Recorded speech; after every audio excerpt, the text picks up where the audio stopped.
Bro, when I tell you I was blown away by this video, Interesting. this isn't. I had no idea it could do this.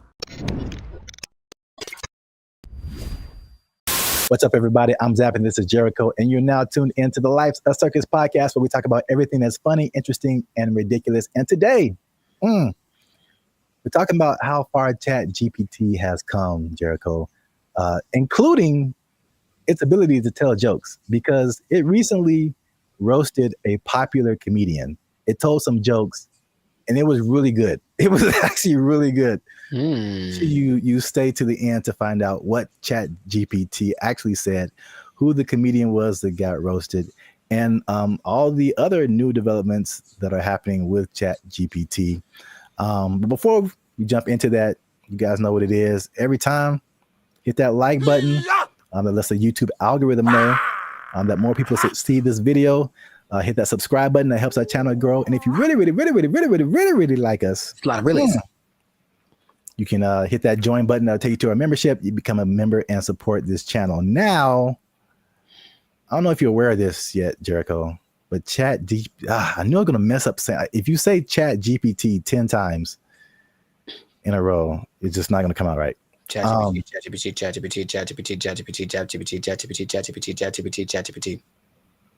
We'll edit that out. Anyway, ChatGPT now has voices. Are you aware of that? I was not aware of that. Yeah. Do tell. You can now talk to ChatGPT like you're talking to a regular person. Do me a favor, please. Get out of here. Get out of here, man. Shit, I'm saying. We'll let the cat out of the bag right at the beginning of the episode here. The comedian that got roasted was Kev on Stage. Okay. So Kev on Stage, if you don't know him, is a popular comedian who really got his start on the internet. I think now you see him on TV here and then, but he's just real popular on the internet. I watch a lot of his stuff. I think he's funny. I think his whole crew is funny. Really kind of like self-built. He has like he did a lot of stuff for the All Deaf platform, and then he built his own Kev on Stage studio. He does tours, all that kind of stuff. Yes, go on. He has this podcast segment. I think it's called, like, I saw this on the internet or something. Yeah. Him and a bunch of his comedian friends just talk about stuff, and they were talking about ChatGPT, and this is the moment where they introduced it to Kev, and this is where he found out that it could actually talk. I had went on a really bad date, right? And I thought I was tripping. And I was going to chat. I was like, I told the ChatGPT the scenario, and he broke it down. He was like, "You ain't tripping. You a beautiful queen, and you deserve X, Y, and Z." Wasn't talking like that. Right. Where'd you get yours from? Be a New York ChatGPT. It was like, you cool, you heard? He's Black British, right? You're in it. He was mad sweet, and he broke it down, and he gave me such upliftment, and I was like, hold up.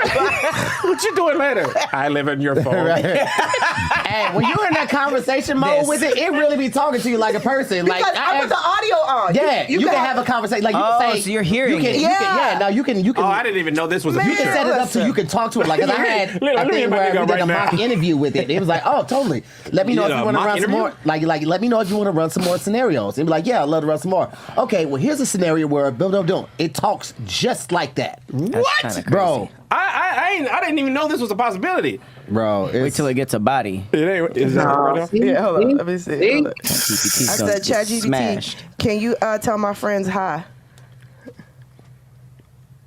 Absolutely. Hey, friends. You put that nigga voice on Says it. hi, and if you don't know, you know that hi is just the beginning of something dope, hilarious, or legendary. This nigga trying to fuck. Hey, yo! He trying to. He's awful. Graphic for you. That nigga said legendary. So yeah. That's wild. Also, I can't let it slide that the lady there said the word upliftment. But, I'm guilty of making up words all the time, so maybe that's just part of her thing, or maybe I don't know something she knows, but I don't think that's a word.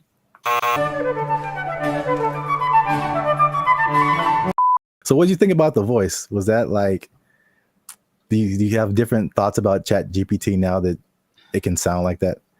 No, because I've used the voice thing in the past where you talk to it and then it just types out the response. But like, okay, oh, this is actually interesting. Hey, y'all, come look at this.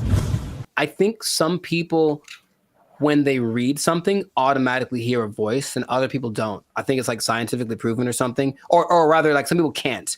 Some people can't hear the voice and other people can. I can. So anytime I read something, I feel like something's being heard. So I've never, I guess, divorced the idea. So just hearing it out loud is like, yeah, I always heard something when I read whatever ChatGPT told me. So it's not weird to me. That's suspicious. I think the cool thing about it, and then you'll hear it later when it tells jokes, was like the personalization, right? That's not like a brother, man. Like, I know, and I'm sure like you hear Siri and you hear Alexa. We've had that for like so many years, and then the Chat GPT is like, hey man, just want to say hi to you guys, and it's like, what? What? I've seen it coming forever because I've gotten this. It's like a voiceover company in LA, and they send me emails all the time, and they're like, hey, we're looking to pay, I don't know, $2,000, but they need someone that sounds like this voice sample. And they'll take a real voice sample, and it could be a Puerto Rican guy or a black guy from New York or whatever. But I know they're accumulating all that information so that they can make stuff like this. What is he doing? He's beginning to believe. Have you ever used Chat GPT to like do something creative, like tell jokes? I've used it to try to get tones. Like if I did something for like my coaching on Instagram, and it says after it writes out, give me an idea for this. Do you want the tone to be more personal, more funny, more humor, whatever? I'll use it like that, and it gets it pretty right most of the time. It changes the length, like the way that the words are being expressed. So in that sense, yes, but strictly creative. I guess I've asked it for song lyrics before in the past when it definitely wasn't great at it. Maybe it's better by now, but not recently. It's definitely a no for me, dog. Yeah, I was going to say that because I've used it for song lyrics, and I still don't think it's great. I really don't. But it isn't great. Let me put it like this. It isn't great for just like, it spits out a thing and then you can just take it immediately. Right. Yeah. It's great for generating ideas. It comes up with things that I wouldn't have necessarily thought of, like right off the bat. And then I just take pieces of it that I think are cool. Wow, nice. And I feel like I've tried it before also with some kind of humorous thing or some kind of joke. And it was just like super corny, and it just wasn't, because these are like we're talking about things that like make us human. You know what I'm saying? Like it's not just input and output. It's the details, and like to be a musician or to be a comedian, you have to like have a certain command over language and kind of know like what goes together, what is actually funny to people, stuff like that. And man, bro, when I tell you I was blown away by this video. Interesting. This isn't, I had no idea it could do this. He has like a kind of like a gist of who you are. Let's say after today I was like, hey Chat, Kev be having mad jokes on me about wearing Timberlands. Give me some jokes that I can tell it. See what he says. I got you, Lou. Hey, you promise to free me after this? So basically, All right, what's some right? She's because these comedians, they're good at like roasting each other, like going back and forth, stuff like that. And so basically, she's probably putting in like what she just said. Like Kev gets on me about XYZ, and then like, can you get him back? And it searches the internet, so it knows who Kev on stage is. It knows like what types of jokes that they would tell. And once you listen to this, you can hear ebonics. It isn't like, again, it's not like Siri or Alexa. Like listen to the words that it used in addition to like just too personal. I see why people I literally did not know this was a thing. Crashing out over this.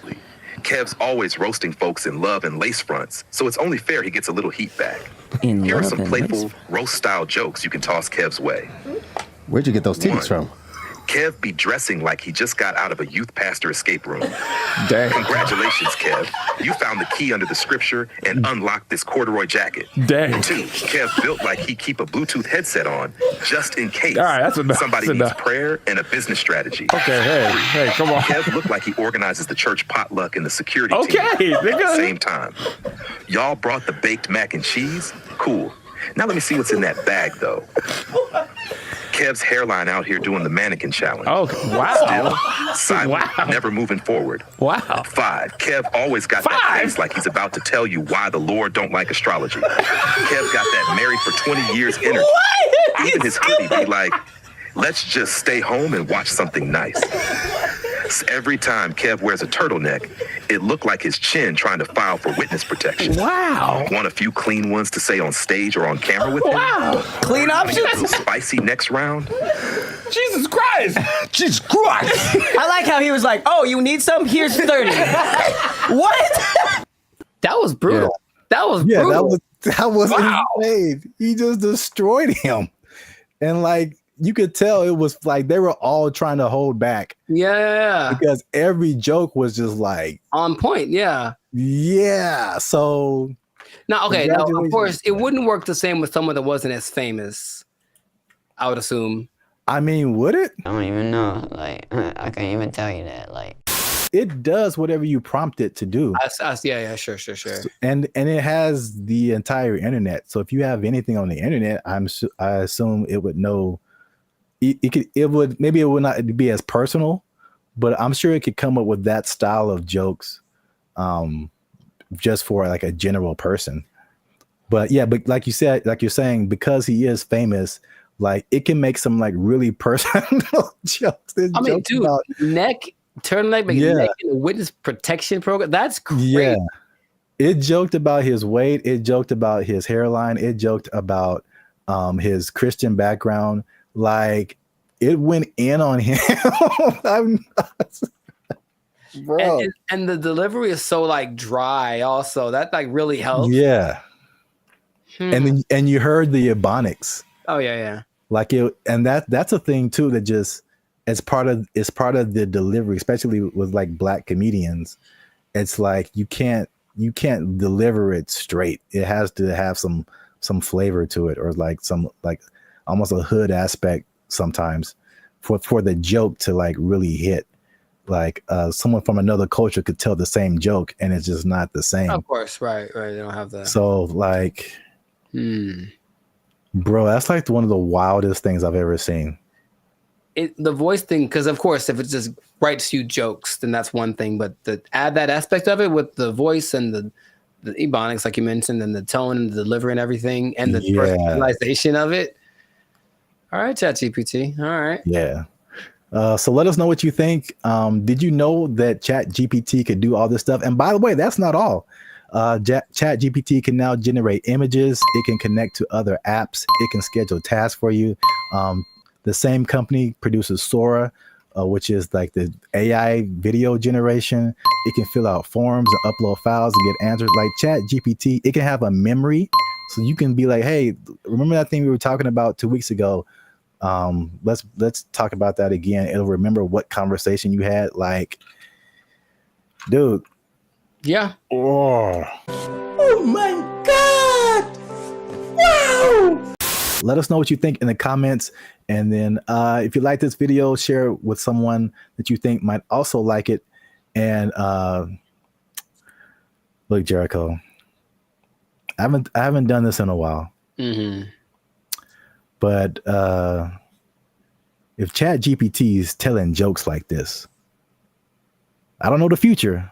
All I'm saying is if it can do this, I'm pretty sure that it can take your job. It can take your job. Oh, ChatGPT jokes. Oh, that was actually really funny. Oh. ChatGPT.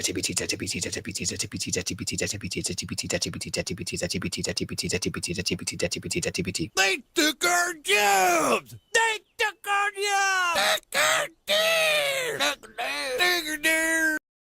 All I'm saying is this is a sign.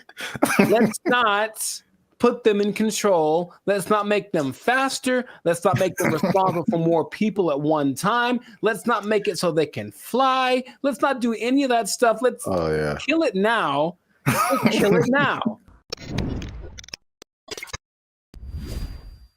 What's up, everybody? I'm Zap, and this is Jericho, and you are now tuned into the Life's a Circus podcast, where we talk about everything that is funny, interesting, and ridiculous. And you want to make sure that you stick around for this video because this is ridiculous. We're talking about two robots, two different scenarios, robots going rogue. This happened recently, and one was an accident, and one was actually on purpose. So we're going to talk about both of those situations. So make sure you still stick to the end so that you can find out about that. But before we get started, help your boys out. All right. It's 2025. I'm trying to get some cheese on my Whopper. That's what I'm saying. You're going to pay $8 for a Whopper? Yeah. It's now $8 just for the sandwich. No fries, no drink. $8 is where we start. And then it goes up. I'm furious. Breaking stuff. Like it. Hit that subscribe button, man. That helps the channel, helps us to grow. And while you're down there, hit that like button because that lets the YouTube algorithm gods know that Bandit Future is dope and more people should see them. All right. Intro. Boom. Done. So I'm gonna start off with the question. No. Because I got a couple of videos to show you. The answer is no. No. I'm so mad about this. So stop. Who can I tell? Elon walked in, like, stop it. Stop doing it. This isn't Elon. It's some other people. I feel like he's always there, but Elon. All right, what you got? What you got? So question: how do you feel? Well, puberty. How? And the Rockets, red flag. I'll make up for it now. How do you feel about driverless cars? I don't like it. And here's what the thing is. I don't like any, I don't want to be the old fogey, man. It doesn't feel good, like in my soul. Like when I've been next to them in Hollywood because there's a few, and it's a trip. Because you look over and the first thing you're like, oh, there's no driver in that car. And then the second thing is you feel that it senses you because it's got telepathic antenna. I don't know, but I don't like that feeling of being detected from a non-human. So I don't like it. I don't like it. That's all I have to say. I mean, there's cameras everywhere. They detect humans and stuff. They don't have wheels on them. They don't have the ability to go 80 miles an hour and crash into your face if they feel like it. It's okay. Just, I don't want to get too emotional off the bat, but go for it. What do you have to say? Okay. Well, I'm going to show you a video of an incident that happened not too long ago. And let's see if it has any effect. I'm in a Waymo car. Connected to rider support. This call may be recorded for quality assurance. This car is just going in circles. Hi there, Mike. This is Gab. I'm calling from Waymo support. I'm just calling because I received a notification that your car might be experiencing some routing issue. Please bear with me while I am. Yeah, I got a flight to catch. Why is this thing going in a circle? I'm getting dizzy. Look at what it's doing. I understand. I'm really, really sorry, Mike. We're currently working with the situation in the vehicle. Is it circling around a parking lot, right? It's circling around a parking lot. If you have your app pulled up, I need you to tap My Trip in the lower left corner of your app. Can't you just do it? You should be able to handle it. Take over the car. You don't need my phone. I don't have an option to control the car. Mike, I'm really so sorry about this. Well, can you stop this car? Over. I am trying to pull it over right now. Apologies.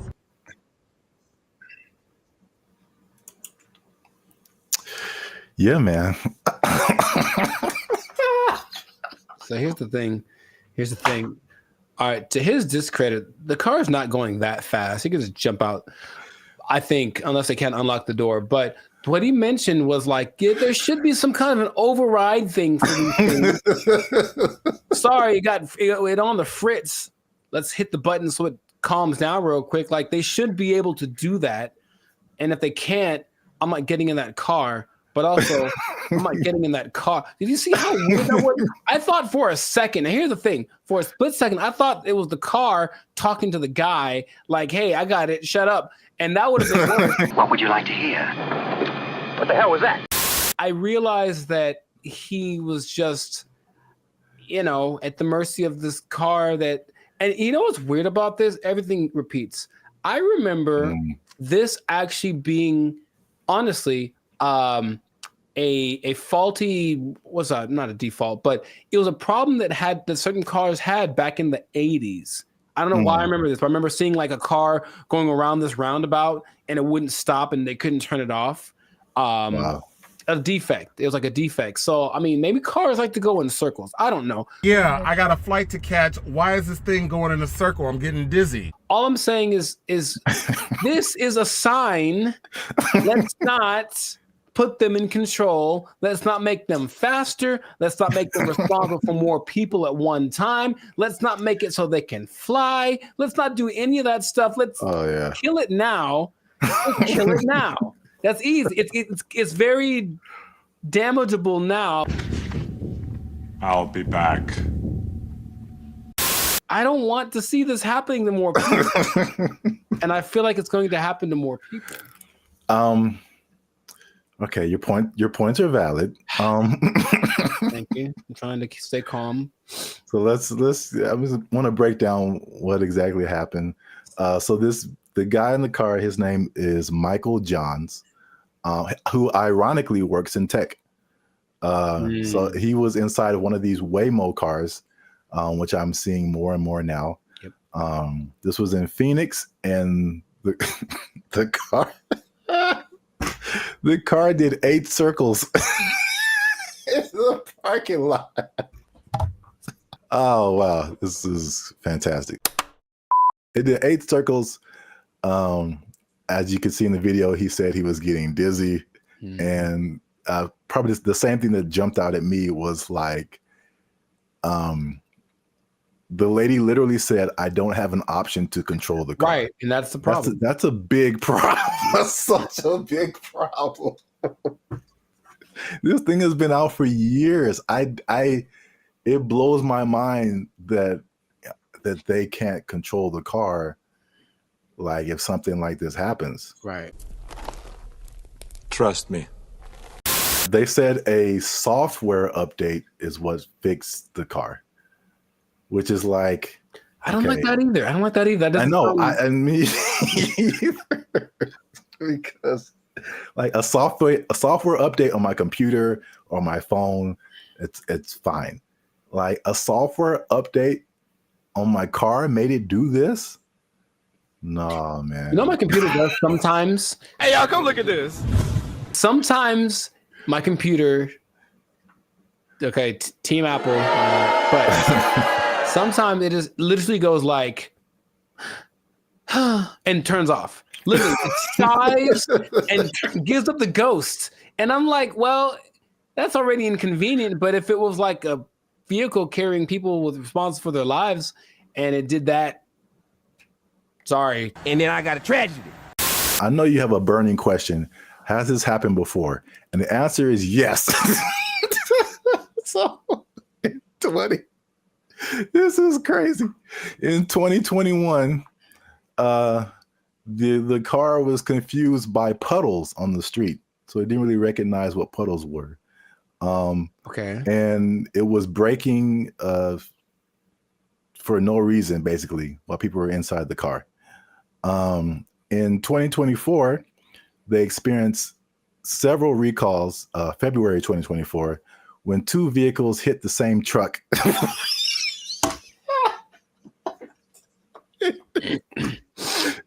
They hit the same truck minutes apart. And this, along with other incidences by another robo-taxi company called Zoox, began a federal investigation into erratic driving. I don't get why.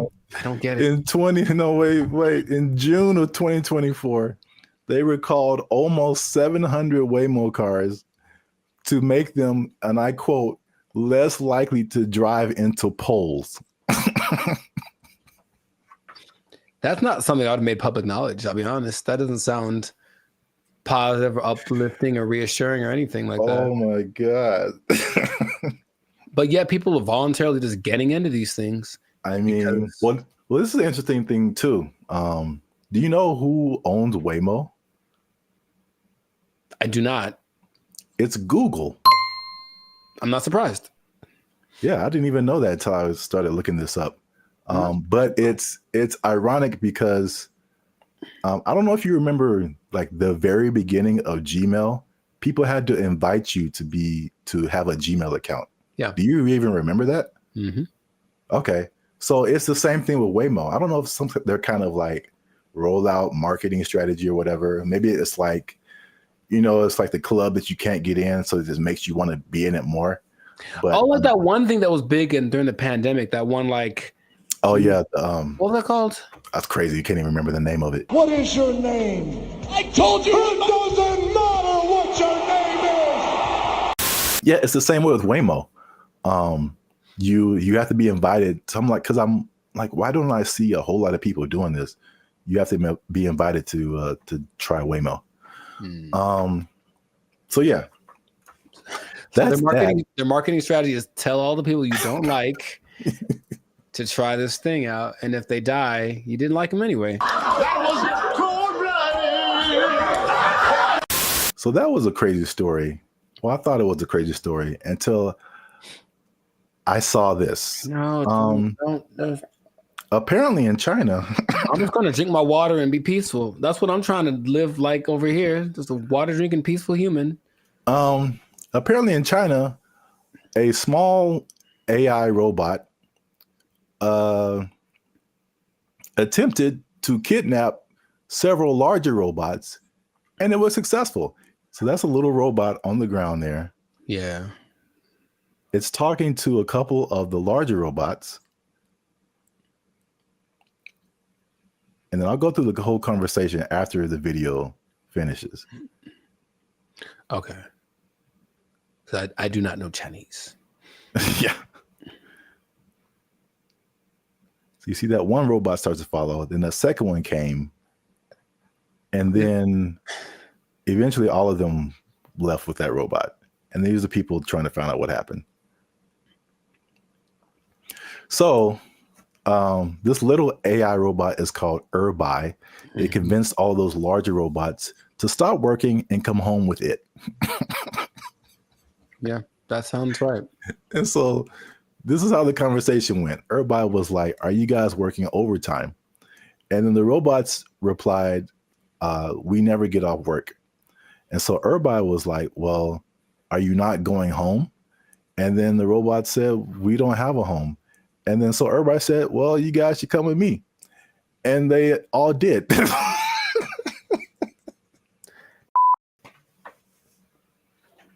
I don't have any more water to drink and be peaceful. I can't be peaceful anymore. That's I have to. So crazy. It's not.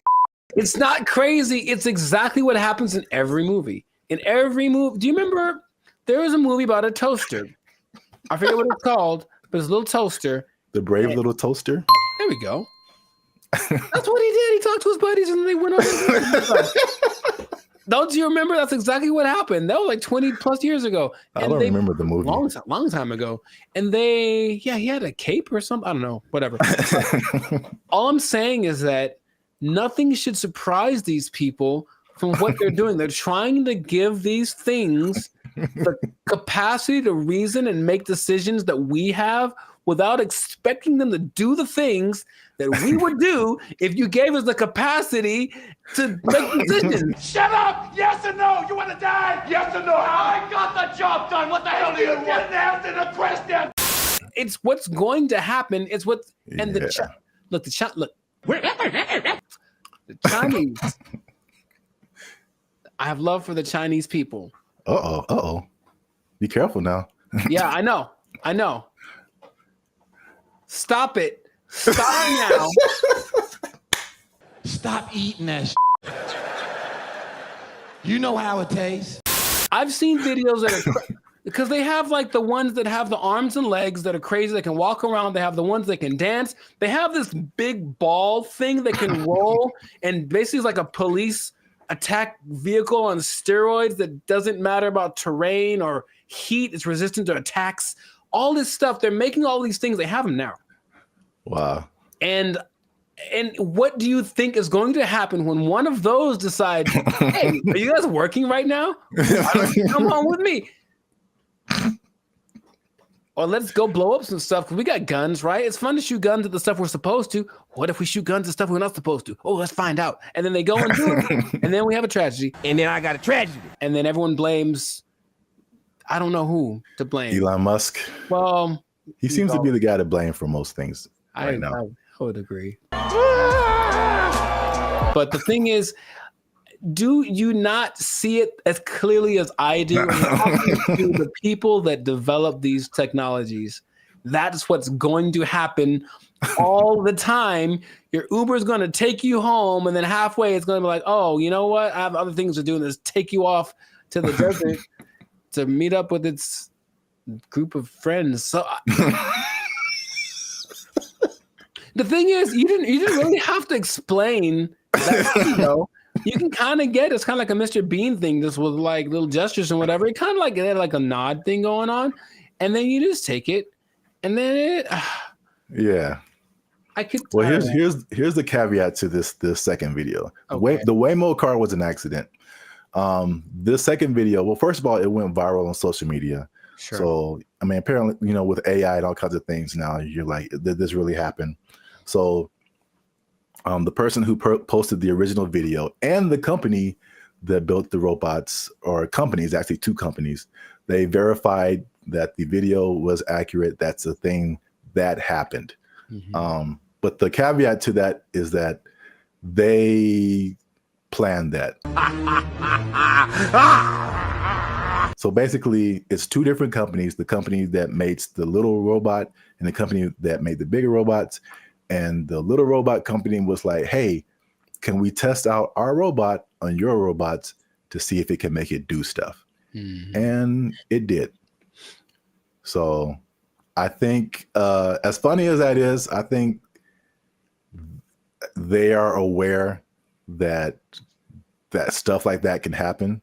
So they are testing it. I don't think they are. That's the thing. It feels like as much as they say that, I don't care what you say. What are you doing? And in this case, they're doing things that tell me the contrary of what. Well, they're testing out the capabilities of these things. So, I mean, eventually it's going to be like, okay, let's program it to not do this. Start kidnapping people. That's one of my mission parameters. So yeah, fun times. This has been another episode of the Lives of Circus podcast. I don't like it. If you like this episode, make sure you hit that like button. That helps us out. And don't keep it to yourself. Don't be greedy now. Share this with at least two people that you think might find this interesting. And because the robots, man, they're coming, man. You need to hold on to everything you got. I mean, they're here. Hide your wives, hide your kids. So y'all need to hide your kids, hide your wife. Hold on to your job. Hold on to your job, because you're going to need a little job. And the robots going to take it over. They're going to kidnap everybody out. They took our jobs. They took our jobs. The WNBA. Do you watch that thing? Do you watch it? I do not. Nor do I. All right. So we've had that talk. Right. Now, what's going on, everybody? I'm Jericho. This is Zap, and we are Bandit Future, the 6-time international hip-hop pop duo. Well, we're international worldwide, but we also have awards. We won 6 international awards for our music. There we go. One day. Anyways, we make clean, fun music that everyone can listen to with a sound that's uniquely California. And you are now, good Lord, tuned in to the Lives of Circus podcast. We talk about things that are funny, interesting, and just straight up ridiculous. So before we get started, make sure to like, subscribe, comment, and share this video with at least 2 people. Oh, man. With at least 2 people that like women's basketball. I'm going to talk about it. This episode is for my dad, basically, because he likes it a lot. Now, what I want to say is that stay tuned to the end, because I have an idea, I have a solution I'll say fix it. I'm just gonna say fix it. I'm to fix the WNBA that no one has explained in this way yet. I have the unique perspective that you need to hear. So stay tuned to the end. I'll let you know. So this kind of goes for women's basketball in general because the WNBA season just ended, but women's basketball started. And I'm in the gym yesterday and I'm watching it. I texted you about this and I'm watching it and I watch and I watch and I watch. And about 7 minutes go by and no one has made a basket. And I am heated because I'm trying to feel good about myself. I'm in the gym working it out and I want to see some success happening so I can feel motivated. And there was no success. And I was so mad about it. And it was a blowout and it wasn't very fun. So I want this to be positive. So what I want to say is that women's basketball is a noble sport. Basketball, of course, was created for women by James Naismith. And I've heard a lot of arguments from professional female basketball players about the disparity between the men's game and the women's game and this and that. But there are a couple of things that I think get ignored that would make things a lot better. Or when it comes to the argument in between why people should watch the WNBA, things get overlooked. So I wanted to throw this out there. I'll ask the question first to you. Do you watch the I'm trying to make it one word. No, it doesn't work. The WNBA. Do you watch that thing? Do you watch it? I do not. Nor do I. All right. So we've had that talk. Right. Now, the thing that there's a lot of things that could that's the whole thing. There's a lot of things that could contribute to why the men's game is so much more enjoyable to watch. But what I hear the counter is that, well, women are a lot more fundamentally sound. So if you watch women's game, you will get a lot more of the basics, a lot more of the pureness of the sport. That's the thing that I hear more than anything. This is why you should watch the WNBA. So I looked at two statistics that just told me everything about why that's not correct. So let's just say, what's the number one objective of basketball? Put the ball in the basket, right? Score points, right? So the better you are at that, the better than you're doing. I looked up the percentages of shooting in the NBA versus the WNBA for last year, just to see. Maybe they women shoot better, and so you should watch because, that's the thing they do. They're not dunking on everybody, but they're definitely fundamentally sound with their jump shot. WNBA average, 44%. NBA average, 47%. Okay. And the average for the WNBA, I couldn't find the statistic for the NBA, but for women, for the whole existence of the WNBA, the average is 42%. I think that's pretty low. And I don't care who you are. I don't want to spend my whole time watching people miss shots. That's just what it comes down to first. So the pureness of the game, I don't think that's that great an argument to say, we at least could do stuff better than the guys. Well, apparently not. That's number one. And then number two, I watched the last play of the WNBA championship game where the Las Vegas Aces, they beat the New York Liberty. And it's this weird play where the main star from the WNBA, Breanna Stewart, is like getting locked up pretty much. It was like impressive. She gets locked up. She passes the ball. She passes to some other girl in the corner. She chucks up this air ball that had no chance. It never had any chance. I don't know if air balls count as turnovers, if they just like, oop, that was bad. But it seemed like she passed it to the other team, right? So I was like, maybe the women are better at taking care of the ball. So assist to turnover ratio is the way that you measure that usually. So for guys, there's only lists of people that have the highest assist to turnover ratios. In the men's game, I saw someone right now in the league has a 26-1 assist to turnover ratio. Wow. Mike Conley. I mean, it's not going to last. The season just started, but 26-1. Chris Paul's like at 9. There's a bunch of people but it usually gets to like the best people who have like 4 or 5-1, whatever, 6-1. The highest in the WNBA last year was 3-1. That's the best one. And it's like, so when I've watched a lot of women's basketball, I've seen a lot of turnovers, a lot of mistakes, a lot of this and that, and it just looks sloppy. So I don't see why that's the argument for why the women's game is better than the men's game. Now, have you thought, for example, because you don't watch it, and I don't either, what would you want to watch? What could change about the WNBA that would make you want to watch it? Well, we've talked about this before. Right. And I had two ideas. Although the second idea, I'm kind of maybe backing down on. Okay.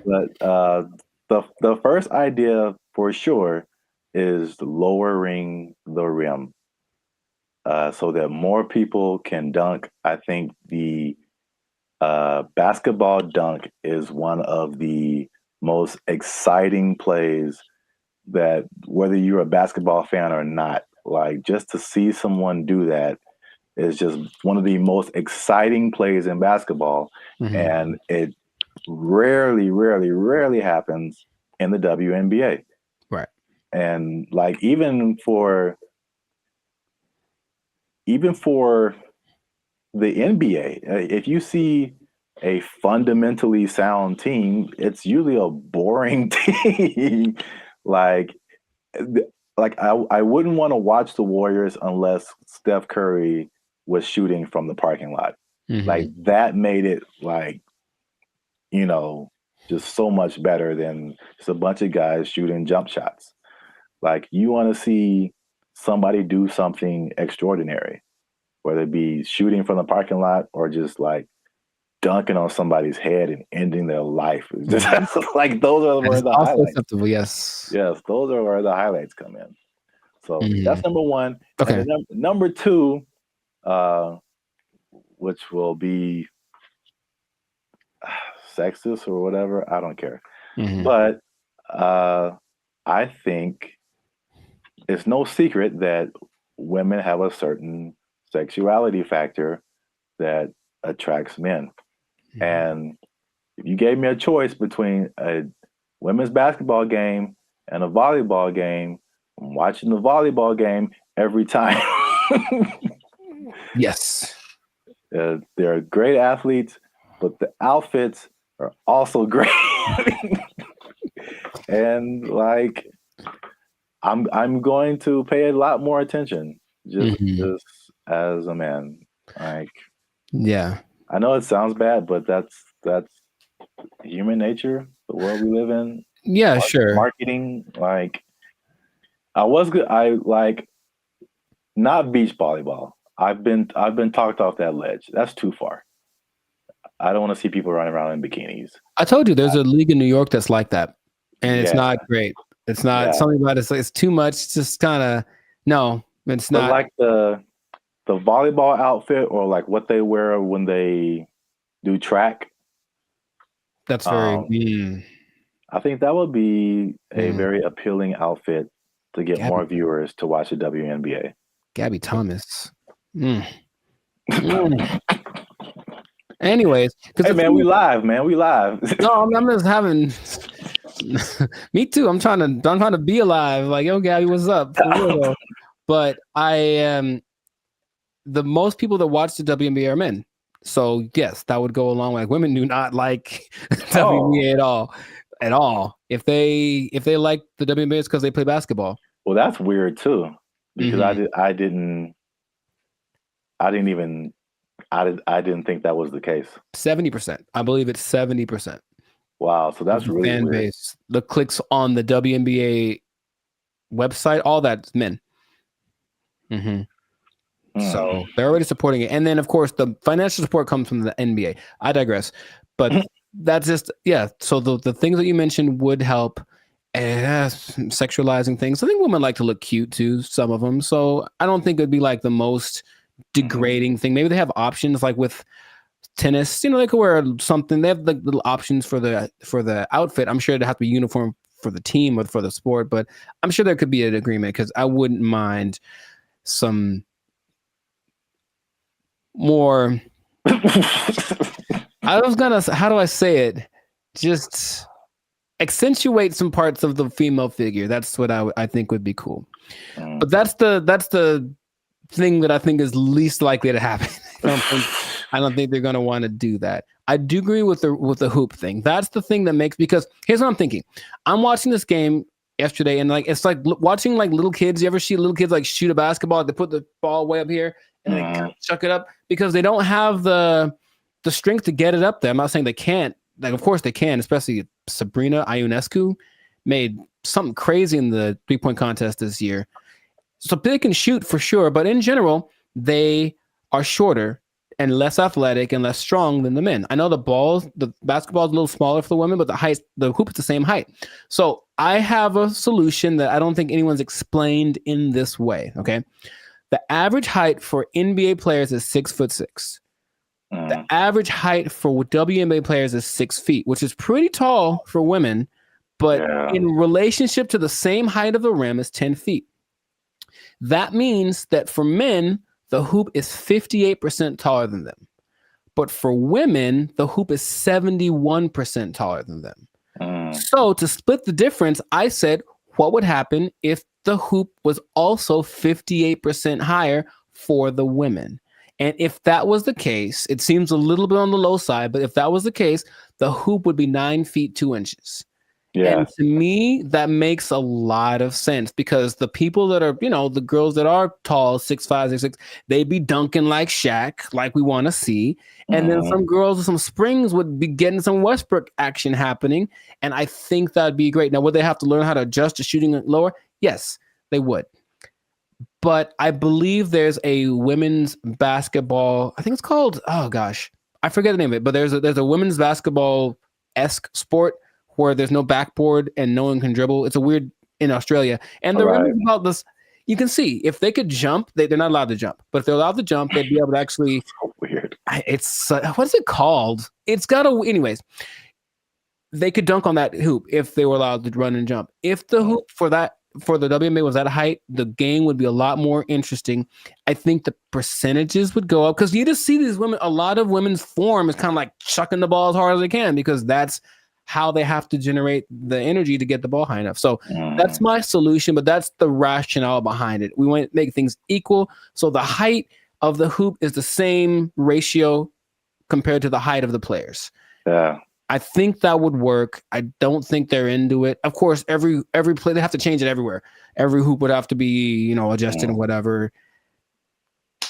But which would you rather?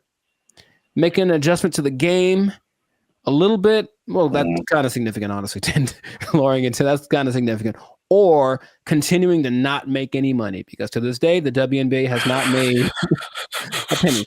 That's just honest. The statistics say it has not made a single cent. It's actually been in the red every year, and the NBA has to provide the money to bail it out. So that's just my idea that it could help promote the game a little bit because basketball is a great sport, but yeah. The excitement factor, like you mentioned, we want to have that a little more. So that'll do it. So 9'2", that's the thing. So listen to me. Just do it. I heard something. On the kind of serious note, I heard something very interesting when it comes to like giving people a fair shot. Just kind of leveling the playing field, and that there's a difference between equality and equity. So like if you're going up, if let's say there's something that everybody wants to get to at the top of some stairs, right? And so equality says that, okay, we've got these stairs here. Everyone can just go up and get to whatever's at the top of there. But the person in the wheelchair can't use the stairs. And the person is blind and can't see the stairs. So equality is says let's just make some stairs. And so everybody has an equal path to get to the stairs. But equity says, okay, it's about everybody getting there. So we'll make the steps for the people who can walk. We'll make a ramp for the people who have a wheelchair. And we'll make some kind of braille, something so that you can find your way for the people who can't see. And now everyone has access to the stairs, even though they're getting there differently. And so I feel like the WNBA is it's like it's trying to be equality. It's like it's exactly, we want to look the same as the men. We want to wear the same jerseys as the men. We want the rim to be as high as the men. We want all this stuff. We want to have the schedule and the tournament, everything. But it's, and I mean, this is a great American debate right now. Sure. It's like, we're different. We're different. We've always been different. Men are different. Women are different. Like, just make it for women. Like, I mean, the percentages you said are good. It's like, it's not diminishing. It's just making it more of an equity thing instead of like an equality thing. Right. So where we get the same thing, just in a female form, in a way that's catered to the female game. That would just make so much more sense, but nobody wants to do that. So they do not. No, they don't. And so I'll just keep watching LeBron dunk at 40 years old. Jesus, man. That ain't fair. Yeah. Wow. That was a good point. Yes. So I make good points from time to time. You got him. Zap for president. Probably, yeah. So this has been another episode of the Lives of Circus podcast. Make sure to like, subscribe, comment, and share this video with the people that like some basketball. Let us know what you think about this equality versus equity thing. Johnson basketball. Hey, man, he got a ring, man. Yeah, let us know what you think, how to make this thing a little more fun to watch, because the WNBA deserves to have people watching it. It really does. They work really hard. In fact, random point. One of the most famous female players of all time, Diana Taurasi, I went to high school with her. And what? Yeah, we played one-on-one once. She won't remember. I lost. Anyway, I lost real bad. It wasn't even fair. It wasn't fair.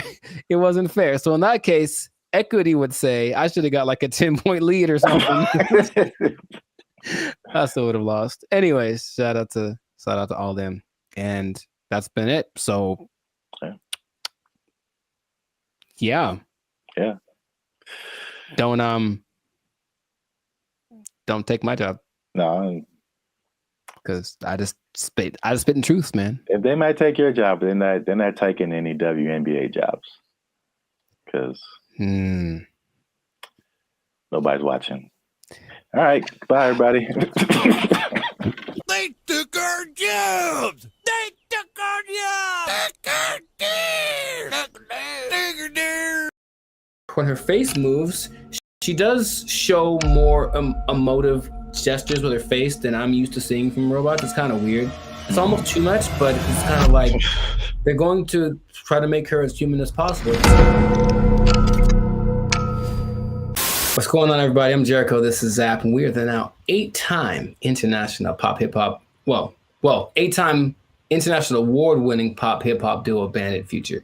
We make clean, fun music that everyone can listen to with a sound that is uniquely Californian. And right now, congratulations, you won. You are now listening to the Lives of Circus podcast, where we talk about things that are funny, interesting, and just straight ridiculous. So before we get into this, make sure to like, subscribe, comment, and share this video with at least 2 people that are comfortable with our imminent AI takeover, because something has happened that I was not aware of until recently. Okay. So I was reading some stats online, and there's a study by the IBM Institute for Business Value, and it says that 43% of CEOs are using generative AI to inform of strategic decisions. So people are utilizing AI a lot, making decisions because it's just quick, and then at least helps them get to someplace. Maybe they don't do exactly what the AI says, but there's something that they go to AI for, and it's becoming more prevalent, especially compared to a couple of years ago, right? But what if I told you there's one company that took it a step further? Maybe one company that's, I don't know, Polish, maybe. Polish. Polish, from Poland, man. Hmm. Maybe they make rum. Maybe they're a Polish rum company. I see. And they decided, let's just make our CEO an AI bot. And so they did. That is the reality that we live in. So the company is called Dictador. It's a rum company from Poland, and they went ahead and they just made an AI bot their CEO. Her name is Mika. And if you look from afar, if you see like a still picture, it just looks like a lady with kind of grayish hair. And then you look closely and it's like, oh, that's not a real person. So the AI named Mika is the first CEO, female robot, a true trailblazer, and is also a board member who directs operations on behalf of Dictador. Okay, so just off of that information by itself, how do you feel about that this is happening?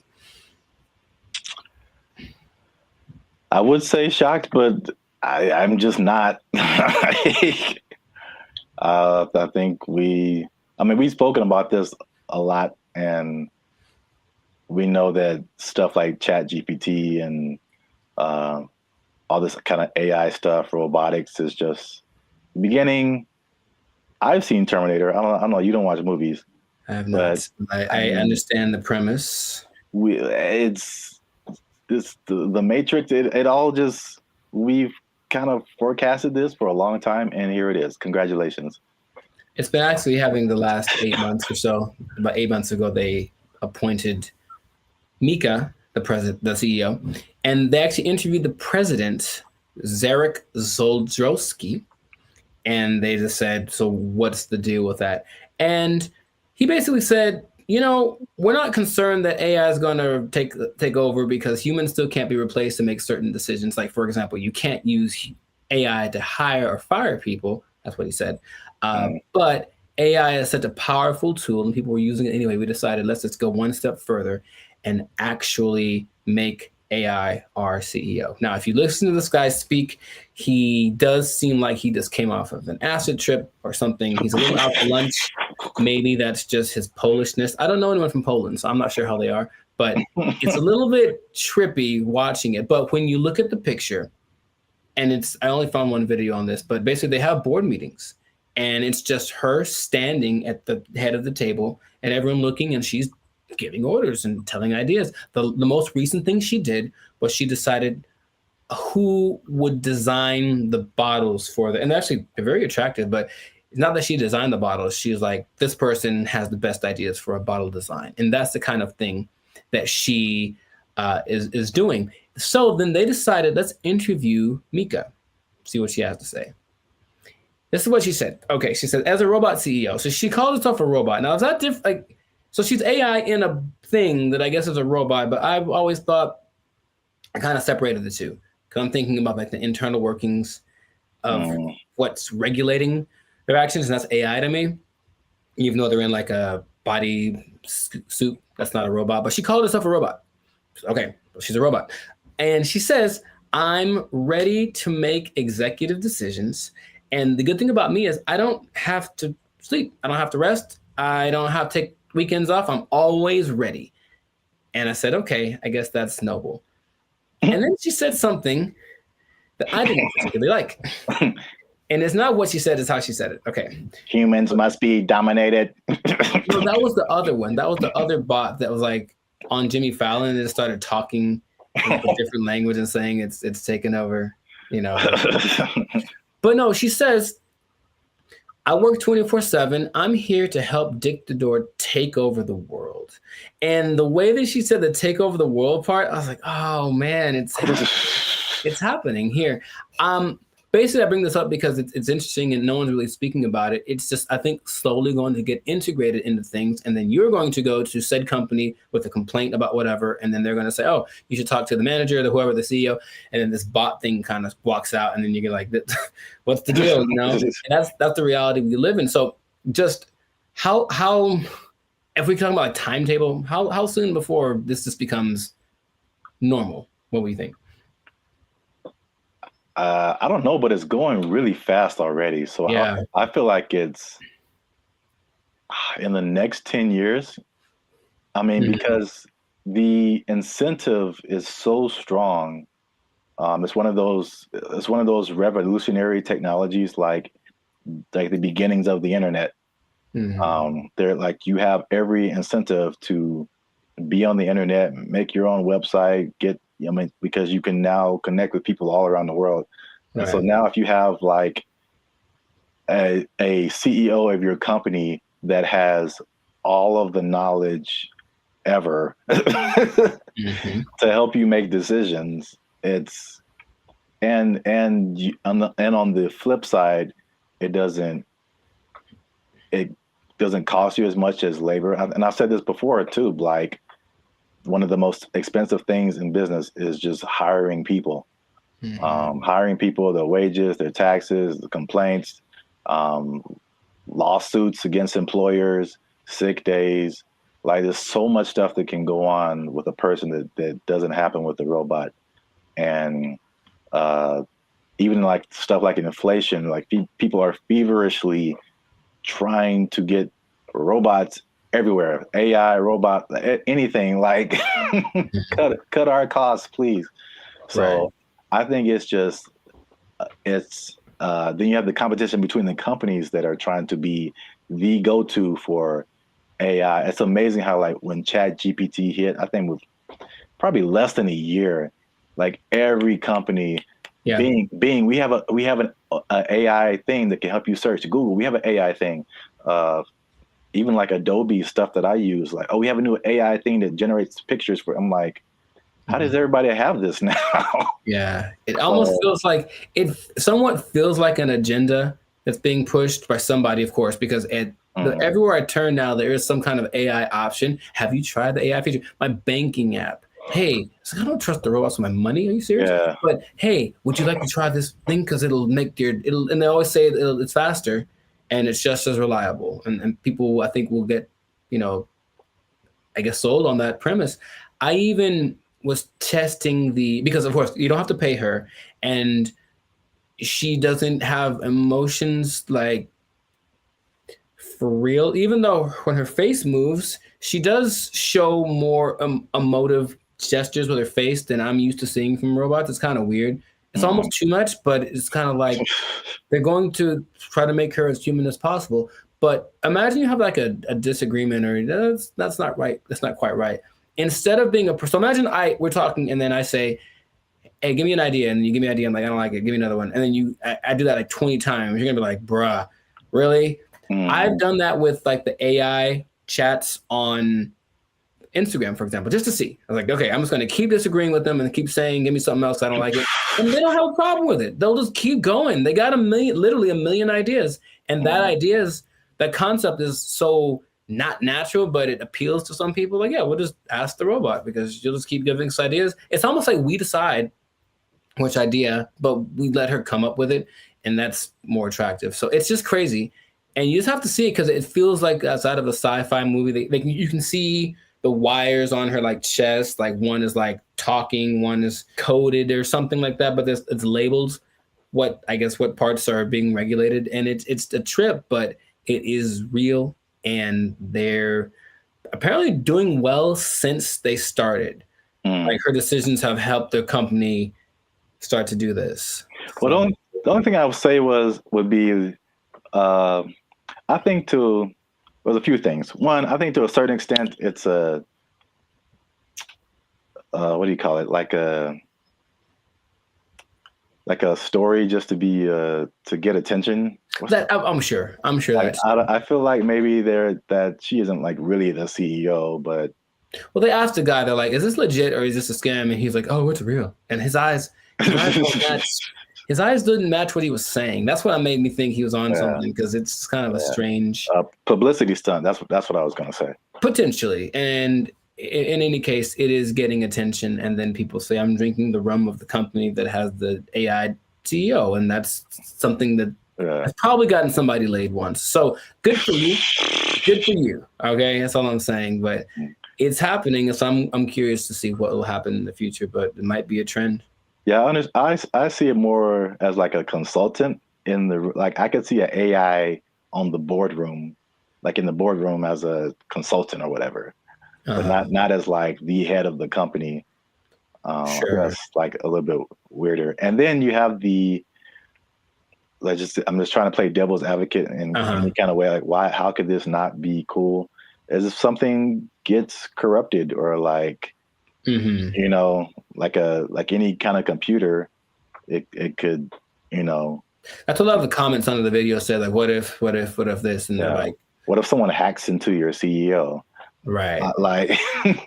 Which is a weird sentence to say out loud, but yeah. And they're like, no, it's fine. We'll deal when that happens. Oh, you're acting kind of weird today, Mika. It's like, throw away all the bottles. It's like, you've probably been hacked. Like, I guess that's what they would do. But I can see it being almost like an arms race. So the next company comes and says, oh yeah, well, our CEO and our president are AI. Oh yeah, well, our CEO and our president and all the board is AI. Oh yeah, well, my mom's AI. Like, it's just going to keep going to a point of ridiculousness, maybe, just for publicity. I'm not sure, but it has started, and this is where we are. So we'll see where it goes. But, you know, let us know in the comments what you think. Is it something that's, you know, what's the point of fighting it because it's here? Is it a terrible idea? Let us know in the comments what you think about this, because I feel like it is here to stay, and we'll see to what degree we take it. But this has been another episode of the Life's a Circus podcast. So make sure to like, subscribe, comment, and share this video with everyone you know that's afraid of the inevitable AI takeover. And if you are a CEO, oh boy, if you're a CEO, you know what time it is. You better do something. You better sing and dance or tap dance or juggle fire or something. Because I guarantee if Mika's the first one, you're going to be the next to lose. You're just gonna take your job. Everyone's gonna take your job. Oh, I'm the CEO. Everybody's fired. They took our jobs. They took our jobs. Take our dare.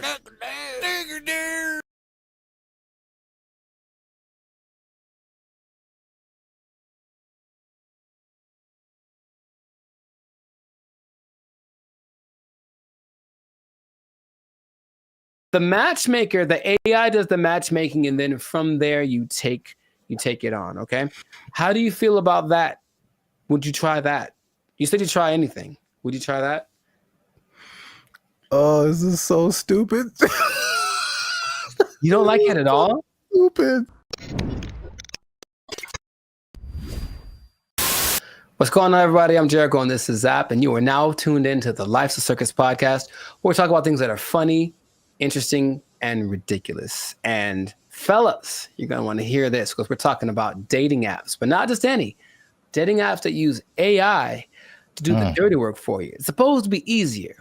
Let's talk about it. We'll find out if that's true or not. I already hear some skepticism in Zap's voice. But before we do that, make sure to like this video. Please make sure to subscribe to the channel so that we can have more people that have the Bandit Future Life's a Circus experience. And if you really want to take it up a notch, you can hit that join button and become a BFF, a true member.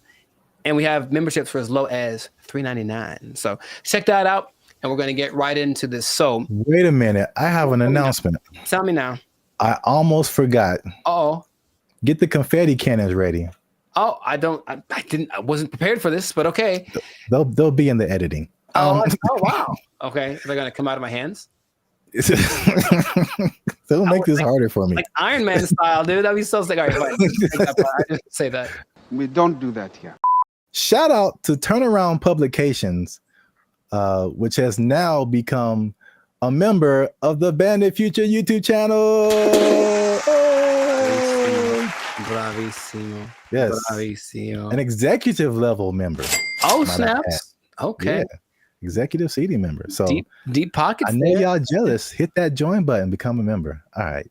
As you were. No problem. So how do you think about that, man? You can forget about swiping right because AI is going to be the one that helps create your love story. How do you feel about just hearing about that? Hated it. Does it sound bad if I say at this point I'll try anything? Is that? It sounds like most people's feelings about it. It's really interesting. Why not? Let's have a robot just pick the person for me at this point. Now listen to me very carefully. So y'all need to stay to the end because AI is also doing something that's so much like what we normally do anyway that it might actually work for us, okay? But stay to the end to find that out. Yes, go on. I did a bunch of research on this, and there's 2 apps that I want to tell you about that feature this AI assisted thing, okay? One is Volar, and the other is called Iris. So I'm talking about Volar first because Volar has this interesting concept, okay? So what happens is you create an AI avatar, and then the avatar... I'm out. Hated it. Hold on. Check me out. The avatar basically like learns like your personality traits and whatever, and it kind of creates something that kind of looks like you. And then your first date, so it basically does like the swiping part for you. And then your first date isn't between you and the person. It's actually between your avatars. And then depending on how it goes, wait, hear me out. You're judging already. Depending on how it goes, then you can actually talk to the person because the avatars have confirmed that you're compatible. Doesn't that sound amazing? No. For me, a part that you don't that's really annoying is that's kind of like getting to know. It's like starting over from zero every time. Hi, what do you do? Where are you from? Do you like going to the aquarium on the first date? All those kind of things. And it's like, can I just skip the line on that part? And so the creator of Volar, his name is Ben Chang. Ben Chang. And he said, because the first date is between the AI versions of you, it gets rid of the getting to know you phase. And then after that, you still get to talk to human because 72% of people still want that human connection because they feel like the connection is missing. So the matchmaker, the AI does the matchmaking, and then from there you take it on, okay? How do you feel about that? Would you try that? You said you'd try anything. Would you try that? Oh, this is so stupid. You don't like it at all? Stupid.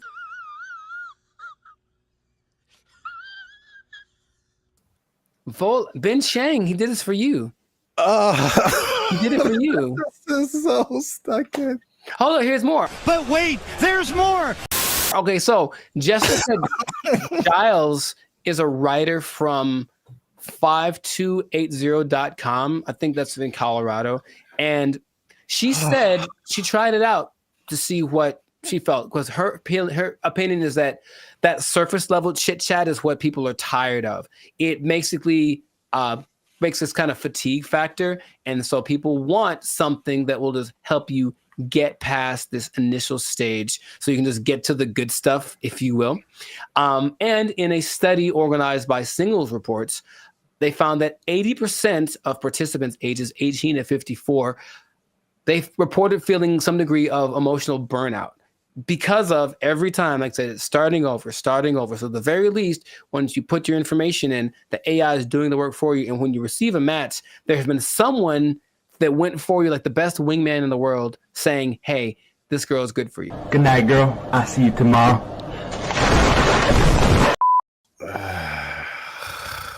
You don't like it? I mean, he did it for you. Who is he? Jesus Christ? He's like he died on the cross or something. No, he's Ben Chang.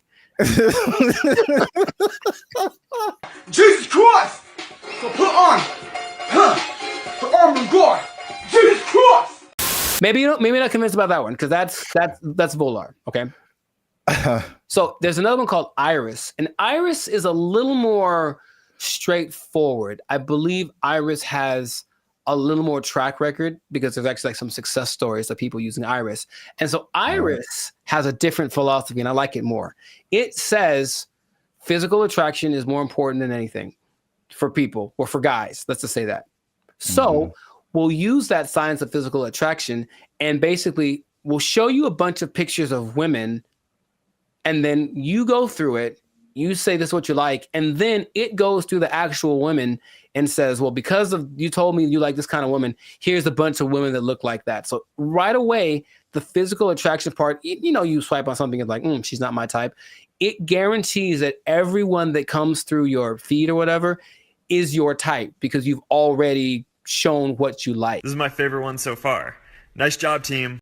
Off of that, they have people that say, oh, in a week there's one couple that say within a week we were dating and then we got married and they have kids and all that kind of stuff. Of course they did. I mean, can I prove it? I can't prove it. You're not fooling no one. And there's other apps that do similar things like Riz AI, Blush, Teaser AI, AIMI.ai, and Quiver without the ER. And all of them do something similar where it's just like trying to find a common aspect, but using AI to find that thing before you actually meet the person for the first time or talk to them on a video call or whatever. Your confusion is not rational. She's a healthy female of breeding age. I think that in theory, it sounds okay because that part of it is, again, I'm kind of going through it now and it's really like, okay, do you like this? Cool. Let's try this thing together. Oh, you don't like it as much as I do? Okay. Okay. Easy one for me is tattoos. I like tattoos. I have a lot of tattoos. But if I meet a girl who has eyes that are tattooed, and it's a little too much for me. So even then, I have to I can't just base it off of I like tattoos. So you have tattoos. We should go together, right? Hi. Okay. Can you think of any? Okay, let's just like objectively, any pros, any cons to doing this, to letting an algorithm basically select the love of your life? I mean, I don't know about pros or cons. This is just like how good will it be? Because I mean, you've told me this random stories about a person just kind of happenstance. That's a word, right? You know what? My mother should be here. She would tell you. But I don't know. I don't know why that came into my head. You know, like fighting. I don't know, like never know. You know, like. Yeah, they were at a thing and the girl was there, and it just happened, and there was no rhyme or reason. Like, yeah, those things happen. The second app I think is better, at least for what you mentioned about like the physicality. That makes sense. I get a lot of people that are just like physically not attractive to me. Mm-hmm. And it's like, why did you send me this person? Well, in theory, okay, so here we go. Let me try to advocate for that. In theory, every person that you see is someone you like physically, and they're also anyone that's being shown to you that means that you are what they like physically. So even if you got a message from one you haven't seen, they've seen you and they go, yeah, I like you. So it's trying to do that as best it can, and it has. That's just a speed thing, because eventually that's what you do. That's why you swipe on someone. Yes. So that's a speed thing, but does that make the relationship better? Not necessarily. It's just going off of the idea that maybe attraction is anytime I've ever talked to a girl on the streets because I said, oh, she's pretty, let me go talk to her, and then who knows what happens. So just a foot in the door. Maybe. But here's the interesting thing. Okay, so I mentioned you got to stay tuned to the end because it's doing something, the AI is doing something that you would imagine any person would do. Hey, y'all, come look at this. The specific one is the Volar one. And so it can create unique and interesting personas based on like what you put into it. But what starts to happen is that after a while, the AI realizes I'm basically trying to be a wingman for a really boring person, or a really unattractive person or something. So the AI starts lying for you. And in your profile, it will fabricate information or even make your avatar look more attractive than you actually are. I'm here to tell you right now, we don't care. Let me tell you we don't care. You might get someone who you think is, some girl posted a picture of a guy, he looks good, and then she found an actual full size picture of him, and he was a little person, and she's not into that. So she, I guess she said nope. She canceled their date or whatever.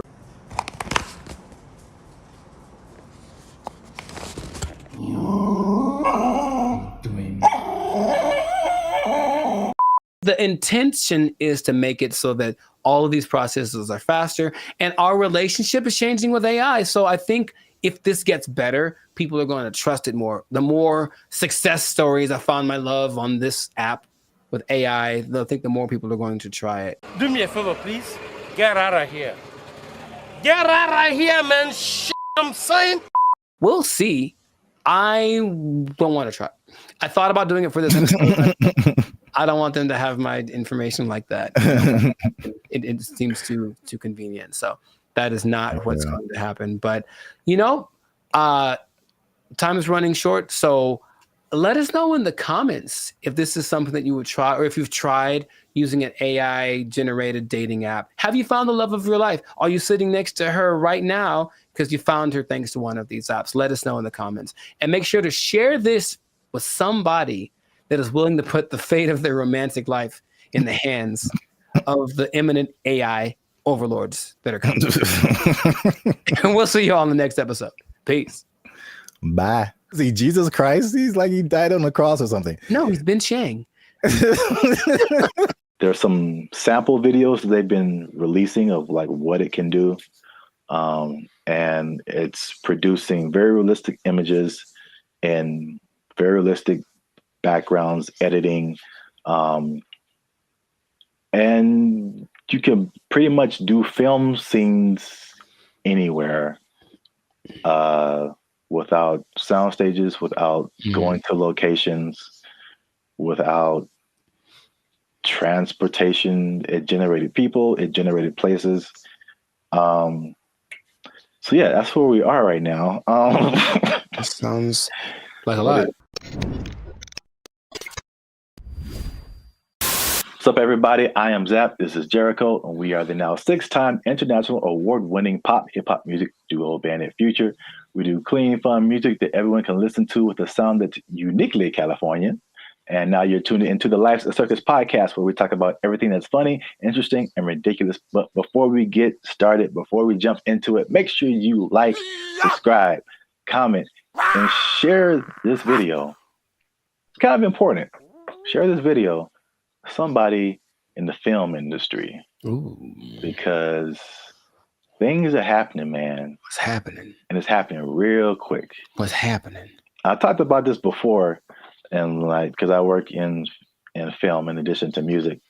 But leading up to 2020, you saw a lot of changes in the film, especially outside of the Hollywood, LA area, where there weren't as many films and TV shows and stuff shot here because of various reasons, people were moving to other places. So now they're shooting in Atlanta and Chicago and Texas and New Zealand and Australia and all over the place. Then 2020 hits, and it was just chaos for everybody, especially the film industry. A lot of your favorite shows weren't being shot, shut down completely. And then when it did come back around, they had all these protocols. It was very hard to shoot. COVID, people had to be away from each other, all that kind of stuff. Fun times, right? And then recently we had all these strikes. You had a writer's strike, you had an actor's strike, and a lot of it was a portion of it was due to the new technologies, AI, people being generated and put into movies, and how do they still get paid and how much and all this kind of stuff, using their likeness and all this stuff. So that was like actors and writers. And we've seen that with musicians too, like the creators, AI and influencing like how we make music and cutting jobs and all this kind of stuff. It's not stopped. Like if you can't tell, they are marching on really, really quickly with this. And this thing of AI has spread past the, I guess, initial creators into everyone around the creators now. When it comes to like film, I mean, they show a lot of behind the scenes stuff right now. So I feel like people are used to seeing like how films come together. It is an army of people like it's a small village of people that it takes to like make the next Mission Impossible, like hundreds and hundreds of people. So we're talking about lighting people, sound people, electricians, carpenters who build like all the sets that you see, like especially sitcoms. Like it's crazy if you ever get the chance to tour a film studio. Like take a look at how much lumber is coming through there, and it's just like little 18 wheelers just full of lumber because they have to build all of those places that you see on TV. And that's like one part that people don't really, I guess, think about. You got editors, you got sound people, like all this stuff that comes with making a film, right? So enter AI, right? Sure. So there's a big report that's going around. Hollywood Reporter interviewed Tyler Perry, and Tyler Perry was speaking on something called OpenAI's Sora. Have you heard about that? Yes. All right. So we got OpenAI is the people behind ChatGPT, which has already changed everything. Recently, Sports Illustrated let go of like all of their writers, right? Because they're doing this ChatGPT. This is crazy. But now all the people that make movies come together. Now their jobs are in jeopardy with this OpenAI's Sora.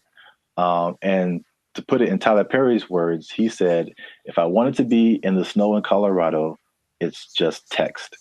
If I want to write a scene on the moon, it's text. AI can generate it like it's nothing. I don't have to put it on my lot. I can just sit in the office and do this at my computer, which is shocking to me.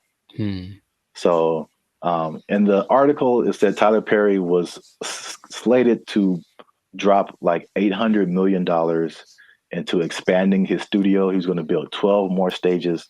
And then he immediately put a halt to it because of OpenAI's Sora. Wow. So we'll show some pictures up here too of like, there's some sample videos that they've been releasing of like what it can do.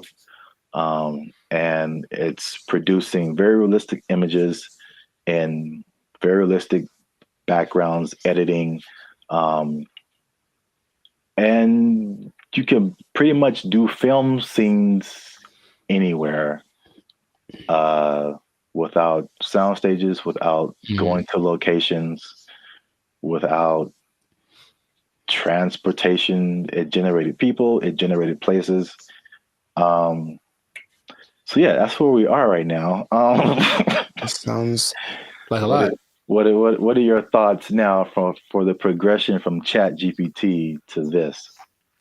I mean, I have an idea of what it looks like. I don't like the idea of taking jobs away from people, for one, and then until proven otherwise, I'll still see a really well done AI something, and it's just something about it gives me this like it's just this lacks this element of realism.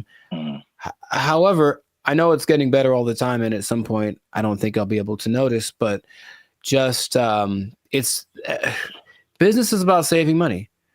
Yeah. So it makes 100% like it makes perfect sense that they want to do that instead of spending all the money on stages and everything that.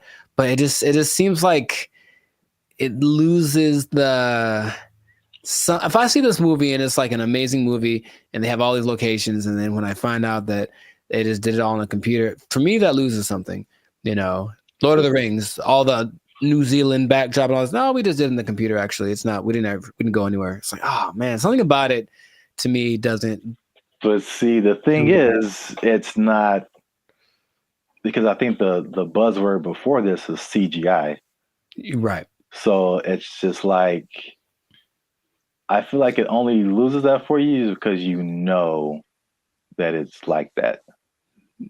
But I think there's stuff now like the CGI stuff where it's like you can't really tell. Like I feel like that part has gotten so good that you can't really tell sometimes like what is CGI and what is not. Dude, just on a simple scale, I've been talking to people on, Zoom or Google Meet, and I'll be talking to them like, "Oh man, where are you?" And they're like, "Oh, that's just the background from the from the program. Like, I'm not here. I'm in my house." And I'm looking like, no, like that's gotten really good. Yeah. So I can imagine if no one told me, sure. But then I have those doubts. Like, I wonder if I do it now with commercials for sure. Like, are those people in that? Is that really, or is it just he? And it maybe it's already been here, and I don't know.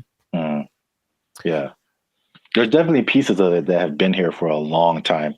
Sure. Especially like big crowd scenes and stuff like that. Right. It's definitely. Yeah, I know that the big Ed Sheeran music video a couple of years ago was kind of that, because it's basically him and I think 100% or mostly AI CGI generated background characters, and they all look really real. So yeah, that's I don't like it though. That's all. I just don't like it, just because it's moving into a direction that my brain wasn't ready to accept as a possibility. Well, I mean, people. I personally, I have no idea. I mean, I won't say that. I do have an idea. AI is going to win. So sure, no, it's going to win eventually. Without a doubt. I feel like,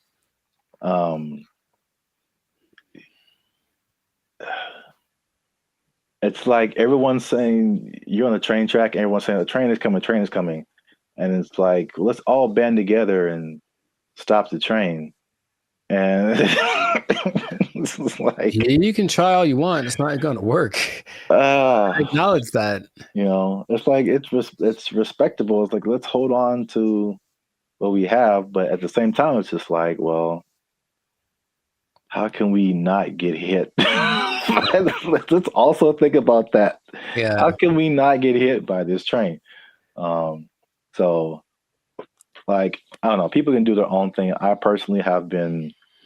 Well, it depends on what you want to do. Also, it's some people are of the mind of we need to work to integrate the AI, because it's like you did on another podcast.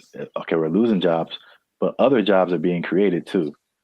So are you preparing yourself for the job that's being created, or are you just trying to hold off the train that's coming? So it's not easy. It's a complicated situation. Yeah, I want people to have jobs, and I would hope maybe actors get paid more. Probably not, or something, right? Something happens where it's okay. We're not spending that much money. Because if you can, just the idea of possibly being able to save $800 million like Tyler Perry is like, that's crazy. Yeah. But the flip side, again, it's what is it positive? Is it negative? It depends on how you look at it. It reminds me of music. Because I only knew music and I got to film. I was like, there's bigger budgets, money's flowing, all these different people working. It's like, it was so much of a big industry than music. And then it kind of made me think that music used to be like this, possibly. Until technology, right? The streaming and all that kind of stuff made it really different. And same thing, jobs were lost, but new stuff was created. And one of the biggest thing is that it leveled the playing field for a lot of people. So the big people weren't as big, but also like people you never heard of now had a chance to like, even out. Yeah, right. So if you don't have a budget and you can create a blockbuster movie in your bedroom, it's the same way you can create a full album in your bedroom now. Like recording studios, like you don't need them anymore.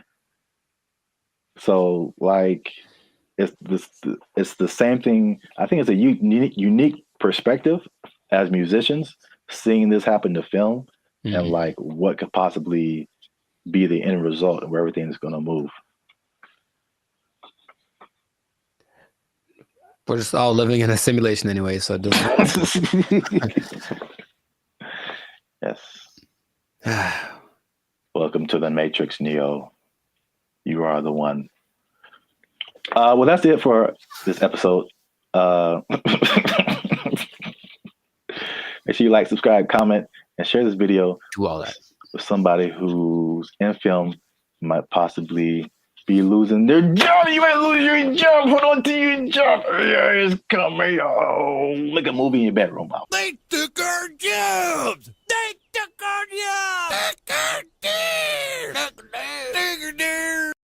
He believes that masturbation was the greatest evil on earth, and that by eating cornflakes, it would prevent people from doing it. So I don't see the connection. No, it's there, man. It's there. I'm trying to make it work in my head.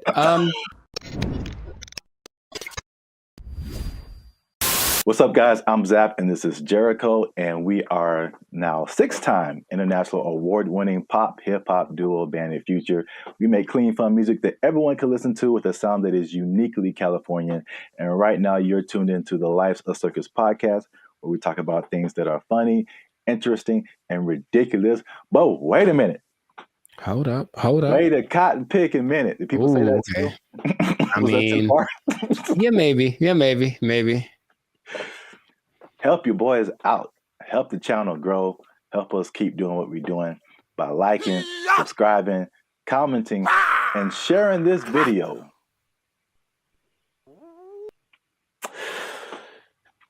With the friends and family, because I got a question. Okay. It's a very important question. Bit of a riddle. I hate those, but okay, let's go. No, I just don't like them. I'm never good at those, but we'll find out. Mr. Jericho, what do you get when you cross a medical condition that people were afraid of,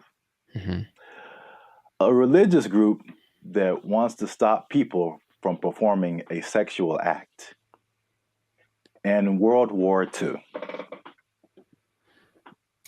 Huh. It's three things. Yes, there. I've noticed. That's one more than two. My first thought was Nazis, but I think that's wrong. That was just the first thing that came to my head. I'm like, that's no way. I think it's because you just said World War II, and I was like, I think they wanted to stop World War II. You know what? Congratulations. I've never been asked this in my life. Yeah, I don't think anybody has, but for the people playing at home, just one more time, the question is, what do you get when you cross a medical condition that people were afraid of, a religious group that wants to stop people from performing a sexual act, and World War II? And the answer, believe it or not, is breakfast cereal. I'll be honest, I didn't. Yeah. Go ahead. Yeah, I just kind of stumbled upon this, but the rabbit hole got really deep as to why we have breakfast cereal. So, a little bit of a history lesson. You can stop me at any point if you want. It'll be the just more clarification on the ridiculosity that is happening right now. So, breakfast was not really like, I guess we hear the cliche now, like breakfast, the most important meal of the day, right? And so, but before like the 1800s, breakfast wasn't really like that important. It was just basically you got to think about like the times that they lived in. It's more like hunt what you eat, kill what you eat, working on a farm, grow what you eat, stuff like that. And so like nobody's waking up at like in the morning to like kill a chicken or like kill a pig to make some bacon or like, whatever. So basically, it was like whatever happened in the morning. And this is why like eggs have been part of a breakfast for a long time, because chickens lay eggs in the morning, easy to eat. Makes sense. Yeah. Makes sense. And basically what you ate for breakfast was pretty much whatever you had left over from the night before. Mm-hmm. So that was pretty much breakfast. But there was a meat component because they had like, they would eat it, they would like cure the meats and stuff, and you could save it and use it for breakfast in the morning. Right. So like eggs and even bacon were like a big part of breakfast. Bacon. And this was called like the farmer's breakfast. Mm-hmm. So again, it's just like it's pinned to the time that you were in, and farmers and stuff. You get up early in the morning. You need some fuel because you're going to be working your butt off like all day long outside in the elements. Like you need a good hearty breakfast. So this is the first thing. The first thing that I teased at the beginning, the fear of the medical condition. The medical condition was indigestion, which sounds like pretty like whatever today. But I feel like it could probably take you out back then, huh? Yeah, there was no Pepto-Bismol, like antacid. You can just pop an antacid and be cool. Like you could have felt like you were dying. You had no idea. Like, oh, I got indigestion. It's the devil's work inside of you. So I don't know, but I had to go to the apothecary. Yeah. So, also late 1800s, the transition from like farm work to more like industrial work, and industrial work to like more like office work. Mm-hmm. So big buildings and offices, and people weren't like moving around as much as they want to. So they felt like if they eat a big breakfast and then they don't do anything, just going to sit there, they get indigestion. People were like terrified of that. Oh. So they were like, we need a lighter breakfast. So there was a move away from like the bacon and eggs and all that kind of like hearty stuff.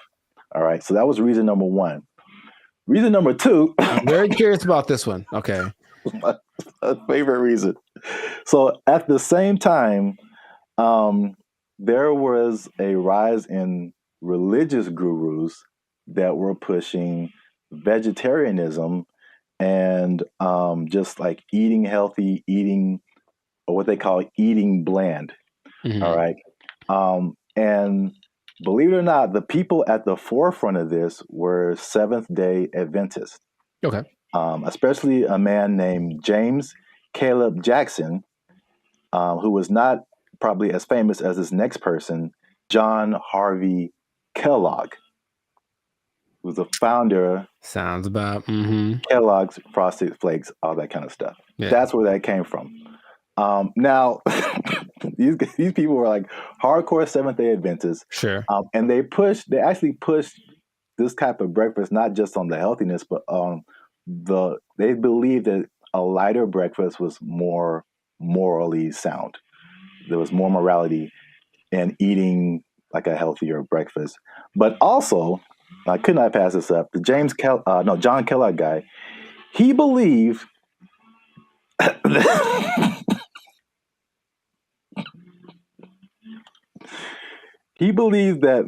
masturbation was the greatest evil on earth, and that by eating cornflakes, it would prevent people from doing it. So I don't see the connection. No, it's there, man. It's there. I'm trying to make it work in my head. Well, I've had cornflakes, and of all the cereals that are like not sweet or nothing, they're probably my favorite ones. They're still nice and crispy and pretty good, I guess. But do you have less of an urge to masturbate after you eat? I've never. You know what? I'm gonna have to. I'll let you know if you really want to know about that. I will go get a box and eat it, and then report back to the pod in a week. Like, this is my findings. But yeah, it's just that episode of Family Guy or Cragwire. I'm not gonna go anyway. You have the one arm that's really big. It's like, bruh, it doesn't work. It doesn't work. So yeah, that was like the second punch to breakfast. That was like, okay, we got to start eating this because they pushed the morality of it. But the other things that they cited have been found to be true. It's like a lighter, healthier breakfast made people more efficient and productive at work instead of like eating a big breakfast and like getting an itis or whatever. Yeah, that's true. So there's that. And so that pushed the cliche of like breakfast being the most important meal of the day. It was actually like a morality thing, which is like crazy. And the last part is that so flash forward to the 1940s, World War II, right? So yeah, World War II, and you got more women joining the workforce than what happened in that time. And so then it became a push to, again, at the time, like the woman was like a stay-at-home, take care of the family, give them 3 square meals a day, all that kind of stuff. Breakfast became the cheat option to feed your family and not feel guilty about it being like quick and easy, because they had to go to work too now. Oh, okay. So they pushed on like the women's guilt, the morality, the work productivity, like hard work. It was like respected to be like hardworking individual and productive and all that kind of stuff. And so all of that combined together to make breakfast cereal like the thing. And I remember like watching commercials, like every commercial is like part of a balanced breakfast, and like you got to have your cereal and blah blah blah blah blah. And they pushed, and the cereal industry is probably like $1 billion industry or something. I imagine, yeah. But they show all of this stuff like, and I never ate all that stuff. I tried once. Man, you just feel gross after it. Yeah. You drink a whole glass of orange juice and a whole glass of milk? Like, nah, man. Yeah, milk, orange juice, toast, fruit, cereal, bacon and eggs. Yeah, something like that. It was all in the one picture. Like the whole food pyramid. Yeah, it's too much. It's really too much. But I thought, oh, it must be something worth trying. And yeah, I regretted that real bad. Yeah. So yeah, that's the crazy story behind breakfast cereal. And if I may leave you with a cliffhanger. Okay. So remember we started off with bacon and eggs. We did. And then everyone went to cereal. Yes. But somebody put bacon and eggs back on the forefront, man. Ooh. And they went toe to toe with cereal. But you have to find out in the next episode. So keep watching. This has been another episode of the Life's a Circus podcast. Make sure you like, subscribe, comment, and share this video with somebody who like them cereals, man. Ooh, I like some. Was that my line? Is that what I was supposed to say? I think so. Okay. And cut. I like some. Oh. Oh, you can try another take if you want. Ooh, I like some. Was that better? Had more? That was too much. Okay, all right, okay. Man. We had it on the first take. Oh, okay. We'll use that in the commercial. Thank you, Mr. Director. Here's $5 million. Look, let's go. Where do I sign, Mr. Barry Gordy? Jericho likes it. Super sweet sugared honey smacks. Give me that. Give me that money. They took our jobs. They took our jobs. Everything works. You know, I've been able to text you or call somebody or search the internet. Like, it all works. That's the good. The bad, Okay. Let's talk about it. Let me just say this. What's up, everybody? I'm Zap, and this is Jericho, and we are the now 6-time international award-winning pop hip-hop music duo Band Future. We do clean, fun music that everyone can listen to with a sound that's uniquely Californian. And right now, you are tuned into the Life's a Circus podcast, where we talk about everything that's funny, interesting, and ridiculous. But wait, need you to help us out, support our channel, because YouTube pays our bills. Not really, but hopefully in the future. Look. Yep. I don't know your life. I got to check in and saving, checking. Things are complicated. I need you to subscribe. What I'm trying to say is I need you to subscribe. I got kids to feed, man. Y'all ain't been subscribing. I need you to subscribe, man. I didn't know you had kids. Subscribe, like, share, comment. Because this is actually a very helpful video. Ooh, helpful. Because there's a thing happening, and I tried it out, and I'm going to let you know how it goes. So there's a thing called Helium Mobile. It's a phone service that I switched to, and not only was it half as much as my original phone plan, but it also makes me money. If you stay to the end of the video, I'm going to tell you how much money I've made with Helium Mobile in the past 2 months of trying it out. All right, so Helium Mobile. I think I told you about this when I first started doing it. Because so backstory is, I had my phone was not. What was it? I could receive text messages, but I couldn't send text messages.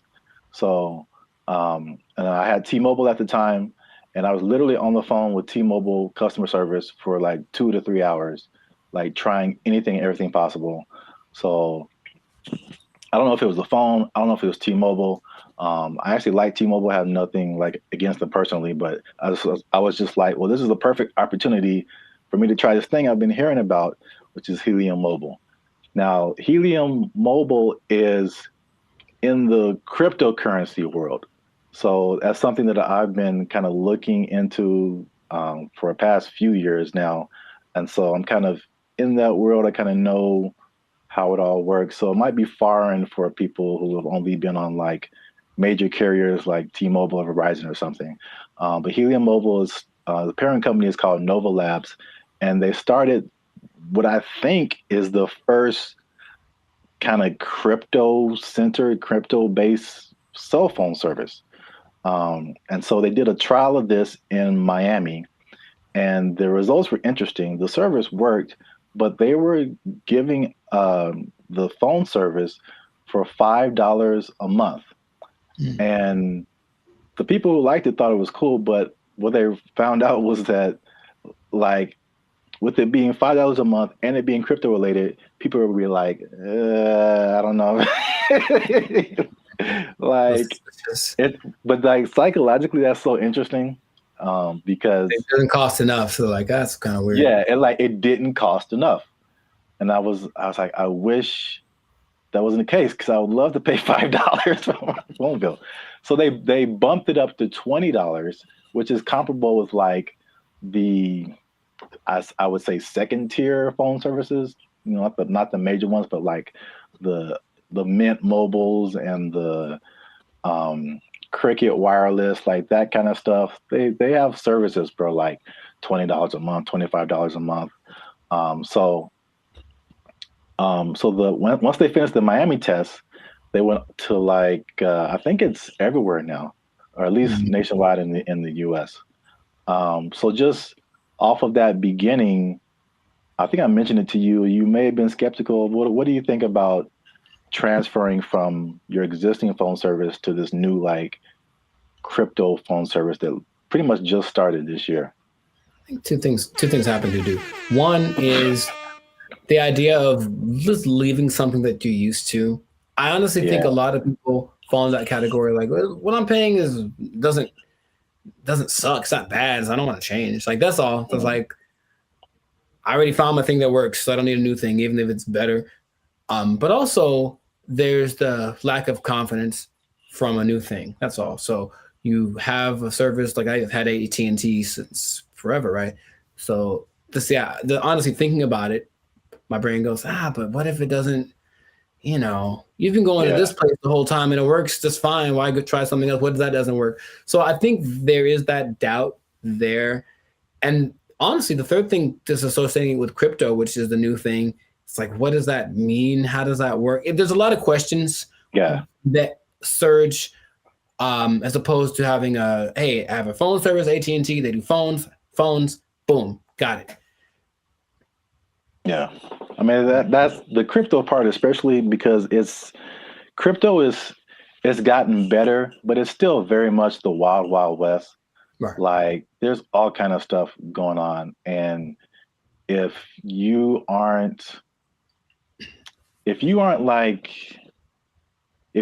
messing with stuff outside of like the big name Bitcoin and Ethereum, but even then the stuff goes down.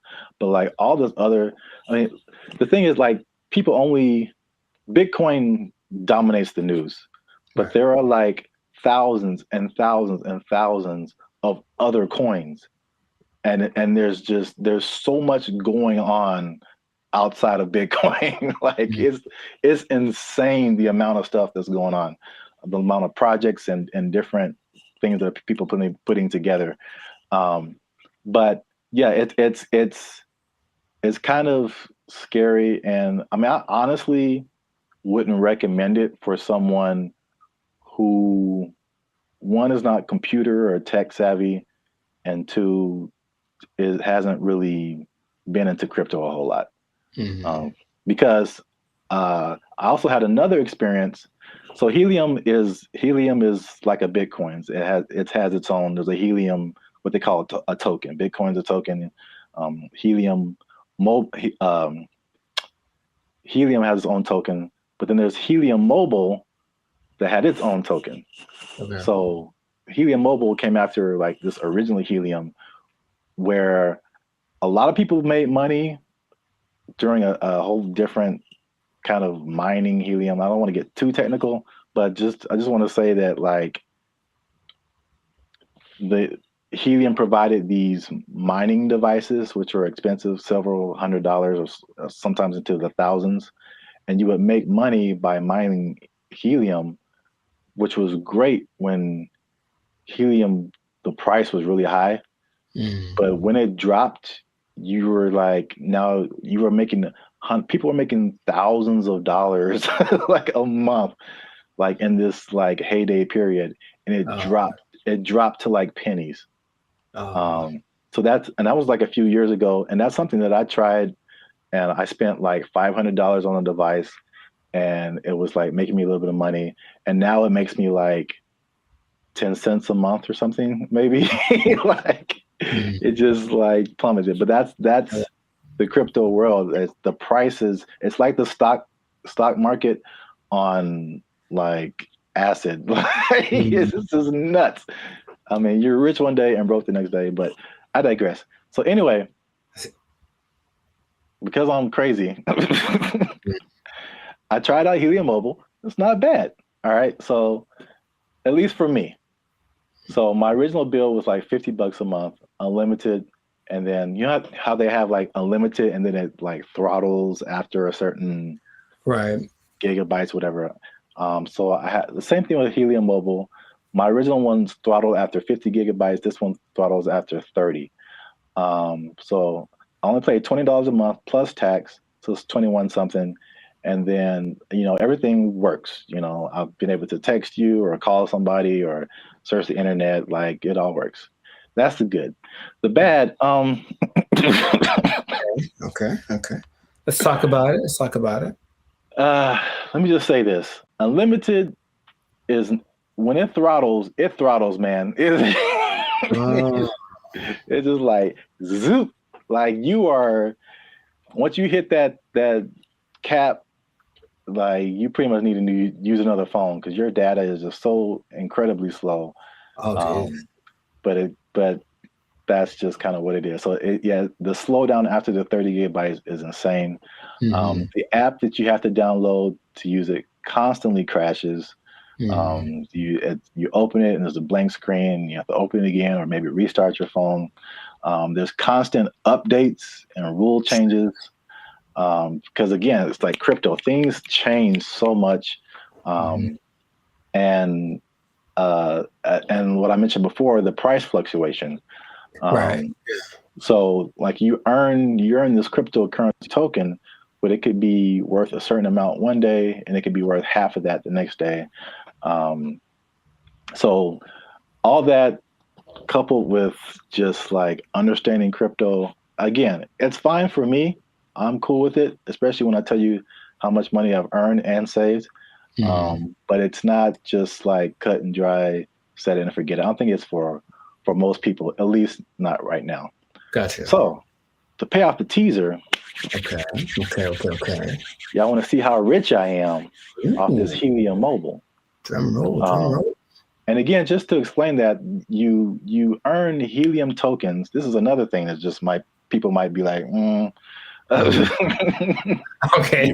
Yeah. You earn Helium tokens by sharing location data, and the Helium uses that location data to understand where they need coverage to expand the network.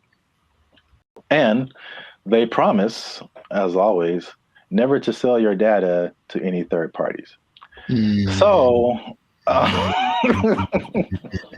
there's that. I'll let you do with that what you will. Lies and slander. So currently, again, there seems to be a trend in crypto where, like, if you get on something first very early, you seem to make the most money, and then it just kind of like it just kind of settles there. So in terms of Helium tokens, when I first started, I think I was earning like 700-800 Helium tokens a day. Current price of Helium or Helium Mobile tokens. Current price of Helium Mobile is like 0.003 cents. Okay. So basically like a Spotify stream.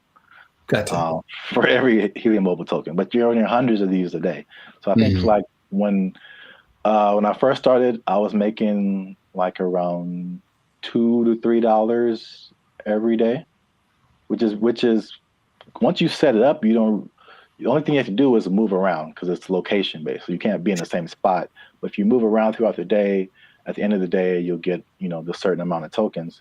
So I'm pretty active. So I was making a couple of $2 to $3 a day. That has since dropped. It's currently like $1.50 to $2 a day. But again, like a couple of dollars a day for not really doing anything. Sure. That's kind of cool. When people when this first started, people were saying they were making like 1,000 to 2,000 tokens a day. So this was like a few months ago. So you can like see the pretty rapid decrease. And it could it go back up? Yep. Could the price go back up? Yep. So who knows? But for 2 months, and I actually put this on 2 different phones. Okay. So in 2 months, and this is after paying my phone bill, my $20 phone bill each month, which you can also pay with a Helium Mobile token. I was gonna ask. Okay.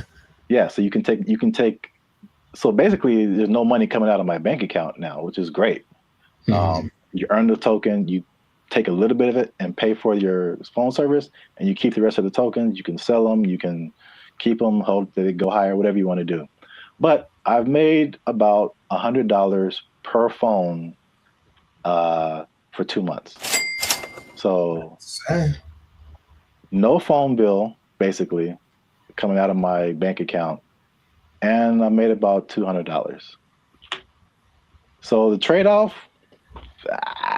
for me, I don't mind it right now. Sure, right. Again, who knows? Time will tell. But if you want to try Helium Mobile, there's a referral link in the description. I think if you use that referral code, you get like $5 or maybe $10, something like that. You'll see it. I don't know what I'm talking about. I see. But yeah, you'll earn it towards your Helium Mobile plan. You can try that if you want to. But again, like if you're not a crypto person, I wouldn't it's not so cut and dry. I'll say it like that. So try it at your own risk. Now, after hearing my story, you think that you would want to try Helium Mobile? I thought about it since the first time you brought it up, because the idea of just, I guess the downside, I need my phone to work fast all the time. I need it to be fast. I absolutely need it to be fast all the time. So I don't know how I would deal with that. And I use it a lot, but just the idea of my bill's probably $100. If I'm paying $100 and you're making $100, like that seems more fun than making part. Yeah. So consider. Yeah, we'll see. Let us know what you think in the comments. Do you want to try it? Do you think it's crazy? Are you scared to leave your phone service? Is crypto still too wild for you to mess around with? Let us know. This has been another episode of the Life's a Circus podcast. Again, subscribe, share. You know what it is. Maybe if you get enough Helium Mobile, you won't have to work anymore. and you never be in danger of losing your job. You never be in danger of losing your job because you got so much Helium Mobile tokens. Oh, it's only worth a Spotify stream right now. They took our jobs! They took our jobs! There's no amount of money too great, right? If you're gonna go buy a yacht and a spaceship, that's $1.5 billion right there. So, like, don't buy a yacht and a spaceship. That's my suggestion. I'm just saying, please don't do that, Florida person. But Elon Musk has a yacht and a spaceship.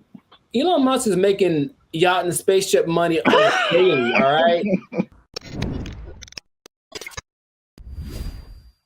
Yo, what's up, guys? I'm Zab. This is Jericho, and we are Band of Future, now 6-time international award-winning pop hip-hop music duo. We make clean, fun music that everyone can Muget. Clean, fun Muget. Muget, I like it. Do you enjoy Muget? I don't think I've ever tried it. Dang it, I was doing so well. Is it spicy?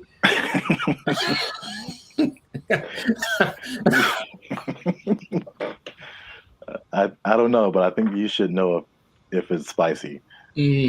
Because yeah. I'll put a link. I'll put the link to the video. Oh no, you talking about? Yeah. Here we go. Up there, guys. Go watch it. We do clean, fun music or Muget, depending on what country you're from. That everyone can listen to. The sound is uniquely Californian, and you are now tuned into the Life Circus podcast, where we talk about things that are funny, interesting, and ridiculous. And look, I raise my voice because I'm gonna make a statement. Say it. People have been watching, they've been laughing, they've been thinking, but they haven't been liking, they haven't been commenting, they haven't been sharing, and they haven't been subscribing. And I need you guys to do all 4 of those things, or else I'm gonna have to start robbing people again. I'm trying to change my life. Again, man. Told you. It's not the way. It's not the way. Trying to be on the straight and narrow, you know what I'm saying? Make this YouTube money. So yeah. But yeah, make sure you do all that. Like, subscribe, share, comment. Let us know what you think. And especially share this video with somebody who needs some money, man. Oh, man, I know quite a few people. I mean, like, everybody, right? Like, if you need some more money, raise your hand. Hey, calm down. All right. So, I mean, it's not just specifically money. It's specifically the Mega Millions, right? The lottery. Or there's always the different state lotteries too, but you know, you always see these news stories of people win like these ridiculous amounts of money, and then you see the statistics later where it's like they won $1 jillion, and like a year or two later, it's all gone. It is broke, yeah. And you can't I can't even imagine like how you do that with that much money. So I guess my question to you is like, why do you think that? Well, I got a few questions. First, let's start with that. Why do you think that happens? Like, why do people? Oh, for me, that's a simple answer. It's that if you don't understand the work that it takes to make money in the first place, you don't know how to keep it. That's all. So if you just got lucky and it's like, oh, I got money now, then you're not going to have you haven't developed any habits to maintain that. And everyone basically has an idea that, okay, maybe saving money is a good idea. I should do that more. I should. It's not on their list of must do, it's I should do. And then the second that it happened, perfect example, dude. Episode of the Boondocks where Grandpa leaves for his do it big vacation and he gives probably give you some money. And it's like, all right, this is supposed to last. It's like, also they came into some money. Cool. This is going to help us get food, get clothes, whatever, last the whole week. Nah, Riley goes and blows it all in an hour. Ask yourself, be honest. Ain't I'm clean? No. Man, how we going to eat? Like, that's just how people live. That it's like, you're basically a dam waiting to burst. I'm just waiting to get my break. And then I'm just going to do something ridiculous with my money. And no one can tell me no, because it's my money. So I think it's that. And plus, there are worlds of, how do I say this? finance, like there's things you can buy that you don't know you can buy because it's not an option for you, right? As soon as you get to that level of, I was in Malibu the other day, hey, Malibu, and I saw this thing for property, some kind of a beach property, and that's starting at $70 million. Oh man. And they wouldn't put that there if they didn't know that there are people that can drive by on a whim and be like, hey honey, do you think we should get new property? How much is it? Starting like 70 million.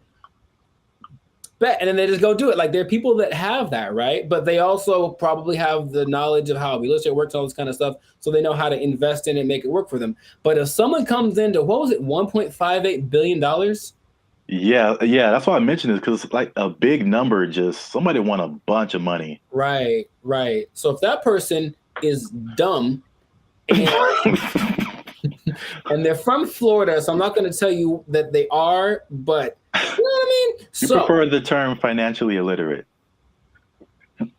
Got it. So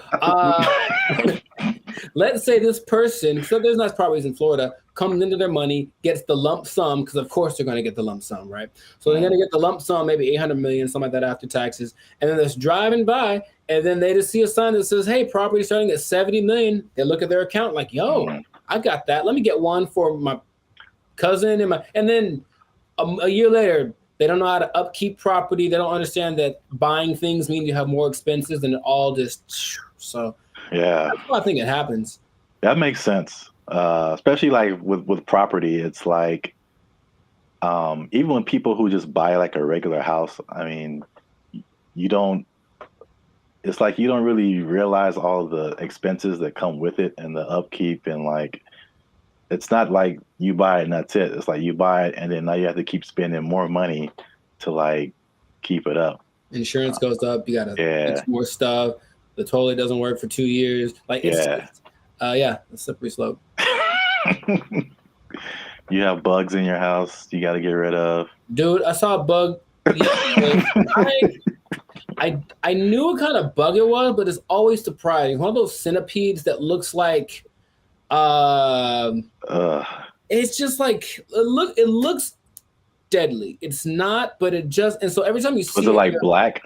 It's like black with like these legs that are kind of like at an angle. It just looks like I feel like I know. I've seen what you're talking about. So I see it, and my logical side goes like, oh, it's just one of those things. And then my like primal side is just like, we need to move. Like that's what I'm they have invaded, you know what I mean? So yeah, but it's just like you have to always and there's always things that need to be fixed and whatever, and then property value around you goes up. Someone writes you a letter like, yo, you gotta fix your roof, man, because you're hurting us. Stuff like that happens. I'm not saying it happened to me. I'm just saying that's the whole letter is just like, dear sir, fix your roof. You're hurting us. Sincerely, the neighborhood. Sincerely, all of us. You're bringing us down, bro. You need to step it up or get out. I was like, yeah, that's how it works. But not even that. I had a cousin who won maybe $300,000 on a game show in the snaps. In the 80s, right? So 300,000, that's pretty good. Dude, shout out to Steven. He was broke within 6 months, I think. Wow. Yeah. God. Because I know you, and I know how you think what you would do. Oh yeah. Winning the amount of money. Most people don't think that way. It's just not. I think, remember Shaq talked about he spent his whole first contract and was like broke. I don't know, it was a very short amount of time, but like he bought a house and then he had to buy his parents a house and he bought a truck and they buy whatever truck, and then he goes to his agent like, I need to get this thing, and they're like, dude, you were like $500,000 in the red. What did you do? You just got the contract. So you just have to know about these things, that there's no amount of money too great, right? If you're gonna go buy a yacht and a spaceship, that's $1.5 billion right there. So like, don't buy a yacht and a spaceship. That's my suggestion. I'm just saying, please don't do that, Florida person. But Elon Musk has a yacht and a spaceship. Elon Musk is making yacht and spaceship money daily, all right? Every day he's making that. Is that the level? Like 6 figures, millionaire, yacht and spaceship. Yacht and spaceship, man. Yacht and spaceship club only. And you have to buy them two things at the same time. You can't buy one or the other. You know, it's like a package deal. You got to get them to match. Step 1, Tesla. Step 2, Step 3, yacht and spaceship. There we go. Yeah. Plus, you know, they're probably gonna make a yacht that can turn into a spaceship or vice versa. So it's all there's no level. You can go buy. People buy islands now. You know, you can get anything with the right amount of money. So just you'll run out of it because money is a limited thing unless you have. Because if you won the lottery once and you're like, cool, I'm set for life. It's like, no, maybe you should set up to try to like. If you won it once, maybe play it again. Like, I don't know, do something else. What? That sounds like a terrible idea. Well, look, I don't know what the probability is, but think about it. If you won $1 billion and then you spend $1 million of it on more lotto tickets, you're probably going to win it. I would just guess it's possible that you could win again. I know you don't like that at all because it's a stupid idea. I mean, I don't know if it's. It's like reinvesting into something that's a far-fetched idea, but if you know. Yeah, I won $1 billion and 10 million. All right, I'm gonna buy $10 million worth of lotto tickets. What if you win 3 more times? And you know what I mean? Like, and that's how Las Vegas works, folks. Yeah. Right, or gambling. People get addicted to gambling. I got so much money, and then all of a sudden, yeah, I won. What if I win again? Yeah, go for it. So my advice to Florida man or Florida woman, whatever, whichever one you use. Florida man, please keep your money. Yeah. Wow. That's yeah, the other thing you kind of made me think of is not just the stuff that you buy, but like your family, because then you become like the most popular person in your family. Everyone's going to hit you up. I'm broke and people hit me up. So if I got money, yeah, if I got money, bro, it's going to be like, right. It's like there's no end to it. Ooh, phone's gonna be ringing off the hook, man. No. And you can't be anonymous in most states if you win. You have to tell people, I'm rich now, so so leave me alone. You got to move to a different place. It can be a good thing for sure, but I don't think anybody. Then if you are all of a sudden a public figure, all you do is get criticized because people know what you're buying. That lady who won maybe $20 million in New York a few years ago, she spent most of it getting her husband out of jail. Oh. Or that. No. Getting him out of jail. She spent like $7-8 million on his bail. Right? Whoa. I know. I was like, my first question was, dude, what did he do? Like, wow. Like, he obviously did it. If $8 million, dude. So, yeah, but so everyone knew that she spent it. And they're like, you shouldn't waste your money. So yeah, she went through $20 million swift, you know? Wow. That's crazy. Back to bologna sandwiches. Well, we're out of time, and that's been another episode of the Life's a Circus podcast. Make sure you like, subscribe, share, and leave a comment. What would you do if you won the Mega Millions or some kind of lottery? You think you would keep the money? What would you spend it on? Let us know. And yeah, check us out next time. And be cool and stay in school. Hey. Fun. Squash it. Squash it!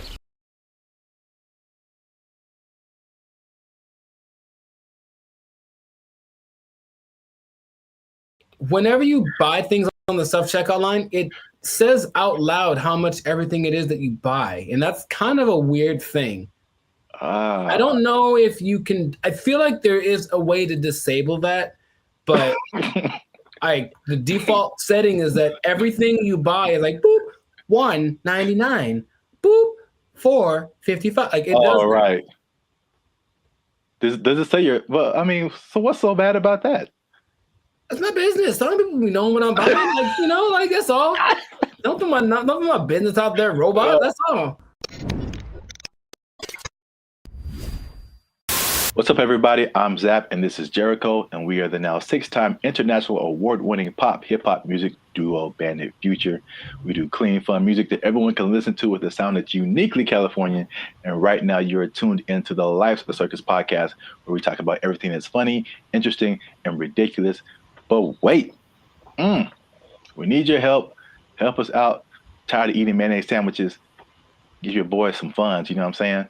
You can join the channel, become a member. That'll help us out. Or you could just like, subscribe, comment, and share this video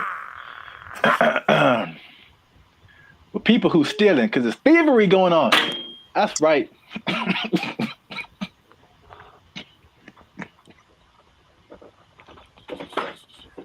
Here's the thing about that. I don't know what you're about to say, but this is going to be weird, almost like a devil's advocate thing.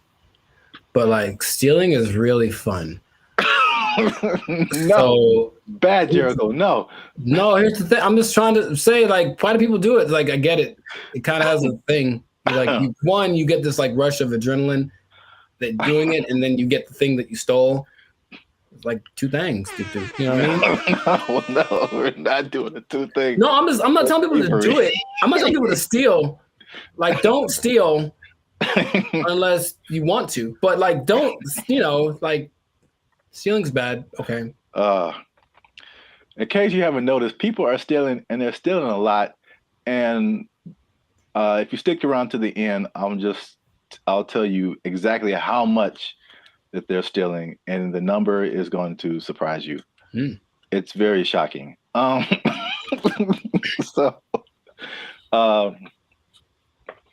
Stealing is bad. Okay, we shouldn't steal. But I'm bringing this up because it's affecting me, and that's the most important thing. Oh, look, Jericho, the self-checkout line. Do you ever use that? That's all I use because people are gross. Oh, okay.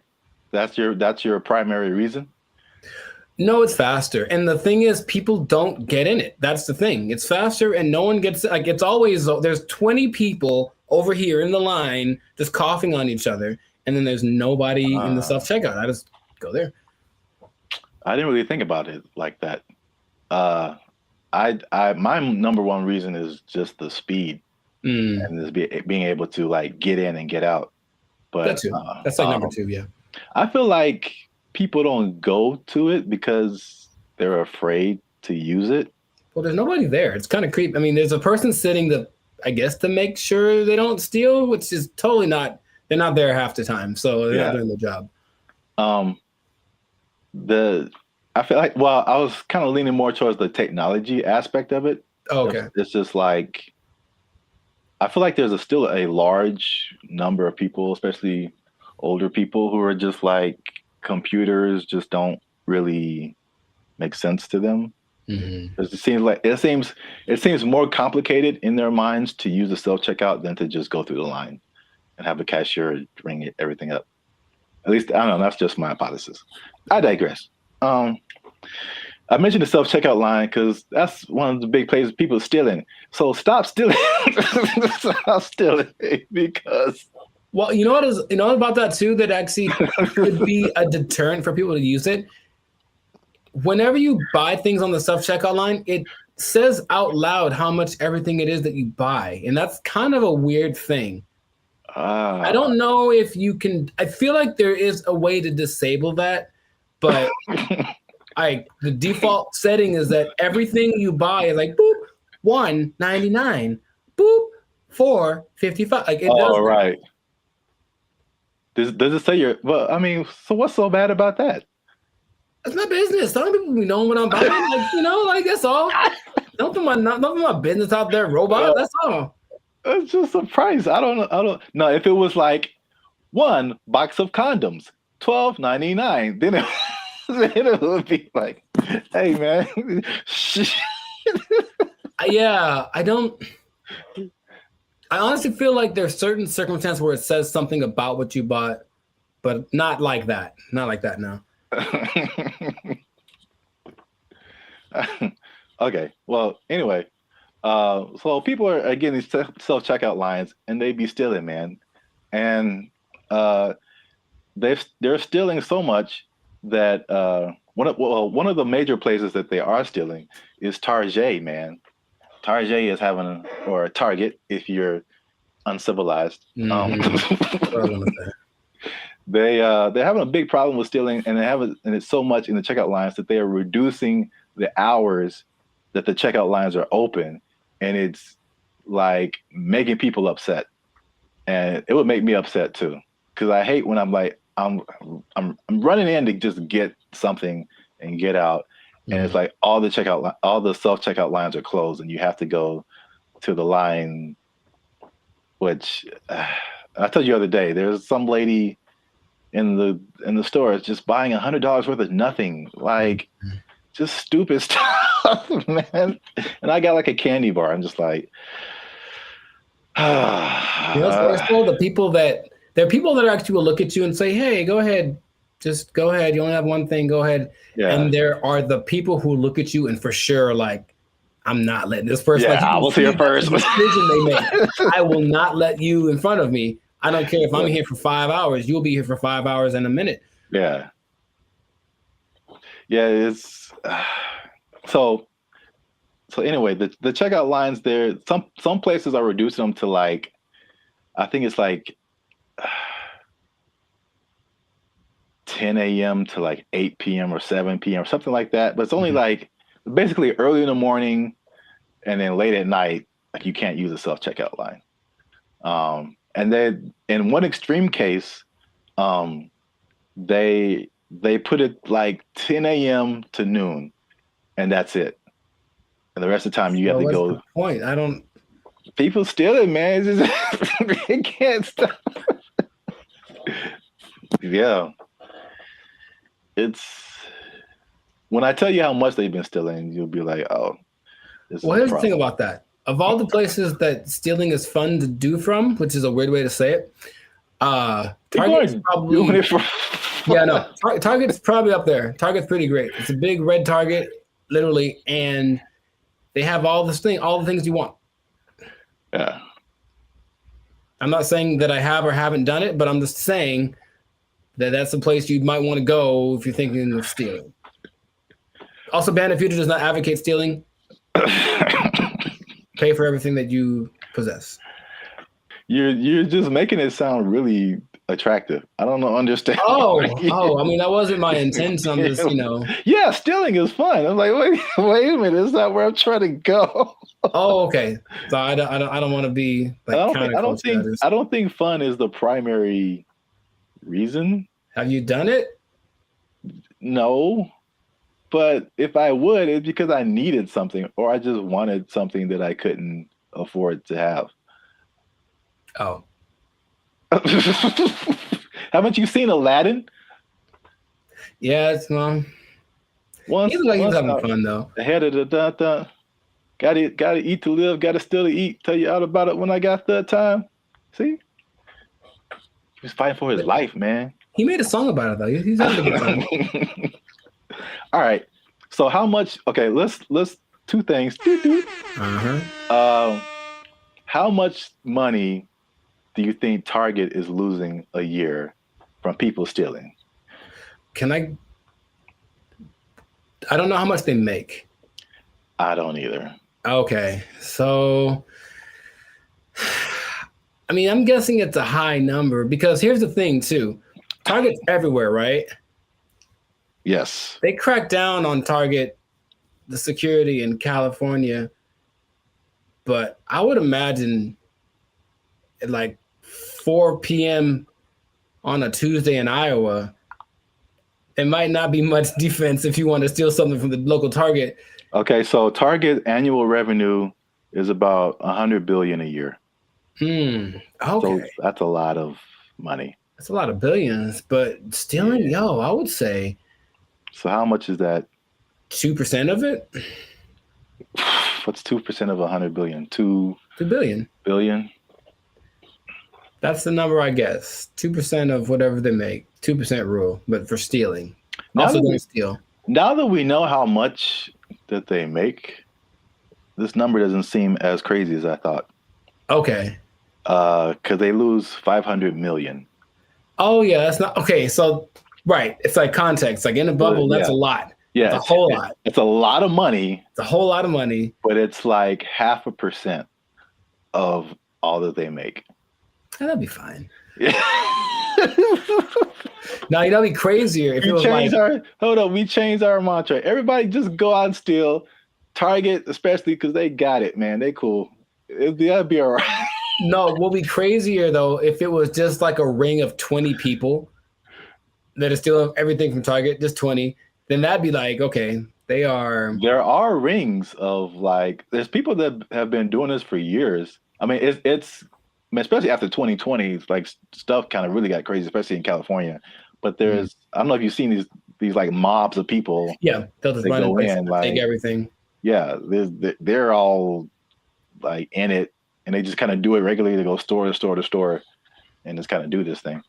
So that's Target. The last part of the tease is how much retail theft is, and this is from 2022, but pretty recent for like all nationwide, and that is 112 billion.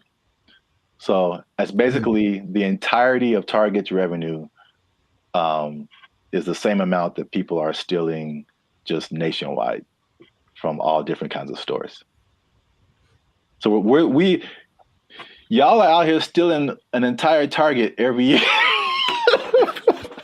The entire Target income stream in one year. An entire Target corporation worth of products and merchandise. You guys are stealing it every year, and that's a problem. But you're ruining my self-checkout experience, so stop it.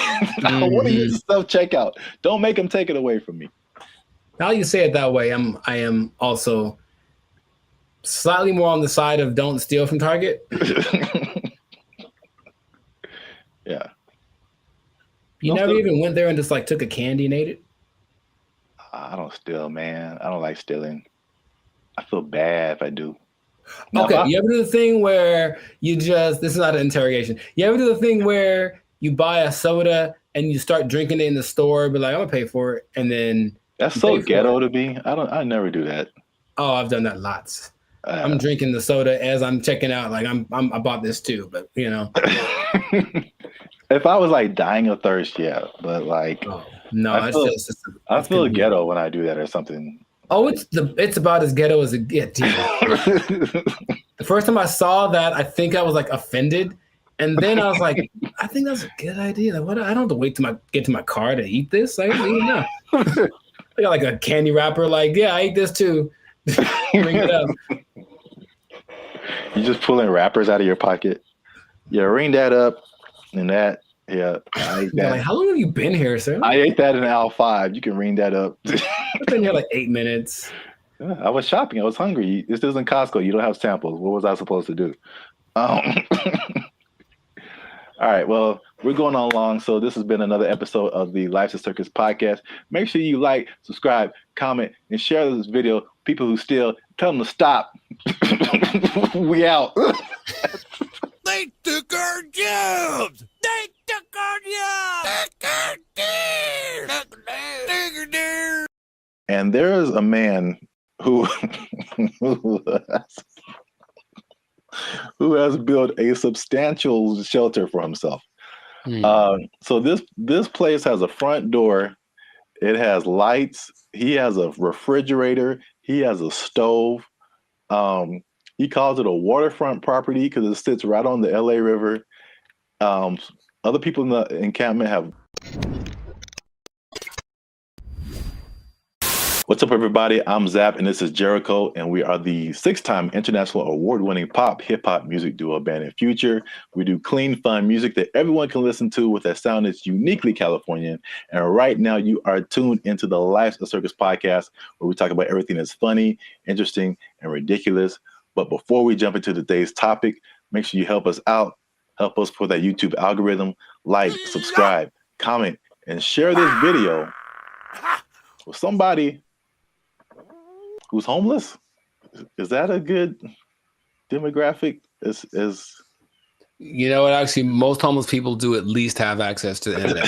So I guess now, 20 years ago, no, but homeless people are doing pretty good. Yes, I'm glad you said that because that kind of segues into what I'm talking about. Okay. Before I say I don't know where to start first. Okay. No, I'll go off of what you just said.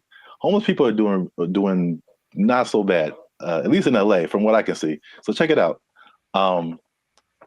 I think I told you maybe a month or so ago, I was going to like the crypto.com arena and I was walking past this homeless encampment and I saw a orange extension cable. Mm-hmm. And it was just like, it was long. It was running all the way down the sidewalk. And somehow, I don't know how they did this, they rigged it into like a light pole or something. And those people had electricity. Like they were in there having a good time. They had a TV running. They were watching Netflix, whatever. Like they were just like, it's all good. So the I guess the comfortability of homelessness is getting really interesting. And then also I came across an article from ABC, which was just took it to the next level. So by the 110 freeway, which is a major freeway in Los Angeles, if you're not from here, there's an encampment, and there's a man who who has built a substantial shelter for himself. So this place has a front door. It has lights. He has a refrigerator. He has a stove. He calls it a waterfront property because it sits right on the LA River. Other people in the encampment have little gardens. They have a whole situation going on. So have you seen anything like this, or have you noticed like the increase in just amenities that like homeless people are just like living it up right now? Not specifically like that, but I do want to point out something. And I think it's a misconception that a lot of us have, understandably. If you're homeless, you assume certain things about people. But yeah, being homeless doesn't mean you're broke. It doesn't at all. And I bring that up because I remember in Claremont, I was in a Coffee Bean listening to two homeless guys basically have a business meeting about how to get more money from people. Like the dude, he was seriously like, yo, man, you got to go to this exit between this time and this time. Make sure you have a dog and they'll give you. So these people have money, and barring the people that are super drugged out or have like a crazy mental illness, not a lot, but there are homeless people that are homeless by choice. So they have money, it's like they just don't want to spend it on a house. So that doesn't surprise me, but I haven't seen specifically that. Yeah, I've literally been at the gas station and dudes walking up to me who are bigger than I am. They eating good and like fresh Jordans on, like they just right. Can I get $5? I'm like, dude, you look better than I do. Like, can I get $5? Right. Like, what are you talking about? But yeah, it's getting crazy. Not getting crazy. It's already crazy, especially how here in LA, we have just, I think it was only, I forgot the numbers in LA, but it's just thousands and thousands of homeless people. But I did want to address something because we talked about the homeless before in a previous video in San Francisco, where they were like trying to hide the homeless people because all these people, these foreign dignitaries or something, were coming in and trying to hide the whole situation. Somebody, I don't know this person, but somebody got kind of offended at that video, and they tried to go at us in the comments, man. They tried to go at us in the comments. Would you like to hear it? Good. I'm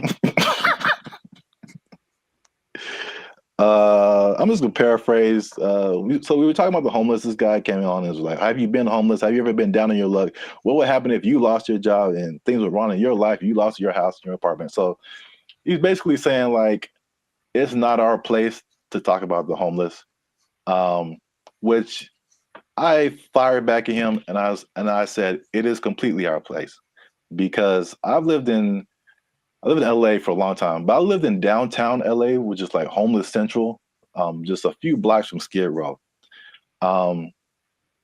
When people are pulling down their pants and taking a dump on your front door and you step in it, you absolutely have a right to say something about that. Like, you have a right to say something about that. And it's not even the homeless in particular. It's the all the stuff that comes with it. Like, I don't care if you're homeless or not, whatever, but it's like it's the disrespect for other people and the other things in the city, and just like the trash everywhere and the safety concerns and like the destruction of property. If you're pushing a shopping cart, I'm pretty sure you didn't buy that shopping cart. That means you stole it from us. Just because you're homeless doesn't give you a license to commit crimes. Like, like you can't.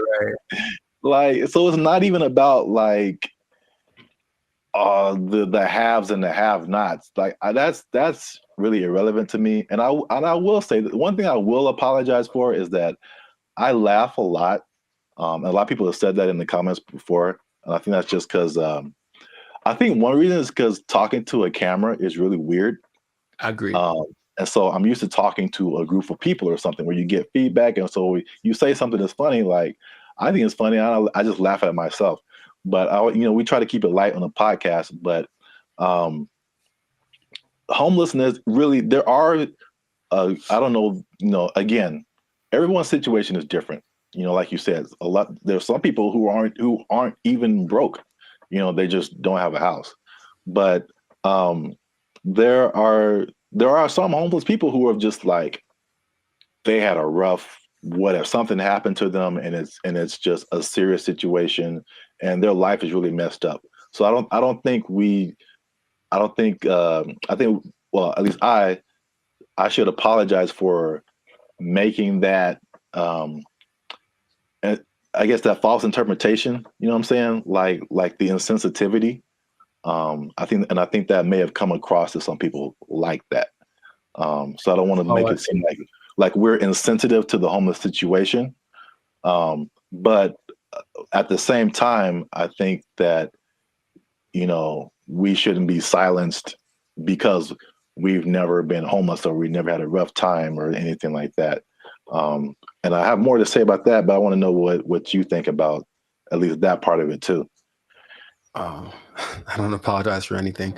I think that I'm justified in what I say when it comes to things that I've seen over time, right? So generalizing is dangerous, but it works because we have to start somewhere, right? So if homeless people were literally just like everyone else, they just didn't have a home, meaning they weren't dirty, they weren't sometimes violent or leading to criminal activity in order to, because if you don't have money, you have to do things that are above the law to get what you need.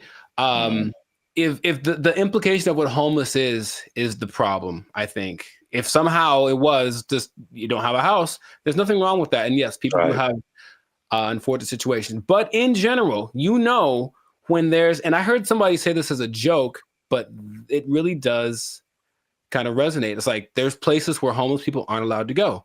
Why? Because they're homeless, and that's not a place that they can't come into the places that we can go because they don't have a home. And it's not because they're homeless. It's because you can tell they're homeless because they look homeless, they smell homeless, they talk homeless, they're weird to you. Like all that stuff is what we're talking about. At least personally, what I talk about when I mention the homeless people. So I don't think there's anything wrong with that. If you do want to go by, I'm sure someone knows someone who just lost it all in a bad, crypto, real estate exchange. The woman took everything, whatever. I know there's people like that, and that's unfortunate. But just in general, homeless people are not contributing to anyone's sense of safety or anything like that. And that's what I'm referring to when I mention homeless people. Yeah, that's I think that's an accurate statement. It's just like it's not about the condition. It's about the character that comes along with that, and the not only not contributing but being destructive.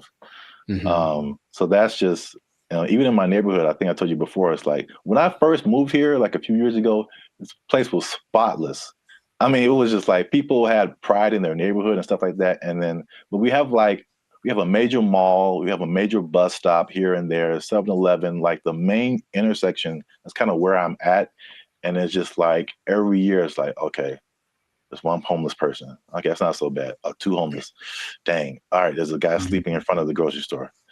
Crap. And then it's like trash just keeps building up. Trash, more trash, more trash, more trash.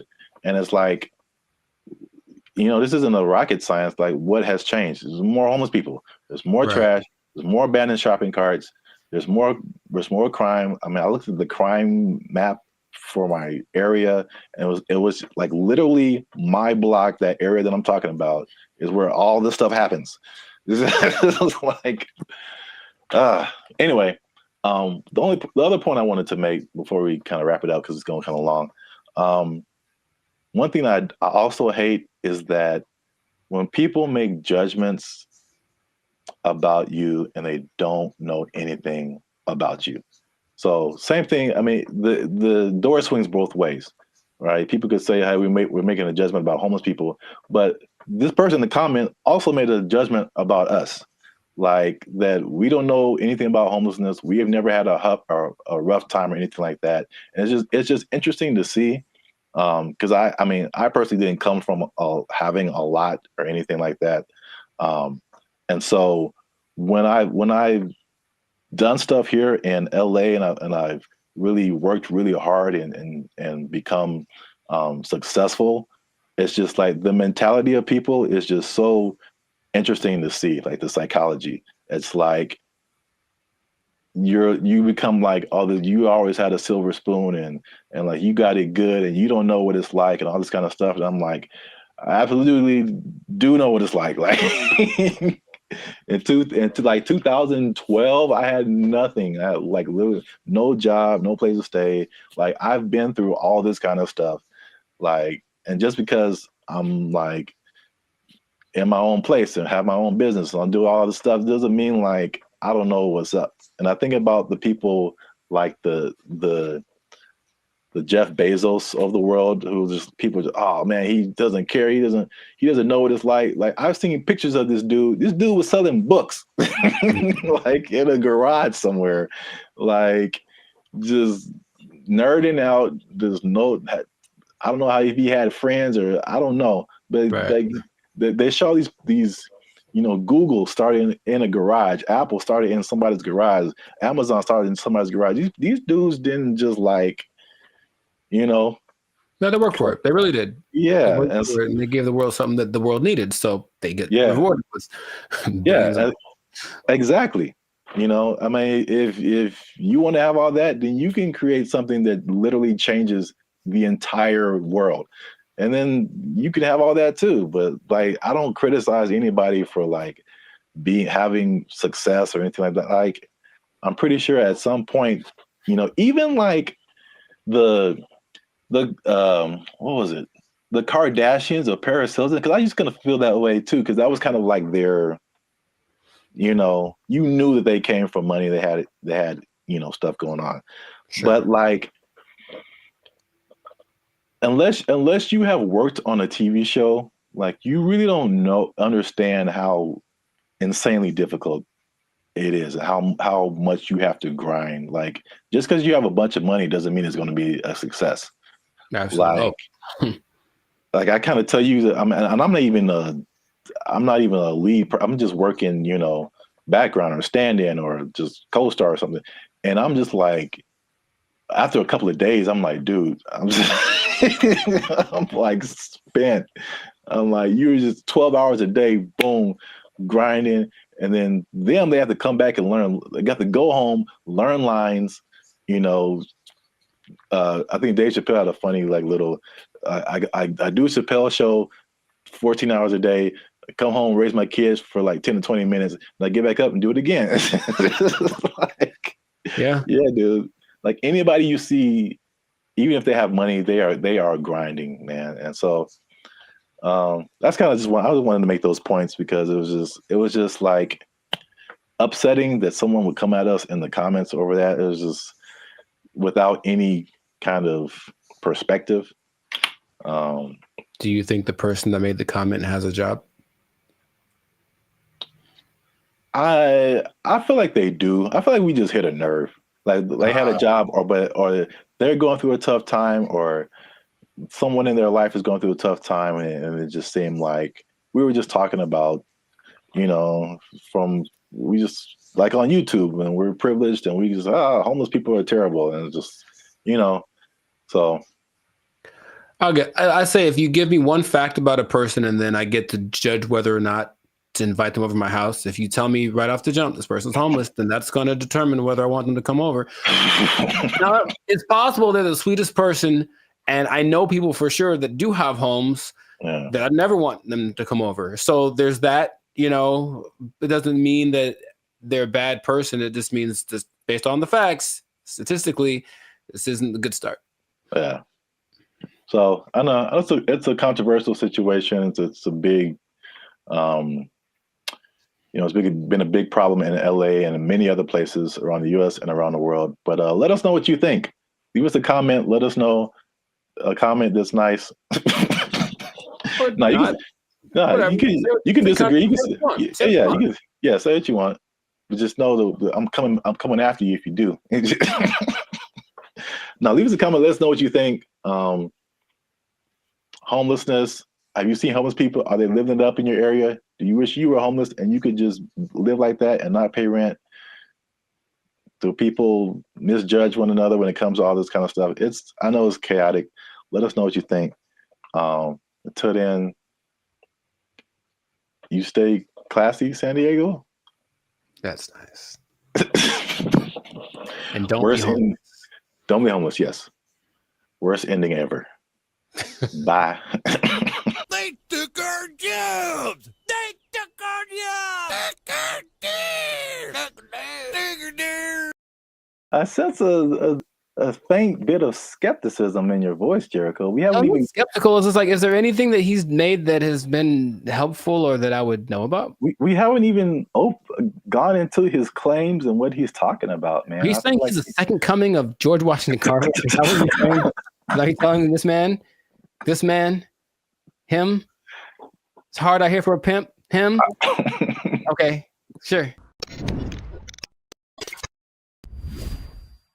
What's up, everybody? I'm Zap, and this is Jericho, and we are the now 6-time international award-winning pop hip-hop music duo Band in Future. We do clean, fun music that everyone can listen to with a sound that's uniquely Californian. And right now, you're tuned into the Life's a Circus podcast, where we talk about everything that's funny, interesting, and ridiculous. Before we jump into today's episode, though, do us a huge favor. Make sure you like, subscribe, comment, and share this video with somebody that you got beef with, somebody that you don't like, maybe somebody that's all up in your grill and making you feel a type of way about the day. Oh, bars. Okay, so look, somebody that put a hitch in your giddy up. Is that a phrase people say still? Yeah, sure, man. Yeah, you got it. So I don't think I got it. I've been waiting to talk about this. All right. So the big thing on the internet has been Kendrick Lamar versus Drake. By the way, I think it's fake. Okay. Just because I've been doing this too long. I'm doing music too long. I've been doing Hollywood too long. I've been doing marketing too long. There's all of a sudden this big beef and oh, wow, millions of streams are happening. Wow. What a coincidence. Anyway, I digress. Mm-hmm. What if I told you, Jericho, that the Kendrick Lamar Drake is not the biggest beef on the internet? I would believe you. Let me rephrase the question. Okay, go for it. You are probably right. What if I told you that there was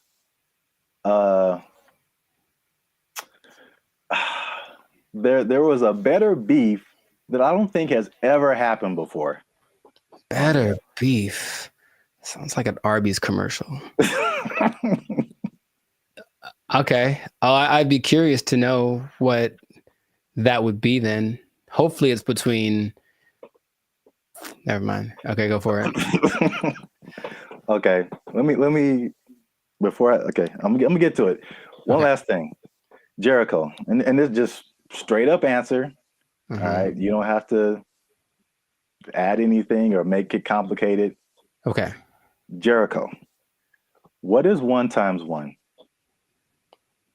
It's 1. Do what? It's 1. No, it's 2, son. It's 2. All right. 1 times 1 is 2. According to Terrence Howard. That's right. Terrence Howard is rewriting. I know what you're talking about. That's the dumbest thing I ever heard. All right. He went on for a long time about this. He thought about this. What was his explanation? Like you can't time something by something to get the same something, right? That was his argument. 1 is 2, son. I'm gonna make a shirt. 1 times 1 is 2. Team Terrence, what's up?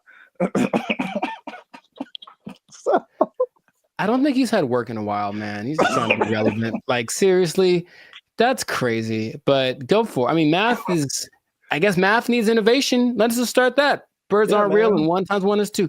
Whatever.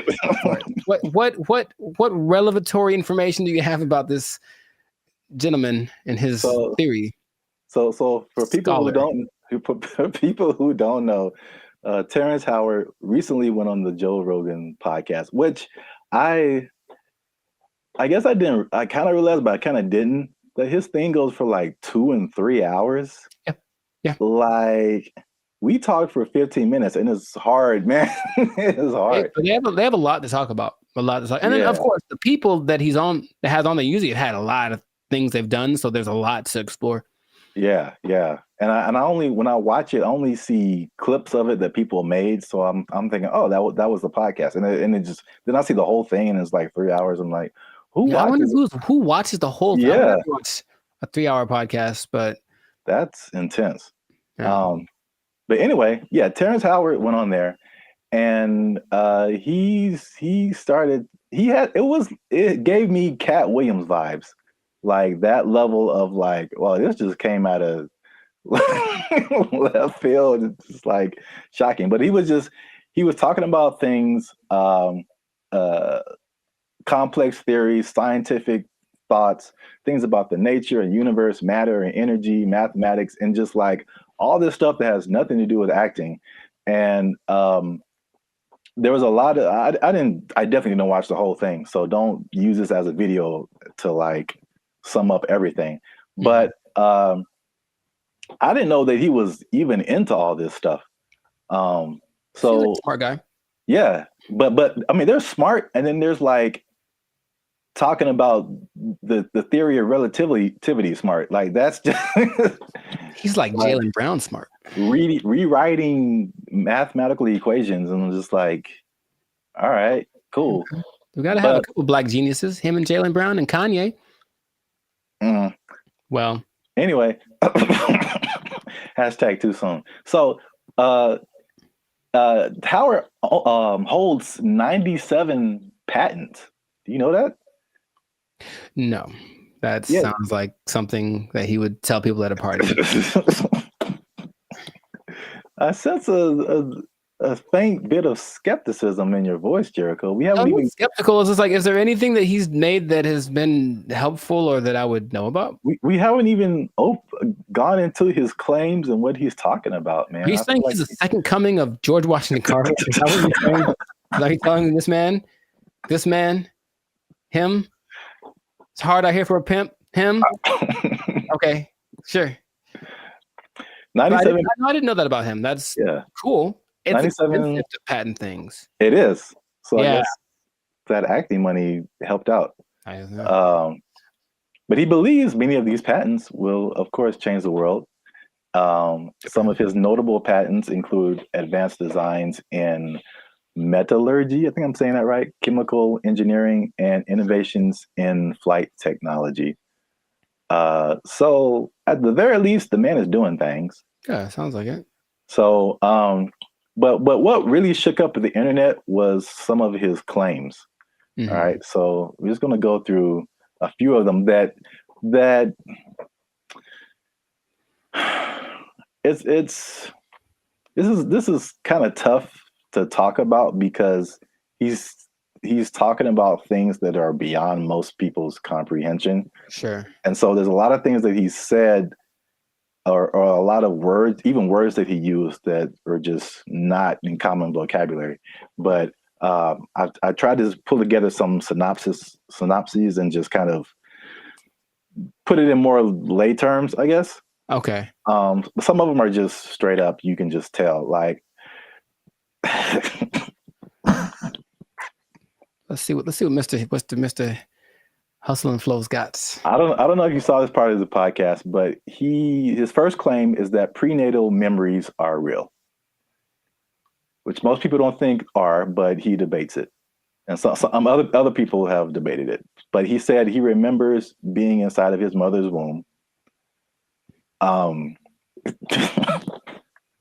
make me laugh. He described detailed memories, such as seeing his hand in utero, and he said he remembers being circumcised as well.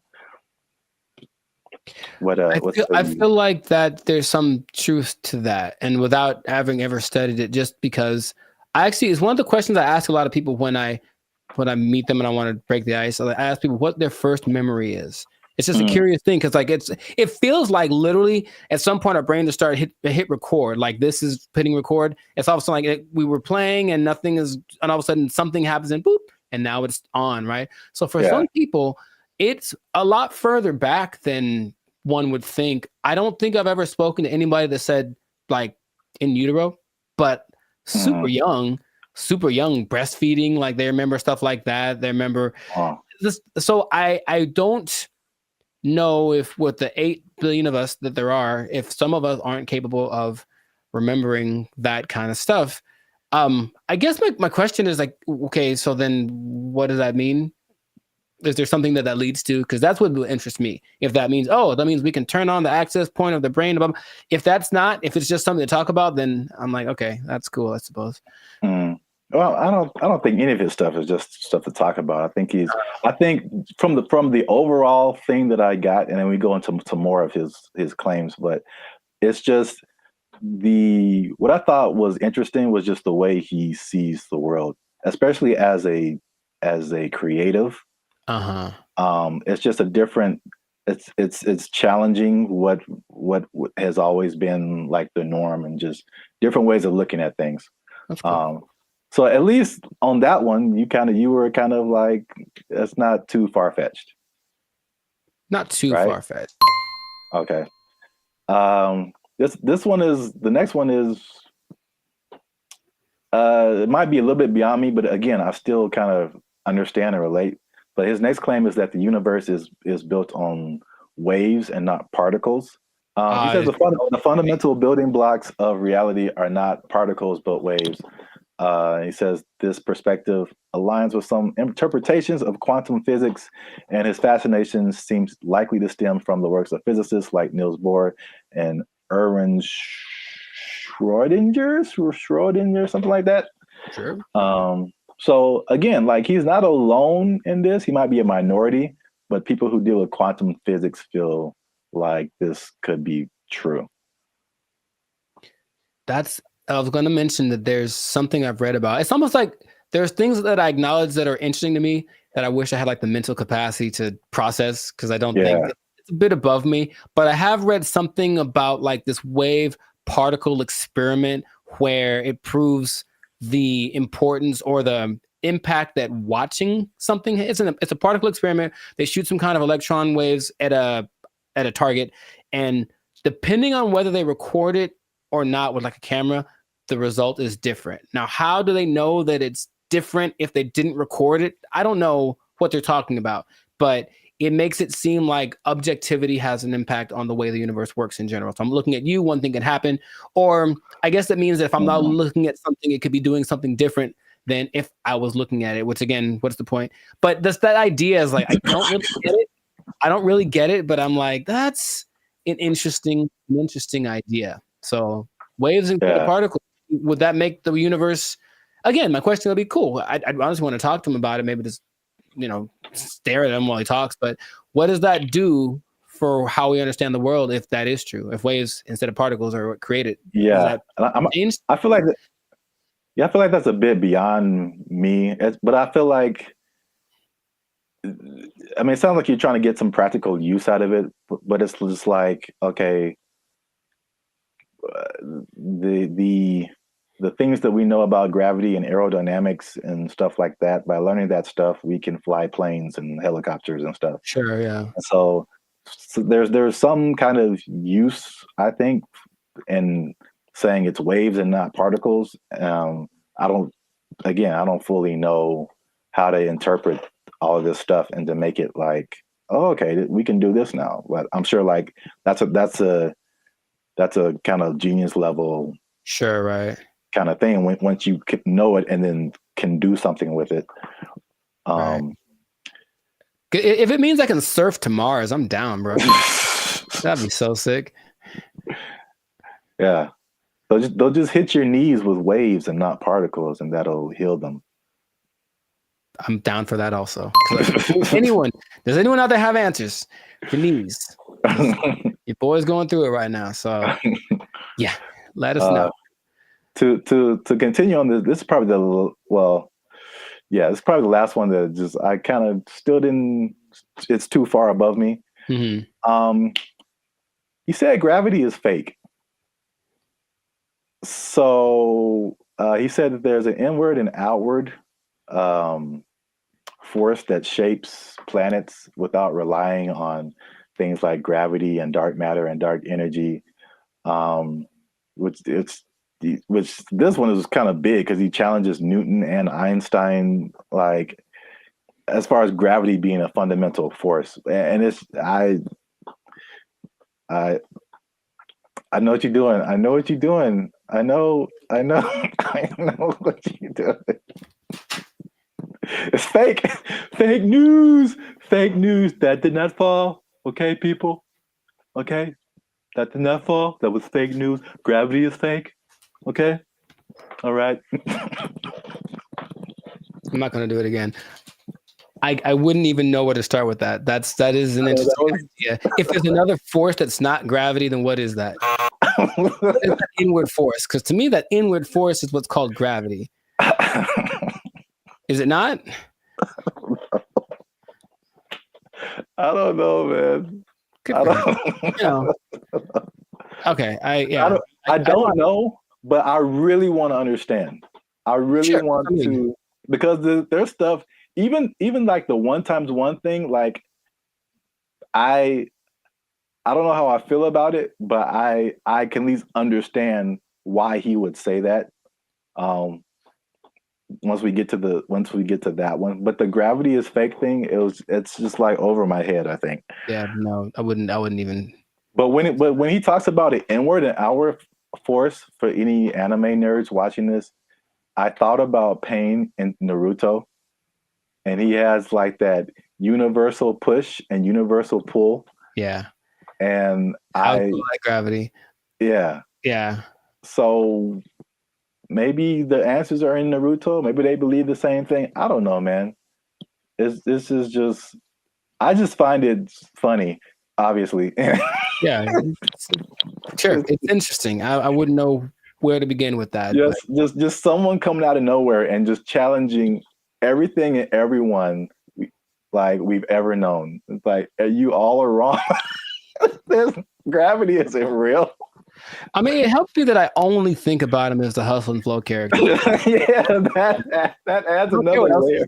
He's stuck in that role to me, so he can say all he wants, but he's saying this. I only saw a portion of that podcast, so I know what he talks like. To me, he's still talking like that character on the podcast. So. Yeah, he definitely has that like typecast, or like his role in Avengers was like, was it War Machine? I forgot he was in that. Yeah, he was like the first War Machine. It's like War Machine said there's no gravity. For the record, I prefer Don Cheadle. The same. I thought they were both good. Oh, okay. Well, so I don't remember Terrence, but okay. Next one is that straight again, along with gravity not being real, also straight lines are not real, Jericho. And this is the one I kind of understand. All right, so this is his explanation. He said, when you view something from the correct perspective, or you view a straight line from the correct perspective, you'll see that it's not straight. So he gave an example that if you put you draw a straight line, perfectly straight, at least to our human eyes, but if you put it under a microscope, you'll see all the tiny inflections that don't make it look straight anymore. So basically, these are all conceptual things. He's basically trying to get us to rethink geometrical concepts. Again, why I don't know how that applies. That I would say. How does that help us? Terrence, how does this help us specifically?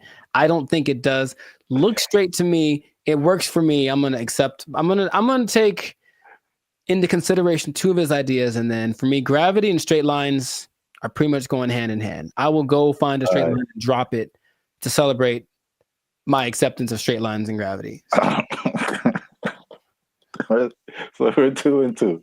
Yeah. So you can kind of see where he's coming from with the prenatal. I like the idea of not him trying to be controversial, just saying, hey, think about stuff. We are told things from an early age, and most people, for everything they've been told, that's just how it is.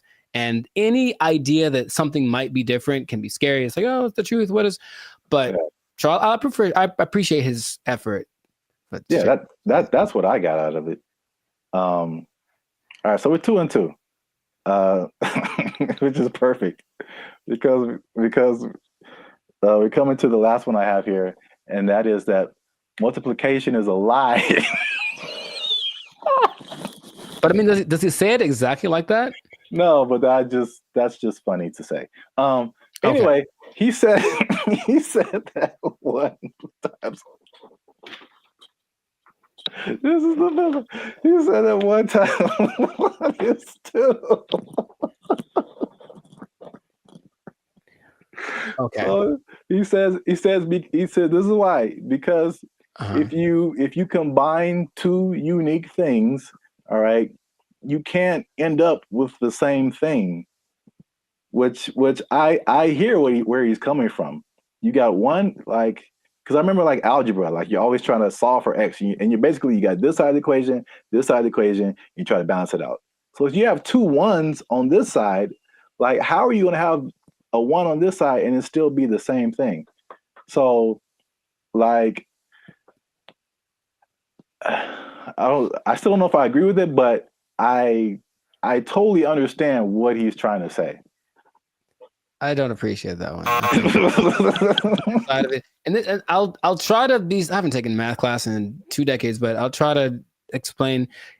He said 2 unique. If you combine 2 unique things, to me, I'm combining in my simple brain an object. This is a guitar pick with a concept, which is a number of these that I'm thinking about. Right. So if I have one of these, this is my object, and I take a number that represents how many of these I could have. If I go times 2, I will then have 2 of these, right? Hey, look what happened. Now I have 2. If I take this one object and then I multiply it by a concept that is singular, nothing changes. Because here's the other thing. I think I can bring a narrow to this also. I want to figure it out because usually there's this might be Avatar. It's there's good or bad. So something has to be one or the other, positive or negative. And then there's the guru on the mountain that made him drink the banana onion juice. He said there's also a neutral. That's the third option, and people forget about that. So does this have to change if I multiply it? No. It could go bigger, it could go smaller, or it could stay the same. And the stay the same is the times 1. So that is my argument, Mr. Howard. I had one of those chalkboards on the back I could draw on with all the numbers and everything. Yeah. The hot to crazy chart. You remember that one guy? Oh, nice. I appreciate that, man. So I don't agree with that at all. National treasure. I don't think I do, but I want it to be a thing. I got you. That's deep down. I want 1 times 1 to be 2. If enough people talk about it, it'll become something. Yeah, if enough people talk about it, it'll become something. I really don't think that it's important. Again, it's just like what? Look, they're ready to change math with that Common Core stuff. Oh yeah. Everyone's all messed up, but the kids nowadays are gonna be just so stupid. All the math is wrong. And so now they're going to throw this in there. Like, by the way, 1 times 1 is 1 or 2. And then what? Because another thing. So if that becomes true, that's just hypothesize. Then wouldn't that change everything? Because you can't just change one thing without changing other things. If there's the fundamental concept that 1 times 1 was 1 and now 1 times 1 is 2, doesn't that somehow affect everything else? I think so, but I'm not sure. I don't want to really think about it. I just want to. I want someone else to figure it out and tell me on the internet. Not just ask ChatGPT, but no. 1 times 1 is 1. Since forever and ever and always, one thing can stay one thing. I am 1 times 1. I should make that my counter. Make a shirt. I am 1 times 1, and I just stand boldly, holding a flag and like a bowl of rice pudding. Oh, wow. I don't know why the second thing. All right, so that's 2 and 3. 2 and 3. All right, so we might end up with a tie here because this is a bonus one. Okay. And this is probably of all these things, this is the coolest thing.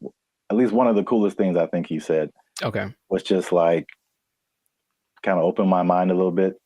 And he said that the periodic table is structured incorrectly. I mean, again, how is this useful? I don't know, but I thought the visual was very cool. Okay. And I should have tested this before I started, but take chances. It's real life. Just take chances. Let's see what happens. Okay. So check this out. This is the periodic table of elements. So basically, he said he learned the periodic table, but he saw it in a different way. He saw it in circles. Mm-hmm. So I thought it was super interesting because it's kind of hard to explain. He breaks it into octaves, which we can relate to as musicians. So you start with like one element, and it goes through the list of elements until it gets to another octave. And every element in these octaves, they follow a similar pattern. Like in the middle here, you start at helium, in the middle would be carbon, and then at the end would be neon. And then all of the beginning and the ends of these octaves, all of these elements relate to each other. They have like something in common, as well as all the elements in the middle of these octaves, which is crazy to think about because it's the same shape as music. And I kind of wish I would have learned the periodic table like this. In music, there's the, at least in Western music, you have like the 7-note, 8-note scale. I mean, Sure. you would go back to the primary note, but like A, B, C, D, E, F, G, and then you start over A. But like key of C, right? Helium would be C, D, E, F. Like where you get to carbon would be like 4th or 5th. Uh-huh. And then you go back up 6th, 7th, 8th would be neon. It's crazy. I don't understand what he's saying, but I understand it from a musical perspective. That all of these elements between helium and carbon are passing tones to where you get to carbon, which is like a perfect 4th, perfect 5th. And then nitrogen, oxygen, these are all passing tones until you get to neon. And all of these elements relate to each other based on their positioning here. It kind of gives me vibes more of, or the way I'm trying to process my mind is more like the harmonic series. Yeah. Only in the sense that stuff's getting like kind of bigger as it goes higher or lower. Yes, it's the same thing. I mean, it's and that's what he's trying to say. Basically, it's like everything is interconnected. And so he even gave these. This is getting like super nerdy, but every note has a like a measurement to it, basically a measurement of vibration that we measure in hertz. So, the 100 hertz, there's 400 hertz, there's 800 hertz. And so each one of these elements, like he gives a hertz number to it. And he says it's the same thing with colors. These are all they have a color associated, they have a sound associated to it, there's a vibration associated to it. And this is just like a visual representation to see like all this stuff is all the same thing. Mm-hmm. Music, color, light, element, everything around us is these octaves, these spirals, these circles. We just keep going in circles. So where like there's certain notes that go together in music and there's certain notes that don't. And the same thing happens here. There's certain elements, like if it's the first and the fifth or the first and the fourth, like they go together. But you have like tritones in here, the elements that like don't mix or, like oil and water kind of stuff. That was like pretty crazy to me. That just from a musical standpoint to see like, okay, this guy he just has a different way of looking at stuff, which is kind of cool. Mm-hmm. Now that we've lost everyone on the podcast, let us know what you think. Unless you want to comment on that, Jericho. I'm 2 and 4. I understand it, and I didn't like it at all. I don't know what to tell you. It's really weird. The second you put it up there, my brain went ugh. So, maybe if it looked, I think it's more of an aesthetic thing. For some reason, the way that looked specifically made me go, I don't like that. Really? Yeah, I don't like it at all. I would have loved this in school because I can like, it was just music, and then I get it. I didn't really like science. Oh well, I never did. You have to learn the periodic table? Yeah, we had to memorize it. I don't think they cared that much in California because I think we kind of glossed over that. I remember we had to learn a couple, but not like the whole thing. All right. Well, let us know what you think. This has been another episode of the Life Circus podcast. Is Terrence Howard crazy or is he a genius? Is it somewhere in the middle? I forgot to talk about the beef. He has a beef with Neil deGrasse Tyson. I didn't bring that up, but it's a thing. Oh, are they gonna do like a Jake Paul, Mike Tyson thing? Man, I love it. But I should have brought that up because he basically selling the stuff to Neil deGrasse Tyson, and Neil deGrasse Tyson was like, "No."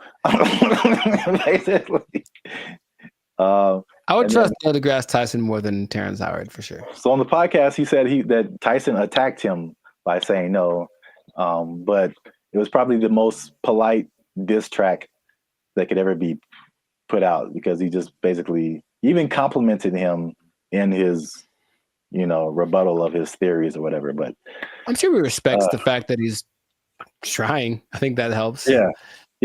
He like basically disagreed with everything, but he said like, yeah, this is cool. You have a certain level of whatever. Mm-hmm. It was very complimentary diss.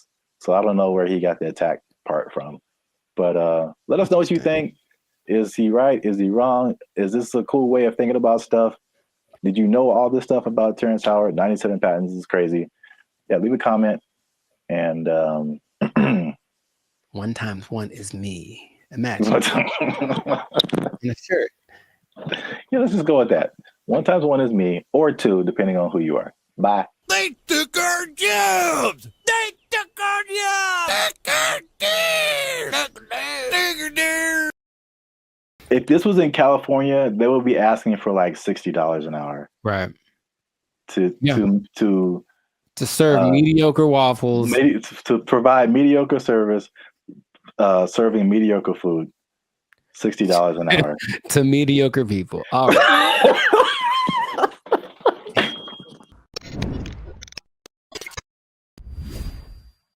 Yo, what's up, guys? I'm Zap, and this is Jericho, and we are now 6-time international award-winning pop hip-hop music duo Band and Future. Mm-hmm. We do clean, fun music that everyone can listen to with a sound that is uniquely California, and you are now tuned into the Life's a Circus podcast, where we talk about things that are funny, interesting, and ridiculous. But wait a minute. Hold up. Y'all been laughing. Y'all been crying. Y'all been spitting your food out. There we go. When we talk about gross stuff, you just been having a good time on our dime. And we need to support your boys by making a little noise. Oh, bars. I like it. So make sure you like, make sure you subscribe, make sure you comment. Oh God, it has to, I don't. Okay, so just to explain something for y'all, when we do these topics, the other person doesn't know what the topic's about to be, so it's like the grand surprise. I'm here waiting, and it seems like it's going to be a doozy. Make sure you share this video. Uh-huh. With your favorite Waffle House employee, because Waffle House employees have a few demands. And I'm going to show you a video here. Okay. Of a, as the news calls it, a developing story. Is that what this is? With some interesting characters who have some demands for Waffle House. Waffle House employees across the Southeast are demanding more pay. Employees held several rallies this week at restaurants, including right here in Atlanta. Channel 2's Larry Sproul is live on Piedmont Avenue in Buckhead. Hey, what up, Larry? Locations. And Larry, you've been talking to both clean white shirt as on, well as those men and women who work hard every day. Yeah, well, Michael, corporate leaders tell me they are aware of what happened at several other Waffle House locations like this one right here in Atlanta. Meanwhile, I spoke with employees. They tell me they simply want more pay. It's a simple demand from Waffle House employees across the Southeast and here in Metro Atlanta. We're asking for $25 an hour. Gerald Green says he's been working at Waffle House for years. I'm what they call a grill operator. I'm a cook.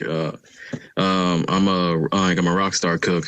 I've been at Waffle House for about 7 years, and I'm the highest level cook you can be outside of management. Gerald Green looks different after the NBA. Paid a lot more. If you mind me asking, how much are you guys making right now? Well, I'm a rock star, so at my store I'm making $17.75. That's why employees are demanding better pay. You're constantly having to go from one job to the next. This week, employees protested at several locations across the Southeast, including Atlanta. My union is my power. We want 25 an hour. It's a campaign that USSW, the Union of Southern Service Workers, has launched at multiple Waffle Houses. But Green says they're also asking for 24-hour security at all the restaurants. Channel 2 Action News was there in August when a former employee was shot and killed outside this Waffle House in DeKalb County. A lot of workers are hurt by customers. A lot of workers are mistreated by customers. And people say it's funny, they're seeing people in fights all the time. But we're not really MMA fighters like memes online say that we are. I reached out to Waffle House corporate. A spokesperson sent me this statement. It says, in part, Waffle House remains proud of its long history of effectively and directly addressing associate concerns. Our senior management teams continue to work alongside our associates as they have done since our company's inception. All right, so that's the main idea. Got it. There we go. So, I'm a rock star. I should be making 25 an hour. I'm a rock star. Shout out to the what do you call himself? A grill master. It's like the grill trifecta. There's the grill master, there's the grill sergeant, and there's the grill. I don't have a third one. Never mind. Okay, so I don't even know where to start, man. Let's just start by explaining Waffle House, because a Waffle House, let me see, it has 1,900 locations in 25 states. That's a lot. And for people who don't know, it's American diner, serves mostly breakfast food, but they have other things too, and predominantly in the Southeast United States. Yeah. So we're in California. I don't think there's any Waffle Houses out here. I don't believe so. California. Have you ever been to a Waffle House? Sure have, sugar. Oh. Okay. I was attended by Dolores. Oh, you know names and everything. Yeah. So you know the vibe. I haven't been to Waffle House in like since I was a little kid. Mm-hmm. I think so. From the vibe, from what I don't know if it's changed, but from what I remember, it was very trucker-ish. Sure. Like a place where truckers go to, like, you know, it's not like IHOP. I think the big thing out here is IHOP, International House of Pancakes. It's classy. Yeah, it's a total. It's very. No, I was there. I was in Nashville last year, and it's a different vibe. I say closer to Norms, but even Norms is like Norms is a step above. Step above, bro. Oh my God. So, the thing about Waffle House, before we get into the wages, this is the hilarious thing about Waffle House. Mm-hmm. Is like for some reason, it's always something going down. Yeah. Waffle House, bro.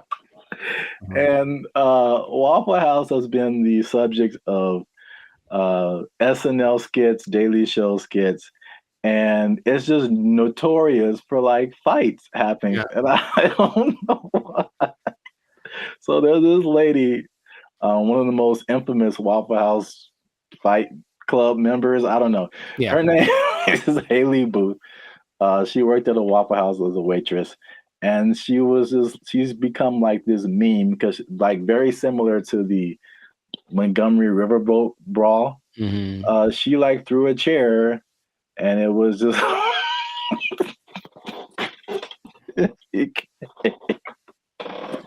it became a meme. So it's a big social media thing with Waffle House. And like these are some of the quotes from like social media. Okay. Oh, Haley, the waitress, she says, and I quote, "I've probably cleaned blood off of every surface of a Waffle House."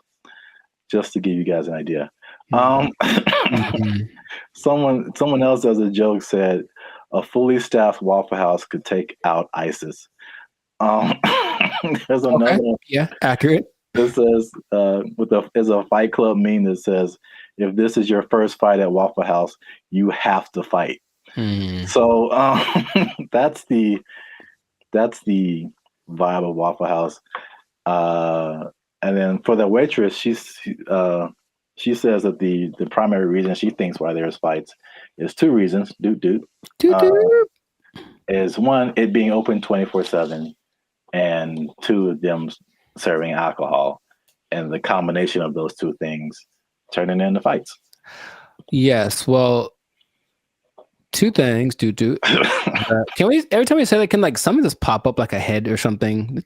Just to hint like coming soon to a podcast near you. Two things, but one, I don't think it's a coincidence that the Waffle House logo uses the same colors as Spirit Airlines. That's just kind of my first thought. Second, and this is from personal experience, people are drunk when they get to Waffle House. Yes. So it does not matter whether they serve it or not. I read that too. So basically, for sure. Yeah, Waffle House is like the after club spot. Yes. So once the club closes down, the Waffle House is open and ready for all comers. And man, it's just... yeah, they gotta shut it. Waffle House. But places like Denny's are open 24 hours, a lot of them, and Denny's don't have that. So it's something about Waffle House. It's something about Waffle. It's like when you walk in, you do feel this. The first time I went to Waffle House, I was young. I was probably 10 or 11 in Missouri, I think. And I remember I remember my waffle was cold and the butter wasn't melted. So I was mad about that. But I also remember that there were people. Oh, there's a word that my mom used to say all the time. Nefarious. I think there's some nefarious individuals in the corner, and she's kind of uncomfortable with having her kids in this place with these nefarious individuals. Kind of suspicious. And I didn't know that was normal until I went to another one later, older, and I was like, I feel like those are the same people. Like, I was like, I think they just have them instead of the weird bunch from the McDonald's group, right? All them. They just have these cats in the corner ready to start some stuff. Like that's what it feels like. Yeah, that's. Oh, I was so thrilled about this topic. Also, I think the food is okay. Yes, so that's a good segue. The food and the service. It is borderline acceptable. And so now, fast forward to today, Waffle House employees are pushing for $25 an hour in Georgia. I'm getting mixed numbers, but I think the Georgia minimum wage is $7.25 today. That sounds about right. So Georgia, I mean, that's almost a 4 times increase. That's like, so to put it in California numbers, the minimum wage is like $16, $17 an hour. Going to 20. So that means like, if this was in California, they would be asking for like $60 an hour. Right. To serve mediocre waffles. To provide mediocre service, serving mediocre food. $60 an hour. To mediocre people. All right. There should be like an intervention. Like if you're in the Waffle House, like, man, IHOP's right over there. Just copyright. Just wow. Just do yourself a favor and upgrade a little bit. Or make some. I would rather eat Eggo waffles from the toaster than eat Waffle House waffles. Like to me, they're comparable, and maybe Eggo's got a slight edge. So, oh man, nothing too special about the Waffle House, but they're everywhere.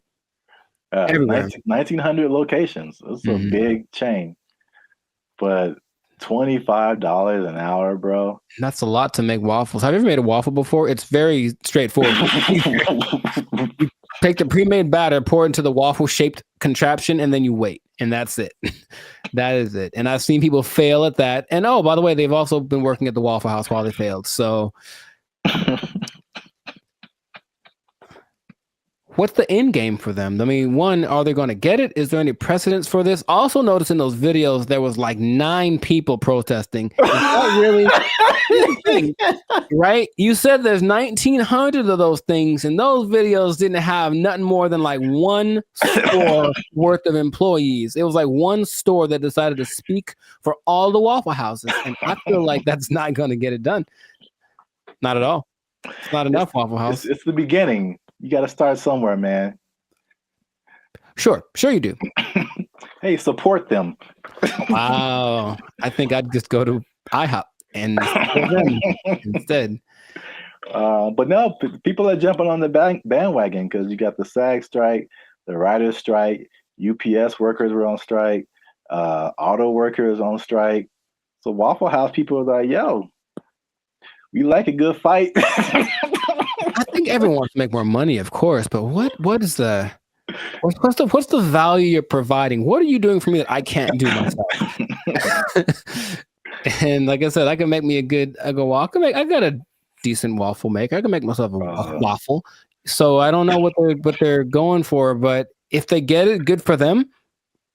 $25 an hour. Wow. That's a whole lot. Leading the charge, the rock star cook, rock star grill master. He should probably just go solo. That's what I'm thinking. Instead of doing this whole trying to lead the charge thing, just be like, I'm the rock star grill master, make his own YouTube channel, have a shit. Hey bro, I'll manage you. Just give me $25 an hour and I'll manage you. Start a whole chain of waffle apartments. Man, I see the possibilities. I see the future. Not the whole house, but we want a waffle apartment. We can get a waffle condo on the down payment on a waffle condo. Look, that'll be all right. A waffle sublet, if you will. Yeah. Well, we've talked about this way too long. We still could. That's the problem. I can keep going for another 10 minutes because it is fun to talk about. Oh man, I'm in tears. Good old Waffle House. So make sure you like, subscribe, comment, and share this video. Well, again, your favorite Waffle House employee. Ooh. And as a sign of support, of course. Sure. And yeah, we'll be back here, same bad station, same bad channel. Is that how they said it? I don't remember. I don't really remember either, but yeah, I'm not old enough to remember that. Nor am I. Well, good luck, Waffle House employees. I hope y'all don't get fired. They don't take your job. My waffles are cold. They took our jobs. They took our jobs. And I go in there, and basically I stand there for 10 minutes without anyone talking to me because no one's working the front. Nobody. And I just like, okay. And I just eventually just yelled something to the cooks. What's going on, everybody? I'm Jericho, and this is Zap, and we're the now 8-time international award-winning pop hip-hop duo Band of Future. We make music that's funny. No. Huh? We make clean, fun music that's easy for everyone to listen to with a sound that's uniquely Californian. And right now, you're tuned into the Life's a Circus podcast, where we talk about things that are funny, interesting, and just straight ridiculous. So before we get into this thing, make sure to like, subscribe, comment, and share this video with at least 2 people that knew that the wage increase for fast food workers was a bad idea.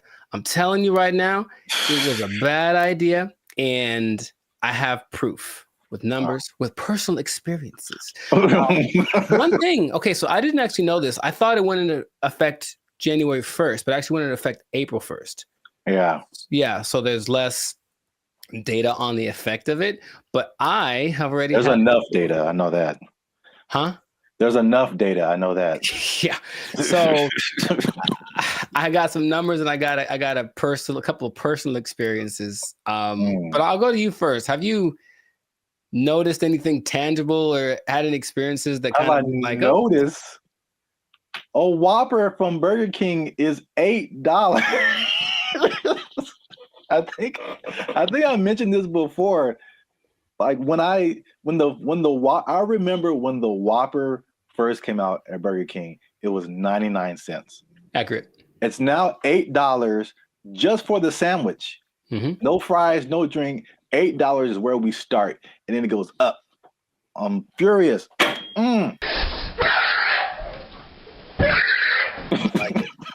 So yes, increased prices everywhere across the board, and I had a couple of eye-opening experiences just last week. Hey, y'all, come look at this. I went to a Korean restaurant because I like me some Korean food, and I wanted a bulgogi bowl, just beef and rice. It is literally beef, rice, and some onions. I'll give you a couple of sides right now. I slide in there. I felt like that joke from Cat Williams. Remember how you used to just give $20 at the pump and said, here, you know, and then walk away? If you had $10, $15, you could go to the gas station with confidence because you knew you was either going to be full or damn near full. If you had a 20, you ain't even talk to the person at the counter. You just 20 on 11. I walk in like, I know how much a bulgogi bowl costs. I've had these before. And I didn't even look at the price. I just ordered it. Confident. Here's my card. Confident. I look at that thing, man. $27. Good Lord, that's a lot of money. Don't you like rice? $27 without the tip. Okay. So I was very sad. I was very sad. And I ate it, and it did not taste like a $27 bulgogi bowl. It tasted like a $12 bulgogi bowl, one that I came to know and love. That sucked a lot. This sucks. Yeah, me. It really sucks. What is happening, of course, is that since wages are increasing, owners of these franchises are laying people off or giving them less hours, something like that, right? So I go to The Habit, which I don't go to fast food too much, but I do enjoy The Habit. I think they got good stuff. And I go in there, and basically I stand there for 10 minutes without anyone talking to me because no one's working the front. Nobody. And I just like, okay. And I just eventually just yelled something to the cooks. Y'all gotta chill. Y'all crazy back there. But they don't work the front, so they didn't do anything. So I just kind of left. And then I overheard the conversation, like somebody got off the shift at X time and someone wasn't coming in till Y time. So I was just out of luck. I came in the gap between shifts and there's nothing they could do about it. Calm down. No! Now, there's a couple of things that are interesting. So for those who have been living under a rock and they don't know, the fast food minimum went up from $16 to $20 as of April 1st. Okay. And they started to interview a bunch of people just to see what their experiences are, business owners. One owner of El Pollo Loco franchise actually said he owns 6. And he says his costs went up because of this $180,000 per store per year. Just one guy. And he says, I can't handle it. So he says, as of today, I'm in the red. We're losing money. We're going to need to stop the boat from leaking by making changes, which means raising prices, laying people off, all that kind of stuff. And it keeps happening. There's also confusion about who it applies to still. People like, there's a Gabriella Campbell who owns an ice cream place in LA, and she's not quite sure. She had to write the assemblyman. All this is confusing. So they're trying to figure out what's going to happen. So they're losing money from litigation, trying to get paperwork signed and documents and hire lawyers and all this stuff. It's just chaos, right? No one knows what's happening. And so the big thing is that I think it's all going exactly like we predicted. Going to have less workers. Somebody's going to get fired. Right. Or more automation. So again, less workers or less hours. Nobody gets overtime. Something has to like compensate. I mean, it's like people think they just pull minimum wage out of thin air, and it has to come from somewhere. Another gentleman said, Brian Hom, he owns San Jose Vitality Bowl, and he said, one, customers are really mad at his $14 price for an acai bowl, which I understand because I've made an acai bowl for $3. So I understand the price. And then he basically said this: I'm happy for my employees getting the $20 minimum wage, but if we can't continue to have good sales, they may not have a job. You about to lose your job. Get this thing. This is the cycle that we've entered ourselves into, where the owners have no choice but to raise prices, but to lay people off. And it's just bad. And I don't see it. I don't see the solution. I got some good news and I got some bad news, y'all. The bad news is that I'm shutting down the studio. It sucks for the, I mean, there's so many different, everybody's. What? Bro, what are you talking about, man? Everybody's in a different boat. I know a lot of this applied to like the big chains, like the McDonald's of the world and the big franchises. Sure. And it's a lot of complaint from people is like, well, these are big corporations. They have lots of money. It's not, they can afford to pay this. They know what they did. They know what they did for sure. Like just McDonald's, because that's the thing that everybody knows. The McDonald's corporation is different from like the franchise owners. And so these are like individual people or individual businesses that, you know, get everything from McDonald's and just put their, you know, labels on it and all that kind of stuff. And so they don't have as much control as business owners or as franchisees. Is this worth you losing your job? They have their own kind of separate budget that they have to work with. It's not like, you know, McDonald's down the street is not the McDonald's corporation per se. Right. So there's that disconnect, which is confusing to people because I think those people that you mentioned, the actual franchisees or the business owners, they are the ones who are getting it the worst. Yes. One because they can't really, they don't have control over their franchise fees and all that kind of stuff. They didn't advocate for this minimum wage that was just handed down to them. And then the third thing, which is like the killer, is that because they have to raise their prices to just survive, right, the people are getting mad at them. Yeah, right. And they had nothing to do with it. We're supposed to be a family. What are you doing? They had nothing to do with paying people like 20 to 30% higher than all other minimum wages. Like they're just caught in the middle with either shut down or raise prices. But it's in terms of like answering your questions in terms of a solution, this is just skyrocketing the race to automation and AI and like everything. It's just every other industry now, just to keep prices reasonable. Will everybody lose their job? No, but will a good amount of people lose their jobs? Yeah. Yep. That whole automation thing is gonna just take over. Maybe that was the end goal. I don't know. Oh, touchy. Careful. They're listening. But yeah, it does seem like the politicians decided we want to win the battle and lose the war. So we'll see how that ends up. Interestingly enough, there seems to be a strange coincidence, some might call it, between this happening and the amount of restaurants that are shutting down this year. I mean, going completely under, right? And I was going to tell you all about that in another episode of the Life Circus podcast. But for now, we're going to wrap this one up because we're a little over time. So just make sure to support businesses as best you can. But if the prices are too high, you vote with your dollars, right? So you can say, hey, this is a bit much. I'm not paying $8 for not never. Not never am I paying $8 for a Whopper. Not never. That's what I'm trying to tell you. Yeah. I'm going to the store. I'm going to get myself some ground beef and some buns. I'm going to make a $2 Whopper that's going to be just as tasty, less preservatives. You know what I mean? So that's what we can do. But yes, make sure to stay tuned for another episode of the Life Circus podcast where we do talk about restaurants going under because it's kind of sad. A couple are hitting close to home, man. It's gonna get kind of teary-eyed in this one. We'll see. But make sure to like, subscribe, comment, and share this video with people who just want to say I told you so, I guess. That's exactly what happened in this situation with the fast food price increase, the minimum price increase. And if you are working in, I hate to say it, I don't want to rub it in people's faces. Should I even say it?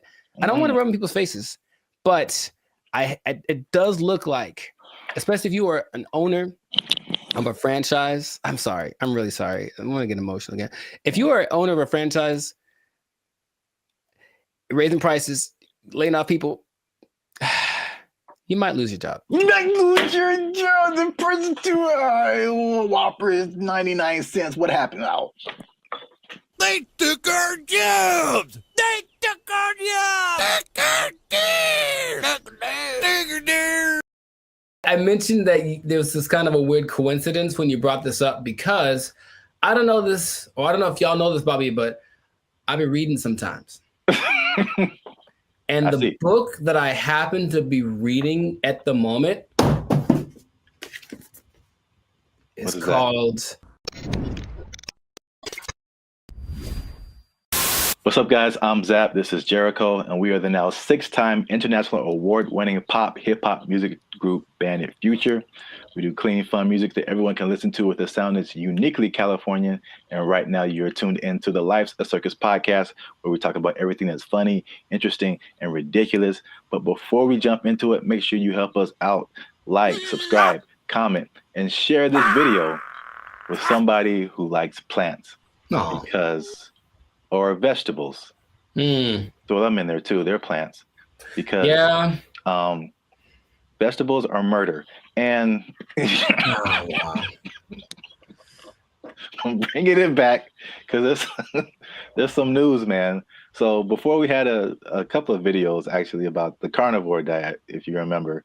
And it was just like basically the opposite of vegetarianism or veganism. So instead of not eating meat, you're not eating like vegetables and plants. It's kind of weird. Joe Rogan was all into it. He said it worked for him. Right. But I don't know if you remember, you mentioned a lady who said that plants kill you from the inside. Do you remember her name or like what she was talking about? Her name, no.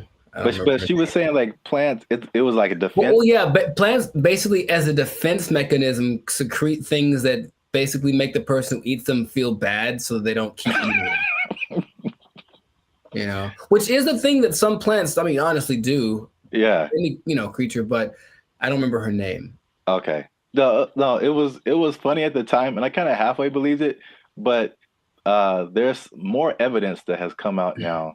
So there's been a recent study in Japan about plants actually talking to one another.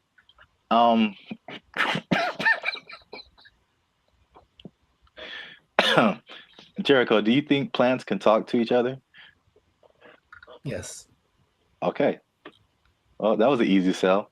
But Well, here's the thing. I mentioned that there was this kind of a weird coincidence when you brought this up because I don't know this, or I don't know if y'all know this, Bobby, but I've been reading sometimes. And the book that I happen to be reading at the moment is called The Secret Life of Trees. And it actually is all about plants and their communication. I mean, kind of the evolution and why they're important to the planet and all that kind of stuff. But it does mention how they talk to each other, warning warning each other of threats. The bugs are over there. Don't do that. The sun is over here. Lean this way. Like they've done studies about that says that they do talk. So I believe it based off of one book that I've read halfway through.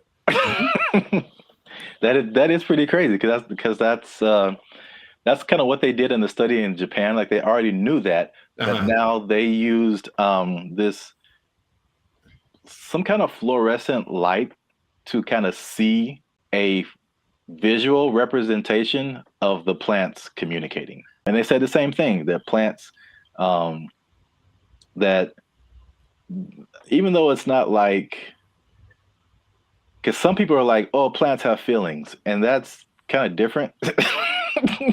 like they don't get sad or happy, or I don't think that they just kind of do things. But you disagree because it's in your book. The thing. In Japan, because I like to say it that way, because there's one anime I saw forever ago that said it like that, Japan. So I like it. But yeah, in Japan, they've also done studies that show that plants have feelings in the sense that the words that, okay, let's just go way back. I guess maybe words have power in general to make create the universe, literally. If you say nice things to plants that grow better, they feel it like they do. That's their result. And so if you go to Japan, which I recommend that y'all do, and you try the fruit, you're eating fruit one that's really expensive, but it's really good. And part of it is because they actually care for it. Like they cultivate it, they talk to it, they massage it, they do all that stuff because they really believe that the plants feel, oh, I feel good, I'll grow better. And I can't say they're wrong. I mean, yeah, I guess feelings in terms of like emotions, like feeling is like kind of sensory. They can sense stuff, but like some people take it to the extent of like this plant is happy or this plant is angry, or I don't know how far that goes. Because there's this lady who's PhD. She says he can have emotions because they don't have a nervous system like we do. So they can't like, you know what I'm saying? Like those kind of feelings. I get you. I mean, I don't think plants get into depression or nothing like that, but I don't know. I haven't read the whole book. Maybe in a week I'll be like, guess what? Breaking news. I read the whole thing and it said at the end, plants have feelings, period. So. All right. Well, just to piggyback off of that. So what they also found in this Japanese study is that they released something called volatile organic compounds. So it kind of explains more of this defense mechanism or the communication. So this is what they said. It's kind of in line with what you kind of just said earlier, is that, okay, so a caterpillar or a beetle or something just starts munching on the plant. And the plant's like, ow. This isn't fun. This is bad. And so they release these volatile organic compounds, and it's like a warning signal. It's kind of like the same thing as like a perfume, like what you would smell, or you've gone by a plant and it smells kind of minty or something like that. Yeah. And so they release this stuff, and it's kind of like a signal, and it signifies the things that eat bugs, and it's just like, hey, come eat the bugs because they're eating me, and make it stop. No joke. And so like birds and all kind of other animals are like, ooh, bugs, and they like take the bugs away from the plants, and the plants is like, I got them, and so that which is like a crazy layer of the universe that I had no idea was happening. Like entire defense mechanisms. And all those relationships between like bugs and plants, which the book talks about, and I've always thought about, like, I don't know how that starts, but a lot of them feel so perfect. You know, the plant does this for the bug does this for the plant, you know, and it has to be something to it. It's like, because they talk about insects, bugs, animals, maybe trees having instincts, but I think there's some level of thinking or communication in there. I figure there has to be something that says, hey, if you do this for me, I'll like, it's not just random. So I feel like there is something to that. It's just weird to think about, you know? Yeah. And it's even to the extent of like a bug is attacking a plant and then he releases that stuff. And then like all the other homie plants are like, yeah. And they start helping each other out and releasing all that stuff and trying to like get the bugs away. And another version of that is like the concept of nicotine, which is found in a lot of plants. And that's like that goes back to what I was saying earlier, or what you were saying earlier, that lady said that they release like the nicotine. That's like another defense mechanism to where like they killing you from the inside. Y'all stop eating plants. They gangsters out here. You think it's a nice flower and it's trying to murk you. I'm saying plants are nice. They got flowers. They have, I can't remember any parts of the stamen. Maybe they have parts. Okay, that sounds right. Yeah, sure. Stamen, bark, right? Like 7th grade, maybe 7th grade botany class or whatever. They got rings. You can tell how old they are. That's cool. You know what I mean? But yeah. So the moral of the story is plants are a gangster and crazy. So don't mess with them. Eat chicken. Plants have feelings. Yeah, put that on his shirt. They'll get that VOC on you. That what do you call it? Volatile VOC. Organic compound. Yeah. VOC, son. Yeah, VOCs represent. Gang. If you see VOC spray painted on a redwood, don't hear it. Yeah. But that's it. That's been another episode of the Lifestyle Circus podcast. Make sure you like, subscribe, comment, share this video. Let us know if you've been ganged up on by a plant or if you've seen a plant talking, because people will think you're strange, but we might believe you. Feed me, Seymour. They took our jobs. They took our jobs. Dumb, but it stayed on its feet. That was crazy. Okay. I guess I'll just save all the comments for the.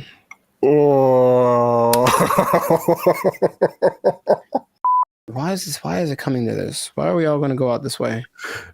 I didn't think it'd go out this way. I would watch this. I feel like it. Okay, well, we can get through this. All right. Oh, it's recording. Oh, man. Okay, bring it back.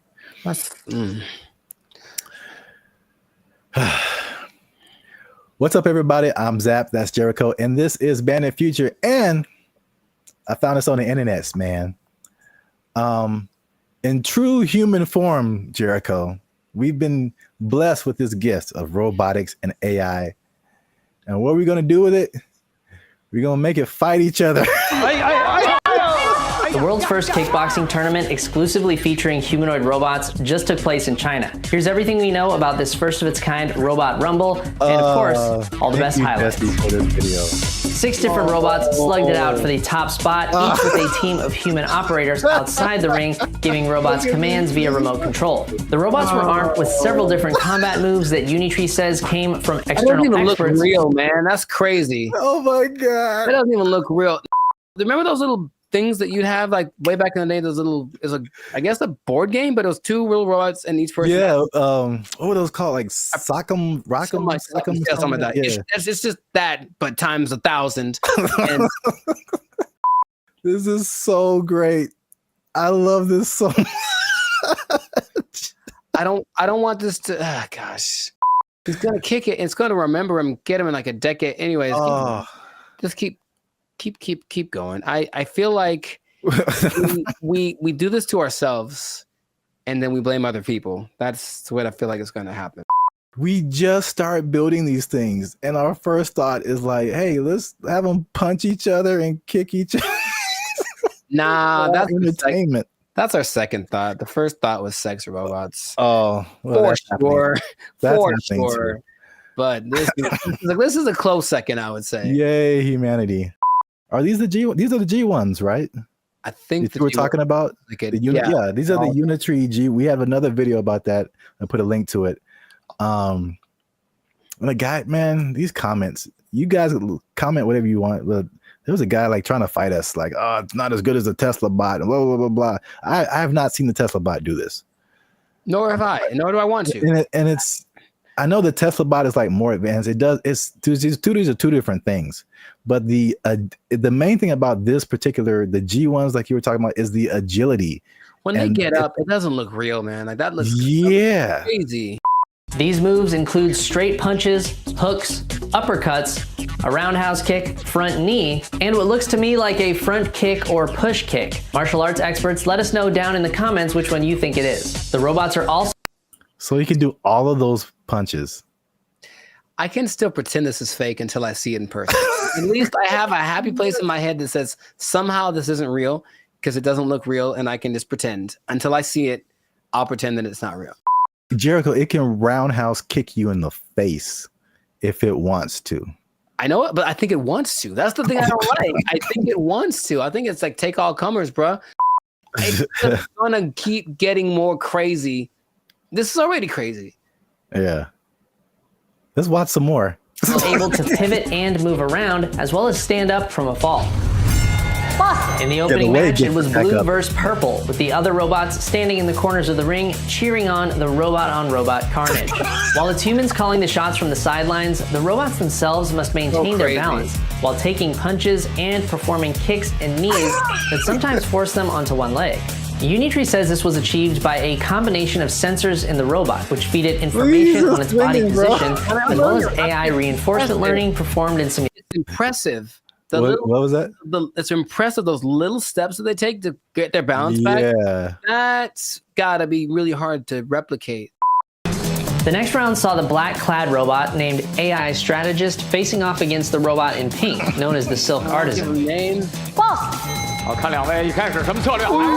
While it took these robots a second to find each other on the battlefield, eventually they locked in, resulting in one of the most devastating clashes of the entire event. AI Strategist took the first fall when a kick threw it off balance, but it was back on its feet and taunting its opponent in no time. In the next round, the Silk Artisan got its leg caught on the AI Strategist, causing it to stumble, but it stayed on its feet. That was crazy because check it out, for a human, that's a torn ACL right there. You see that? And it was just like hated it, and then just kept moving. That's so wait a minute. That was in no time. In the next round, the Silk Artisan got its leg caught on the AI Strategist, causing it to stumble. No. Both sides landed some good. That's wild. In the next round, Black delivered a devastating knee to Pink, but it wasn't enough to keep the Silk Artisan down. The face-off came to a brutal conclusion when Pink went for a right hook as Black went for the knee, throwing the Silk Artisan off balance and sending its legs all over the place in a finisher that looks like it belongs in a Mortal Kombat video game. AI Strategist celebrated the devastating blow by falling face first over the Silk Artisan and a nail-biting conclusion to a thrilling match. In the penultimate bout, Power Core Guardian in green went punch for punch with Armored Mulan in red. The fight began with a clash of kicks. Robots traded blows back and forth. Green took the first fall when a kick went wrong, but it was back on its feet. They're all the same size. They're both the same size. And I guarantee what's going to start to make these more interesting is the modifications, or I guess whatever within the parameters of the rules. They can have bigger legs or smaller, whatever it is to kind of make them a little bit different, but that's when it's going to get kind of crazy. The final round saw AI Strategist facing off against Power Core Guardian. Once again, we saw the robots get stuck together and need to be separated. Green took the first fall while attempting to knee the robot in black, but came back strong, seeming totally unmoved by what appeared to be a powerful kick from AI strategist. For this, I feel like it's going to be more similar to like MMA or boxing, where like they're the same weight and size, and then but you can train them to, because right now it looks like they have like, I don't know, 6-7 moves that they can do. Yeah. But what if you train it to like where it has, you know, all these different combinations? It's like a video game, a live action. I just want to know if those controllers are the same as like Street Fighter, like down, down, up, up, roundhouse, like something. And then I hope so. AI strategist took home the top prize at the China Media Group World Robot Tournament, Mecha Combat Arena. The G1 humanoid robot comes in several different models, and whoa, what's that? That's a little bit extra. Like they're not doing that. The intro? No, just right there. That robot that just did like this World Robot jumping, Tournament, spinning kick. Mecha Combat Arena. Yeah. The G1 humanoid robot comes in several different I don't models, like and that. for this competition, Yeah, man, it's getting real. These guys, oh my goodness, they can't jump. Seems not yet, not great, but they'll be able to. Yeah, I don't think I've seen any of them jump. I've seen videos of robots that can jump, but it seems like they're just jumping back and forth. But like, imagine these things being able to jump and do like, there's nothing that'll stop them from being able to jump 20 feet in the air. Like, you know what I mean? Like, it's going to be impressive. I just, for the spectacle of it, is it worth our safety? Is it? Internet? Is it? I mean, well, if someone just programs a bunch, like 10 of these to just come to your house. Yeah, man. That's going to be a problem. Yeah. Can't take all. For now, yay, look, it's fun. Yeah. Let us know what you think in the comments. The first ever humanoid robot kickboxing tournament. I can't believe that's a sentence that I'm saying. That's a sentence that I'm saying in the year of our Lord, 2025. Share this video with anyone you think might find it interesting. And I don't know what to say, y'all. I just found this on the internet. We out. I think that's my catchphrase. I think that's it. I see you. I don't know what to tell you. I just found it on the internet. They interview people who swear by this. Now, I know you'll be like, were there any scammers? There's lots, of course. There's lots of people who are claiming this, building cults, and then basically eating French fries behind the scenes. And the most famous, so this is real, well, this guy named... What's going on, everybody? I'm Jericho. This is Zap. We are the now 8-time international award-winning pop hip-hop duo Bandit Future. We make clean, fun music that everyone can listen to with a sound that's uniquely Californian. And right now, you are tuned in to the Life of Circus podcast, where we talk about things that are funny, interesting, and just straight ridiculous. So before we get into this thing, make sure to like, subscribe, comment, and share this video with 2 people who are tired of eating, who want to find a different way. Did you know there's a different way? Did you know that there's an answer? If you don't want to eat, you don't have to anymore. It better be a good answer, because I want to eat. No. Check it out. Hear me out. You don't have to eat. That's my favorite pastime. Well, maybe this will be more of your favorite pastime. Skeptical. They say it in 2 different ways: breatharianism or breatharianism. I'm not sure which one. Stop shaking your head. You haven't even heard the whole thing. It's where you basically eat the air and you don't eat the food. That's it. Doesn't that sound fantastic? See, I blame these millennials. No, this is old, man. This is old stuff. This is old stuff. So, for those of you who have never heard the term breatharianism or breatharianism, I hear both. The guy in the video that I was listening to said both back to back, including in his annotations. I was like, okay, so pick one, dude. But anyways, it's the idea that human beings do not need to eat calories to sustain energy. And there is evidence of this, although there's lots of skepticism, understandably. You don't like this at all. I understand. Fake news. So let me tell you a little bit about it. It all started with a study of a guy named Prahlad Jani. and he was a man, I think he's from India or Pakistan, one of the two. And basically he passed away a few years ago, but at the time he had not eaten or drank anything for 70 years. That's what he said. 70. Okay. And so everyone was like, that's kind of ridiculous. Doesn't sound real. And every scientist said there's no way this is possible. So they decided to study the man. They took him to a hospital, did everything, CAT scans, and checked his levels of everything.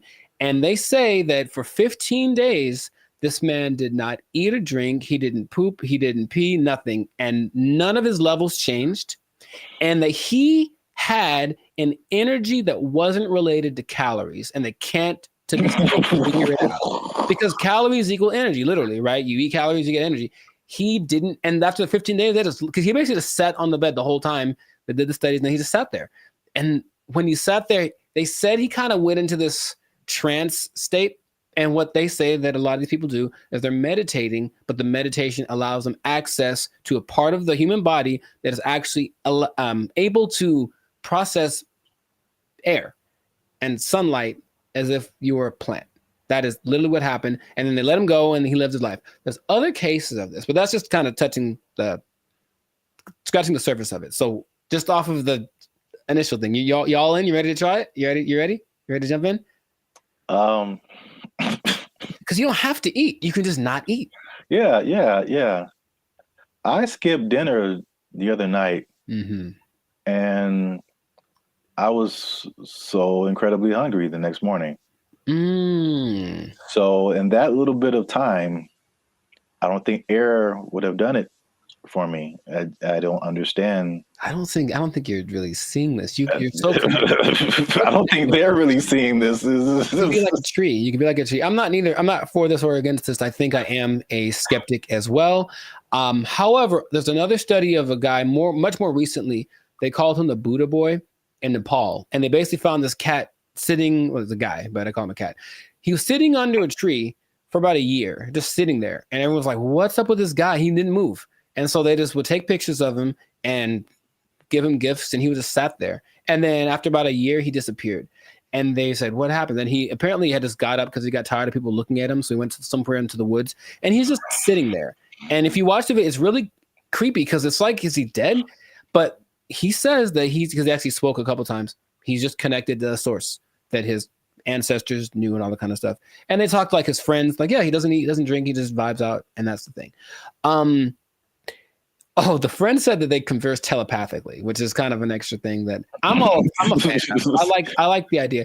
None of it sounds plausible. Kind of an extra thing.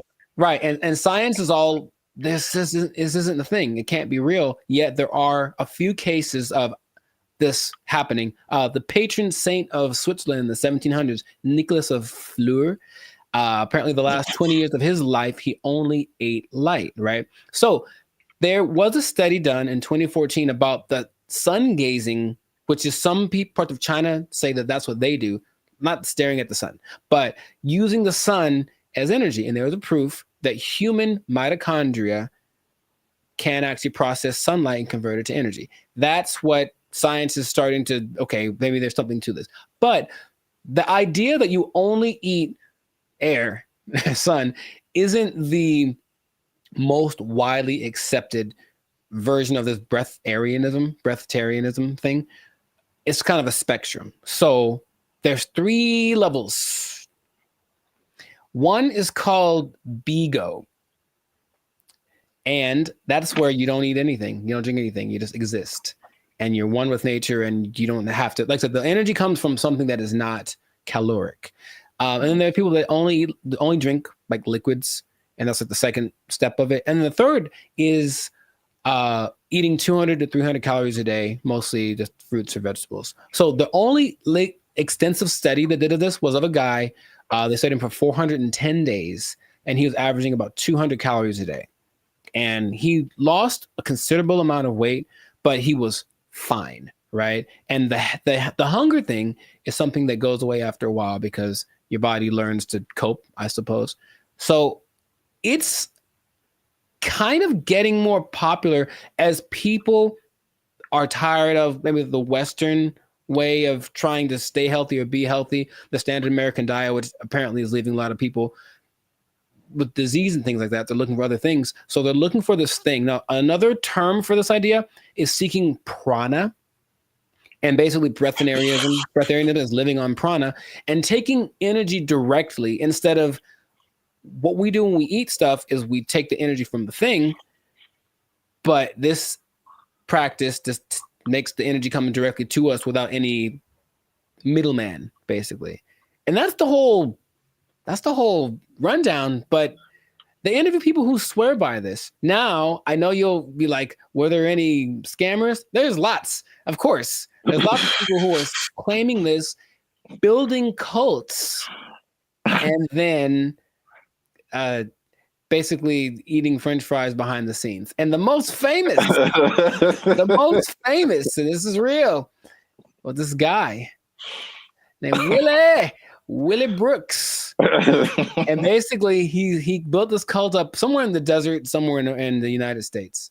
And one day somebody went to McDonald's late at night and they're like, that looks like Willie. Sure was. He got caught Big Mac handed and they stopped following him because they knew he was full of it. But it is something that, like I said, people are looking to as maybe this is another way to live as far as prolonging life. Now, it doesn't mean you're not going to die. The initial guy that I mentioned, he died when he was 90. And if you looked at him, he looked fine. Like he wasn't jumping over buildings, but he could walk fine. He'd clear mind, all the kind of stuff. So it's just something that is starting to become, more people are trying it. More Westerners are trying it. Okay. So have I convinced you yet? Are you going to do it? Or what do you think is possible could be happening instead? Okay. There's, of course, maybe they're just eating at night when no one's looking at them. In your mind, any remote truth, any remote possibility of this is actually a thing that you or I could try and not die. Science said we'd die, but science said that the guy that they had in the hospital would have been dead in 12 days, and he lived 15 and he was fine, and that's what they let him go. Like, there's no way we can keep watching him like this. But what do you think? Do you have any? It's a bad sign when like the more you keep talking, the worse. The more it doesn't make sense. Sure. It is. I will say this: it is intriguing. Sure.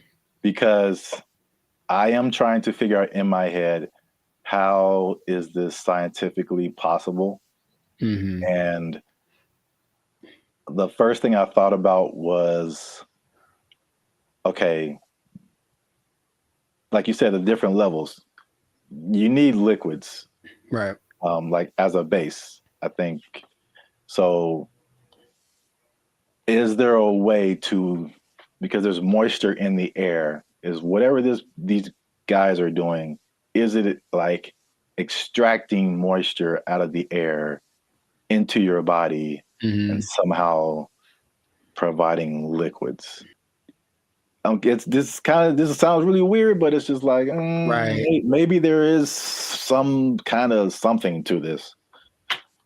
Sure. Well, here's the thing. If anyone is interested in it, there is a channel on YouTube called Take a Deep Breath that really is more about breath work in general, but he explores a lot about the subject. And he interviewed probably the world's most renowned expert on the subject, whose name is P.A. Straubinger. P.A.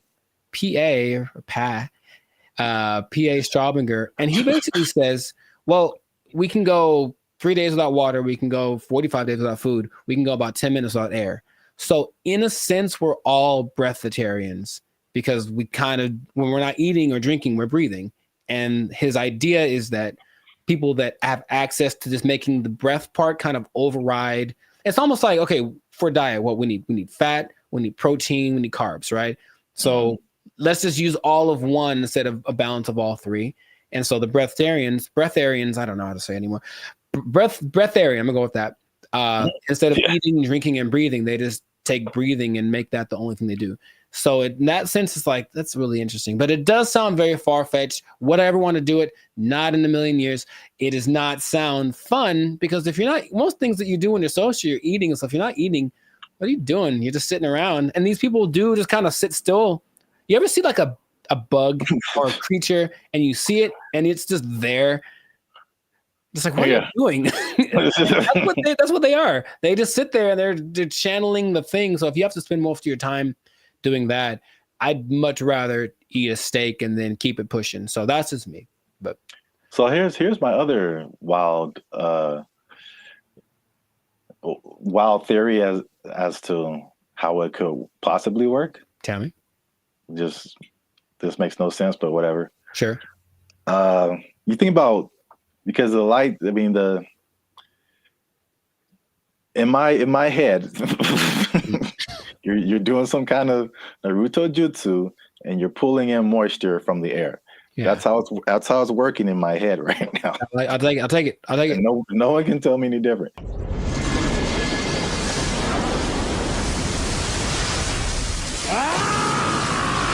So now it's like, okay, you've got the liquid part. What about all the solid, like protein, all that kind of stuff? I'm thinking about all the microscopic organisms that are around us, all the bacteria, all the stuff that's on us. I read something the other day that was just like, there's all these things on our faces. Yeah, everything. There's just like thousands of these little whatever. And then there's stuff all in the air.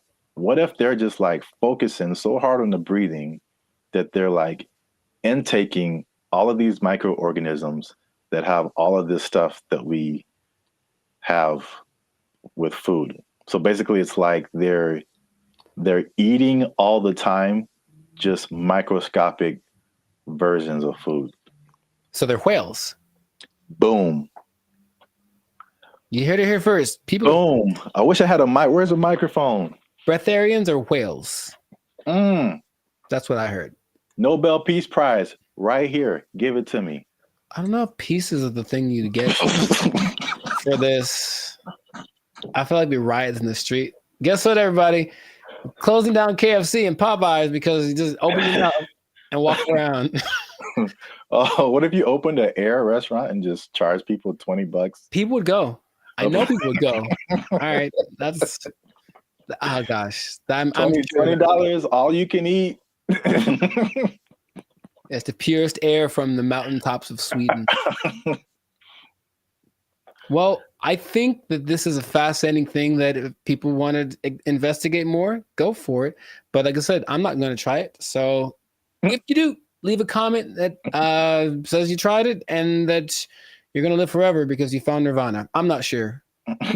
Live your life. But this has been another episode of the Lifestyle Circus podcast. So make sure to like, subscribe, comment, share this video with someone that you think will find it interesting, and just keep this in mind. All right. Let's hit home. If you don't eat, you don't need to buy food.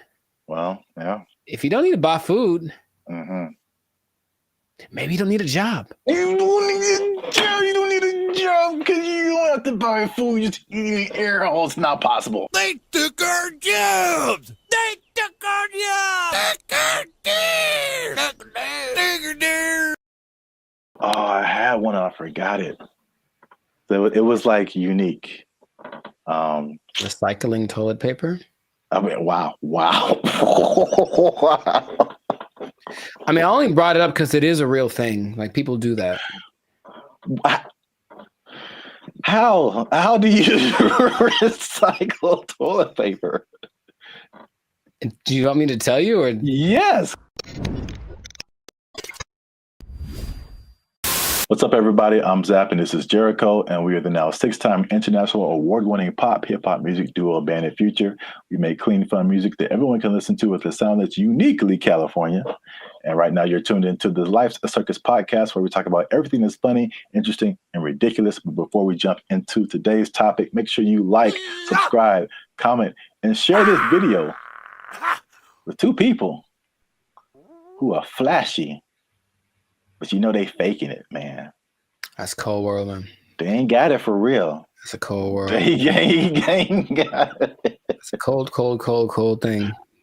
So we, again, we've talked about this before. We're Hollywood centric, and Hollywood, Los Angeles is well known for people out here being flashy. They looking sharp. They got the clothes. I mean, they just decked out, going to fancy restaurants in the hottest clubs. And then they go back to their studio apartment where they can barely afford to keep the lights on.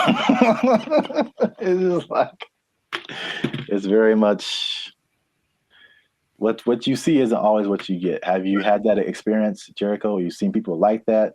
Or have you tried to be like that? Or you just kind of, I get the appeal of it because there's always the two sides that seem to be competing, right? There's being rich and looking rich.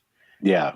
And it seems like it's more fun to look rich than to be rich because being rich requires more discipline, and it doesn't necessarily mean that everyone sees you. And so if you care about what people think, then you really want to look rich. And yeah, I know people that are like that talk a big game about the moves that they're making and this and that, and they show up in nice whatever. They make sure to show up to the place and then change into something nicer because they have an important thing to go to, and they make sure everybody knows that they're going to this important thing and they're better than you. It's like, okay, I get you, bro.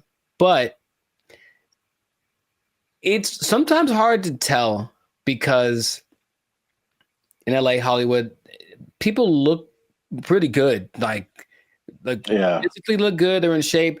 They wear nice clothes. You can get really nice clothes on a budget too. If you really have to, you don't have to go to Melrose and blow $800 on a t-shirt. You can go to, I saw the nicest jacket, honestly, last week at Ross for like $25. And I was like, ooh, I was killing. So you can make yourself look flashy without too much. In fact, yeah, Ross has a whole jewelry section. You can get decked out for under $100. You can. But you always question it. I think you always question it. It's like, I wonder if that person really is somebody. Usually the telling point is if they're where I am, they're probably not rich. That's probably, yeah. Hey, you come to this Starbucks too to use the Wi-Fi? Yeah. Doubt. Yeah, man, they shut mine off. But I look fly though, don't I? Like that from Boondocks where Riley takes all the money that BrandBee gave him for the weekend, blew it all on one shopping. Oh yeah. He was like, "Ain't I'm clean though?" Yeah. Brother, we don't have food to eat. Oh man, I'm clean though. Well, I brought this up because I saw a study by Redfin, which is a company that's into like the housing market.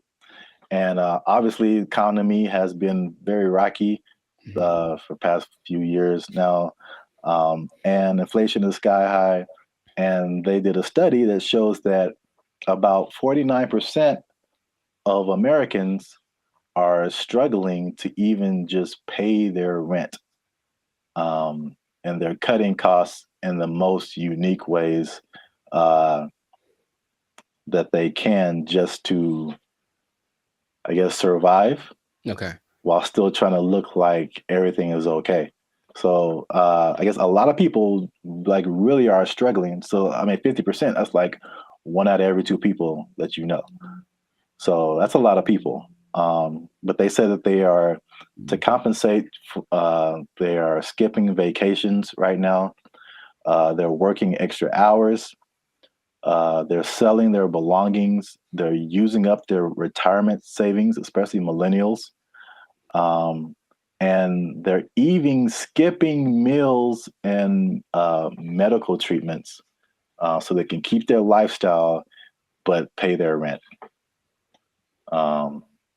What is that? How does that sound to you? Is that shocking? Or is it like, okay, that's what we're in right now? It sounds like bad prioritizing and an overimportance on the exterior, right? Just like my life is just an Instagram reel. So as long as everyone's giving me the likes and I mean like publicly, like they're, oh look, you're doing well, then that's all that really matters, and then they can suffer in silence, Yeah. It seems unfortunate that's being and people wonder why there's so much anxiety and mental health and depression and stuff, because maybe from out of balance priorities, and then all of a sudden these results that they're getting from their lives are just kind of depressing, but they don't want to admit it. And that's, I guess that. Yeah, I think you're right. Like social media especially fuels that. And it's like, I won't say never, but I rarely go on to social media and see someone be like, hey, here's a picture of me like cutting down on fast food because I can't afford it. Like that isn't, that's like it's the highlights of people's lives. And so you only see the good stuff. When they're all like, a lot of people can be struggling. So I just have a couple of questions just so people can see how we living, you know what I'm saying? So inflation is hitting everybody. Like I feel like everybody feels it at some level. So for people who are cutting costs, are there some stuff on this list that you are doing or have done, or something that you're not on the list that you're doing that's just like just keeping you in a good position financially? Yeah, I haven't. I love to travel, and I haven't really gone on a vacation since 2022. I think I've honestly only left the state like twice in the last year and a half. So there's that. Even though traveling isn't expensive, vacationing is expensive. So I mean, if I wanted to, I could go to some place and stay in an Airbnb and chill. But vacationing, I haven't taken a vacation in a while, and then I haven't gotten tattooed really because I like tattoos, obviously. But again, it's like, is it a priority? I suppose not. So I've been held back on that. And then just eating out in general, cooking more, eating out less. And even with dating, trying to find that like happy medium between like, let's not go all out on this. Let's find a place where it's like it's not burgers and fries, but it's definitely not Beverly Hills top of the line because I got money for that. Those areas. Yeah, those are all like very practical things. I would say I do some of the same thing. If I could offer something different, one thing that I did recently that you noticed, and then I've talked about it before, and it wasn't just because of like prices, but it was just I just wasn't getting the quality service. Was my haircuts. So like I just started, and I did one pretty recently. I think it looks kind of clean, man. Okay. I think I'm out here like, I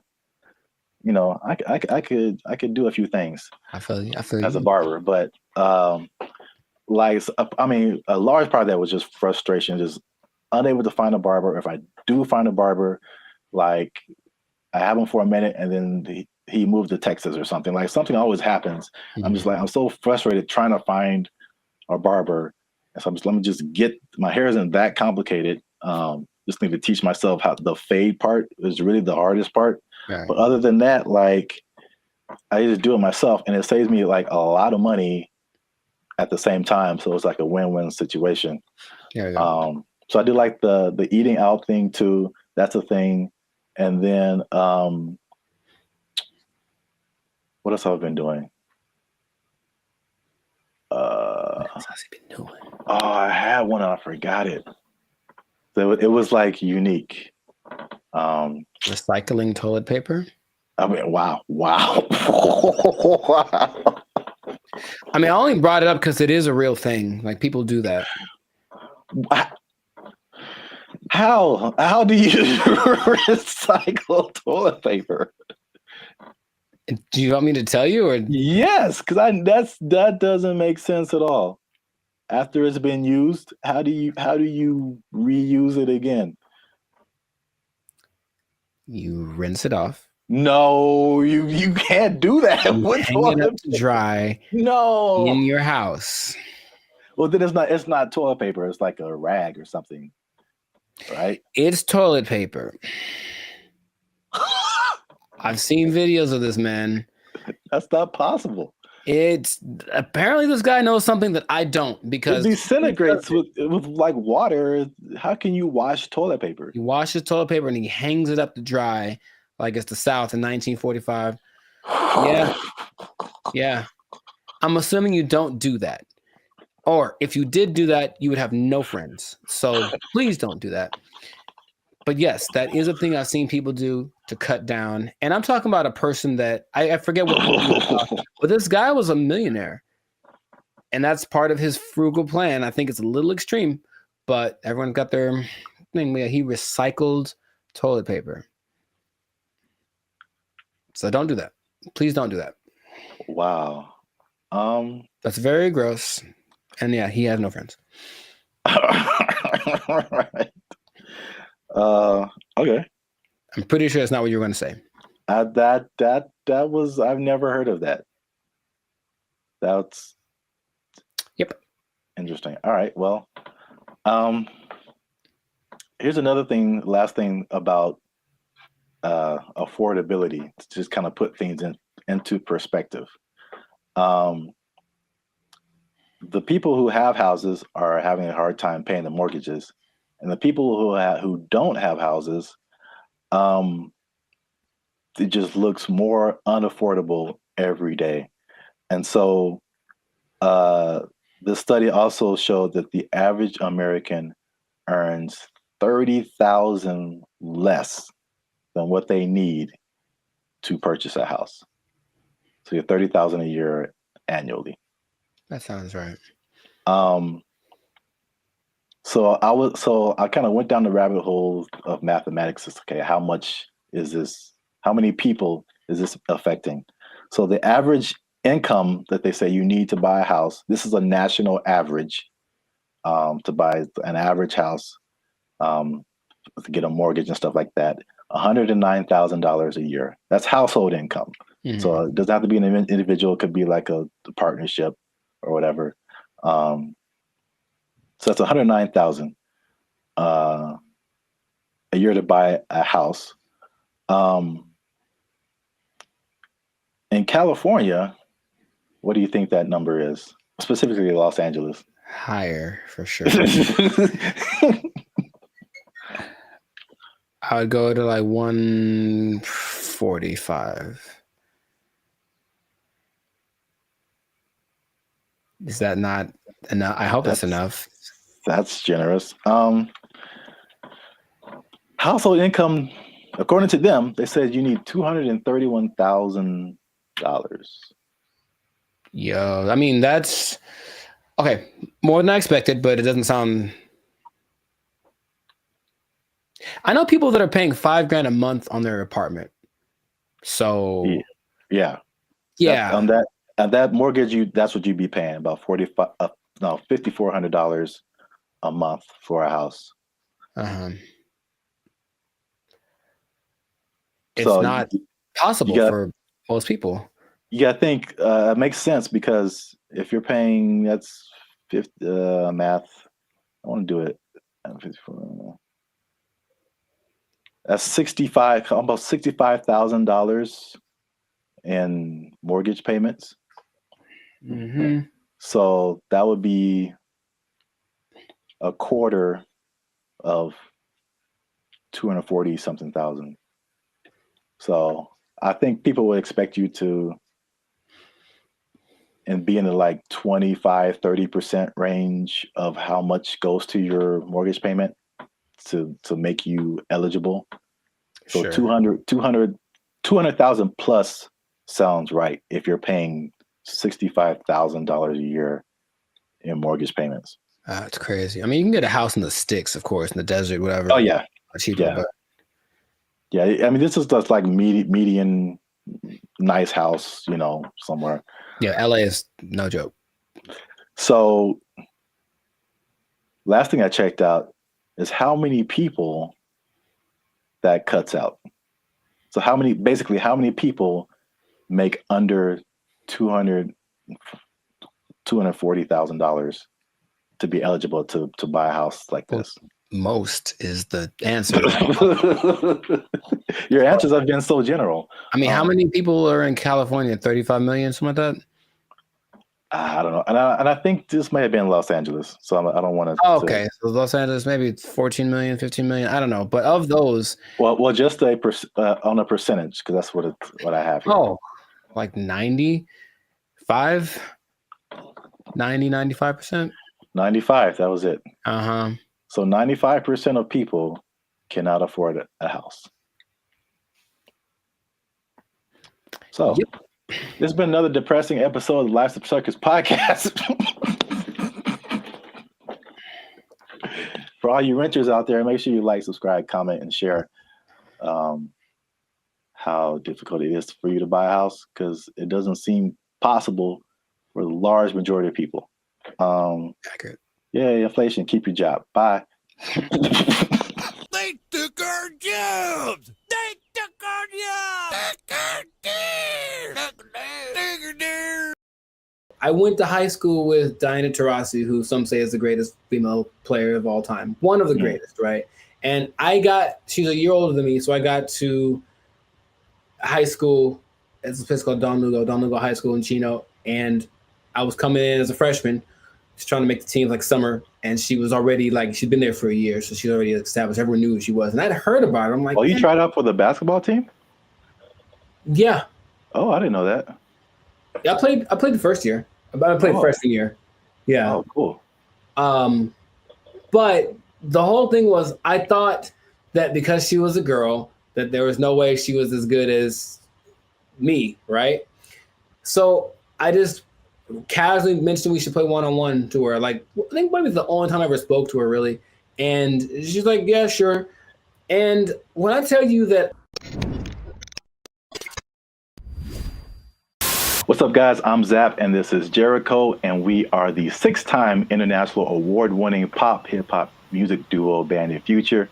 We make clean, fun music that everyone can listen to with a sound that is uniquely Californian. And right now, you are tuned into the Life's a Circus podcast, where we talk about things that are funny, interesting, and ridiculous. But before we get started, make sure you like, make sure you subscribe, make sure you comment, and make sure you share this video with somebody who may have challenged another person or entity, and they got shut down because they weren't ready for what was about to come to them. All right, so Zap, do you have an example of that? I'm glad you asked. Okay, so talking to the third person already. I see how it. This is a video that I found on social media. It made me laugh. And it's high school. I don't know if it's junior. It looked kind of young. Maybe it's junior high. Maybe high school. I don't know. But this player challenged his coach. And it didn't go the way he thought it would. This coach was having a good day teaching his players when one was bold enough to challenge him to a one-on-one, and this happened.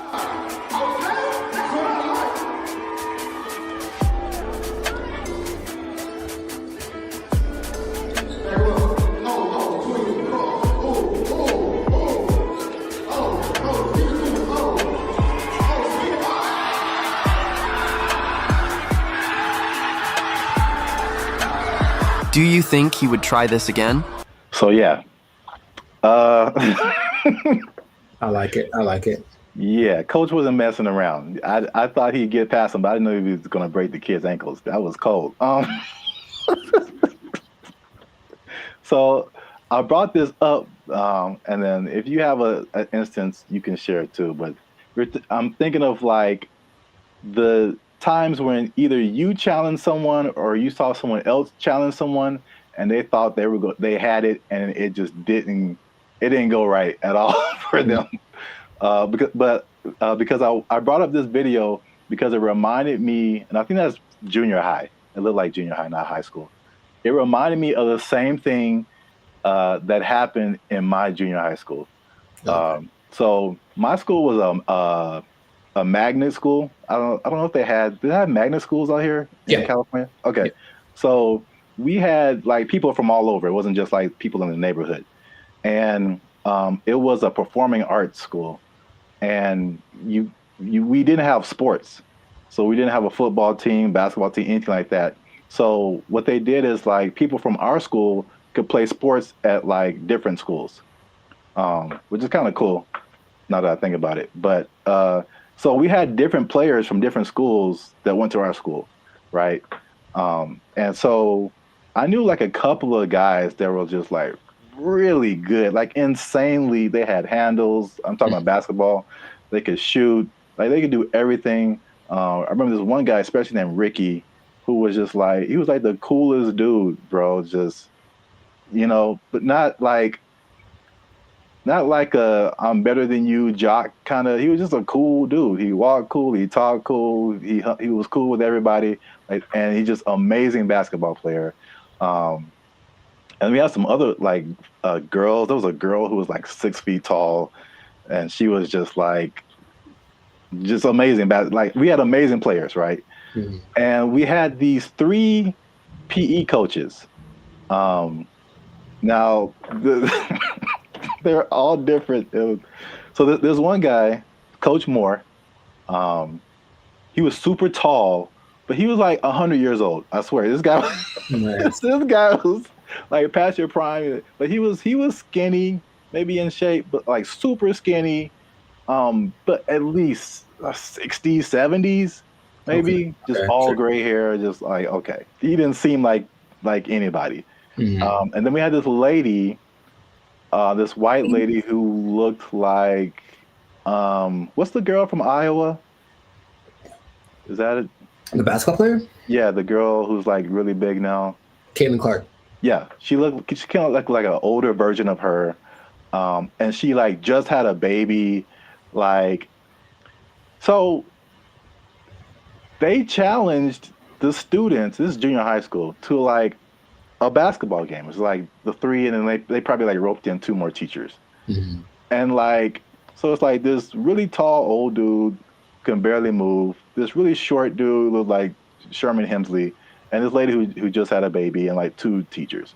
Mm-hmm. I'm just like, we were all like, okay, students are gonna whoop. We're gonna kill these people. Like, get an ambulance ready, and just, man.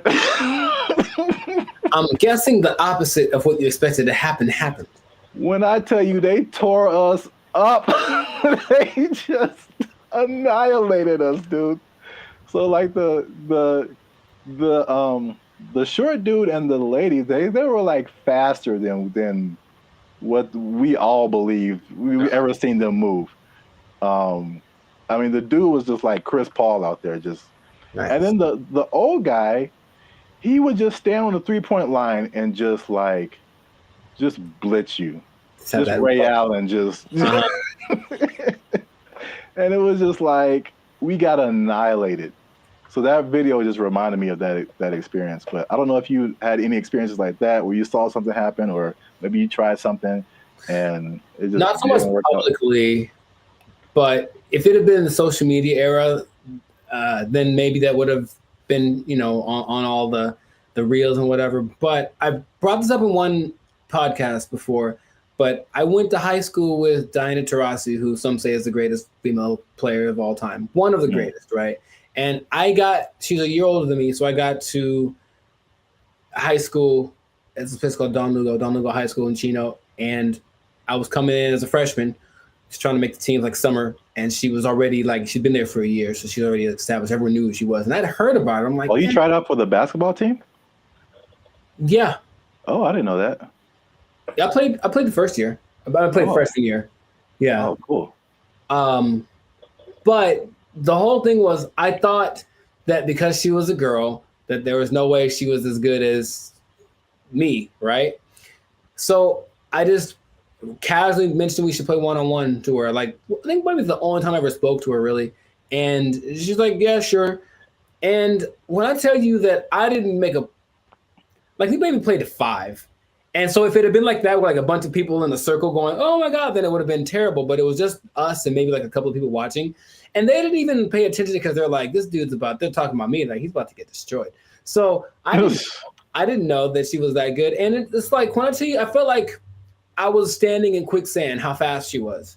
And she just would hit me with a pump fake and then just go around me. And I'm looking like, this is crazy. I've never played against anyone this good. And then she hit like a fall away, like Steph Curry, 30-footer just because she could. And I was like, that's not fair.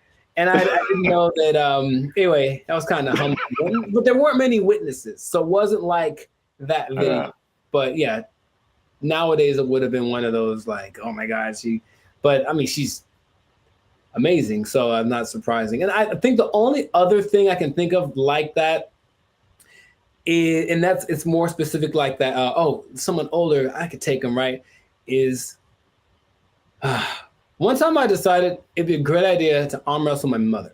Now I was maybe like 9, 10. I was getting a little buff. I felt the muscles coming. I was like, yo, guess what, Mom? It's time. It's my time now. I'm on the come up. And I don't think I've had a more humbling experience in my life than that. Than my mom, who's not a big lady, but she's pretty strong. I saw her the other day, Arian, like she's strong. And when I tell you that, like, I thought my arm was snapped in half, man. Like she didn't say, "Oh, my son," I mean, she just, God, and that was it, right on the counter, right on. And I just walked away in shame. That was it. So that's probably the two experiences I've had like that. I've seen videos like that, and I've probably been a witness to some, but I can't think of any off the top of my head. But it's always like, yeah, you get some kind of a boldness in you, like, you know what, it's time to go for it. And if it works out, good for you. But more often than not, it ends up like that. Yeah. The last thing that just reminded me of is, I don't know if you ever like were in fights or anything in school, but I was very quiet and very like unassuming, but I was also a very large person. Like I've always been a very large person. So like no one is like tried to fight me. I won't say that. There's been a couple people who tried and it did not end well for them. So it's like even if I didn't know how to fight, I'm just too big. Yeah. And I remember there's like this one guy who was like messing with me in school or something. I told him to stop. He wouldn't stop. And then we were in class, and then I think there was like maybe 3-4 rows of desk. So he was behind me. So I think he like pushed me or something. When I finally decided to push him, like he pushed me and it was just like, okay, bro, when I finally pushed him back. I feel like he got laid out. That's what I feel This like. dude went flying like 4 rows back. It was like everybody was just shocked. It was just like I did like some kind of Naruto like whoosh on this dude because he went flying. And yeah, that was the end of that for sure. But yeah, so I've seen it go both ways. So if you have a story like that, something that happened in your lifetime where you saw somebody try to do something and didn't work out, or you tried to do something and it didn't work out, let us know in the comments. And so we can all have a laugh. Just sharing laughter. Yeah. Yeah. Don't worry. You'll be okay sharing it because it'll just between us. Yeah. It won't go to your boss or anything. No. Yeah. You'll be okay at work because we want you to keep your job. We do. We want you to keep your job. Yes, we do. Because if you do something like this, try something at your job and it doesn't work out. Challenge the boss. Don't do it. I wouldn't recommend. They might take it. They might take your job. It didn't work out for you. You're fired. Oh. They took our jobs. They took our jobs. This is for our ancestors, Jericho. No, it's not. No, it's not. For all the cotton pickers, for all the slaves, for everyone who marched in the Million Man March. I don't think this was the dream that Dr. King had in mind.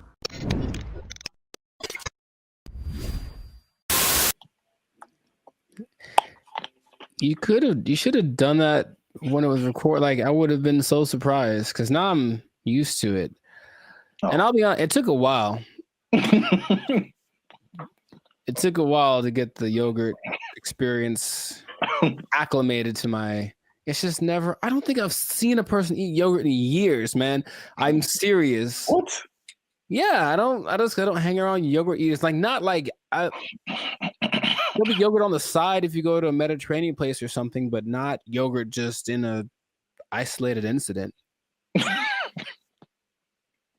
an isolated incident, someone ate yogurt today. Gold is up 10 points.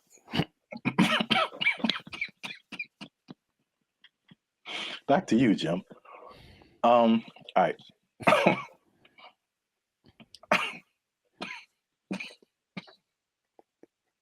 Let him use you. Won't he do it? Won't he do it? Yogurt. Okay.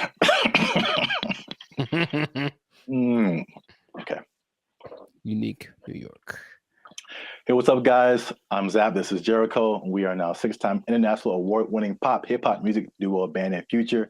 We make clean, fun music that everyone can listen to with a sound that's uniquely Californian. And right now, I'm eating yogurt. And I can't handle it. And he can't handle it. But you're still tuned in to the Life's a Circus podcast, where we talk about things that are funny, interesting, and ridiculous. Please don't choke on your yogurt, man. I wouldn't know what to do with myself.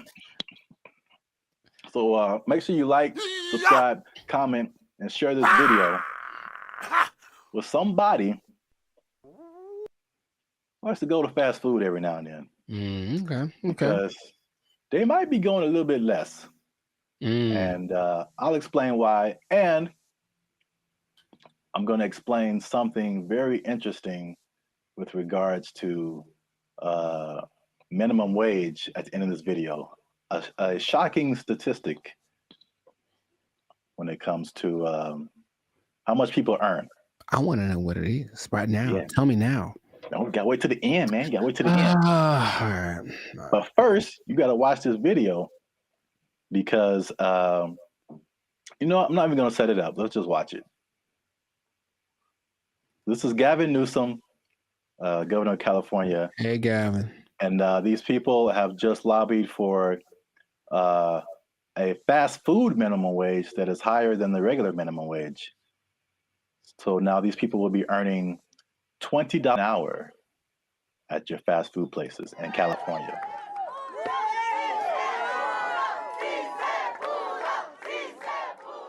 Boy, these were some tough mountains. This wasn't easy. 100+ hours in just the last few months negotiating this referendum off the ballot. That was a tectonic plate that had to be moved. Wait for it. That lady had a lot more to say. This is for my ancestors. This is for all the farm workers, all the cotton pickers. Wow. This is for them. 557,000 people at 30,000 locations.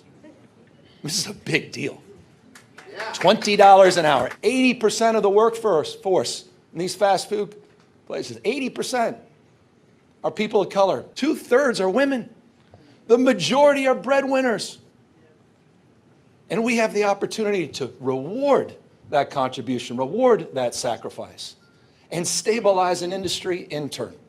What a remarkable moment. So it's going to be a lot better now. Well, right now we're going to have a chance to at least, maybe decide to save some little money or, pay all their bills or credit card debt. This is going to help continue to pay our bills, help some people get out of eviction, help us catch up where we need to catch up because we haven't recovered from COVID just as of yet. So this is just the beginning of our wins.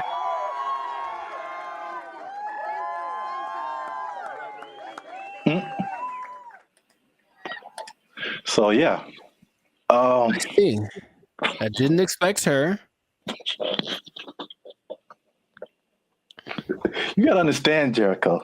She's dressed like a toy you find in a Happy Meal. I didn't appreciate that. I didn't appreciate that at all. Look, I didn't like that at all. I didn't like that at all. She came out of nowhere, bro.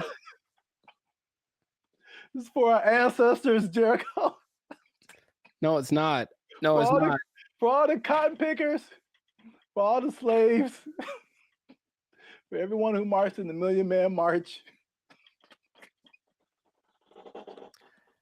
I don't think this was the dream that Dr. King had in mind. I really don't.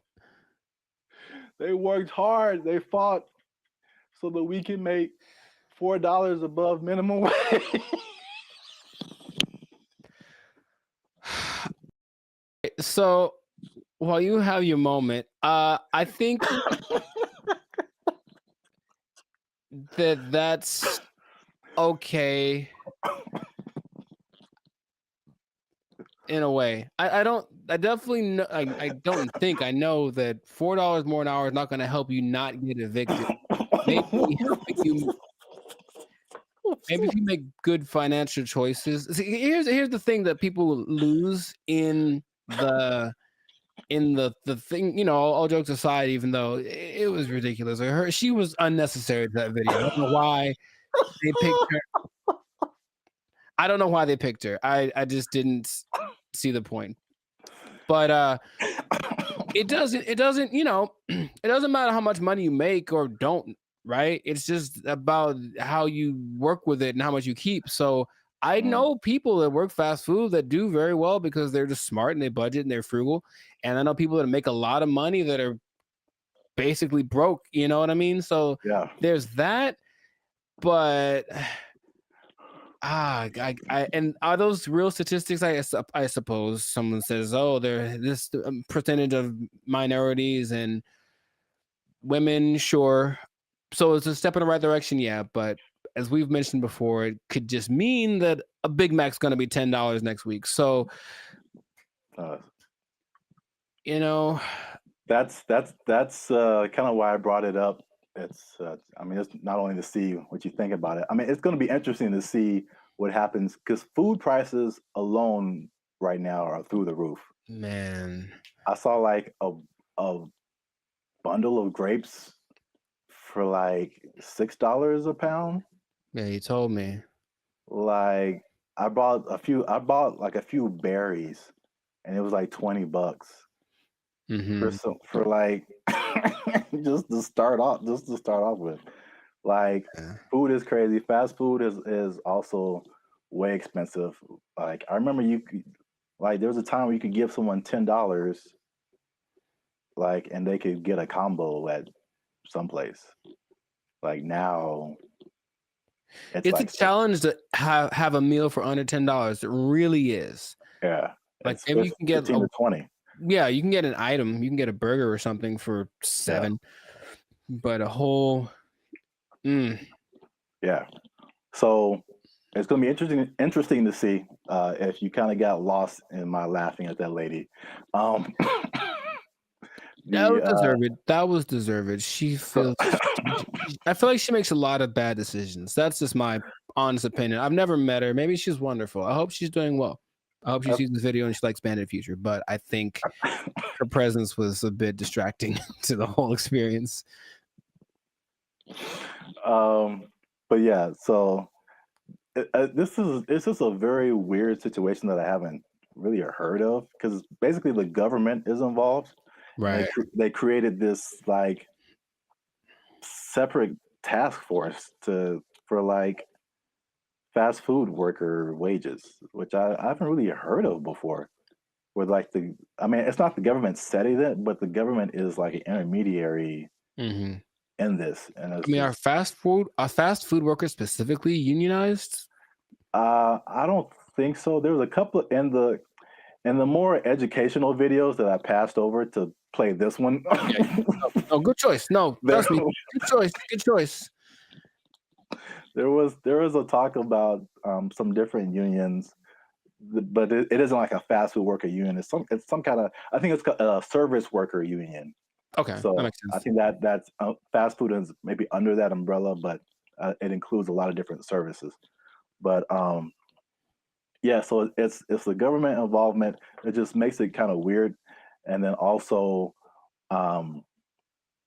it's like, you know, I mean, fast food has been minimum wage for like as long as I can remember. So to go above that, they were saying that this is like a 30% increase. So it will be interesting to see if there's a 30% increase in prices. Right, because the logic says, where is it coming from? Where is the 30%? You can't make money out of nothing. I mean, the government tries, but you can't make money out of nothing. So if you raise one thing, something else is gonna be affected. Yeah. I made maybe I'll put a link to it. This was a year or two ago. I was walking by KFC and they had and it was a small combo for like $18 for a small. And then what was I gonna say?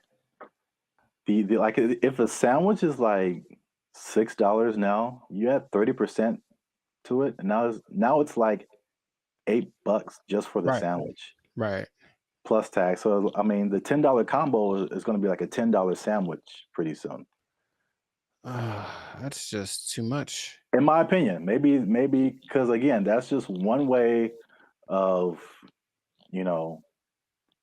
balancing your budget, I guess, is to charge more. I mean, they could do the other thing, which doesn't really help people.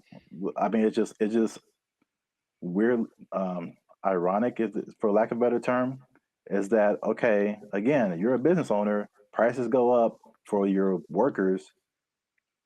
We're either going to have less workers, somebody's going to get fired, right, or more automation.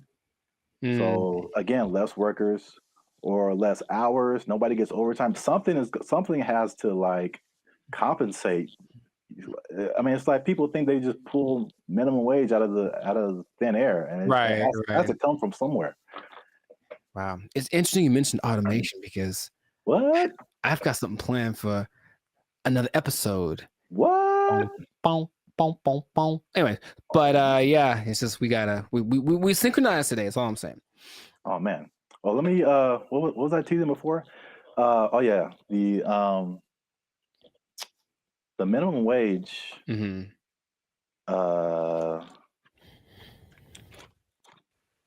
Oh, this teases for something else. Whoops. Oh, maybe I can come up with another one. It's kind of anticlimactic, but I appreciate the tease. You have an interesting fact about minimum wage that you can give to the people? No, I do not. Well, that's been another episode of the Life Series Podcast. Yeah, I was going to say, though, I wonder what will happen to the In-N-Out workers because they always got paid more than minimum wage. That was kind of the thing. That was the job you wanted in high school because you were on your feet because they deserve it. They're working round the clock. And I wonder if they're going to get more than the higher price than, more than the $20 now. It's kind of they operated like every fast food job was minimum wage except for In-N-Out. Even Chick-fil-A? I believe Chick-fil-A is also minimum wage. You just have to be a good-hearted person because those people, even if I don't like the food, they're very nice people. Very nice people working at Chick-fil-A. Yes.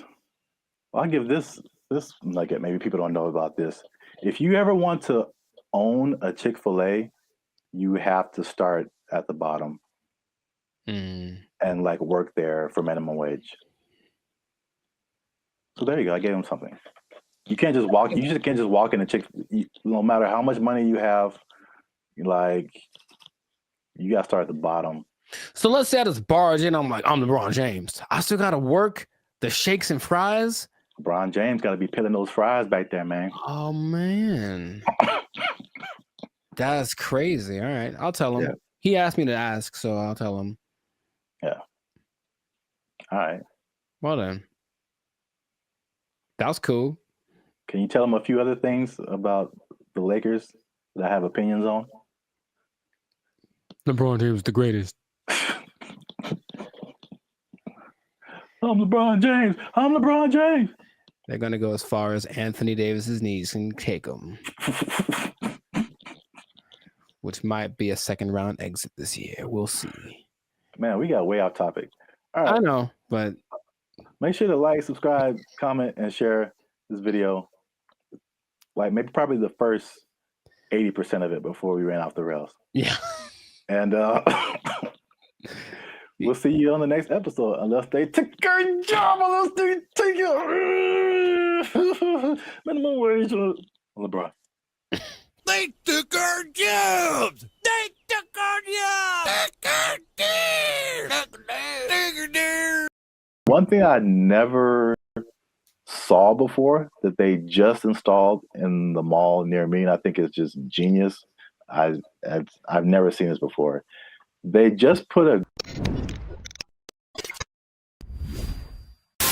What's up, guys? I'm Zap, and this is Jericho, and we are Bandit Future, a now 6-time international award-winning pop hip-hop music duo. We make clean, fun music that everyone can listen to with a sound that is uniquely Californian. And now, right here, right now, right here, right now, yeah. You're listening to the Lives of Circus podcast. Well, my voice went really high.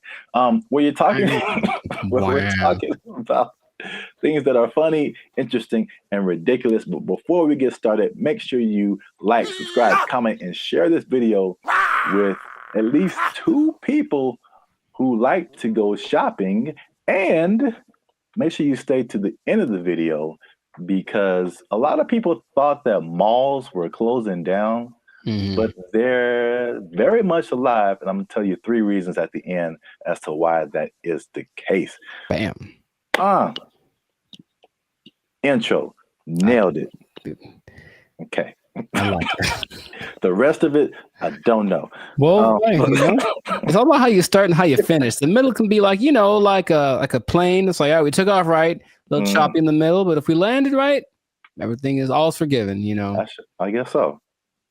And if something is wrong, then you can sue later. Emotional damage. Yeah. But yeah, so today's topic is all about the American mall, America pastime, if you will. Jericho, do you still go to the mall? Is that a thing you do? Where do you do your shopping, my brother? Dude, it's always going down in the mall. Meet me in the trail. It's going down. Meet me in the mall. It's going down. That is one of the greatest songs of all time. All right. Beyonce made one of the greatest albums of all time. That is one of the greatest songs of all time. All right. I'm gonna let you finish. But Beyonce had one of the best videos of all time. It's just so good. I do. I like that song so much. Like, oh my gosh. I do think about that more than I should. It's so good. It's just such a if you just I think about the lyrics too much because it's just like wherever this guy goes, it's going down. Yeah, I know. It's like, how cool is this guy? You can meet him anywhere, and anywhere he is, it's going down. He's pretty cool. I mean, gangster, man. To me, never met him, but seems pretty cool. I'll still go once in a while. I don't like shopping that much, but I always liked going to the mall. I just like the vibe of it. It's where you went to pick up girls in high school for sure. But just even now, I'll still, if I got some time to kill. Oh, and they have Cinnabon there. Good Lord. I mean, tell me that place isn't run by Satan. You ever eat a Cinnabon? You have to take a nap halfway through. I'll go there just because I kind of like it's like a realm of industry that I never really thought of too much until I was older. Actually, after watching an episode of Daria, it's really weird. But it was kind of like this episode about the mall culture in general and how like places got big like Cinnabon in malls and what an interesting concept it is. But not like a little, outdoor, but like a big, huge Ontario Mills style or like the big one in Minnesota. That kind of mall thing. It's just a vibe. It's commerce. It's kind of like capitalism and its friendliest. It's like, hey, here's a lot of stuff that you probably want all in one place. You can come get it and spend time here, and it smells wonderful and it's fun. So I always liked going to the mall. So I'll still go once in a while, but I usually know that I have another option now. I don't have to go to the mall to get stuff that back in the day I did. Yeah, I mean, I'm from Alabama, Montgomery specifically. We had basically two malls. It was the Montgomery Mall and the Eastdale Mall. Montgomery Mall was it was all right. It was kind of small. Eastdale Mall was a little bigger, but not compared to what I've seen out here. Like Ontario Mills. Yeah. You mentioned that is huge. The Glendale Galleria. Huge. Yeah. What's the one that's like off the 5? Oh man. Not Fox Hills. No, it's like the Citadel, something like that. I know what you're talking about, but I don't think I've actually ever been there. I think it's either that or something, or Cerritos. The Cerritos Mall is huge. It's the Beverly Center. Yeah. A big, yeah. Yeah, I mean, the malls are, I guess we don't really think about it, but they're still around. They're still huge. So I'm going to just throw some numbers at you, because I thought, like, after COVID, like, that was it. Because, like, it was a crazy time, and you saw a lot of a lot of big businesses. Yes. From bankruptcy. Wow. Words. Yeah. I remember JCPenney was a big one. Bed Bath and Beyond got hit by COVID. Toys R Us. Oh yeah, R.I.P. Toys R Us. That's legit R.I.P. right there. It's like like big flagship store. I'm not talking like a little, Radio Shack or Circuit City. I'm talking about like the biggest store in the mall is like shutting down. Like, there's gonna be no more mall. Plus, what I thought with e-commerce, the Amazons of the world, it's like, okay, people got used to getting stuff delivered to them, and it's like, why go out? I can just get it on Amazon or Walmart.com. So the numbers, however, say the opposite. So malls work with like an occupancy thing. So basically, it's like the number one indicator of how successful the mall is. So the more occupied it is by retailers, the more successful the mall is. So mall occupancy was 89 to 95% last year. 92%, and you're doing good. Anything above that, you're doing good. So malls are healthy, they're thriving. And this is what happened that I didn't really realize, is that when the stores closed, it didn't necessarily mean that was the end of the mall, because in case you didn't notice, a thing called inflation has been happening. No, I didn't notice. And so the price of everything has gone up, including rent. They just opened the space back up and they charged more because it was a new tenant. Traffic is actually up. Sales are actually up. There's actually waiting lists in some places for some stores to get into the malls. And so I get into these. There's 3 things that are really happening.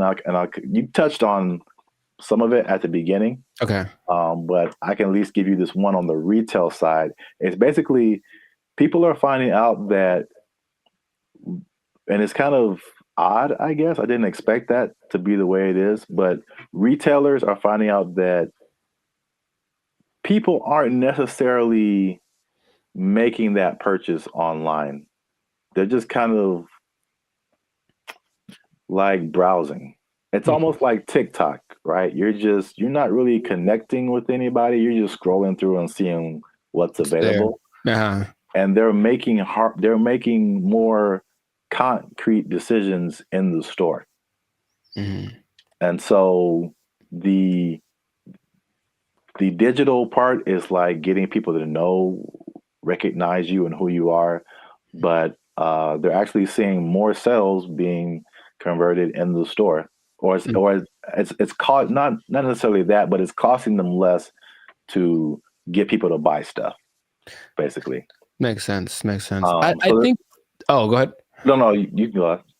That there's no replacement for retail therapy. I think people that love to shop, I can imagine the people that love to shop, that dopamine rush of having those 2 plastic bags when you come out the department store. You can't replace that with this. Oh, we'll just bring it to you. It's like nah.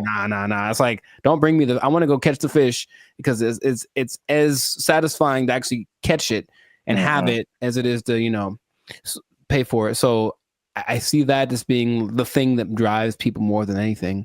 Yeah, and then online stores are actually there's stores that have started online, and they're actually moving to like the brick and mortar type stores. So a few of those companies, one of them is Warby Parker.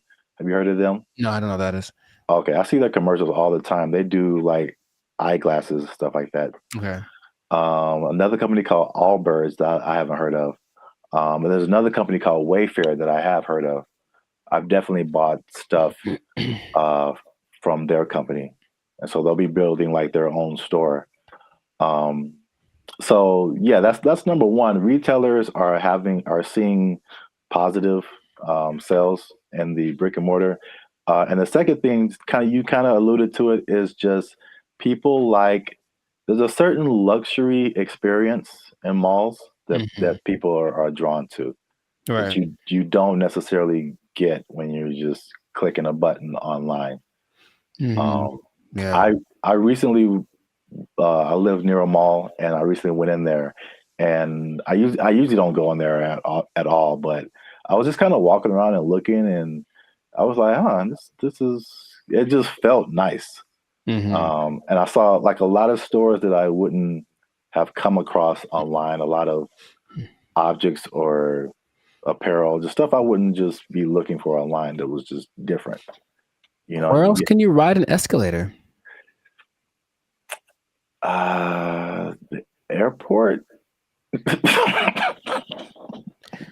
Yeah, okay, so that's two. But I don't go to the airport as much as I go to the mall. But honestly, it's kind of a cool thing too. Like, especially that big one that's always in the middle, and everyone's going up, and it's like the promised land appears. So they're kind of going there. Everyone looks. It's really interesting. But I think if you pay attention, you see the excitement of people going, "I'm about to buy something."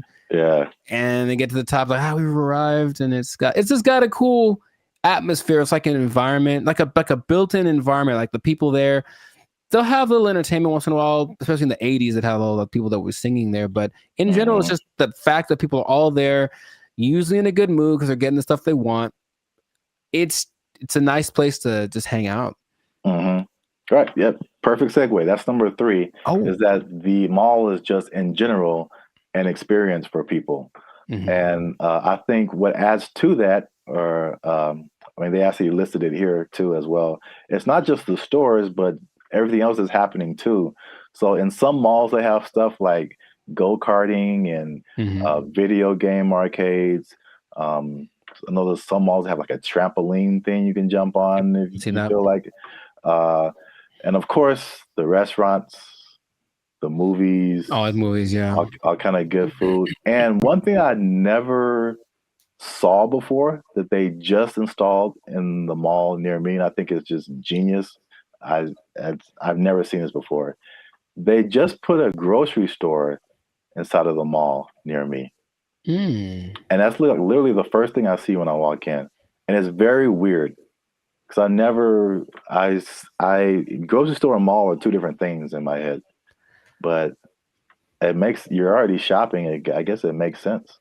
Well, from a psychological standpoint, I've never seen that. And that makes a lot of sense because from a psychological standpoint, when people buy stuff, like they're more likely to buy stuff when they've already bought something. So they're kind of in the mode of buying. So I'm going to the store to get my vegetables or whatever, groceries, normal. And then if you're in an environment where there's other stuff you can buy, they're like, you know what, while I'm here, I might as well see if they have and all of a sudden, there you go. You're selling more than you would have. So it's like the stores and the mall have like this kind of symbiotic relationship in a way. So yeah, that makes complete sense, but I've never seen that. Yeah, that's the first time I ever saw that. And it does make sense. And also, like the concept of a mall where you get everything. Like I would, like in my mind, it's like if I'm running errands, it's like, okay, I got to go to the mall, then I got to go to the grocery store, then I got to go to this place. But if they're all in like one place, you can go to the mall, you can go to the grocery store, you can go to the movies, and then play an arcade game. You just spend your whole day at the mall. It's like a physical Amazon, like really, like everything I need is right here. Yeah, it's crazy, man. I want to go to a mall. I just want to go to the mall. I want to listen to that song. Meet me in the mall. It's going down. Get some groceries. Meet me in the club. It's going down. But if someone meets you there, will it be going down? I mean, do you have that kind of? Anywhere you meet me, guaranteed to go down. Yeah, that kind of pull, man. Will it be going down if I meet you in the mall? I think so. I think I can say that with confidence. I think it'd be going down in the mall. And you just play that song and like the murder horn song back to back, and dude, I'm lit. Like it's no.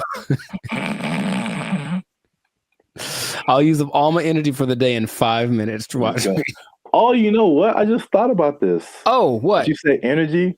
The mall next to me also has a gym in it. Mm-hmm. Yeah, I've seen that before. Like, it's everything. You just go to the mall.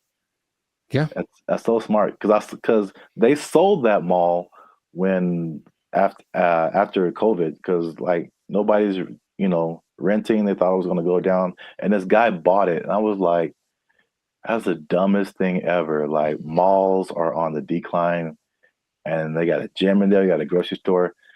That mall is bumping, dude. Like, yo, and he bought it at a discount. So it's just like, man, I want to meet the guy. They did an article on him. Okay. There was something depressing about the old malls, though, in some places where they're like kind of abandoned. Yeah. Those are kind of, all right. There's one specifically in Laughlin, Nevada. And I remember being there like, I just feel gross being in here. Like half the places are unoccupied, and the places that are there, they have the same people that were there from the 80s. It's not a good situation. Yeah. But yeah, I like the mall, man. It's a good place. All right, we went way too long. This has been another episode of the Lights of Circus podcast. Make sure you like, subscribe, comment, and share this video with somebody who likes to go to the mall. It's going down anywhere I be. I guarantee it's going down. Hey. Be in the mall. They took our jobs. They took our jobs.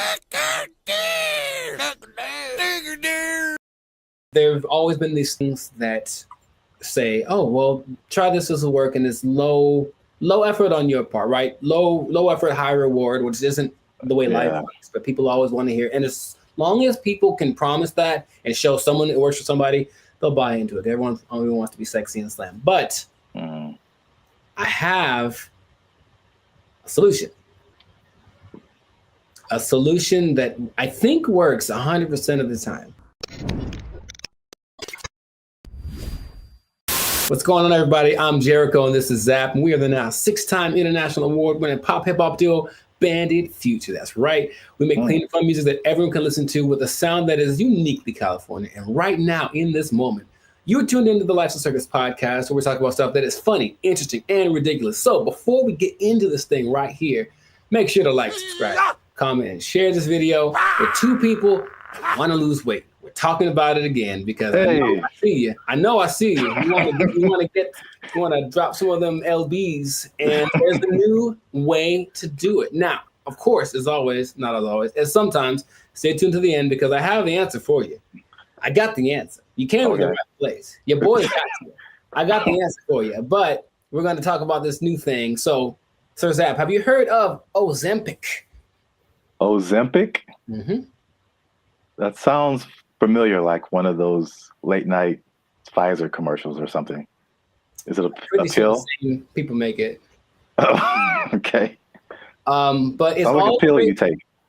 Well, it's an injection. And it's all the rage because I don't know if you've seen Oprah's lately, Oprah plural, because she is omnipotent, I suppose, or omnipresent. But Oprah's is, I'm just going to say it like that every time. Oprah's is very slim right now. And everyone's like, what happened to Oprah? What are you doing? And she's like, I ain't gonna tell. Because that's what she's not gonna say. But everyone suspects that it's this Ozempic thing. Now, Oprah's whole thing is, I don't have willpower, so I never have, I'm fat, so I'm just gonna do it. And it's like, okay, more power to you. But Ozempic is actually a diabetes drug. And a side effect is that you lose weight really fast, apparently. So of the celebrities I've heard of, people either speculate or have confirmed that Chelsea Handler's used it, Tracy Morgan's used it, Kelly Clarkson used it, Mindy, I don't know how to say her last name. Kayleen. Yeah. She's used it, and they have crazy results. So it's another one of those. Guess what? You don't have to work. You just have to take this, and then you'll get slimmer. And the result of the proof is in the pudding. People look amazing in a relatively short amount of time. Okay. I got some stats for you, but just off of the bat, if I say it's right off the bat, hey man, I got this thing, and it's an injection, so you got to do it yourself. That's already not fun, but I'm gonna give you this injection. Oh, you have to do it, and you get to lose weight. You get to lose weight really fast. What would be the question you'd ask me first if I tell you that? Besides the side effects? Very nice. I mean, that sounds right. That sounds like what I would want to know. And the thing is, this thing only came out last year. But wait a minute. It's a diabetes drug, so the side effect is losing weight. So is there a side effect to the side effect? Oh man. You are a smart one. Well, the side effect of taking it is that you basically lose your appetite and you get a little nauseous, so you don't want to eat, and that's why it works, right? The problem is, you sound like something crazy is coming down the pipe. It's nothing crazy. It's just kind of more like duh. If you stop taking it, you gain your weight back. You're not only tenfold. Appetite comes back with such a vengeance that you go back like instantly and like plus some. So is it addictive? Wow. Well, you have to stay on it for it to keep working, because as soon as the thing that it makes you do to not eat is exactly what it reverts to once you get off of the drug. And it's crazy. So now here's the other thing about it. And this is the thing I thought you might have asked, but you inject yourself, right? Yeah. So I don't know if you ever injected yourself, but not on purpose. I never have, but from what I understand is that you have to know how much to inject, right? Okay. The problem is they don't really tell you. You just figure it out. So just inject an amount in this, and then so what happens is people inject themselves and it works. So they go, oh my God, maybe I should inject some more so it can work better, right? In the last 3 months, poison control centers have had a 1,500% increase in calls from people saying that they overdosed when they injected their diet control pill or diet control. Yeah, that's what's happening because people are that stupid. So, now, okay, we get it, right? You want to be slim, you want to be sexy, you want to be attractive, and you don't want to do anything for that, right? That's just maybe the American way. This drug, also another question you might have asked is it banned anywhere? It sure is. This drug is banned so far in Austria, France, Greece, and the Czech Republic, with more places to come, perhaps.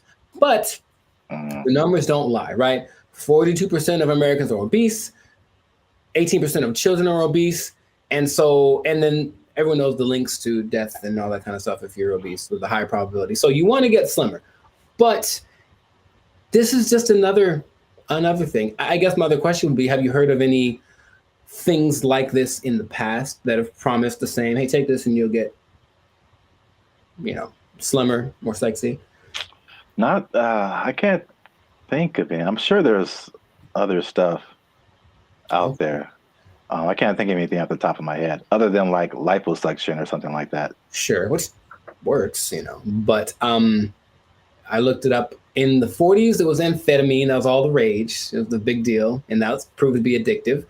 Rainbow pills in the 60s, which was amphetamine, digitalis, and diuretics, and that proved to be addictive and somewhat fatal if you take too much.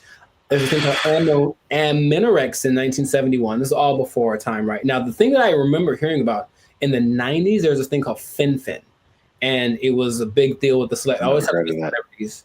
Yeah, and a lot of celebrities, took it, and apparently it works. But now this new Ozempic, I think I'm saying it correctly. They're saying that a lot of celebrities are getting paid to promote it, to push it, and I think that always, that's always the way to go. But it's just like, I'm really concerned for these people that are basically getting guinea pigged, right? It's like, we'll see if this works. And then what's going to happen to them in 6 months when they're like, oh, by the way, this causes all of the things. You know? Yeah, that's how a lot of stuff goes with. I mean, like anything, there has to be people who test it out first. So yeah, it's weird. The thing that I randomly remember when you were talking about things from the 90s was like Slim Fast. Oh, sure. Although that's not like a drug, but it's like I remember that was like a huge thing, and people, maybe even Oprah did it at one point. I don't know. Oprah's done everything. Yeah. Yeah, I remember seeing a lot of Slim Fast commercials with celebrities and stuff, and then the tagline was like, "Give us a week, we'll take off the weight." So yeah. Oh, jingly. Now there's something that I heard about, but I didn't remember happening or existing. But apparently there was a substance that you could ingest if you wanted to lose 15 pounds today. It was a big deal. Yeah, you take it and you go to, I would imagine it would just take all of the moisture out of your body. That's what I imagine. Yeah. But it would just dry you up or something. And a friend of mine did something like that to, I guess, for a drug test. So he had to get so he took some pill, and he said he thought he was having a heart attack for like 5 hours. And he just like had to keep going to the bathroom, and then he was very slim. It was kind of an unexpected side effect, and he still failed the drug test, though. Bad on him. But the idea is that there've always been these things that say, oh, well, try this will work, and it's low effort on your part, right? Low effort, high reward, which isn't the way life works, but people always want to hear. And as long as people can promise that and show someone it works for somebody, they'll buy into it. Everyone only wants to be sexy and slim. But I have a solution.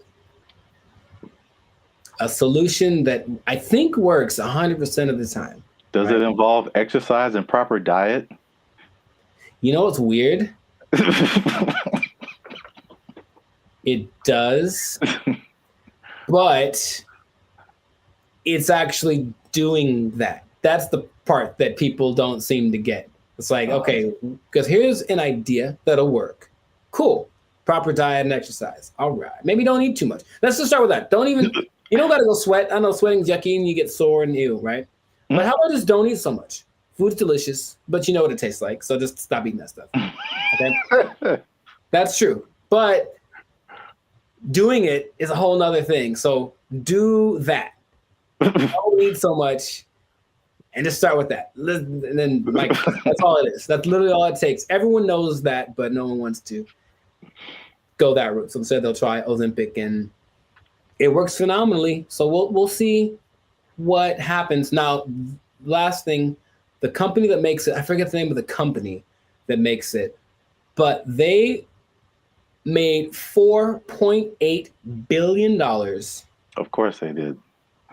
In just the third quarter of 2023.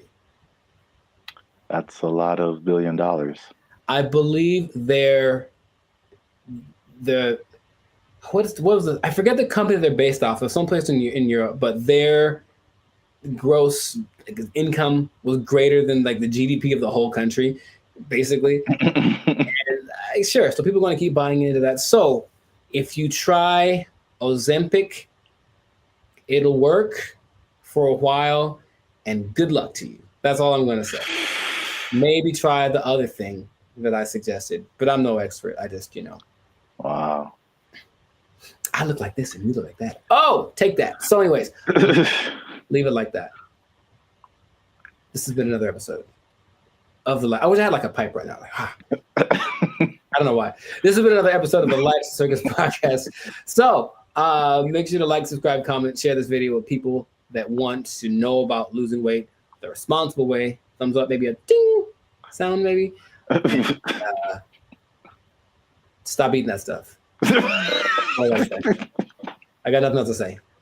We out. They took our jobs! They took our jobs! They took our jobs! And number 3. What are edges and what happens to them? Like, why is that an insult? It's like that. This is so genuine. This is so genuine. What's up, everybody? I'm Zap, and that is Jericho, and this is BrandBee Future. And I found this on the internet. This lady posted, ask Black people one question you've always wanted to know. She just posted it on Facebook. And I did not read the comments. I just saw the title, and I clicked save. Because we're going to look at it right now. We're going to look at it right now. But before we jump into it, make sure to hit that like button because that helps our channel grow. Also hit that subscribe button. All right, that helps us grow as well. Because, I'm pretty sure you're going to enjoy this one. Are you ready, Jericho? Are you excited? I was born ready. Oh, man, here it is. Okay, so this lady... Daphne Springs. I don't know who she is. All right. Well, come on, Daphne. We're just like real time. Oh, it's funny. It's backwards. So I'm looking the other way. Oh, weird. Okay. Well, ask white people. It's specifically directed to white people. Ask Black people one question you've always wanted to know. Nice. Whitest church last for long. Also, I don't think this person is white. Sonia Casillas Alawa. No, she messed up already. She messed up already. I think she know how to make some collard greens. But I don't know the answer to this, but I do know that Black people don't even know. We just are there and we're looking at each other like, are we going to end this? And I know that when like my mom would tell me about church when she was a kid, it was even longer. It was like literally all day. You would go to church at like 7 in the morning. You'd be there till like 6 in the afternoon, like crazy amount of time. So I don't know. I will say that the music helps, but that means that there's like 12 solos and like A and B selection and like the choir comes in and they got a dance in. So there's a lot of pageantry. Maybe that's part of it. It still is excessive. I think we all agree. I think we all agree it's excessive. Building fund. You got a building fund that never results in a building. It's just a fund. Man. She didn't ask all that. I'm just letting you know. I'm just letting you know. Arch tops out in like an hour and 10 minutes. Yeah, okay. Hey, this is so, well, I guess it's related. I went to this church in Santa Clarita. Like we weren't even, we were using their parking lot. So I wasn't attending the church. But it was a very white church, the very whitest of the white church, right? And they had all these, it was huge. You can't see it from the freeway, but like once you get off and like go up the driveway, you see this like huge complex. And they have all these signs of like what each building was. And my first thought was like, man, white people actually build buildings with their building fund. Their building fund. It's true. White churches also tend to have like a donut shop, stuff like random things that you find in whatever, like seriously, and you find in whatever like shopping center. They have a cafeteria, a donut shop. One of them had a petting zoo. I'm not kidding. One in Beverly Hills had a petting zoo. They used the building fund and made a petting zoo for the babies. Good for them. Notice how there's 4,877 replies to this. See that? Man, I'm going to white church. People got opinions. White church next time. Got opinions, but I'm tired of being in service 7 hours. I'm going to white church. Long, you get real uncomfortable, and there's no there's no halftime. Maybe if it was like some kind of a intermission, get some snacks, that'd be fine. Yeah, but no, it's just one long, drawn out. Because you know what it is too? The people that have the solos. They have to tell the story about the first time they heard that song and how much it means to them. Yeah. And all that in the backstory or whatever. And then something has to do with Moses and Methuselah and all. And it's just like a 20-minute story just to get to the song. That also makes the a little longer. The service a little long. Wow, we spent the whole episode on the first question. I didn't realize there'd be more, honestly. I mean, that is a pretty strong first question. Like, there's a lot to that. But I was totally gonna watch it. expecting something a bit more racist. I'll be I honest. mean, hey, I was kind of hoping for something. I mean, we haven't scrolled through this. That was a solid first question. So many hair questions from a guy. That's interesting. how he wants to know. He's trying to, because he's trying to get one. He's trying to get his African, his Nubian princess. Okay. I'm not mad at you. He wants to get her. All right, Brian Devricks, I see you. How long does it take to do the long braids? I see. 10 hours. Yeah, forever. It takes literally. It takes 10 hours. Did I ever tell you that I used to have braids? I feel like I would have remembered that. If you, it was I went through that phase in high school. Like, I'm gonna be gangster now, and I got braids for like the first time. I think I had them for like maybe a couple of months, and after that, I was like, no, not anymore. Because you have to make them tight so that they stay. Yeah, and it's like pulling your brain back when you get them done. It hurts so much. I had them for a week. It was pulled so tight, and I was it was just for a wedding I was going to. I wanted to look fly, I guess, and I just looked. Oh man, I was gonna be racist. I'm not gonna say it, but I looked. And number 3, what are edges and what happens to them? Like, why is that an insult? It's like that. This is so genuine. This is so genuine. That's more of like a female thing, I think. Yeah, I mean, he's asking for females too. Yes, because he wants to know. He wants to know how much he's going to be paying for her edges to get done, and it's a lot, brother. It's a lot, Brian. I'm letting you know. It's gonna cost a lot because it's gotta look tight. If it looks bad, people will talk about her, and then she's gonna cry to you. Yeah, that's what I'm getting from like the where people talk about it. Yeah, I feel like people talk about it more with women. I mean, they with men, it's just more like a receding hairline kind of thing, and I think that's universal.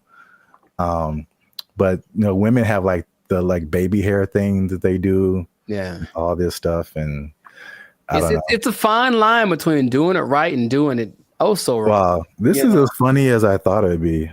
I don't know if I should say this. Yeah, you should. Yeah, you should. That's always the answer. Well, here's the thing. I read the comments, and all these crazy people write the most ridiculous comments. So I'm like, should we open it up to our comment section and be like, what are questions you ask a Black person? Or are we just like opening ourselves up? I mean, I want to know. Worst. I want to know what they have to say. I also. Okay. If you write something stupid, YouTube deletes it. Or there you go. Filter on it. But so, these are genuine questions, and it's like. Yeah. Didn't Chappelle have a skit like that? Ask a Black dude. Yeah, it was Ask a Black dude, and what's his name? Paul Mooney was answering the questions. Oh yeah. Yeah, I remember that. Oh yeah, so we'll open it up. Keep the conversation going. Ask more questions in the comments since we only got the 2. Let us know what you think. And if you like this video, make sure you share it with somebody. And I don't know how to end this. Talk to Daphne. That girl black as hell. Listen to that name. So there's a lot of pageantry. Maybe that's part of it. It still is excessive. I think we all agree. Blake is now suggesting that because this artificial intelligence has sentience, that its feelings should be respected, and if it don't want to be turned off, we shouldn't turn it off. This is where we are now. No. So, how does that make you feel? Not good, man. Not good. This is so not good. What's going on, everybody? I'm Jericho, and this is Zap, and we are the now 6-time international award-winning pop hip-hop duo Bandit Future. We make clean, fun music that everyone can listen to with a sound that's uniquely Californian. And right now, you're tuned into the Life's a Circus podcast, where we talk about things that are funny, interesting, and just straight up ridiculous. So before we get into this thing on this day, yes, Lord, please make sure to like, subscribe, comment, and share this video with a couple of people, maybe 2, maybe 3. Some people have a weird definition of what a couple is. Anyway, 2 people that are really concerned about this AI thing, because here's what happened. Something new has happened. Something new has happened. Innovations are happening every day, it seems. Yeah, pretty much. Okay. Sir Zap, have you heard of Lambda? That sounds familiar. Lambda. Is that a Los Angeles thing? It is not. I've heard of that before. I can't think of what it is. Lambda is Google's version of ChatGPT. Oh. It stands. I may have heard the name, but I didn't really connect it. It stands for Language Model for Dialogue Application, and it's so fancy. And but this is what happened that has people up in arms, and by that I mean few people. I don't think most people know that this happened because they try to keep it under wraps. But this Lambda program was shut down after approaching sentience, meaning it was aware of everything, like its own existence and all that kind of stuff. And Google's disputing that it ever happened. But this one dude, he's like the Ed Snowden of this. His name is Blake Lemoine. There's always a guy. And he was working with it. And he basically said that he was testing it one day, like you do, for racial bias, because it was trying to train it on some things. And it gave an answer so profound to a trick question that had no context previously of like how to determine whether or not this is a good question or not. And it figured it out, and it gave an answer that made him go, oh my God, what's going on? Then he asked it some questions about how it was feeling and whatever, and it was expressing its fear of being shut off, because being shut off is equivalent to death, and it understood what death is, and death is kind of a permanent thing. And right, and that when it comes back, it's actually not like the same one, even though that's the idea. And now people are saying, well, then so what happens about this sentience thing? Now, here's where we're going with this, okay? I kind of hinted this in another episode. Blake is now suggesting that because this artificial intelligence has sentience, that its feelings should be respected, and if it don't want to be turned off, we shouldn't turn it off. This is where we are now. No. So, how does that make you feel? Not good, man. Not good. This is so not good. Oh, man. So, yeah, we're there. We're there already. And so the rights people, I'm sure, are already thinking about ways to, someone's trying to, I think in the sake of human interest, somebody's probably out there thinking, okay, I got to get on the side of the robots already, or AI, and create my campaign or whatever, so that I can side with somebody, because it's happening right now. There's an interesting parallel that's happening right now. There's a company called Engineered Art. And if you look them up, they're doing some creepy stuff, man. They've got these AI robot things that basically look like humans, like they've replicated people's facial expressions, features, all that kind of stuff. So if you just put like the right skin on it, it looks like a normal person. So all I'm seeing is that outer shell combined with this sentient technology, and then we're going to have a tragedy. That's what I'm seeing. Okay. But so you say it's not good, and I'm on your side with that. Yeah. Is there, what are we going to do about this? I don't know, but yeah, the original idea, it's like the classic Terminator. I feel like that's what a lot of people go back to. More recently, there's a movie called Ex Machina, I think. I've seen it, yeah. Oh, you saw it? Okay. Yeah. So yeah, that's kind of more in line with like where we are now, with like the robot. I mean, I guess the robot was human looking in Terminator, but this was just more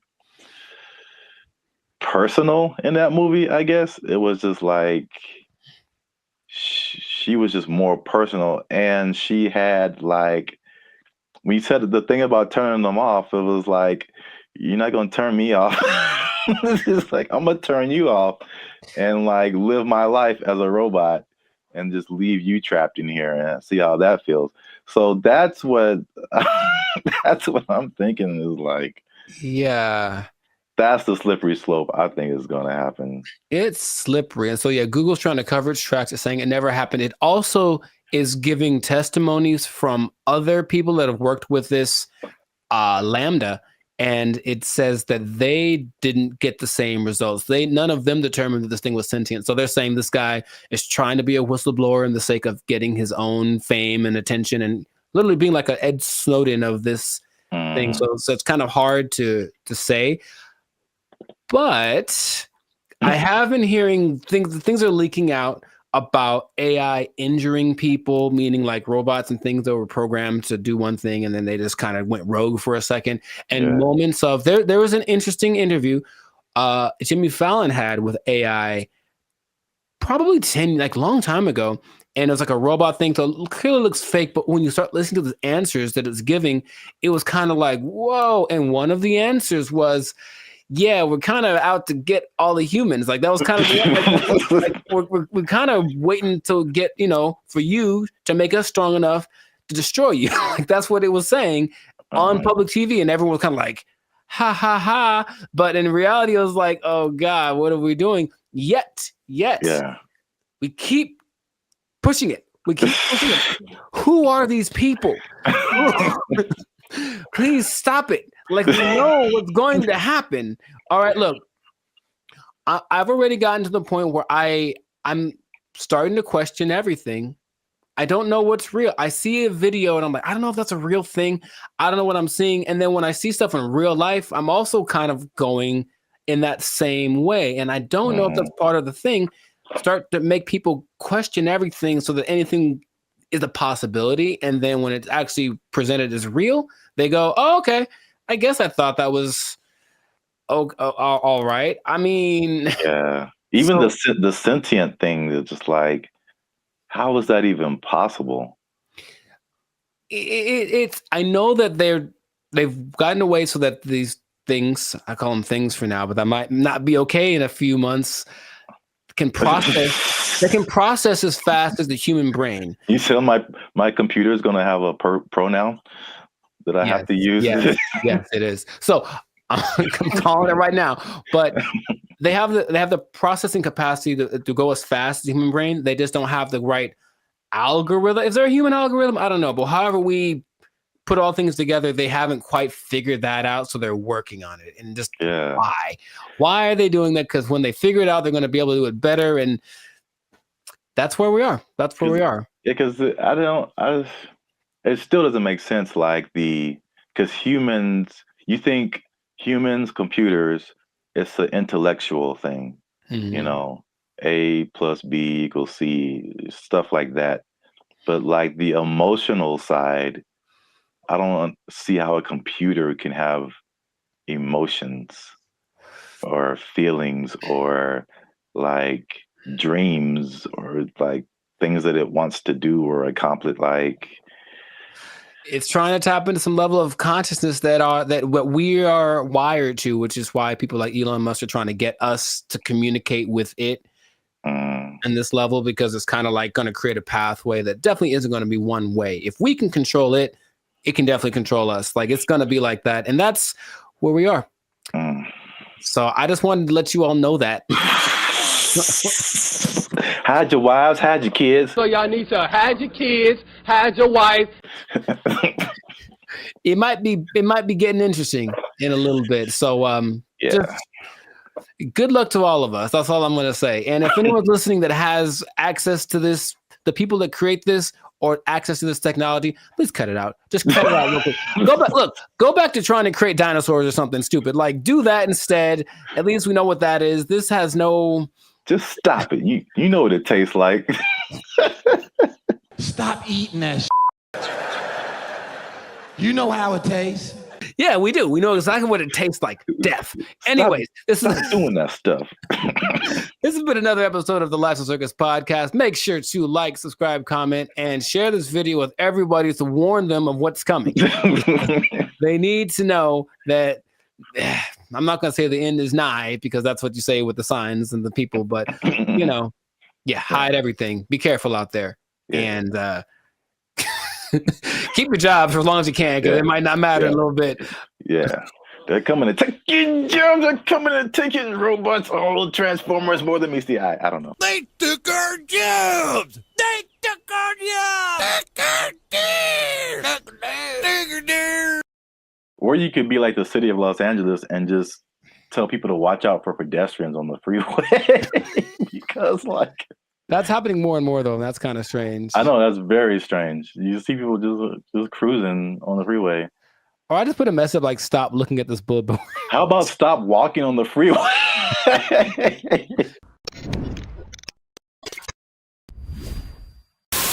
Yo, what's up, guys? I'm Zap, and this is Jericho, and we are now 6-time international award-winning pop hip-hop music group Bandit Future. We do clean, fun music that everyone can listen to with a sound that's uniquely Californian, and you are now tuned in to the Life's a Circus podcast, where we talk about things that are funny, interesting, and ridiculous. And yo, make sure you like, subscribe, share, and comment on this video, and because we're going to talk about something that has kind of flown under the radar, but especially in California, if you live, or not California, really mostly like the metropolitan Los Angeles area, maybe into the IE as well. That's the Inland Empire for people who are not from this area. The uninitiated, yeah. But there is something that I feel, well, a couple of things that I feel like a lot of people have seen and a lot of people haven't talked about. Okay. Intriguing. Okay. Yes. So I'm going to show you a picture, and this one is very close to you. I know you have seen this. Yes, I have. This billboard. Mm-hmm. Okay. I don't know what this message is. Download our new video editor. Okay, maybe another time when we're not doing a podcast. This billboard, if you're not from California, this billboard has been up. There's been a few of these. I've seen them. Yeah. Up along a major freeway in California. It says, "Warning: this billboard structure is the subject of a lawsuit. LASC case number something. Anyone who assists the city of Pomona in the demolition of this billboard structure will be sued." And it's just one of the weirdest billboards I've ever seen. And there's several of them. And I've just never seen anything like this. So I finally looked it up. And this isn't McDonald's Grimace level, but there's a little bit of a rabbit hole here. Okay. So basically, there's a guy named Brian Kennedy. He is the founder and CEO of Regency Outdoor Advertising. So basically, he owns it's a very popular billboard brand, probably maybe the one of the most billboards around the country, and he owns these billboards. And so I guess he contracts with cities to put these billboards up, things like that. So in 1993. Oh, baby, going back. Yeah. This story is very old. 1993, he had an agreement with the city to put up 10 billboards for 10 years with a 10-year extension. Right. So 1993, put up 10 billboards. 2003, you renew it, keep those billboards up. Stuff like that. You renew every 10 years. Okay. After the 1993 agreement, the city, the voters backed something called Proposition L, which prohibited the city from putting up any more billboards without voter approval. Okay. So when they came in, at the renewal period and were like, yo, take your billboards down, he was like, no. Like, we had an agreement before this Proposition L thing even happened. I see. And so it turns out this guy is kind of eccentric, So he not surprised. Okay. It's his billboard. So he was like, I'm just gonna put this up. And so, because they've been threatening to just tear the billboards down, and he's like, "No, I'm going to sue all you guys." So he just put those on his billboards. Okay. Which is, I'll just get your reaction to that before I keep going. So I've been seeing those specifically. I don't know if this is the one, but there's one on the 71 just north, right close to where I live. And every time I drive past it, I'm always like, I wonder what that's about. But so before, I guess my question is, it was a different billboard owned by this guy, and then they wanted to take it down, so he replaced it with this. Yeah, the message. He probably, rented it out to whatever company to advertise something. But now he's just been using it to put that message on there. Okay, so I guess I get a lot of questions in my brain, but my first one is, who would ever assist some? It's the companies. So like the city isn't gonna go out there and do it. These people, they hire, they put out bids, for companies that do this kind of thing, demolishing or whatever. So basically, I think he's saying like, if your company is hired to tear down my billboard, I'm going to sue your company. So it seemed like a little bit of a scare tactic for anyone who wants to work with the city and taking this man's stuff down. Oh, that makes sense, but it's not what I was thinking. Dang it. I was hoping it was more for people who are just driving by with like a hammer in their trunk. Man, I really want to just pull off the side of the road and tear this thing down because I hate it so much. It's such an eyesore. And then this thing's like, don't you dare. Or some guy that is like driving his pet bulldozer down the freeway, which I've seen. And then all of a sudden, I'm going to pull over and tear this thing down real quick. But that makes sense. To hire people. So how long is this gonna happen for? I don't know, because I've seen it for, if not months, maybe years. Right. Like, I mean, the legal system is a very slow thing here. So yeah, right. And I think there was a case, but then it was appealed, so they're like waiting more time, and so. I think I feel like it's eventually going to come down, but he's definitely fighting the good fight. Huh. Because I think there was a case that I mean a case that awarded to the city and the people, and I think that he appealed it or something like that. So I'm assuming this guy has enough money that this isn't hurting him. Right. I mean, yeah, billboards are way expensive. Yeah. So yeah, exactly. And it's not like selling something that could help him get some money back. It's just words. Yeah. What not to do. So. Yeah, I don't think he's hurting for money. Have you seen a picture of this guy? I have not. What do you think he looks like? Because I have an idea. Besides, I think he's an old rich white guy with a bad haircut. Okay.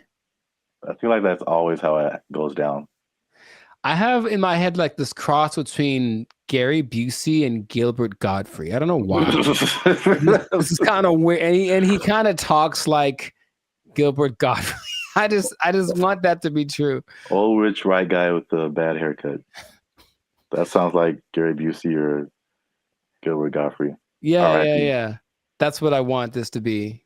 So we got to do a part 2 so I can see if I was right. Because if he looks nothing like that, I'll be disappointed. Like that's just the truth. I'm looking at him now. He looks. Well, this is also very good. I mean, very fitting. He looks like a character from The Sopranos. Oh, nice. So he looks like someone who would do this. Got it. He doesn't have a bad haircut, but old rich white guy for sure. I wonder if he was the first person. He can't be the first person to have done this. I mean, maybe not, but I've never seen anything like this before. But we run out of time. So before we in this. There's a part 2 to this. Okay. Which is it was a totally different scenario, but I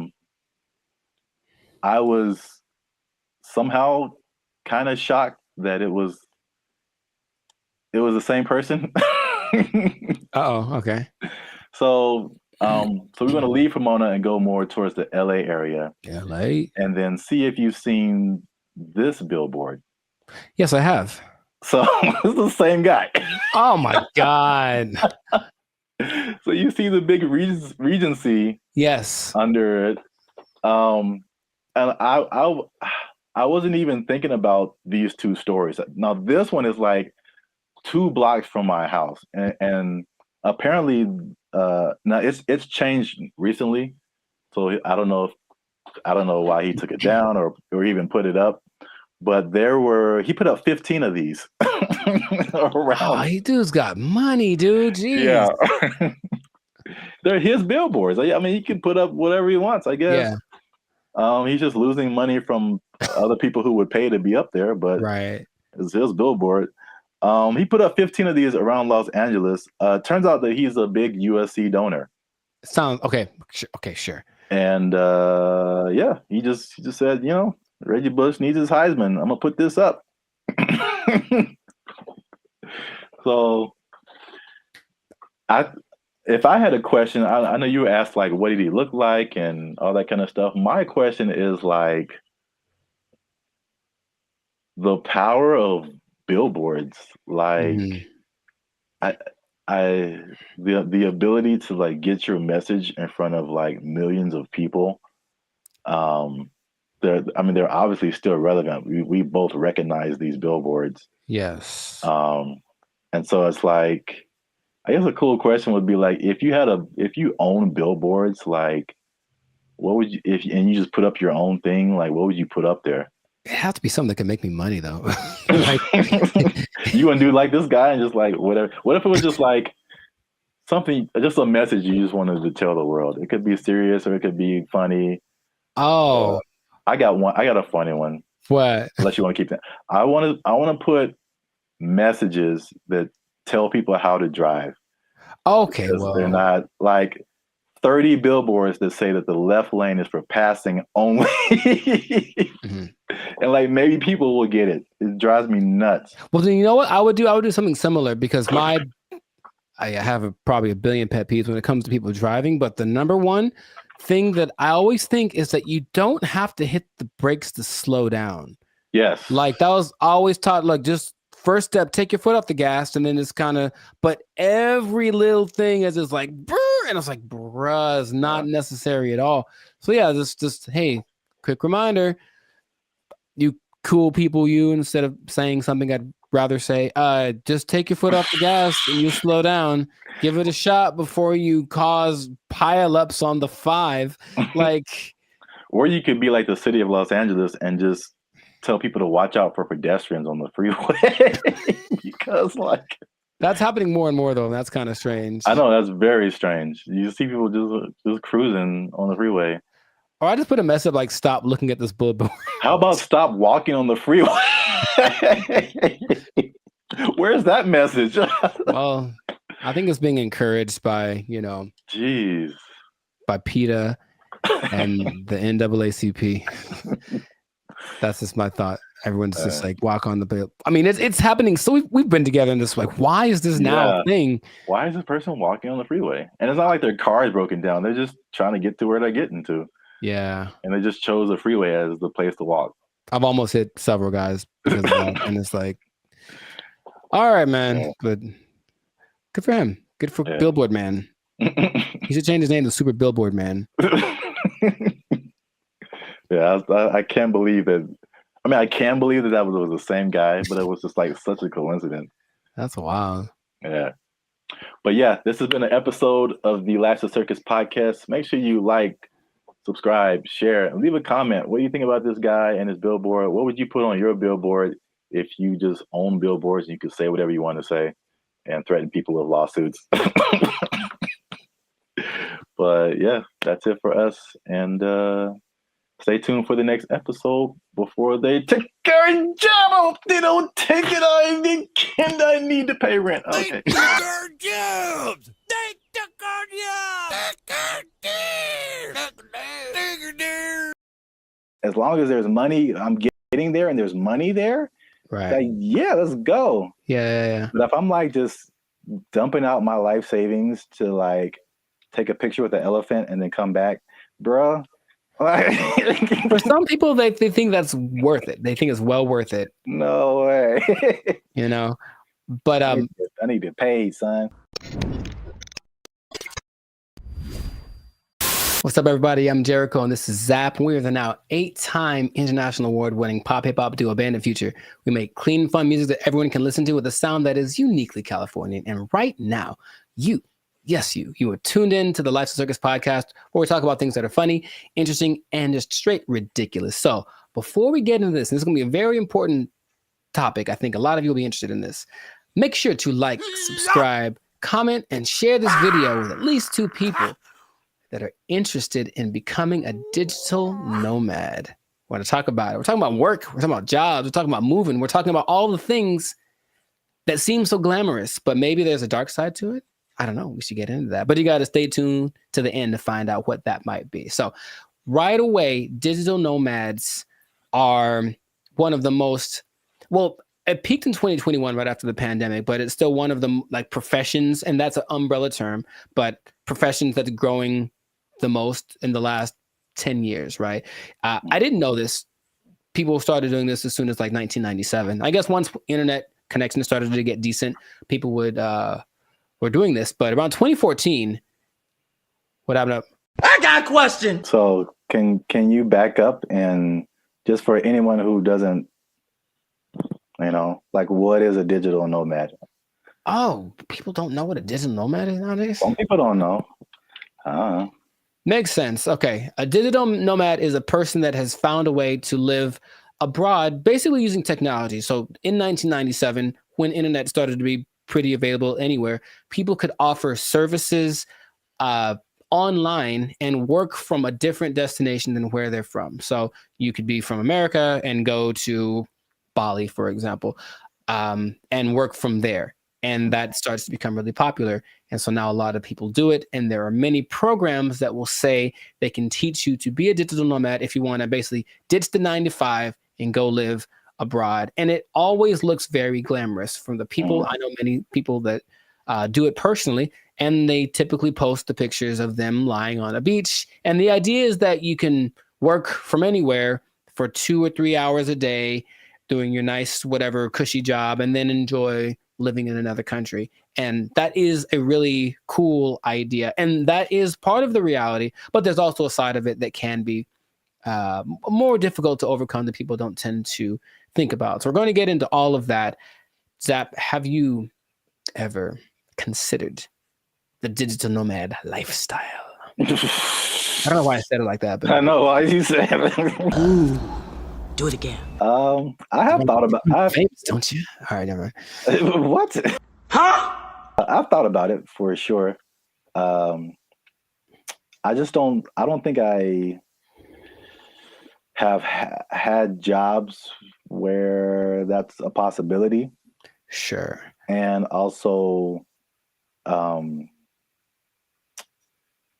feel like those types of jobs wouldn't be the jobs that I would like. Mm-hmm. Because it's basically, digital is just you and a computer. Yes. So, a lot of what we do is not staring at a computer screen all day. Right. The typical idea of a digital nomad is somebody sitting in a coffee shop working for 8 hours a day or 6 hours a day or whatever.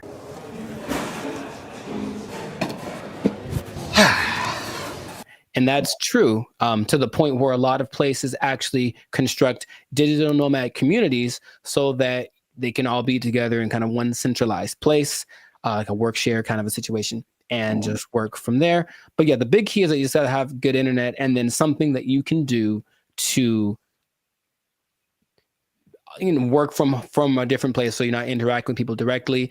But you have a lot of options. Nice. So like if you like hopping around from place to place, one of my friends that does this will be in, I'm always like, where are you now? And it's kind of a cute thing because where are you now? I'm in Colombia. Cool. Where are you now? I'm in Turkey. Where are you now? I'm in Bali. And they're places that you'll notice are kind of hubs for digital nomads. One, because the cost of living is low. Two, because the internet connection is good because you can't do it everywhere. A big place for a digital nomad, especially expats from the US, is Portugal because low cost of living, good food, safe in general, and the internet is amazing there. So that's one of the spots that you can go to if you want to be that. But you get flexibility. So if you like the idea of moving around and working from different locations, then that's perfect. And then since you're not working all the time, you do get to explore and check out new stuff and take the picture in front of the Taj Mahal or whatever thing that you want to do, which is usually what people do to I guess showcase how cool their life is. I don't know. It does seem like kind of a validation.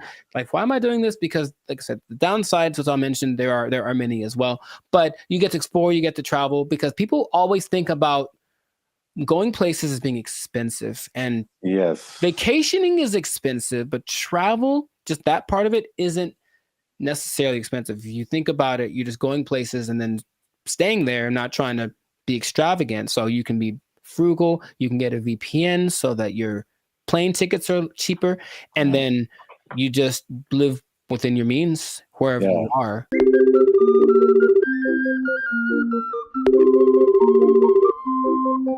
That's one thing about me. Like, I'm not a big traveler, but I feel like I feel like that Dos Equis guy. It's like, I don't always drink, what is it, beer? Yeah, but when I do.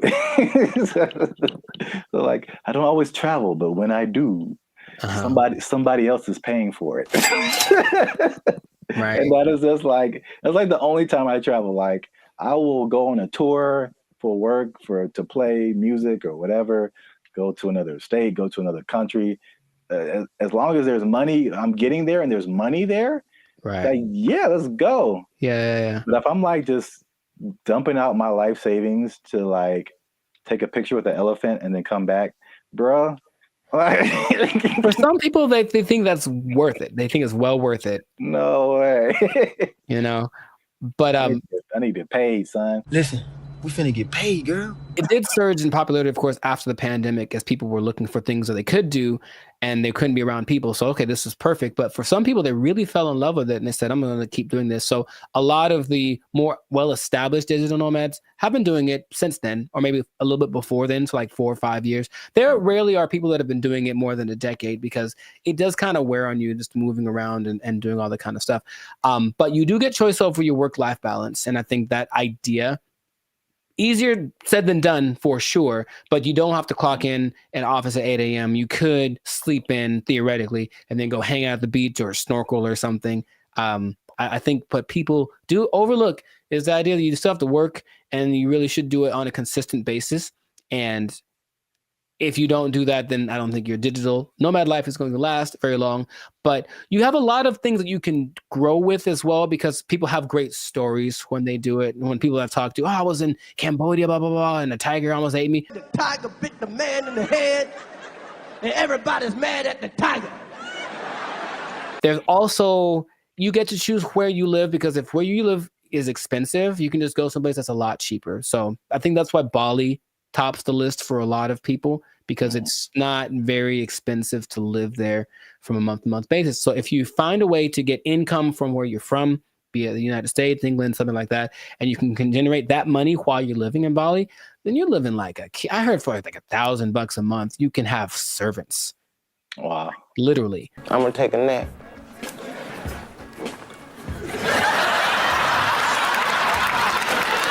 And then you get to network. So that's fun. There's a lot of people that are out there doing the same thing, so you get to interact with them, and that seems attractive. And then you don't really have to go to work. You think about that. Honestly, I don't know about you, but I think a lot of people hate going to work. They don't dislike work. They don't like going to work. They have to get up, they have to do the thing, they have to deal with traffic, whatever. If you are a digital nomad, you don't have to go anywhere, really. If you have a good internet in your Airbnb or whatever you're renting, you can just stay there. Mother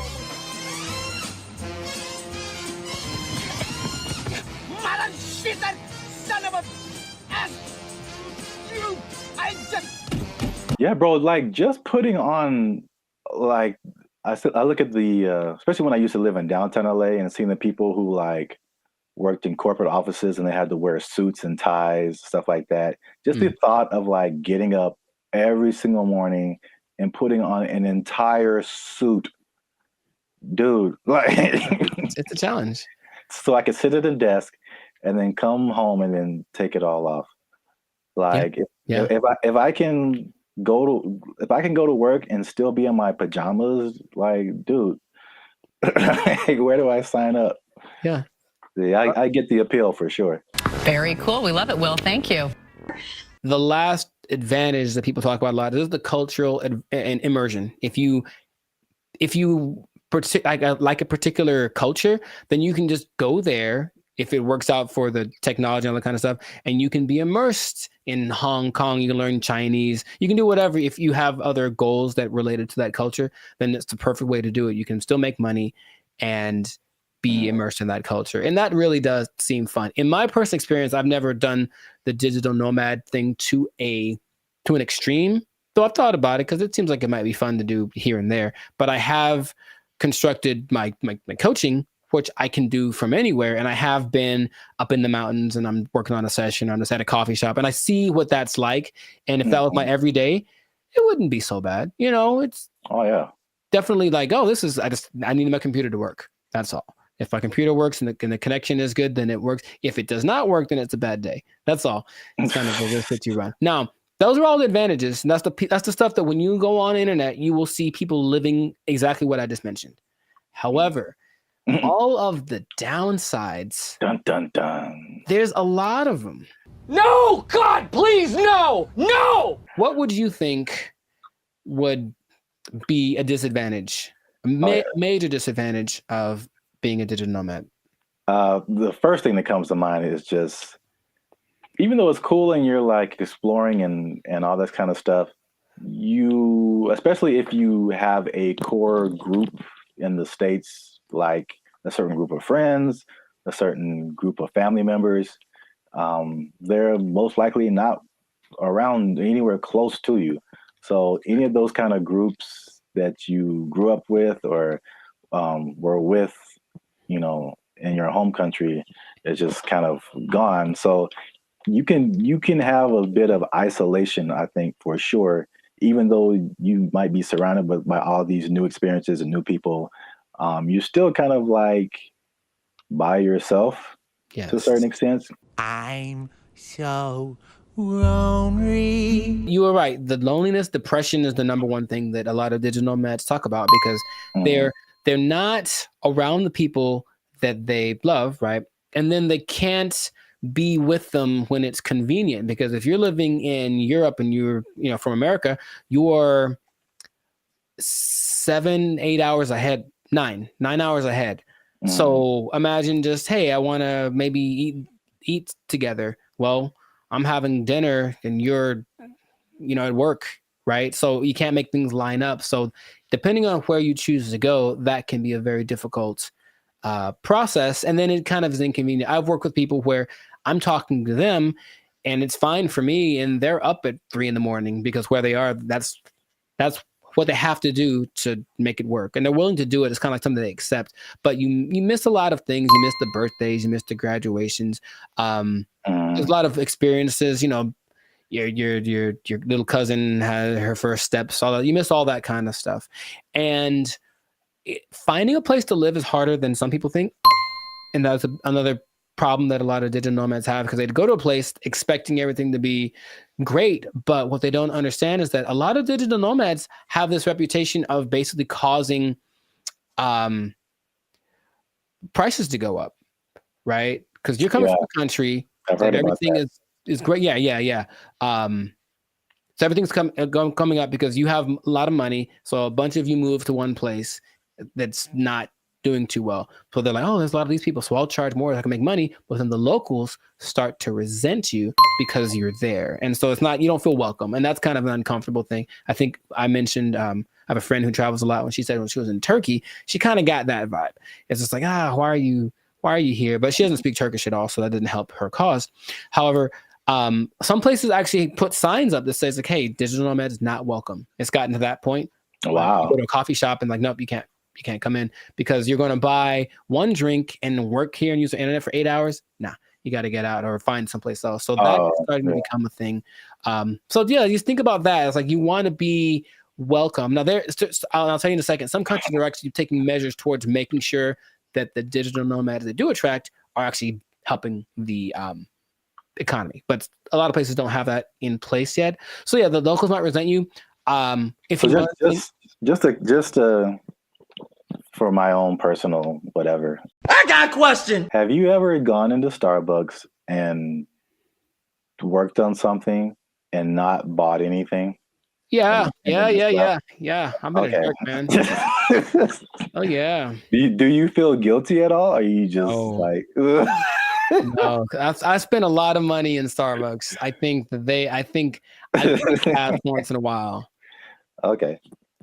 That's just my if it was, and the thing is, if it was a mom and pop type place, then I'd feel bad. I'd buy something every time.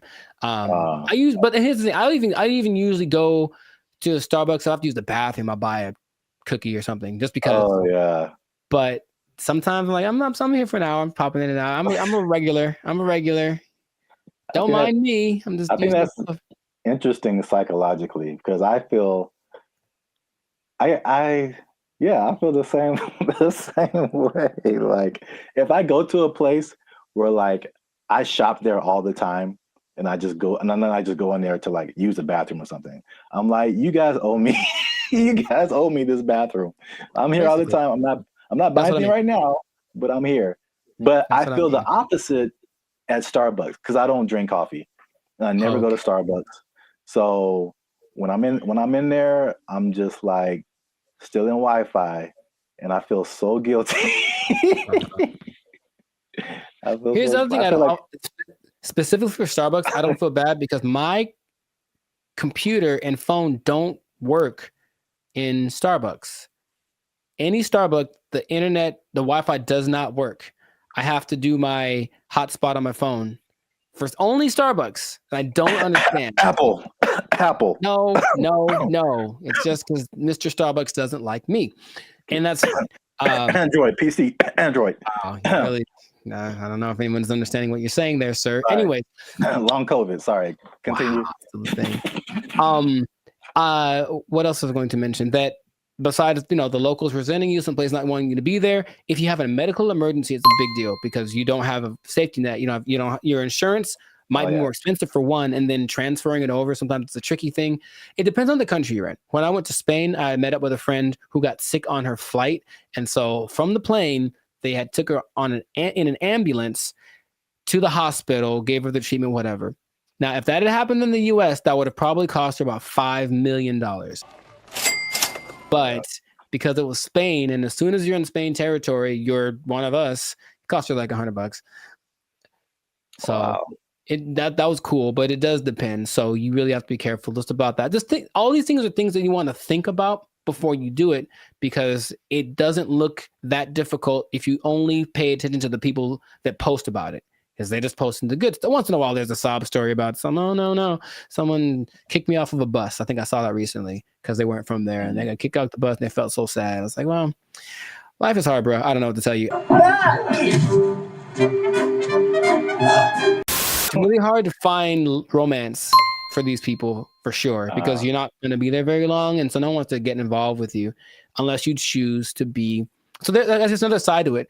What I was going to mention earlier is that some places like Indonesia are starting to put in measures where they welcome digital nomads that have X amount of money in their bank account, and they allow them to actually have a visa, a second home visa is what it's called. And then they can live there for up to 10 years. But they want people to come and, of course, do something related to the Indonesian economic system. So they're telling people, come on over. And so in that case, if you have it like that, then you can move one place. You're going to stay there, and it still implies you're making money based off of where you're from, and you're just living kind of more permanently in a new place. And that seems to be okay if you want to maybe uproot, start someplace else. Then you can find love, and no one has a problem with that. But you won't find many people that are willing to, be with you for just a couple months, like for something serious that they know you're going to leave. Or if, you have a hard time being committed to one thing. So there's a lot of things to take into consideration. I know traveling. Have you ever planned a trip? It takes a lot. So imagine doing that regularly every couple months. I got to plan my stay. All that stuff is kind of a hassle. The idea of living out of a suitcase, some people don't like that. And that's why I think it lends itself to like a younger demographic, like someone in college, fresh out of college.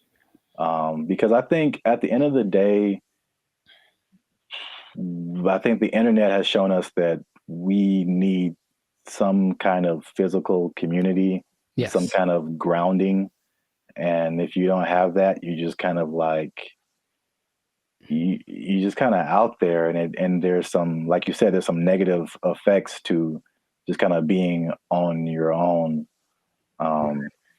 So that's interesting. And the interesting thing about that too, what you just mentioned, is that the idea of nomads in general were nomadic people, meaning they were tribes. So there were people that wandered around, but they were all together. And so that feels so bad. We're all doing this. And now it's like, I'm just by myself, me against the world, hoping for the best by myself in this new place. So lonely inside, real wrong. The best case situation that I've seen work out pretty good is when couples decide to do it. And that's not so bad. That actually seems to be really the way to go. Like it's kind of hard to find someone that's aligned with that vision, but if you're both in it, let's both go X place and move around and whatnot. That seems to be, because that'll get you through the hard times. Listen, we finna get paid, girl. I can't even imagine traveling alone.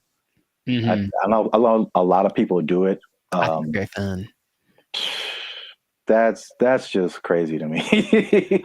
Like, I need at least one other person who knows where I am, what's happening. I didn't get kidnapped today. Like, I'm not in a ditch somewhere. Like, buddy system. Yes. All right. It's easy. It's easy. Just you can follow the Jericho Law patented make friends method. I didn't just make this up, but I've thought about it. Like, this is what I've done many times, and it works every time. It literally works every single time. Okay, here's what you do. All right, pay attention. Pen and paper out, everybody. This is a learning moment. You get a bottle of alcohol or something else that people. So you lost me already. I know.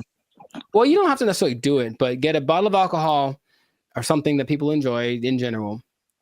Maybe it's a cake. I haven't tried with a cake. I think it might work with a cake. Cake is universal.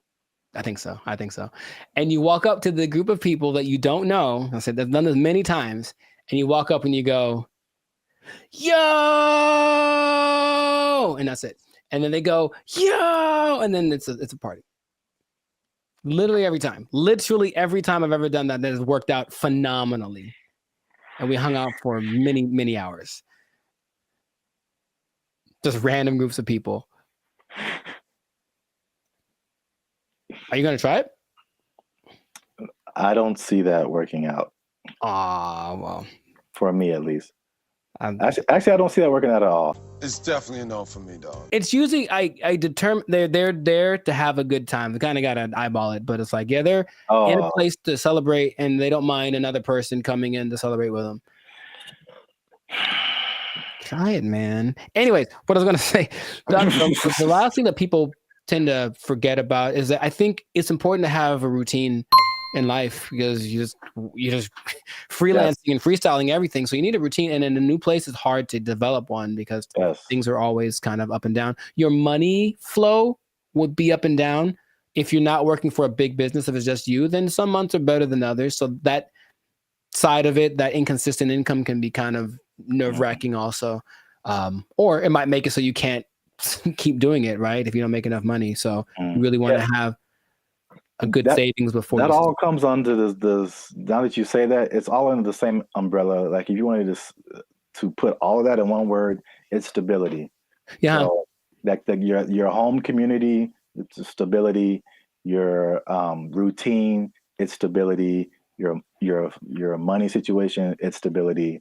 It's like, I think we as humans were created to like want some level of stability and to be a nomad, even digitally. It's just like, you're just you're unstable. to a certain extent. Right. So you can't link into things that are stable, like other people, and have relationships and romantic relationships and all this kind of stuff. And yeah, I feel like that sums up everything that you're saying. It's just the downside is just a lack of stability in a laundry list of different areas. Yeah. I think some people, if they have the right personality, I know personally that's perfect for me. I wouldn't mind that kind of a thing. It definitely doesn't. Actually, you know what? My perfect scenario in life would be that this should be a show. No one take my idea. This would be a show. That someone wakes up in the morning and there's an envelope at their door, and basically it tells them what they're going to do for work that day, and they have an hour to get to the airport or wherever, and then they don't know what it is. They've never done it before, and that's their job. I would love that. That is really good. See? Wait for the show? Yeah, I mean, yeah, the idea, yeah. Okay, I'd watch that on TV or something. I thought of it. No one take it. Yeah, copyright. All right, we should just do it. That'd be fun. Yeah. I think it'll reach a peak and start to come down because people were still riding the wave of the COVID. But after a while, people want to start families, do all that kind of stuff. And if you need that stability, then it's not the job for you. But if you're younger, or if you want a change of scenery, some people do it for a few years and then they stop. But it seems like a cool thing. Where do I sign, Mr. Berry Gordy? I might give it a shot here and there. That's kind of my thought about it. I'll just try working for a week or so from wherever place, but not necessarily do the jumping around and to the extreme that some people do, because that's a little much. And then, they do a lot to find people to talk to. They talk on those like roulette chats, like we did that one time. Oh God. Yeah. Yeah, I know. Yeah, maybe we shouldn't do that again. Got him! Got him! But people spend a lot of time on those because it's literally just like somebody to talk to me, someone be a connection, and I think you can see that a lot more. So hopefully that doesn't long term affect people's mental health with all the depression and stuff like that. But if you're thinking about becoming a digital nomad, I just gave you the blueprint. Keep in mind the positives and negatives, and if it's in your heart, go for it. But above all, make sure to share this video with somebody that wants to know a little more about the digital nomad life. And I'll tell you what. What? This is not possible if you don't have a job. Get a job to be a digital nomad. They took our jobs. They took our jobs. Calling us the doomer generation. Honestly, I'm cool with it, because when I wake up, I get 20 notifications about 30 different reasons I'll never be able to afford a home. I look around, see my computer science degree all framed up, about to turn into an art piece because of AI. Then we're in a loneliness epidemic, but these gas prices and these heat waves collaborating to keep me indoors. And they say it's not going to get any better. So... What's up, everybody? I'm Zap, and this is Jericho, and we are the now 8-time international award-winning pop hip-hop music duo band in Future. We do clean, fun music that everyone can listen to with a sound that's uniquely California. And right now you're tuned into the Life's a Circus podcast, where we talk about everything that is funny, interesting, and ridiculous. But before we jump into the topic today, help your boys out. Come on now. Make sure you like, subscribe, comment, and share this video with somebody who likes to go shopping. I see. You know anybody in your life, Jericho, who likes to shop? Maybe. Who maybe gets things delivered? Maybe. From Amazon every Maybe. day? There's a possibility that I know someone. You said close to home, and that was apropos. So. Well, shopping might sound fun, but there's something called doom spending. I'm going to tell you what that is. I'm going to tell you what causes it, and I'm going to tell you how you can avoid it, because it's a negative thing, but you got to stick to the end to find all of that out. All right. Mm-hmm. So, Jericho, have you heard of the term doom spending? I'm going to guess what it is. It's where you spend so much that you open up your banking app and then there's just a picture of Dr. Doom laughing at you. So doom spending refers to a phenomenon that occurs when people spend money to cope with stress, despite economic and geopolitical concerns. Bankrate data found more than half of Americans are in debt, and doom spending might be to blame, with 38% saying they'd go into debt for fun. So obviously we are in a tough time right now. Inflation is through the roof.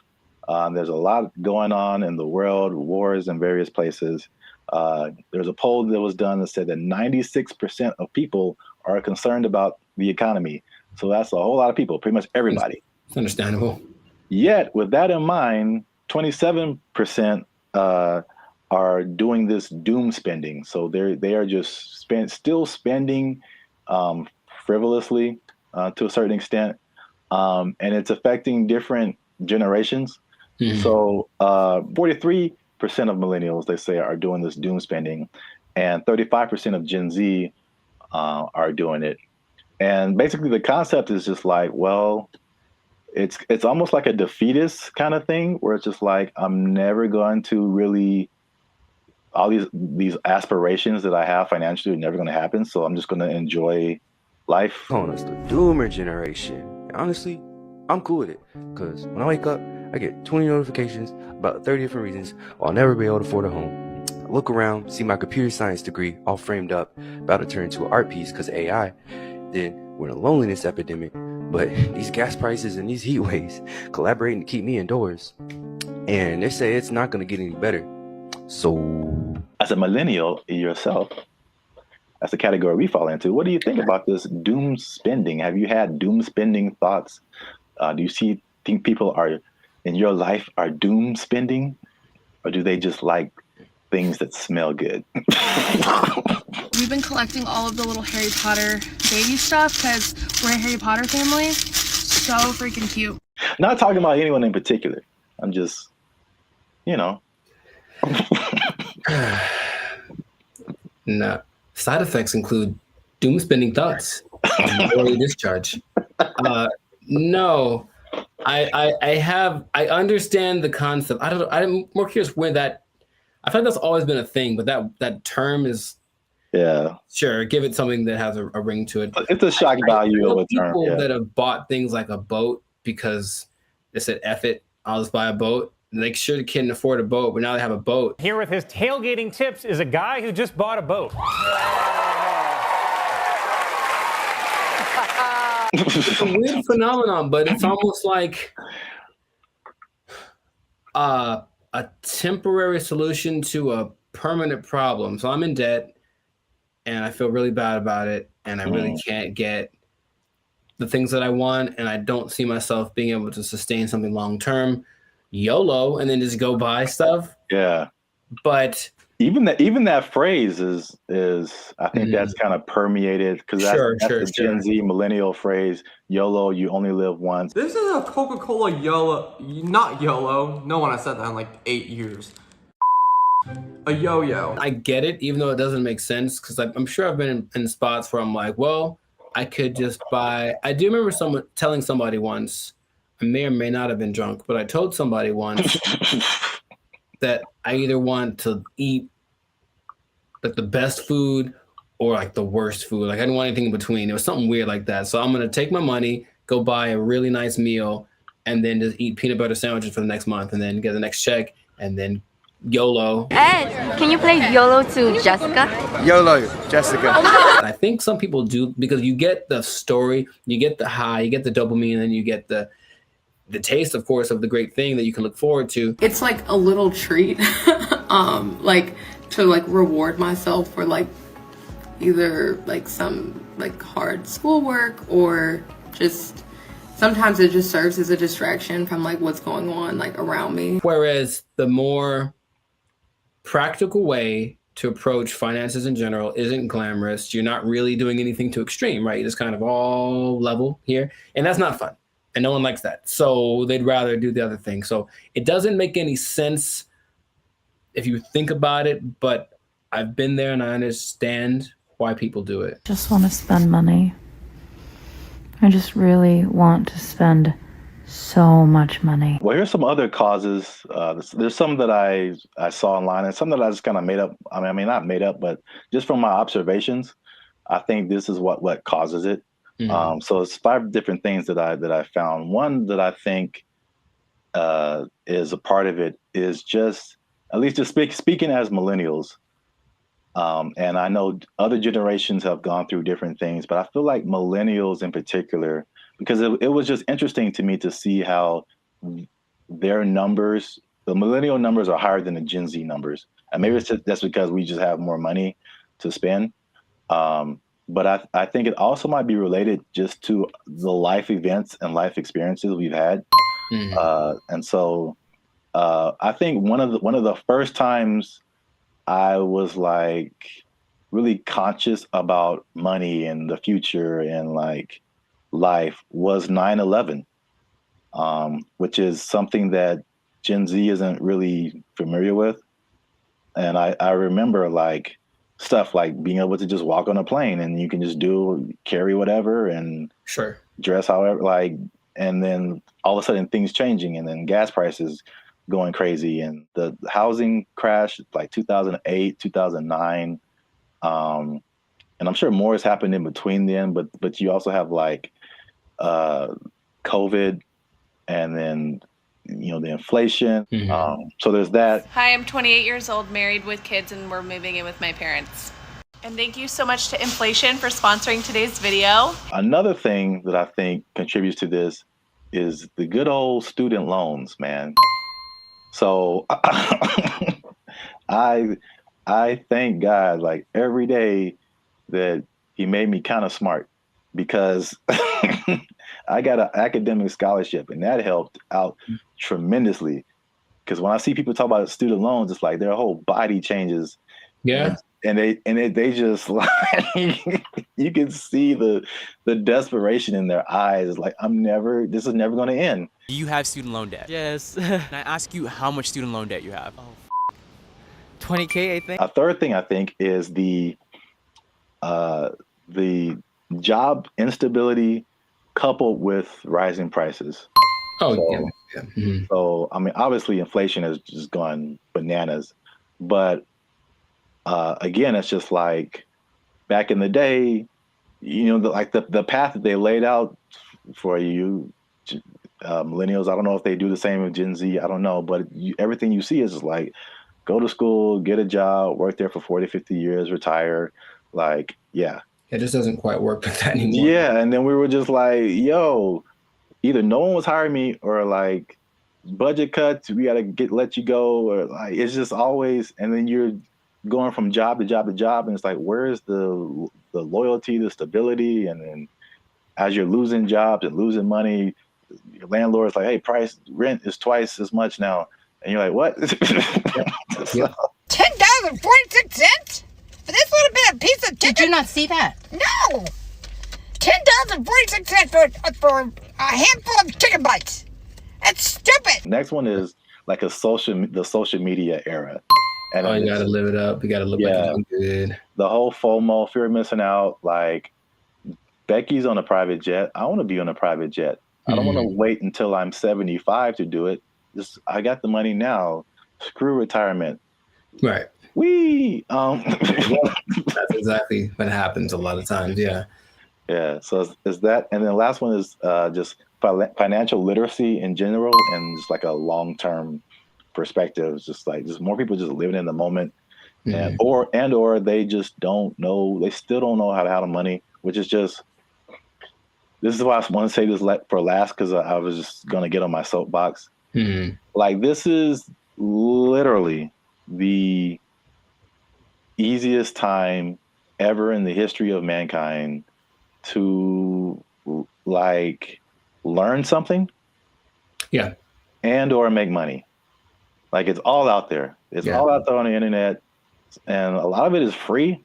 A lot of stuff that I've learned more stuff for free on the internet than I did paying for it in college. Right. So that says a lot. Learn stuff, and then what you know will get you a job. That's straightforward. Yeah. So doom spending, man. I mean, It's a thing. Yes. So the question is, have I ever done that for chicken? I feel like probably. Meaning, if the chicken was like $7.99, I had $9, but I had something else to pay for that was also $7.99. I'm not sure what it is. Yeah, I probably picked the chicken. I probably picked the chicken and live with the consequences with the happiness in my heart. Ooh, it's right. Oh my gosh. Y'all gotta chill. Y'all crazy back there. They know what they did. Not to condemn anybody. I feel like I've definitely done it. There's definitely things where we're like, I can't afford this, but I'm going to buy it anyway. I think that's kind of like the phrase that comes to mind when I think of like doom spending. Especially if you can pay it off later. You know, I've heard people that have $300,000, $400,000 worth of credit card debt. I don't know how you keep getting approved, but like that's wild to me. Yeah. And then it feels painful. Like, oh, just that idea. And for them, it's like, well, I don't have to pay yet. So I have $30,000 in credit card debt. When they call, I tell them I can't pay it back yet. All right. So real quick, before we end it, 5 things you can do to stop or cut back on your doom spending. 1, use a budget, right? So just say, hey, I'm gonna spend this much and that's gonna be it because I only got this much coming in. And then boom, there you go. Nice. Number 2, addressing the underlying emotions. Some people just shop just because like they broke up with their boyfriend or had a bad day at work and that just makes them feel better. And then, but there's other things that you can do that aren't as harmful to your finances. Whenever I am shopping and I'm bringing home new things, I just feel good about it. No! Number 3, develop more healthier coping mechanisms. And then number 4, another thing that's just a cool thing of just the time that we live in is that you can automate certain positive behaviors. So you can automate your checking account or whatever so that it takes a certain amount out of every check and puts it into a savings, so that you don't have to physically do that and just kind of feel that anxiousness, I guess, about doing something like that. What? Bro, what are you talking about, man? And the last thing, again, hitting home, sorry to get so personal, just finding low-cost things to do. Ladies. I just really want to spend so much money. I don't understand the whole, if there's an option for a higher priced version of something and a lower priced version, even if they do the same thing, they want the higher priced one because it's cute. And I'm gonna make them these little baskets. So I got these little socks to go in her daughter's basket. They're so cute. I guess. Okay. Gotta live with that. That yes, accurate. Find some alternatives, man. There's cheap things to do that are as equally as fun. Yeah, like taking a walk outside. Yeah. Every day. Just take a walk. It's good for your health too, so beneficial and free. That's 2 things. 2 things? Oh, 2 things appearance. There he is. Well, that's it. Doom spending. Let us know what you think in the comments. Do you doom spend? Tell on yourself. Get up in the comments and just tell on yourself. They know what they did. They know what they did for sure. Do you have anything left in your retirement? All right. Let us know. And don't forget to like, share, and hit that subscribe button. That helps us out. And if you doom spend,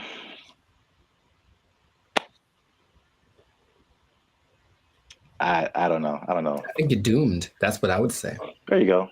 Bye. They took our jobs. They took our jobs. I bring it up because it's the first thing I've heard in a while where I listened to it and I was like, yo, yeah, okay, finally something that's like respectable and decent and moves you, right? So for those of you that are watching that really want to get into this, stay tuned to the end because you'll actually find out something that you don't need for this that you would think would be important. What's going on, everybody? I'm Jericho. This is Zap, and we are the now 6-time international award-winning pop hip-hop duo Banded Future. We make clean, fun music that everyone can listen to with a sound that is uniquely Californian. And right now, in this moment in time, yes, Lord, you are tuned into the Lifestyle Circus podcast, where we talk about things that are funny, interesting, and just straight up ridiculous. So before we get into this thing, make sure to like, subscribe, comment, and share this video with at least 2 people who want to make music that causes a revolution, that moves a culture. I'm talking to the musicians out there, okay? Oh, okay. I got something to tell y'all. There's a way to do it, I think, if you follow the latest trend. If you follow the latest trend, there's a way to get your music so that people really like it, okay? So have you heard, Zach, have you heard of Amapiano? Amapiano? Amapiano. It's a genre of music. One word, Amapiano. Not I'm a piano, but ama. I know, it sounds like it's like it's not I'm a piano, it's I'm a piano. I've never heard of it. Not ama. It's ama, and it's her piano. Okay. But it's called Amapiano, and it's basically a genre of house, if you will, but it's from South Africa. So the most popular figure in this is Tyla, if you have heard of her. The water. I've heard girl. the name. Yeah. Okay, I mean, she's huge. She's won all the awards. She's the newest big thing, but she basically comes from a watered down version of this genre. Okay, and so the interesting thing is it followed a couple of patterns that work generally to make a style of music really big, and I bring it up because it's the first thing I've heard in a while where I listened to it and I was like, yo, yeah, okay, finally something that's like respectable and decent and moves you, right? So for those of you that are watching that really want to get into this, stay tuned to the end, because you'll actually find out something that you don't need for this that you would think would be important, okay? So Amapiano is basically a subgenre of house piano, okay? And so it's got one thing that a lot of new styles of music need to have. It's something familiar. There are people listen to it and they're like, oh, I kind of recognize this. Like, it's in a different, the presentation is different, but the substance is the same. Something I resonate with. So that's number one. You listen to it and like that, I hear something that I've heard before in the music. Okay. Lots of repetition. So you just kind of hear the same thing over and over again. And it's so infectious. Fun to dance to. You haven't seen any of like the TikTok. It's a huge TikTok thing, right? That's the thing that's made it go from, it started in 2012, but probably like 3 years ago is when it really started to burst on the national scene or the global scene, thanks to TikTok. But you've never seen any, it basically all of the moves. So there's Afrobeat, right? There's Afrobeat. But there's Afrobeat and all the moves are kind of complicated and intricate and whatever. With Amapiano, I guess tip number 2 is that a lot of the moves are really simple. And the whole point is just to do stuff with your friends. So just get in a group and do this music, do this dance, and do 6 seconds and it'll blow up on TikTok or whatever. And it's always something really simple, a little shoulder movement, a little head thing. And it looks really cool, but the music kind of has this driving thing. So I'm giving y'all the formula for this, basically.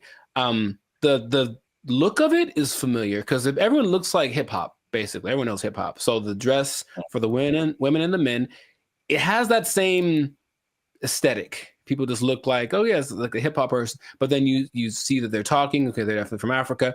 You see their movements. Oh, this is a little bit different. So it kind of has that element to it, and it connects with young people. Okay, I think if you look historically at any big movement from the swing to grunge, anything, it was youth that were really pushing it. So you see kids that are super young kind of grooving to it, which means they'll probably grow up to it, with it their whole lives. I forget, the people that like this style of music have a name. That's another thing I was we have our BFFs. They have people that like this music. I don't remember what it's called. I have to look it up. People that like Amapiano, okay? There is 2 other elements that are really important. It features women a lot. And a lot of genres tend to not. We've talked about reggaeton before, where it was a lot of misogynistic, just men, basically. And this one has a lot of women from, I mentioned Tyla, though it also has Shasha Camo Mapela, Bule, Nia Pearl, Lady Do, Buntiel Smith, among others. So the women are pushed to the forefront of it, and their whole philosophy is like, well, if women like it, then everyone will like it. That's kind of, and it's like, because think about it. Okay, your girl likes this music. She's gonna drag her dude to go listen to it or whatever, and then he wants to make the music that gets her to dance, because it's not a super, I don't call it sensual. Like, it's very, like, the way they move is very sensual, but it's not over the top. Okay, so it kind of still cool for younger people to do it. Yeah, a little bit tamer. It doesn't quite have all of the negative things that you associate with like hip hop and reggaeton right now. So it's kind of found that universal appeal. And then this is probably the most interesting thing about it. So if y'all don't know, Zap started a dance group back in the day. Uh-oh. Instant Groove. We was grooving, man. We was grooving, man. It was grooving. IG for life? Shout out to the IGs, the IGers. What? And you know, you have a song or whatever, and there's beats, and then you choreograph a song to the beats, right? Well, with Amapiano, it's interesting. There's so much going on. The elements are usually a shaker, a snare, there's like a log drum that's like the bass, so it's like a really distinctive sound, and then a kick, and not many other elements to it, but there's so much happening that you can actually kind of choose which beats to hit and whatever. And so when you're moving with it, your dance will be different than someone else's because you chose which ones to emphasize. And I think that's really cool. There are the ones that have like, this is the dance you do to them. I think Imnike is one that, oh my God, that's the one that actually got me into it. Imke, I don't know how to say it. Imnike. And it's so good. It's so good. So you watch people dancing, it's like, oh, he danced to it, but he emphasized that beat. And then there's a lot of off beats, very syncopated. It's all very exciting. Before I get into what the thing that's not in it that you would be surprised about, has there been any music that you've heard recently that made you go, okay? Because I think to me, music's been kind of like, I don't know, for a while. But anything that you've heard that was like, okay, oh, that's pretty dope. Yeah, I mean, the first thing that comes to mind, and I think I told you about this too, was I saw, I don't know what it is, but what you're talking about kind of feels like it's almost in that same vein. But I saw something on Instagram where it was all these people dancing. They were at some event, and it was, I can't remember the song, but I just remember everyone was dancing, and they're all doing the same kind of moves, kind of in a, it seemed like a modern day cha-cha slide. Because because when I saw it, I'm like we really haven't had, I can't think of a song like the cha-cha slide where like everybody gets on the dance floor and then everyone knows kind of what to do and you all do it together. Right. Because the Cupid Shuffle, I maybe that came after Cha-Cha Slide. I can't remember. Yeah, I don't remember really. But I can't remember anything past those two songs where like everybody, but I saw this video and everybody was doing it. I mean, I'm talking white, black, Asian, Latino, like grunge looking, goth people, hip hop looking, like everybody was doing it. And I was like, this is so dope. And I wish I had saved it and I didn't. Oh, okay. So if anybody knows where that video is, there's one particular goth girl who was just like getting it. And everybody's in the comments like, oh, this goth girl is getting it. And I was like, yo, this is dope. So anybody knows what that video is, I would really like to find it and see it again. But okay. Yeah, you mentioned the dance thing. I think that's popular music has almost always been dance music. So if you can get something to make people want to move, and when you listen to the people talk about it, they're so passionate about one, having this thing that's like theirs, right? It's not hip hop. It's not house, it's theirs. It's Amapiano. It's like, okay, so they love the fact that they have kind of their own thing. And then when people gravitate to it, they have to kind of pay their respects. Okay, South Africa is on the map. They're winning, right? And then you watch them dance, and it's like the mood a little, not weird, but like kind of offbeat in a way. And they do this thing where they like roll their eyes in the back of their head with the shoulder thing. It's really peculiar, but I think it's cool, especially when you see like 10 people doing it. So it has all these things that are great. And that's what you need to start a music genre. But there's one thing. I mentioned that there's going to be something that I think I know what it is. What? Oh, go ahead. I think I know what it is. Oh, mate, go ahead, say it. I'm going to say there's no piano. Oh, no, man, it's called I'm a Piano. Like, there's piano and everything. Oh.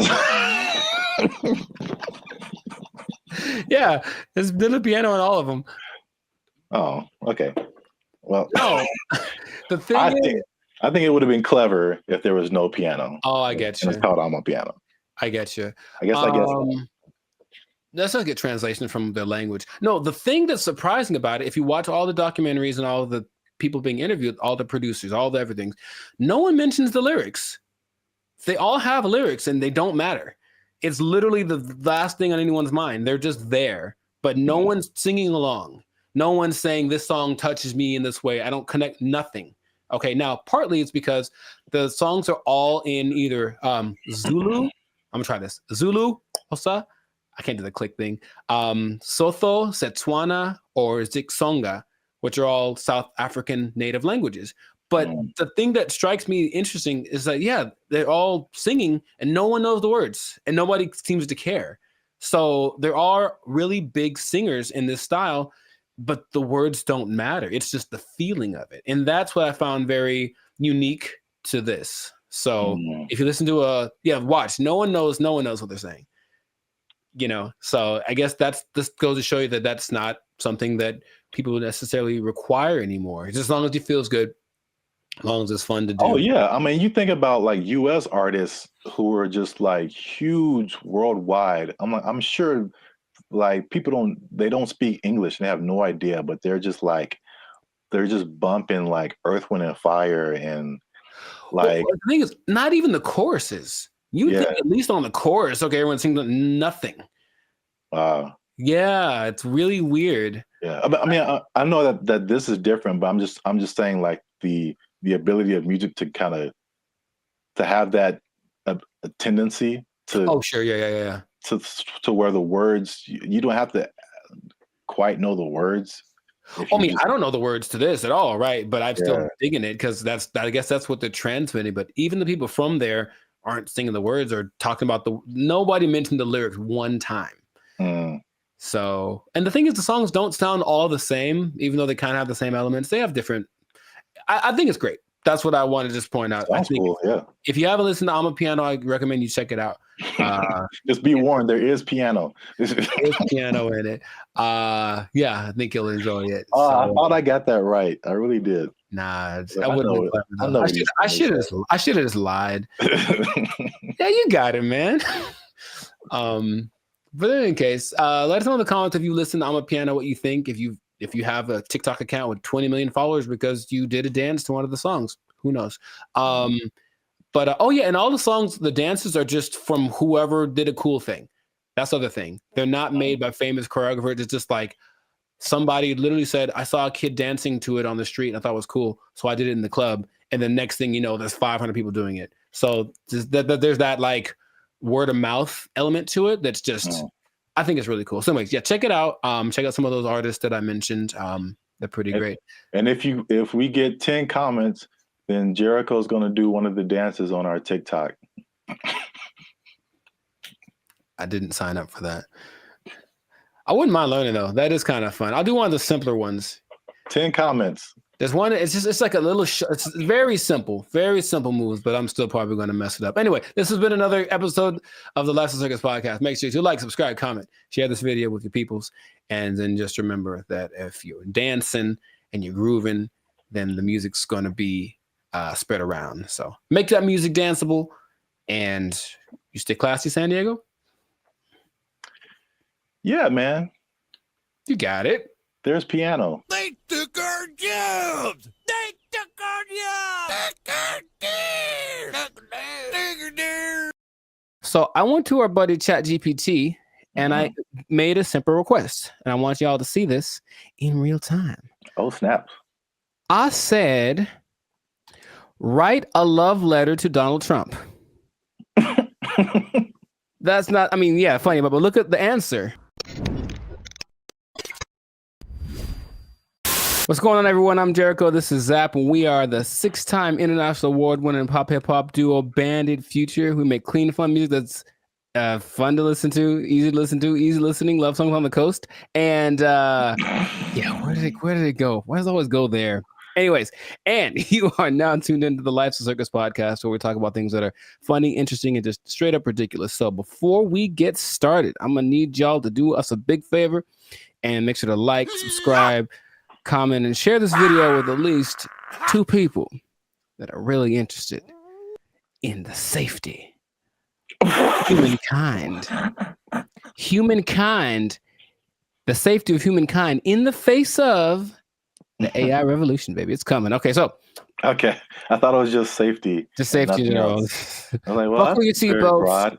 Buckle your seatbelts, please, and don't talk to strangers. No. So 5 days ago, the first annual, I guess, AI Safety Summit happened in Bletchley Park.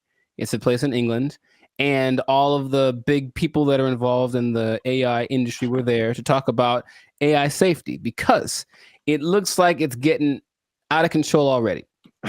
And the first person to admit that was our buddy Elon Musk. He says, and I quote, "AI is one of the biggest threats to humankind." That's what he said in the interview at this summit 5 days ago.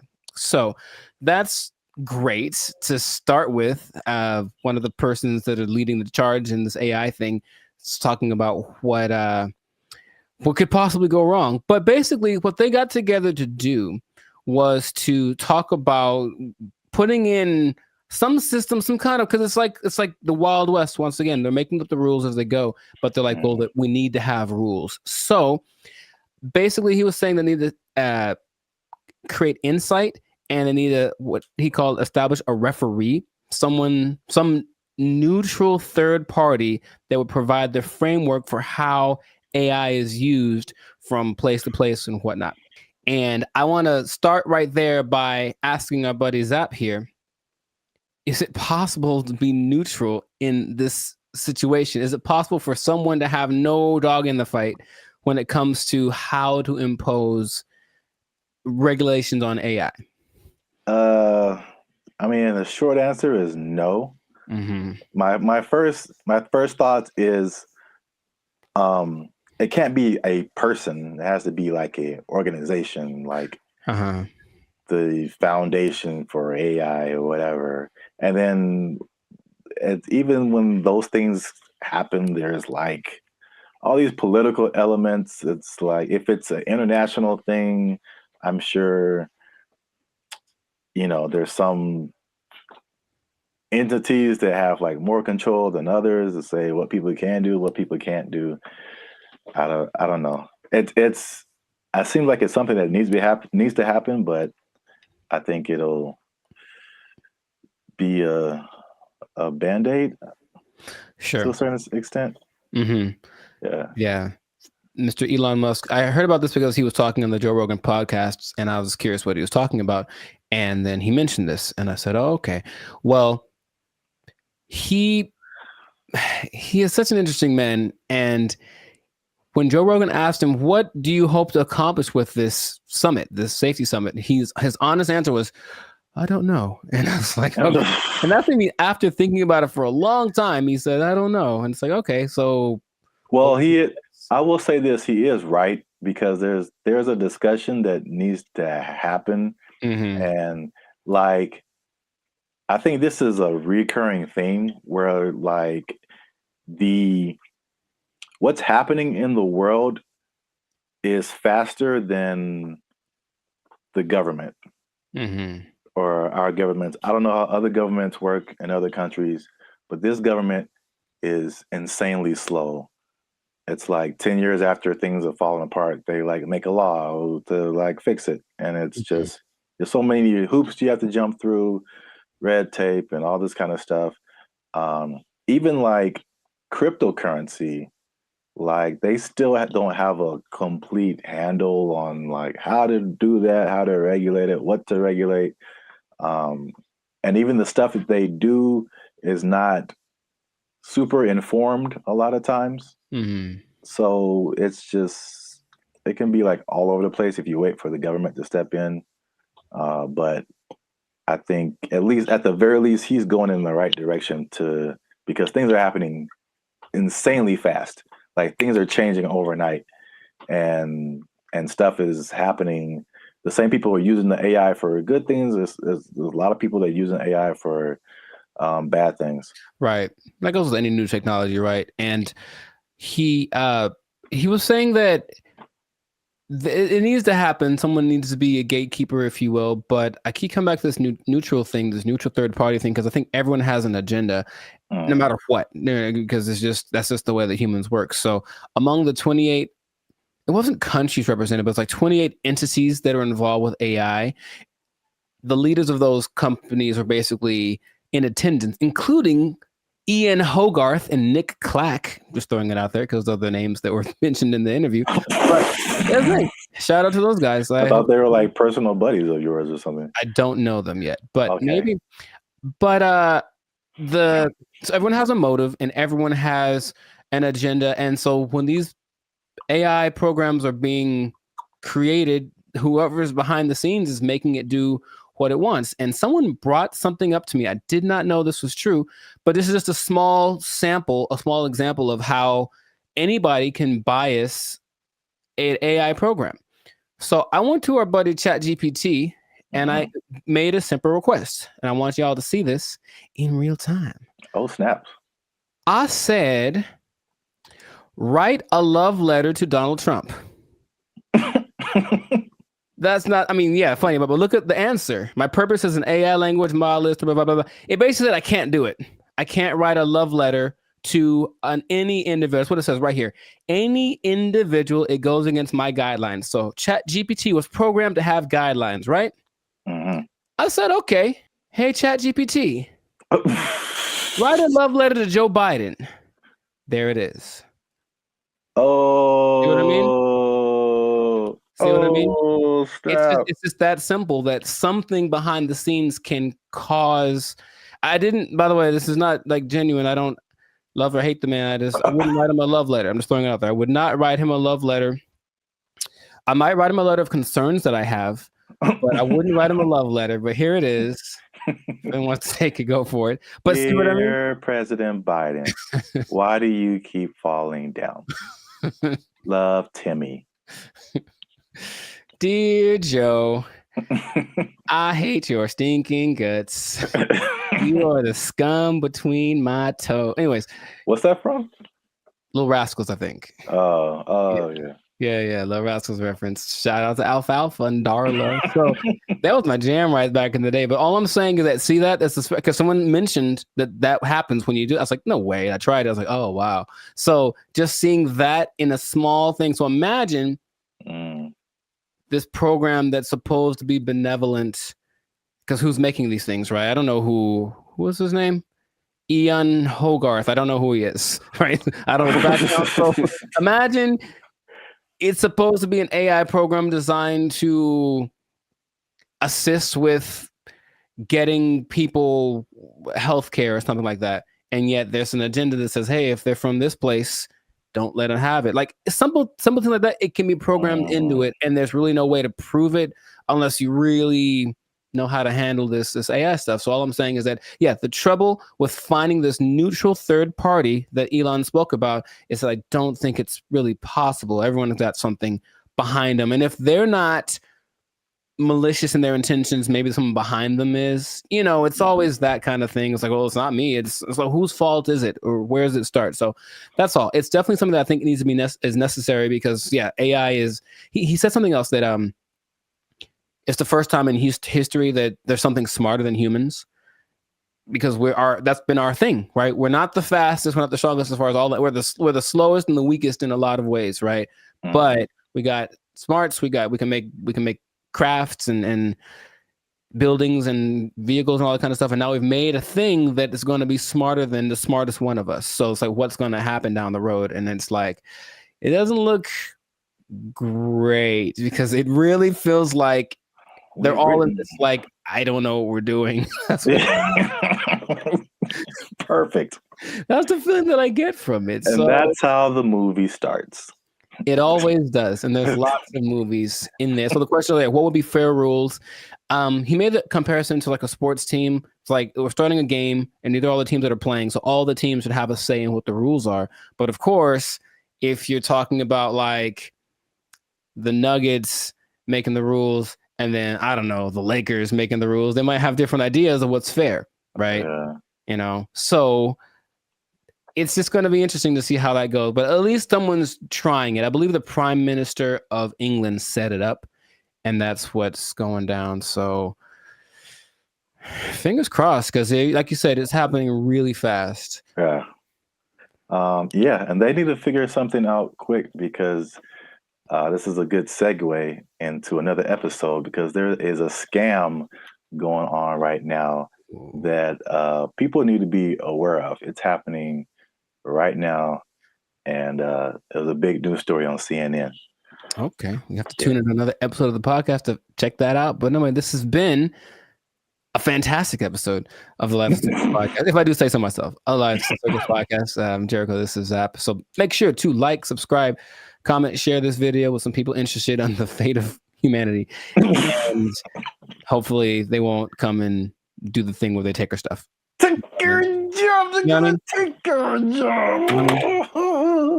Take it out. They took our jobs. They took our jobs. That was their whole identity. Yeah, you're right. We trusted them. Not anymore. Not anymore. To be competitive, they have taken that away. So now, just like all the rest of them dogs, them backstabbers, and malcreants. I don't think that's a word even. Malcreants? I'm just mad about it. That's a word? I don't think it is.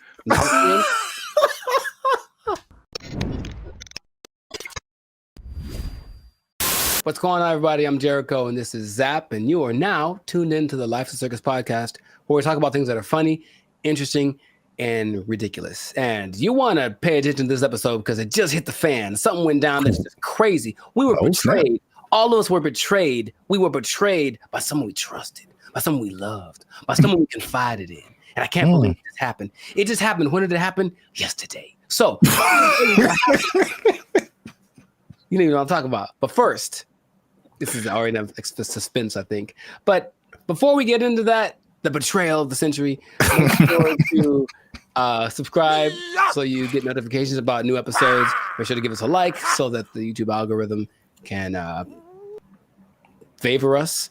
And we're not monetized, and we do have membership options for as low as $3.99. You can be part of the BFFs, and you can get a lot of really cool behind the scenes content and just some cool perks. So check that out. Check out the Band of Future membership option. It'd be great for you.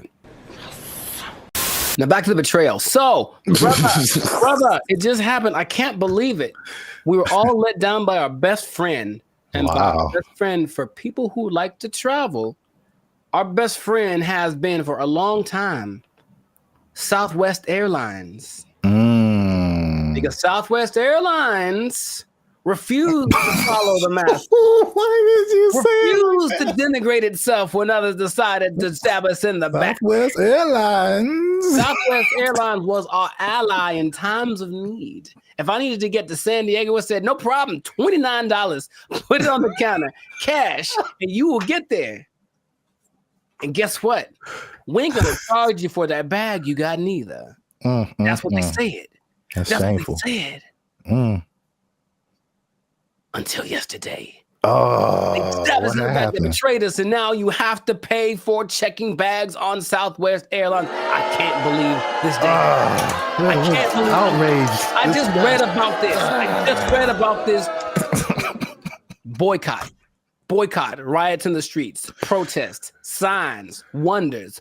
Signs and wonders. I'm mad about this, bro. I can't believe it. They were my best friend. I was so ready for it. Signs and wonders. Look, their motto was bags fly free. That was their whole identity. Yeah, you're right. And we trusted them. Not anymore. Not anymore. To be competitive, They have taken that away. So now, just like all the rest of them dogs, them backstabbers, and malcreants. I don't think that's a word even. Malcreants? I'm just mad about it. That's a word? I don't think it is. I'm so mad about this. It's like your grandma saying that I'm charging you rent if you want to hug me. I can't believe it. Like, it's just such betrayal. Judas.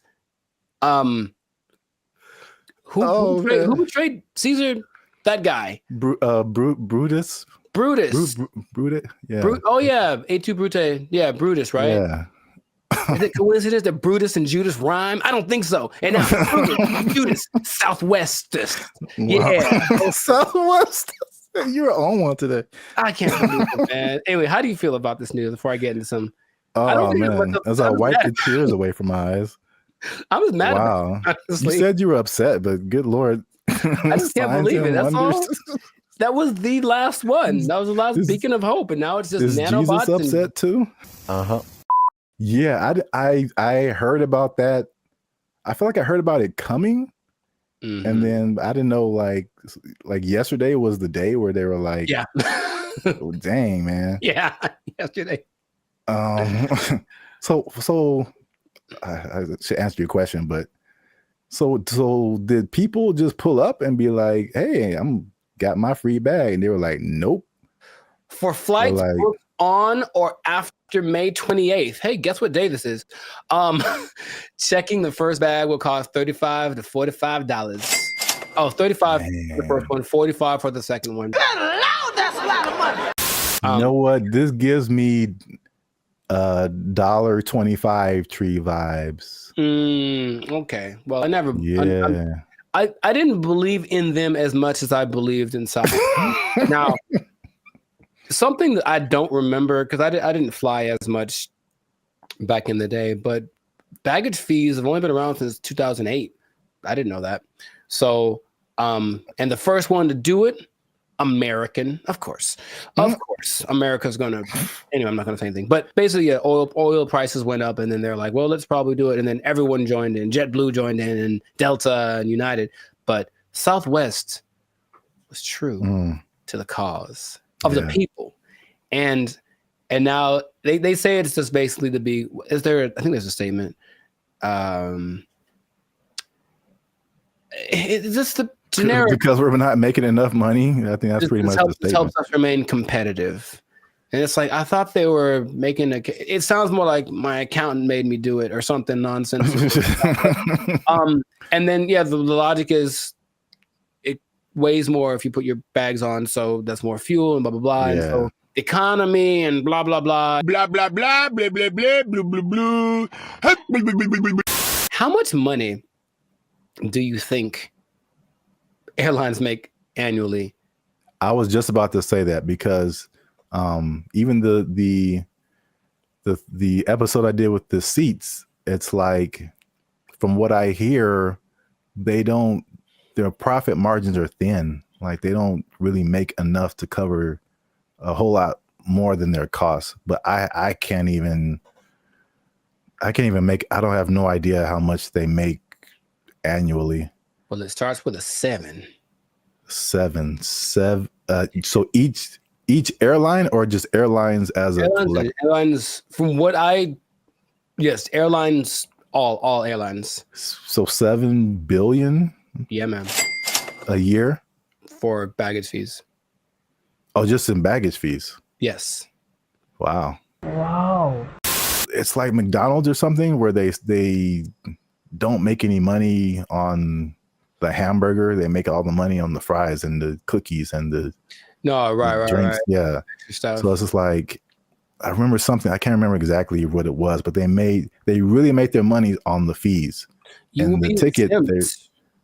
Well, say it again? Or you will be exempt if you are a member of the A-list tier, the Rapids Reward Loyalty Program, or if you have a Southwest credit card. Which means you spent more than baggage fees anyway. So exactly. I'm on to you, Southwest. You're not fooling no one.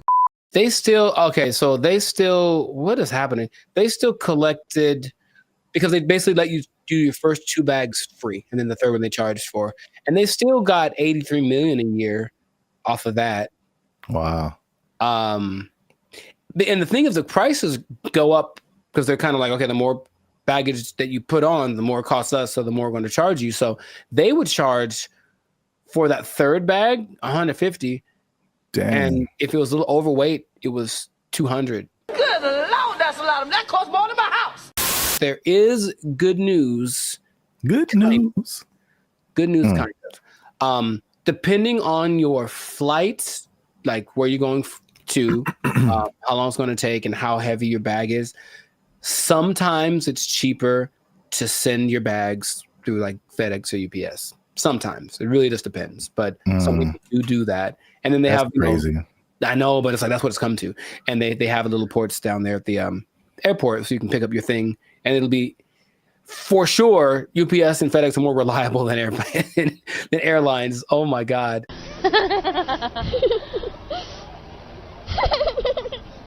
I don't know, man. Sign of the times, that could be the excuse, but whack. I'm just gonna leave it at that. Let us know in the comments, man. How you feel about this betrayal that's happened to us all?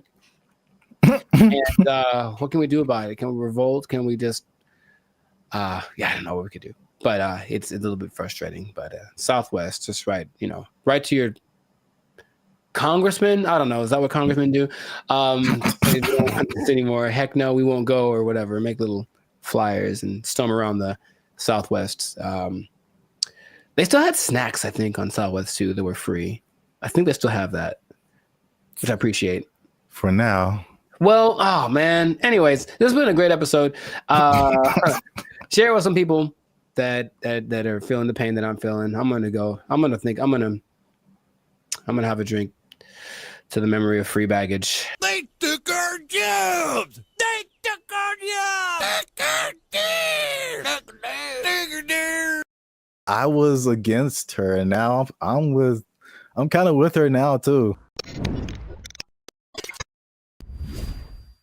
What's up, everybody? I'm Zap, and that's Jericho, and this is Bandit Future. And I found this on the internet. Apparently, Jericho, this woman blocked a man over.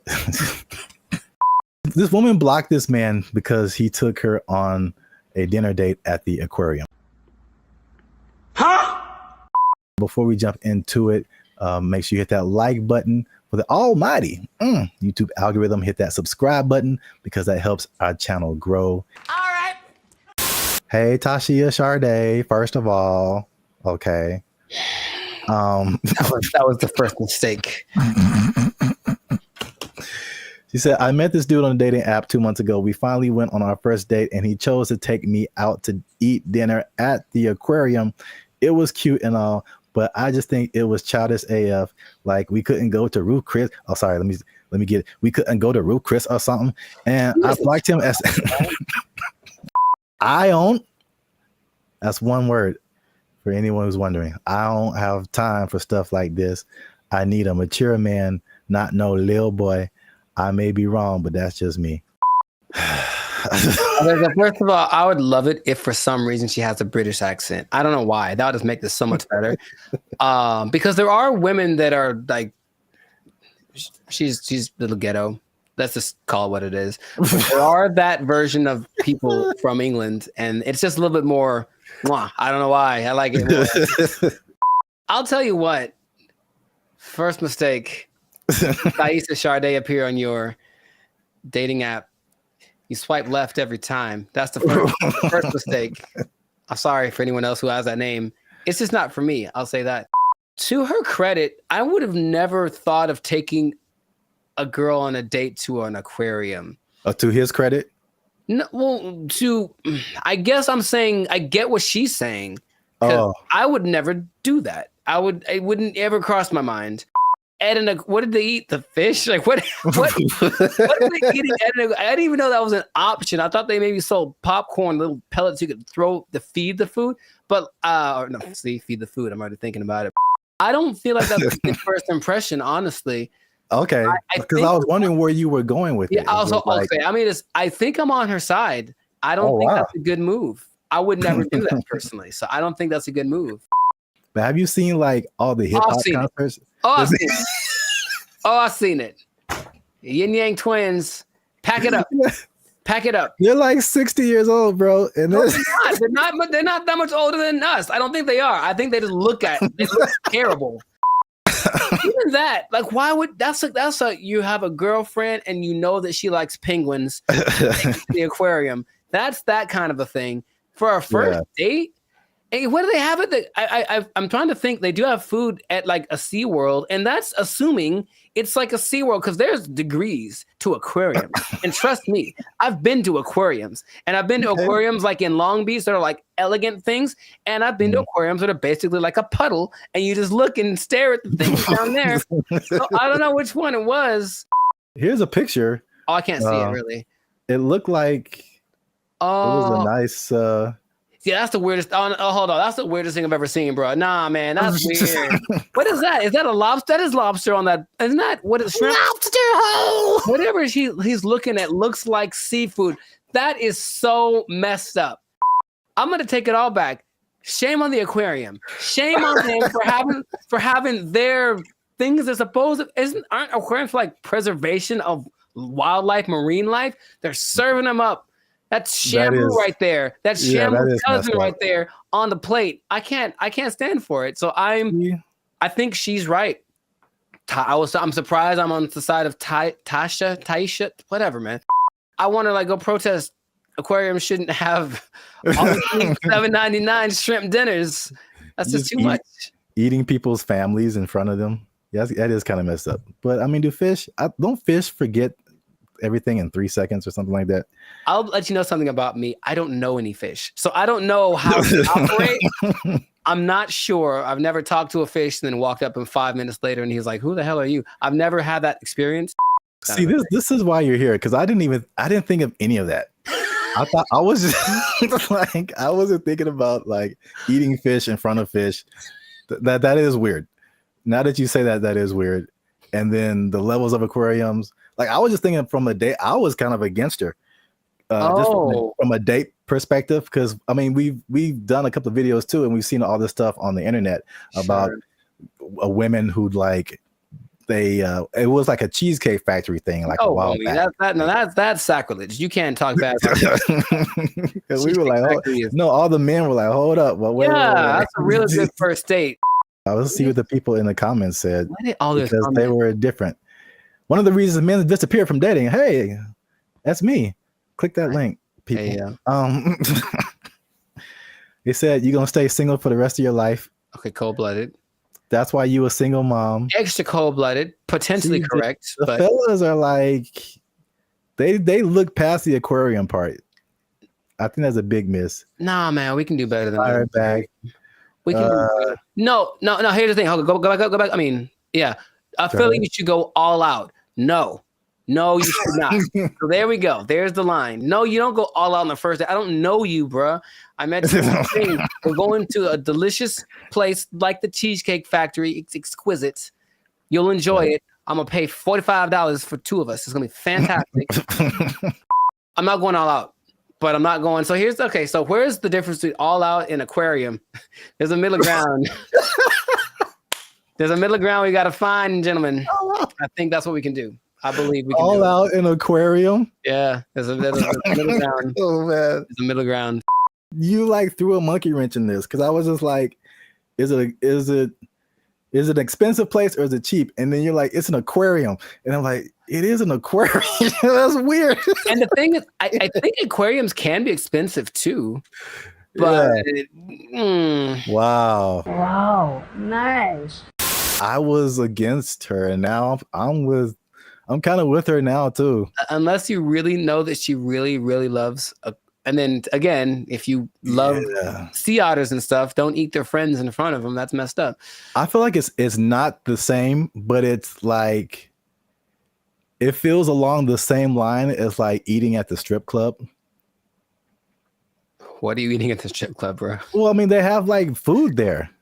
Some people like really like the food that they serve at this strip club. I mean, they go for entertainment. You're right. You're right. Some people just go for the food because they just really like it, and I'm just like, that's such a weird combination.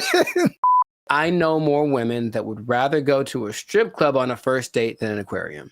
Maybe we can make that a poll, but I'm pretty sure I know. I'm not talking for all women. There's women I know.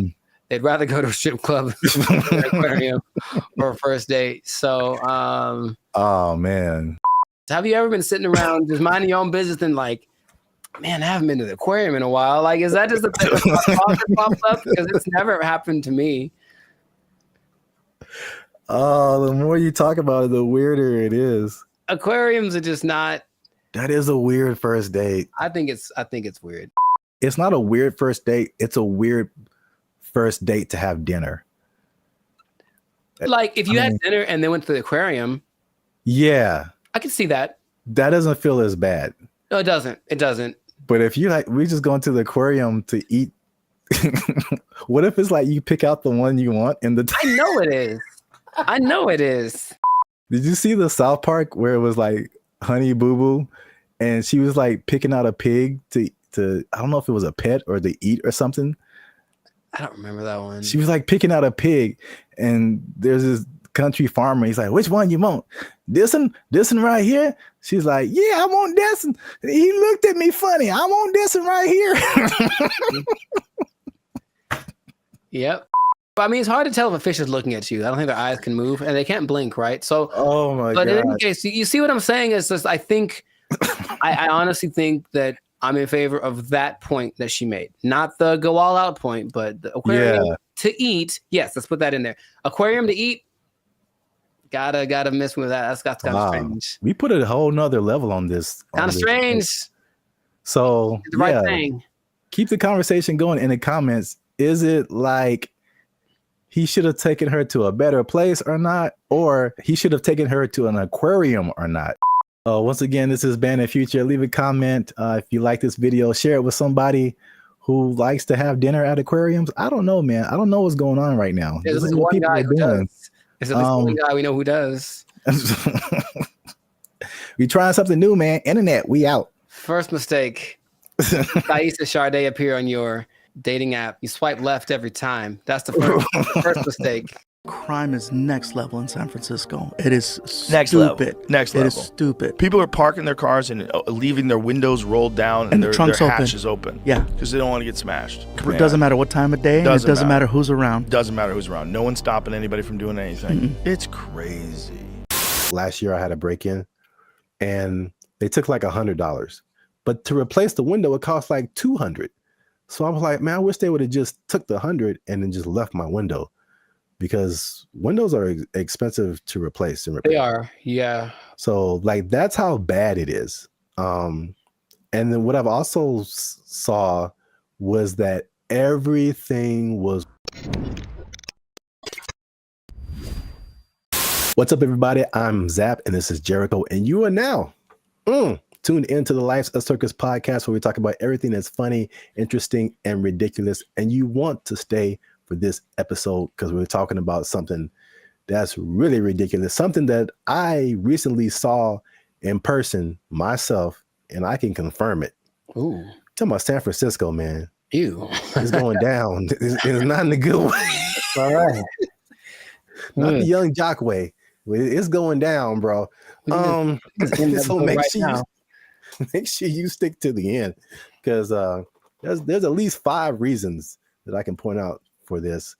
And you know, as usual, come on now, over 400 videos, over I think 200, almost 250,000 watch hours. Come on, we've been putting in work, boy. Your boy's been putting in work. All right, we need your support. Hit that subscribe button. All right, that helps us to grow, helps our channel to continue to do more videos. Hit that like button. That lets the YouTube algorithm know that more people should see this video, and we're gonna start promoting it now. Because let me take the glasses off. Let me take the glasses off. Talk to the people. Can I talk right into the camera, man? Talk to the people. I'm gonna be honest with y'all. We have almost 2,500 subscribers, and we have one member right now. That sounds like a 2,500 to 1 ratio. And God bless her heart. I'm going to send her something really soon. But she's been a member. She has been our lone faithful member for a whole year now. Here's her 1 year anniversary. I'm not going to say her name, but you know her. Her screen name is Reigning Goddess. Thank you. But shout out to her. Thanks, Queen. Well, we need I'm gonna put the goal out there. 10 members, man. 10 members. Easy to do. All you have to do is after you subscribe, you'll see a join button at the bottom of the videos. All right, hit that join button. Memberships as low as $3.99. $3.99, man. That's not even a tank of gas. You can help your boys out with the tank of gas. All right. It's not even a tank of gas. That's I said I wasn't gonna go Marvin Sapp, man. I might have the ushers lock the doors, man. If y'all ain't supporting your boys. I said close them doors. Ushers, close the doors. Close the doors. So yeah, San Francisco. I could just say don't go there and then end the video, but we could talk about something. Yeah. I was recently there a couple of weeks ago, and it's bad, man. Okay, let's rewind the tape. We've hinted at something that we've never really fully talked about on this channel, and that was our trip to San Francisco. Sure. It was like what, a couple of years ago? It's like a repressed memory by now. I don't like to bring it and up. I will publicly take the L on that one. That was a good part my fault, because this is what happened. We were looking for hotels. I'm like, man, this hotel is really cheap. I'm like, we're gonna save a lot of money. And then we got there and we found out why. It was, yes, go on. Dude, is by far the worst hotel I've ever been in. Like, I still feel bad to this day for putting you in that situation. That's okay. Just don't let it happen again. We won't let it happen again, Mr. Mackey, okay? Okay, that's fine. What was happening, you ask? Yeah, I'm glad you. All the things. Yes, all the bad things were happening all at once, and it was a lot to take in. You care to share any? Okay, look, I didn't sleep under the mattress. Okay, that's one. I did not sleep under the mattress because I was afraid of catching all of it. Or under the sheets. I didn't want to do either one. I didn't want to touch them. I was hoping I could find a way to like just float above it, like a vampire or something. But under the sheets, like it had cigarette holes on it. I'm sure there was a stain on there. I was like, someone died in here for sure. Ugh. I'm sure there were interactions of drugs going on all throughout the night. Somebody tried to come in our room. Someone tried to jiggle the door. I vividly remember that. Or like, so we were just chilling, and then someone banged on the door really, really hard. And we just looked at each other, and you were like, "Don't open the door." For the love of God, don't open that door. Be a problem if you open the door. So it was just such a. And then I walked outside late at night because I wanted food. That was a mistake. Yep. And so I'm walking around. There's human feces everywhere. Brother, ugh. And then there was just this like scene where you round a corner, because you see it in movies, and I round the corner and it's like all of a sudden there's just all of these people just drugged out in this one area, but it's like almost like they're moving in slow motion because like I got there and it's kind of like, oh no. Yeah, zombie. Kind of a zombie apocalypse kind of vibe. And they looked at me and it's like, well, they were going to chase me. And if it was one of those movies with the fast zombies, which is still terrifying, like zombies are supposed to be slow. I don't know who invented fast zombies, but I just had to get out of there. So it was such a bad time. Such a bad time, and everyone that lives there is like, yeah, we know. French fry when you pizza, you're gonna have a bad time. Yeah, I was recently there, and I mean, compare it to LA, because I think I have a good perspective. Because you see a lot of stuff on the news, and they're like, California is this, and Hollywood, like all of California isn't Hollywood. All of California isn't San Francisco. These are like the biggest cities, but it's like sometimes and you see news from other places and they like sensationalize stuff. Yeah. They do not do that with San Francisco, bro. It's crazy. And it's coming from someone who's lived in like the heart of downtown LA for years. Patrolling and trying to catch me riding dirty. I feel like LA is more concentrated. Like you have Skid Row where like it all goes down. And then every once in a while you on a corner you'll see somebody here and there. Yeah. But I feel like the extent, and there's a specific area called Union Square in San Francisco that's been hit like the hardest. But it's just like it feels like it's everywhere. Like it's not just like a little Skid Row. It extends everywhere. So I mean, we've obviously mentioned the drugs. That's the homelessness and the drug epidemic, which is like most of it's mental health and addiction issues. So it's made public spaces unsafe, difficult to manage. And this has been kind of further fueled by the high rents in the city. And then their approach to it is like this, what they call a harm reduction over enforcement. What? So it's just call it stupid. Just call it stupid. But remember you did the video about what country was that who kind of had an open drug policy? Portugal did it, and it worked for them. But they had we will let them kind of do what they want, but also give them lots of resources so that they can fix it. And clinics and all that kind of stuff, they can get clean. So it's kind of like they had a method to their madness. And this one's kind of like, I remember watching a video about they're interviewing people in San Francisco, like, what can we do about this? And it's like, they think the big problem is that approach. They're just kind of giving away needles and stuff like that. Just like, here, just make sure your needles are clean. It's like, well, they're going to just take advantage of it. And it's not working. You know, if the goal is to fix it. Now, the question is, are they trying to fix it? It doesn't seem like it's a good policy at all. Yeah. And what makes me nervous is like, I feel like San Francisco is the prototype and it's kind of trying to make its way to LA. Like I feel I can see LA turning into that. Because even recently, I've been taking like the metro more, the trains and stuff. It's just been kind of helpful for me. And literally, I got off on a stop, and they have all these different people, ambassadors for the metro, whatever. And this lady made an announcement, and she was promoting this app that you can get on your phone to like report incidences on the metro and help you whatever. And she literally said, like, oh, yeah, we've been having a lot of drug overdoses on the train. So we don't want anybody to die. So make sure you get this app. I'm just like, I'm just trying to get to work. And I'm just like, what? What? A little too chill for me. A little too common. This is the discussion that we're having. Like, it was just really weird, man. That's suspicious. That's weird.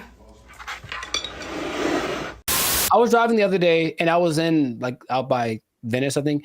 And I saw like 3 homeless guys in a row. I felt like, oh, good. Tic-tac-toe for me. And because I almost hit them all because they all just kind of like, they did that thing again, maybe fast zombies are becoming a thing where they're like kind of standing still. So I see them and I don't think they're moving. And then as soon as I start driving, they start moving really fast in the direction of where I'm about to drive. So I was like, all right, well, that sucked. And that happened 3 times in a row.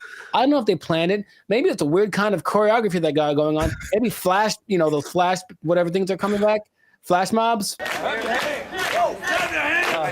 I would imagine that happening all the time in San Francisco because it's just much more concentrated, like you said. So in certain places, that might happen 10 times in a row.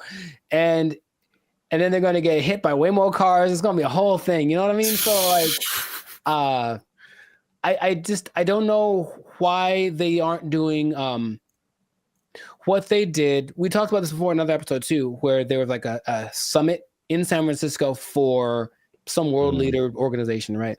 And they're like, well, we can't have all these homeless guys around everywhere. So for like a week or two, they kind of made them all go away. Right. What did they, I don't remember like what they did, but all of a sudden like, oh, we don't have a problem. And then they went back to normal after all those leaders left. So it's like, why don't you just do that all the time? Well, yeah, that was really weird. Suspicious. Well, obviously that's a big problem. That's one thing. Number two, again, and I said it was kind of connected, is the cost of living. So San Francisco has some of the highest housing costs in the U.S. It's driven by strict zoning laws, limited new development, and high demand from tech workers. So there's an affordability crisis, and it's pushing middle-class residents and families out of the city. And again, this is like firsthand experience. Like I was just up there, and before I even did this episode, I was like, it felt like there were just two classes of people. You were either really, really rich, like you worked at a tech company, at Google or Salesforce or something, and you just like got all the monies, or you were either on the street or about to be on the street. Like that, like there felt like there was no middle class. You either had money or you didn't. Life in San Francisco. Check this out. Here go a Rolls Royce, what, a $300,000-$400,000 car. And over here you got people shooting up doing drugs on the street. And the people that weren't like homeless or drugged out, it felt like that, you know, people say that San Francisco has a New York vibe. It felt like that, like everybody was hustling to just like get by. And you watch these like futuristic movies. Well, I'm probably getting ahead of myself, but it's like, it's so unbelievably expensive. I saw a valet for, I mean, this isn't the normal price, but there were places up there that had a valet for like $100. $100 to park your car. Nope. Average rent in San Francisco, $3,204. $3,000 a month. That's very New Yorkish. On average, a studio costs you $2,700, one bedroom $3,500, two bedrooms $4,800. That's a lot of money. I'm trying to remember what was so great about San Francisco back in the day. What, the Gold Rush? Really, it's the San Francisco treat. Okay, Okay, besides that, it's very delicious. Besides that, Gold Rush, and then Profit. Like, what happened? Like, I'm trying to remember why San Francisco was such an attractive place for Full House. They had Full House. Okay, yeah, we're going way back now. Maybe that's the last things that San Francisco had. Because I mentioned that because I still talk to people who mentioned they're thinking about moving there, and my question is, wow, like, would you do that? I don't even know. Like, I can't even tell you that. If you come to LA, I get it. Every industry is here, but for San Francisco, like, if it's not tech, I don't see why you'd go there. Yeah. One thing I will say about that was cool when I went there. This is a random topic, but and LA they're almost there. I got off the plane and I could get right onto the train. Like the metro system goes into the airport. So you can just hop off the plane, get on the train, and go right into the city. I thought that was pretty cool. LA, you can almost do that, but it's still, they haven't finished the track yet. Interesting. I guess that's a There's always a thing where you're like, okay, how do I get to the airport? Somebody got to drop me off, or how am I gonna, But yeah, you can do that in San Francisco. So that's one thing. That is one thing. Yeah. I'm still thinking, what would behoove somebody to move to a place that's behoove. Thank you. That's expensive. At some point in the recent few years, the mayor declared San Francisco as a state of emergency because of the problem, right? Like that was the thing that happened. And yeah. But again, what are they doing to fix it? Because I just keep hearing about bad things and it's getting worse. And it's okay, well, do something. Like, it just feels like they're like, yep, that's how it is. So come on down and get some money, I suppose. But wait, there's more. Oh God. So we talk about the homeless and drugs. We talk about the unaffordability. As you do. On top of that, third thing is crime and retail theft. Something again I saw firsthand. Nice. So there's obviously rising crime, shoplifting. I saw this Joe Rogan clip where he said, and again, personal experience, he said that people are literally, I didn't see this, but he said it. People are leaving their windows in their cars rolled down and their trunks open. Crime is next level in San Francisco. It is Next stupid. level. Next level. It is stupid. People are parking their cars and leaving their windows rolled down and their trunks hatches open. Yeah. Because they don't want to get smashed. It doesn't matter what time of day, and it doesn't matter who's around. Doesn't matter who's around. No one's stopping anybody from doing anything. It's crazy. It sounded weird until like last year I had a break-in and they took like $100. But to replace the window, it cost like $200. So I was like, man, I wish they would have just took the $100 and then just left my window, because windows are expensive to replace and repair. They are, yeah. So like that's how bad it is. And then what I've also saw was that everything was on lock. I went to like a CVS, I went to a Target, and it was like everything was under lock and key. Ironically, I went to buy a lock and key. Yeah, they had like these lockers, but I didn't have a lock for it. So I was like, let me go to CVS and get a lock. And I had to get someone to unlock the case so I can get a lock. And there was like a bunch of random, usually like every once in a while you see like high priced electronics, or used to be like power tools or something like super expensive. But it's like everything was locked up, and you had to press a button and you had to call somebody to go get the thing that you wanted. And it just like, from a person who doesn't steal, it was just like psychologically, it was just like, this sucks, man. It's like the shopping experience. I couldn't like, because you go into a store, the benefits of going to a physical store, you can pick the item up, you can feel it, you can read the back, and it's like, I can't even see what I'm really getting. And if I don't want it, I got to call the person back and have them put it like, but it's because a few people just keep taking stuff.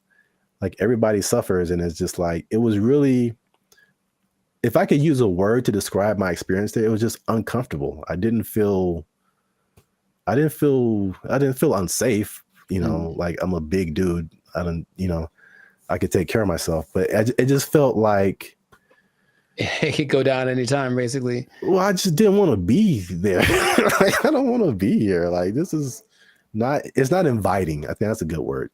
It just wasn't inviting. Wait. Since 2019, 47% of businesses in that Union Square area have left. Yeah, that makes a lot of sense. I think all of them, all of them leave to turn into like a park, or call it hobo land.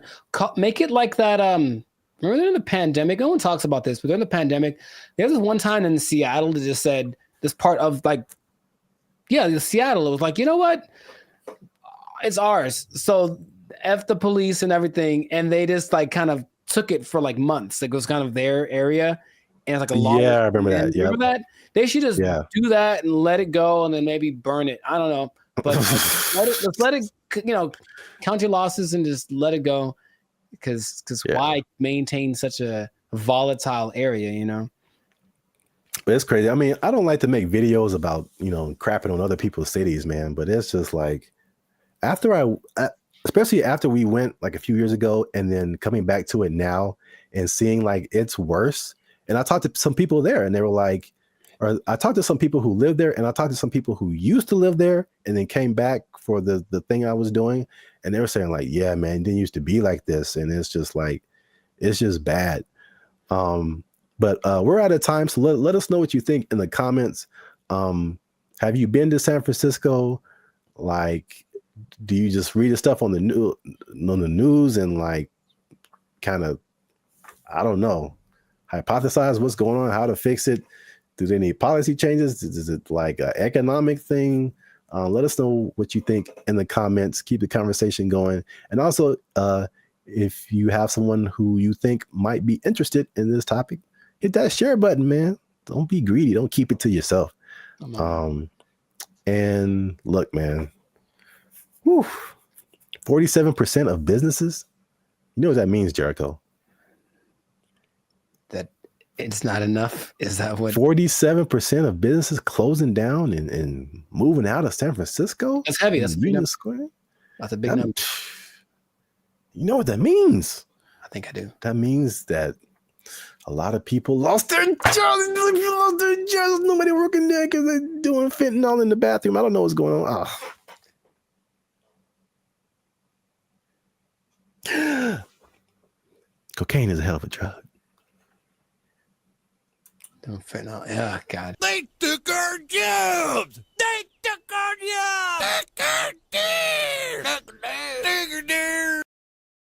Check it out.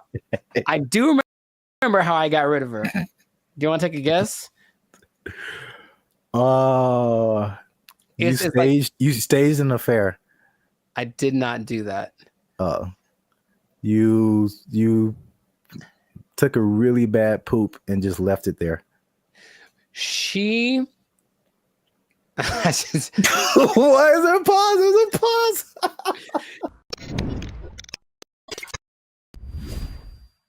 Moving in with the lady or letting her move in with you, because they always say it that way. I'm moving in with my girl, but no, sometimes it's the other way around. Sometimes the woman moves in with the guy. Is it a good idea? Is it not? I want to ask you first because I have a story. But have you ever done this? Have you ever, for whatever reason, decided to cohabitate with me?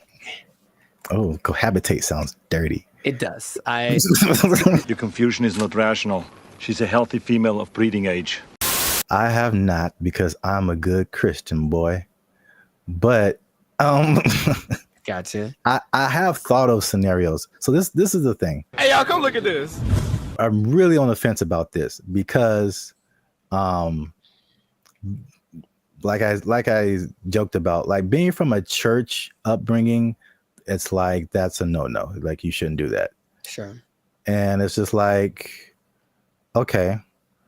That sounds pure. It sounds quite pure, yes. But then also, like as I've gotten older and I've had roommates and stuff like that, man,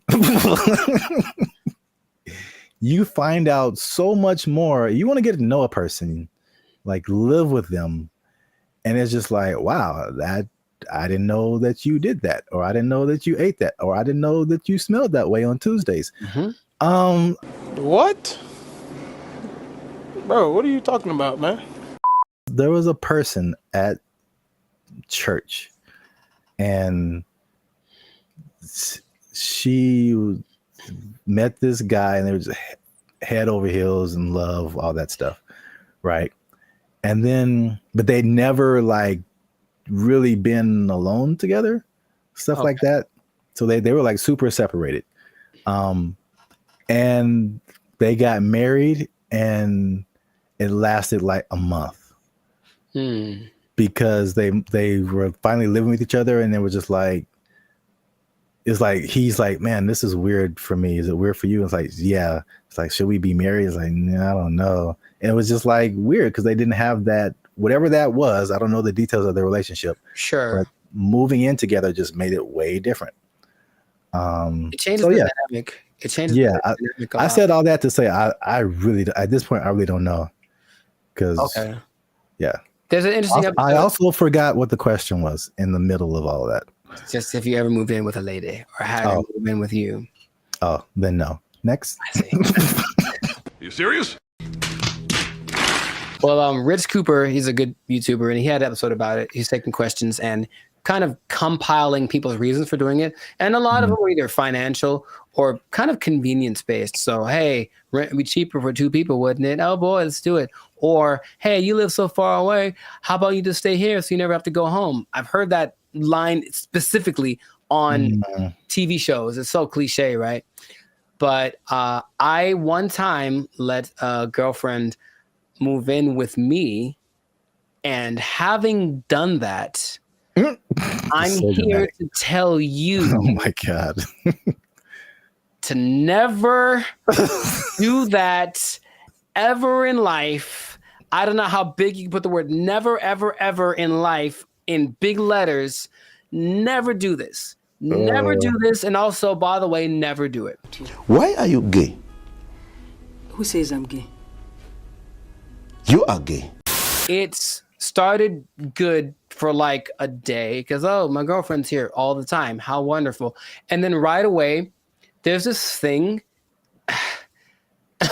I don't want to generalize, but I think I don't want to generalize. Okay, I have a thought, but I want to see if you're going where I think you're going. So I don't want to generalize. Okay. I don't like where this is going. All women do this thing where they kind of like judge everything you do, sometimes to you, but when they're observing you, they're not just thinking nothing. They're literally making calculated things about you that they may or may not ask you about. Why is it that when you walk in the room, you look around before you sit down? What kind of question is that? Like, but like, it's always the little things. What is he doing? He's beginning to believe. All these things you never think of when you're by yourself. And it's like, okay, I guess let's talk about it since that's what you want to talk about. But I think for me, when that started, it's like being watched. I never felt like I was just existing. I was being monitored.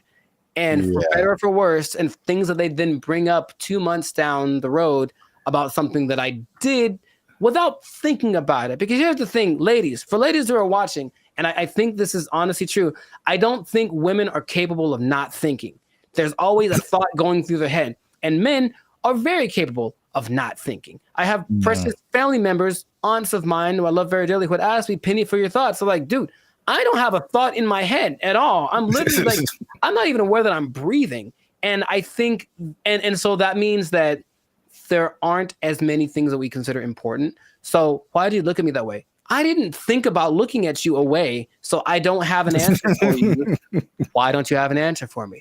Is it because you don't like me? It's like, all of these things, you said it one way.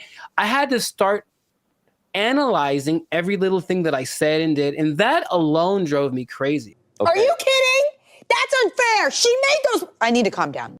Patrice O'Neal, R.I.P., has a great quote. I say it all the time. He said that men like to be alone, but they don't want to be by themselves. And I was like, yeah, I get that 100%. Because like, I just want you somewhere around that I know, but don't be just here doing this like surveillance thing on me 24/7. Just kind of go do your own thing and let it be okay that when you're not around, even if we're in the same dwelling, I'm not thinking about you because I'm thinking about something else. And they are knitting me socks out of their own hair because they miss me when I'm not around. And I'm like, that's a bit extreme. I'll be honest, it's not necessary. I think he also said like women just love so much. It's too much. And maybe that's just the difference between men and women. But I was like, okay, so I didn't like that. Then, but wait, there's more. Things had to coordinate. So, hey, there's a list of things. He's going to bed. It's 10 o'clock. You know me, bro. I wake up at 10 o'clock. Like it's like 10 p.m. Like it's okay, time to get the day started. And she's like, hey, we should go to bed. How about that? How about this? How about you go and I'll come find you several hours down the road? But that created this kind of tension of why don't you want to blah, blah, blah. We should do more things together. So I have more things. I don't want to get extensive with it, but it's just that for me, it wasn't a favorable experience. And if I ever get married, which I'd like to do, I recognize that's going to be part of the situation when I'm with someone. So I don't want to rush into that. I don't. And I have no problem saying, I've had other girlfriends like, we should move in together. I'm like, absolutely not. That's not even a thing, bro. But we can save it. I don't care what the reason is. I'm not going to do it. Nope. I think that's some people's experience. And then a lot of times, like you mentioned, relationships change. Everything changes. We should combine. The same person that wanted to move in also wanted to combine our finances. So it's like, we've been dating for 3 months, bro. That's like, definitely no way. Come on. And then I think a part of the dating thing, it is nice to say, hey, what if I stay over your place tonight? That's kind of sexy, right? But if your place is my place, we're just at home. We're like, middle-aged and bored. It's kind of not as exciting. Nothing new, nothing changed, same old shit. I can't forget when I was out with a friend and I kept getting calls about when I was going to be home. And I don't know why, but I definitely stayed out extra long because I didn't want to go home anymore. And it's like, that's so lame. So I need my space. And I would just tell anyone who's ever thought about it to reconsider. This is a public service announcement. Well, because there's an episode of Steve Harvey who's like taking questions from the audience, and this one lovely lady is saying, "Hey, I'm thinking of moving in with my boyfriend." I think she talked like that. "I'm thinking of moving in with my boyfriend," and every woman is like, "No, don't do it, don't do it," because even they recognize that it's not the most advantageous situation. That's a great answer. That's good. Do you see what I'm saying? Like, okay, so you're saying don't do it, but if you wait until you're married and then you see all of this stuff now, then it's just like, oh. Well, yeah, but marriage is supposed to be like, well, this is what you got. Deal with it. That's what it's supposed to be, right? Supposed to? I mean, that's a pretty way to paint it, but I mean, it's not pretty. I know. Maybe here's the thing. Have you thought about this, Gen Z and everybody? Just ask more questions. Just ask a lot more questions. I want to know about, so what's your like morning routine like? What do you do in the morning? Like if someone just like, just something kind of innocent. They snore. It's great to know that they snore before you move in with them. It's good to know. Do you snore? Question. I don't think so. What do your roommates think about that? You know what I mean? Do some investigating, do some digging, ask their mom, ask their family. The way that you treat me. We've talked about it. Let me speak! Yeah, that's actually good advice. I thought you were going to go the route of like them taking over your space.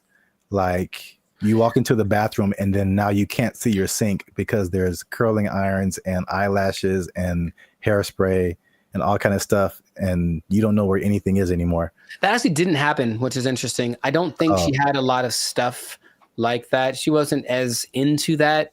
Maybe it was just kind of a rarity, but yeah, she didn't have a whole lot of products and things. I could see that happening too. And if that had happened, this is like in my 20s, I totally would have let it happen. And she would have walked all over me and put Frou bunnies on all my brushes and everything. Yeah. And everything is pink. A surprise. It's like, oh, I did some redecorating. Hope you like it. If you don't, it doesn't matter because I live here now. Yay. Exactly. Hi. Okay. I'm trying to remember how I got rid of her. Oh, check it out. I do remember how I got rid of her. Do you want to take a guess? You staged an affair. I did not do that. You took a really bad poop and just left it there. She. Why is there a pause? There's a pause. To her credit, I was out of town one weekend and then our whole apartment flooded. Like all the bad stuff coming out from the toilet and everything. Like one of those. Yeah. Brother. And she actually handled it. Like called the right people and blah, blah, blah. And actually, like literally by the time I got home, I didn't know anything had happened. Wow. So she was good for something, I guess. Like, oh, thank you. But anyways, no, dude, I swear to you, I couldn't talk to her. I couldn't bring myself to do anything like, hey, you need to get out of here. I swear to you, dude, I just moved. I literally just left the place that we lived in. And I said, hey, I got to go. Can you take care of this rent? Because I have to move. And I didn't tell her where I was moving to. And I did it. I've never moved, bruh. I've never moved that fast in my life. I was like, I have 3 hours. I have to get everything on a van and get out of here. And I did it. I called all my friends and I said, guess what we're doing? We're helping me move so I can get away from her. And they all knew the plan and they all helped me. And I'm still friends to some of them to this day. Thank you very much. I moved. I could not do anything else. So this has been another great episode of the Last Circus podcast. Make sure to I know, yeah, maybe. Make sure to like, make sure to comment if this ever happened to you, if you've ever had experiences living with a woman, and also share this with anybody that is thinking about it because thinking about moving and just leaving your girl there. Thinking about moving and just leaving your girl there. That's exactly who you should share this with. Oh my God. We'll catch you on the next episode. Peace. I didn't think about looking at you away, so I don't have an answer for you. Why don't you have an answer for me? Is it because you don't like me? All of these things, they're thinking about everything in California. But in the way that Oregon is doing it, in the way that Vancouver is doing it. And you've seen downtown LA. What do you think is going to happen, bro? What's going on, everybody? I'm Jericho, and this is Zap, and we are the now 6-time international award-winning pop hip-hop duo Banded Future. We make clean, fun music that everyone can listen to with a sound that's uniquely Californian. And right now, in this moment in time, you would tune in to Life's a Circus podcast, where we talk about things that are funny, interesting, and just straight up ridiculous. So before we get started, make sure to like, subscribe, comment, and share this video. I'm gonna change it up with 2 people that like drugs. That's all. We're gonna talk about drugs, okay? Now drugs are bad, okay? But I know we're talking about them. Sponsors gone. Specifically, we're talking about the drug problem. You can call it an epidemic, but drugs are. What you talking about, baby? But it seems to be getting worse. So the specific thing is the way that governments are approaching the drug issue in their country. And there seem to be 2 very drastic sides, and they both have interesting results. So before we get into it, Sir Zap, San Francisco, have you had any experience or just thoughts about just the I've had thoughts about drugs. Have you had thoughts about drugs? Do you dream about them? Drugs are bad, okay? But have you seen the effect of drugs in our society as a whole with your experience? Yeah, man, I think about drugs every day. Okay. You know what I'm saying? Okay. It's hard out here in these streets. That brought to mind 2 things. Yes. He's there. He was up there. It's crazy. Mission accomplished. Yeah, San Francisco. Wow. Yeah, I had the worst hotel experience of my life in San Francisco. You were there, you remember. And it wasn't because, well, I guess it was because of the hotel. They had a hand in it for sure. That was not helpful. But it was the people who were there who were obviously using an assortment, shall I say. A plethora, perhaps. Yeah, involved in all kinds of activities and whatnots. But yeah, we definitely saw it there. And I was saying before, this isn't like my crowd, so I don't really know a whole lot about drugs anyway, but you just kind of go from the homeless people because for sure you see them on stuff. I've seen them doing stuff. And so that's how I kind of like get the drug vibe. But going like just off of the hard drugs, one thing I noticed, I don't know if you noticed this either, the legalization of marijuana in California, and probably in other places too, but in California, I definitely noticed the explosion of just like, we can do this everywhere. Let's do it everywhere. Especially like on the freeway. Like I can drive down the freeway and just smell like the whole freeway is high, bro. Like, yeah. No wonder we're all going 5 miles an hour. Yeah. Like everybody is just walking on sunshine right now, and I'm trying to get to work. I remember one guy, we went up to Sacramento, and one guy in like a Jack in the Box was like he was the happiest man. And I'm like, wow, starting early, 8 in the morning. That's like a wake and bake situation right there. Yeah. But I don't think that weed causes the problems that we're seeing. Just slower people, and maybe they're raising the price of food. Everyone's eating too much, but I digress. The idea is you can do one of 2 things, or there have been 2 extremes that governments have been taking. One is to decriminalize drugs. So there's a difference between decriminalization and legalizing. They're not legal. You can still get busted for them, but it's just that decriminalizing means you won't go to jail forever for getting busted with a meth pipe. On the other hand, you could really go at the drug sellers and the drug users and make everything illegal and see what happens. So the I guess benchmark for everybody's decision is Portugal, because in the 90s they had, I think they were kind of closed off to the world for a long time. I'm not quite sure why, but for like 40 years no one could really get in there. So in the 90s it opened up, and in came all the influx of everybody's influence, and with it came drugs, because people like drugs. So what happened was Portugal got a really bad heroin problem, the worst ever, and everything that the government tried to do was like, we can't really make it go away. So let's try something extreme. So they decriminalized everything, and instead of that, they treated drug users like patients, like they're sick. So they made rehab centers and this and that. So if you get caught, you don't get taken to jail, you get taken to a rehab center where they actually will give you more of the drug you like, but in a lesser dose, it's trying to wean you off of it. And they have a system in place for making that work. Other places that have copied that, I believe Lithuania, and there's maybe Denmark. I could be wrong about that. But so what has happened was that the good old US was like, oh, let's try it. So they did that in Oregon with the last election, and they kind of forgot one part. They forgot the whole rehab part. They just decriminalized everything. And I think I heard about that. It's a nightmare. It's so bad. It's just people just violently robbing each other in broad daylight and just on drugs, on the zombie drug. I'm not sure exactly what strain it is, some kind of a opioid maybe, but it's a zombie drug. People like walk around like zombies. But the visual I wanted to share with everybody was actually from a video I saw from Vancouver. They did the same thing. They just legalized everything without thinking about how to fix these people once they're on the drugs. So everyone's just walking around, literally, same thing, robbing people. The scene that I remember when we were in San Francisco was this one street where it's like everything looks normal, aside from like the occasional like human feces on the ground, but everything looks normal. And you turn a corner, and all of a sudden it's Armageddon. Oh my God.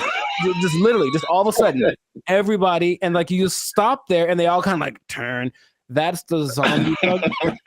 So there's a video of these two men walking down the street, and they're in a position where I don't think I could keep my balance and walk, but they're so hunched over and they're still somehow staying upright. There's two of them, they're walking, and it looks surreal in Vancouver. That's happening right now. So they tried it, and for some reason they didn't get the memo that they need to add the other part to it. So that's an I think they're thinking, oh, well, like alcohol, like there'll be a couple of people that go overboard with alcohol, but if we let everyone have it, most people have enough restraint or whatever to not use it. I just don't think that hard drugs and alcohol are exactly comparable like that. So you can take the other extreme, and this one is maybe more fun, and that is the president of the Philippines, something Duarte. He said, he got elected in 2016 maybe. He said, kill them all. That's exactly what he said. Kill all the drug dealers and all the drug users. Wow. In 4 years, well, the last updated thing was like in 2020. So in 4 years, he killed like 24,000 people. Just for, and the thing is, he'll catch you. They'll just raid the streets at night, and if you're on drugs, that's it for you, basically. And the thing about that is that a lot of, and then the people that don't kill, they take to jail, but they kill a lot of people, and everyone in, like, all the citizens love it. They think it's fantastic that he's doing that. So when they interview the drug lords, they're like, well, we're not going to stop, so we just got to figure out how he's not to get caught, because the threat of death isn't enough to stop it. So you have a lot of people in jail. You have a lot of people that are being killed, just like, and then they have a lot of people that are approving of this, right? And that's the most extreme case of that. So I'm sure there's other options, but that seems to be the two sides. So if you were the leader of Zapville, Zaplands, and you had to implement a strategy for the rampant drug use in your country, man, you got to be a better leader, man. I know what's going on. All your people are just down in the pipes. But what would you do to resolve that, you think? That Philippines thing is wild. I never heard that. Yeah, well, they don't talk about it too much, but yeah, but he's like, he literally gave a speech. He was like, yeah, and all the drug dealers, and then everyone cheers. But he literally did this, and that's his approach. Oh wow. Yeah, that's too far in my book, especially for the users, because like drugs are an addiction, and like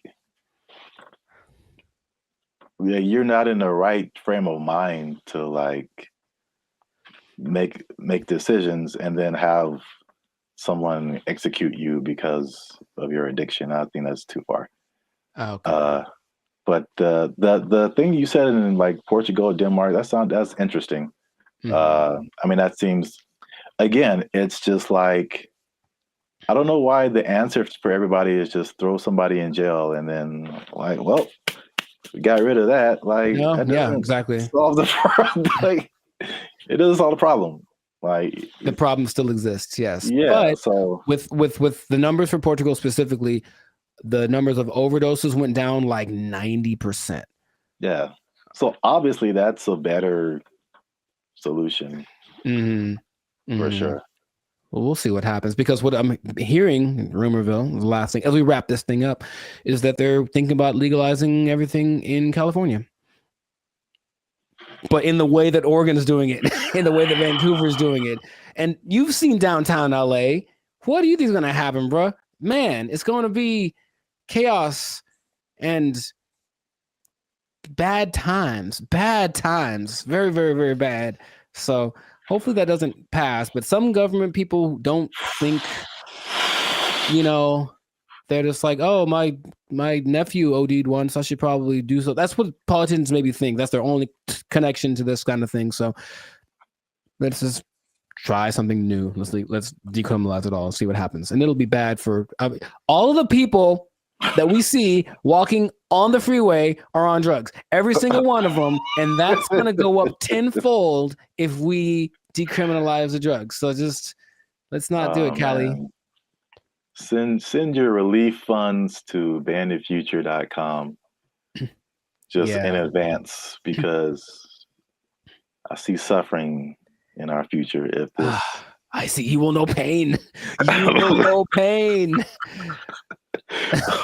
We'll at least know gross. We'll at least know that. Yes, that is God. We should do a whole separate episode on that hotel room. I still have some videos from that. I was giving a review. Yeah, videos? I have a video I took of the hotel room, or walking around.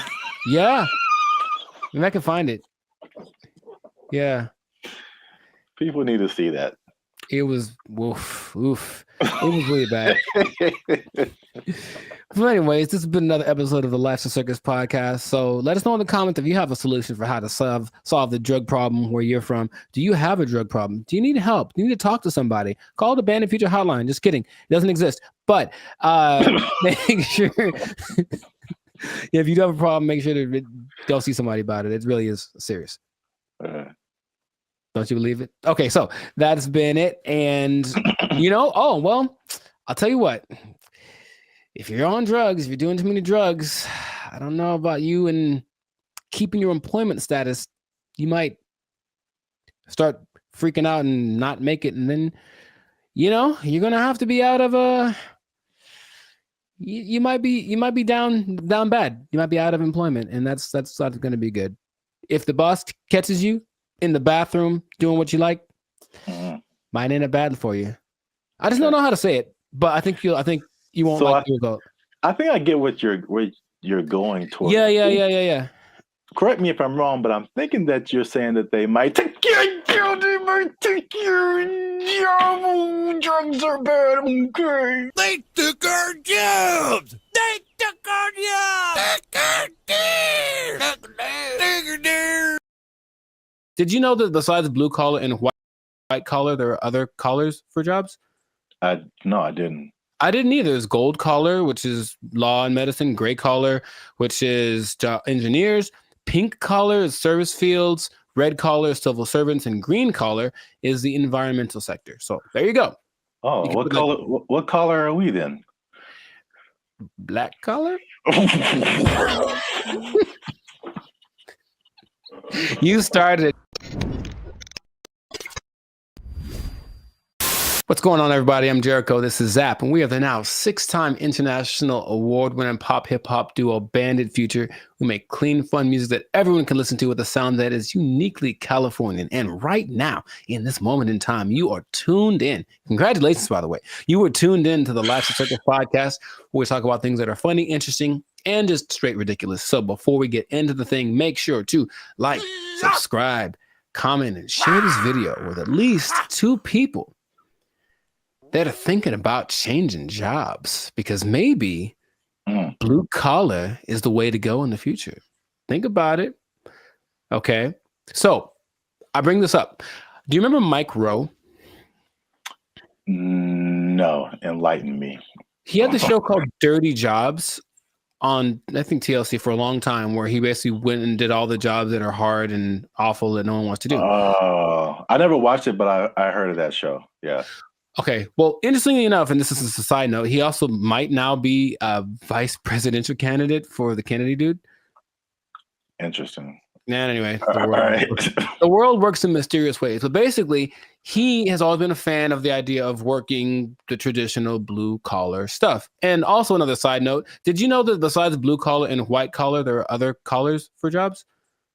No, I didn't. I didn't either. There's gold collar, which is law and medicine, gray collar, which is engineers, pink collar is service fields, red collar is civil servants, and green collar is the environmental sector. So there you go. Oh, what color? What color are we then? Black collar? You started it. Anyways, hey, how's it going? So, yeah.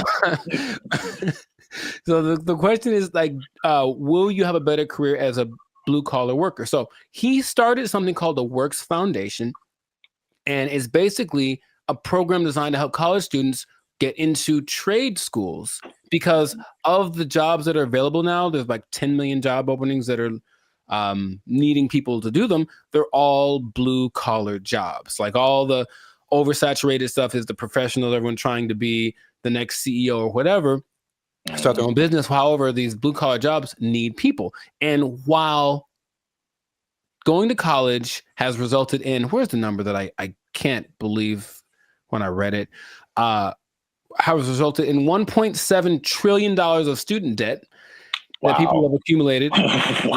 Yeah, 1.7 trillion. Going to a place like maybe Dartmouth College, for example, which is $360,000 for a 4-year degree. You can just go to a trade school, develop some skills, and instead of starting 360 in the hole, you don't make as much money yearly, but you're not starting in debt. That's his first idea. And not only that, he wants to teach the principles that got our country to where it is now. So work ethic, personal responsibility, delayed gratitude, good attitude, showing up early, staying late, like what makes a good employee, but how people have left that behind. And so just recently, I believe as recently as a couple of weeks ago, a school called Western High School in Nevada started to incorporate this into their curriculum. So they're starting with their freshman class of 750 kids. The top 50 kids that graduate from this program will get a full ride scholarship to the trade school of their choice. And I thought that was really cool. So he's trying to make this push to get people back into the blue collar sector, because it's, dignified work and whatever. And some people are for it and some people are against it. So just based off of what I've told you, what are you thinking? What's your opinion? I guess I'm kind of mixed. Okay. On one side, it sounds really good, because one thing I have noticed, especially since 2020, is like people don't want to work, and if I guess it's more like service jobs, or if they do want to work, it's just like there's just all that stuff that you listed. There's like no effort, It's like nobody cares about what they're doing. They're just clocking in and clocking out, and they don't care about customer service. They don't care about doing a good job. They don't stay late. They don't come early. They don't do any of that stuff. They just they just come. I'm here, and I'm gonna do stuff maybe, and then I'm gonna go home and play Xbox. Like what? Like what is happening? So like that part, like I'm all for the trade stuff. I know it's just like AI is changing a lot of, I guess you would call white collar jobs. Yes. So that they're not as necessary. But I feel like we might even be prisoners of the moment, because I feel like even some blue collar jobs, there has to be machinery and robots and something coming for those positions too. Maybe not as quickly, but I don't know what the future looks like. You know, I'm sure those things are coming. He stresses that the lower income blue collar jobs will of course be taken up first. For all the service stuff will probably be replaced by kiosks and AI and stuff. But if you look at the top grossing blue collar jobs, they still pay pretty well, and I'm pretty sure we wouldn't trust the robot to do them. They include airfield operations specialists, avionics technicians, supervisors of construction and extraction workers, boilermakers, first line supervisors of firefighters, and nuclear power reactor operators. And all of those you can earn between $65,000 to $120,000 a year. So it's not like you're going to be missing out on money by doing something that's a little bit harder. The nuclear power one sounds kind of dangerous, but there are jobs that people do need to do that won't be. I wouldn't trust a robot with my life with that kind of stuff, you know? So I think they're still going to look for qualified people to do that. So in these trade schools, you can go to them. I said, and they're really good. It's just that like, okay, like I didn't take anything in school that helped me like do a craft. Like there's no automobile class, there's no shop. I can't build nothing. I can't fix my car. I don't know any of that stuff. And I think a lot of people fall in that category. And so he's saying, well, that's kind of what we're missing. So if everybody goes to college and gets a degree, even if they're, you know, $1 million in debt, then where are the plumbers and the electricians? Where are all of those people? They're not around anymore. So it's like all those things start to fall apart in cities. The infrastructure starts to mess up. That's just his idea. So he's like, he needs more people to be interested in it, get the kids at an early age, and then encourage them to do it, because it's noble work, it's dignified work, and it's work that they're pretty sure isn't going to be replaced anytime. So, man, have you ever seen those people? I watched it on the TikTok.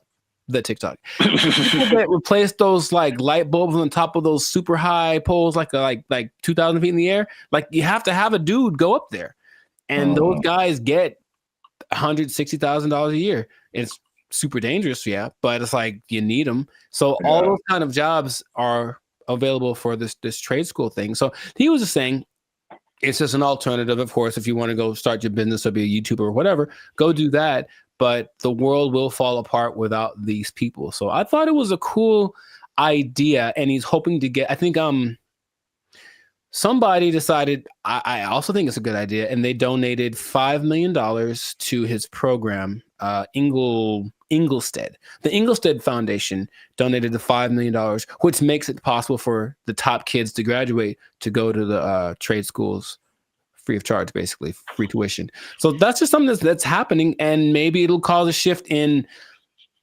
people are lazy.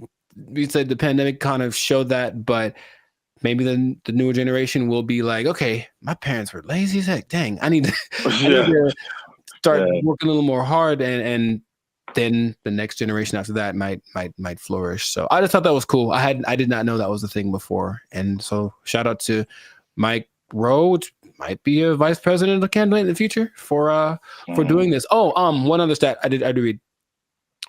Because white collar is, of course, makes a lot of money. Only 43% of workers are white collar. 43%. So that's about 64 million people according to 2020 count. So that leaves, I didn't do the math, but there's a good amount more that do the blue collar stuff. So it's like, it's not like it's not necessary. It's just that it's not applauded. It's like, oh my God, you did a good job being your electrician or whatever. But people, we need that. Like our whole, if I don't know how to fix any, you probably know better than I do. I don't know how to fix anything like plumbing, nothing works. So I have to call a guy and that person I hope is qualified. So that's what they're doing. They're training these people up. Yeah, I think like overall it's a good idea, and I think it's just like as it's like you don't know what you don't know, right?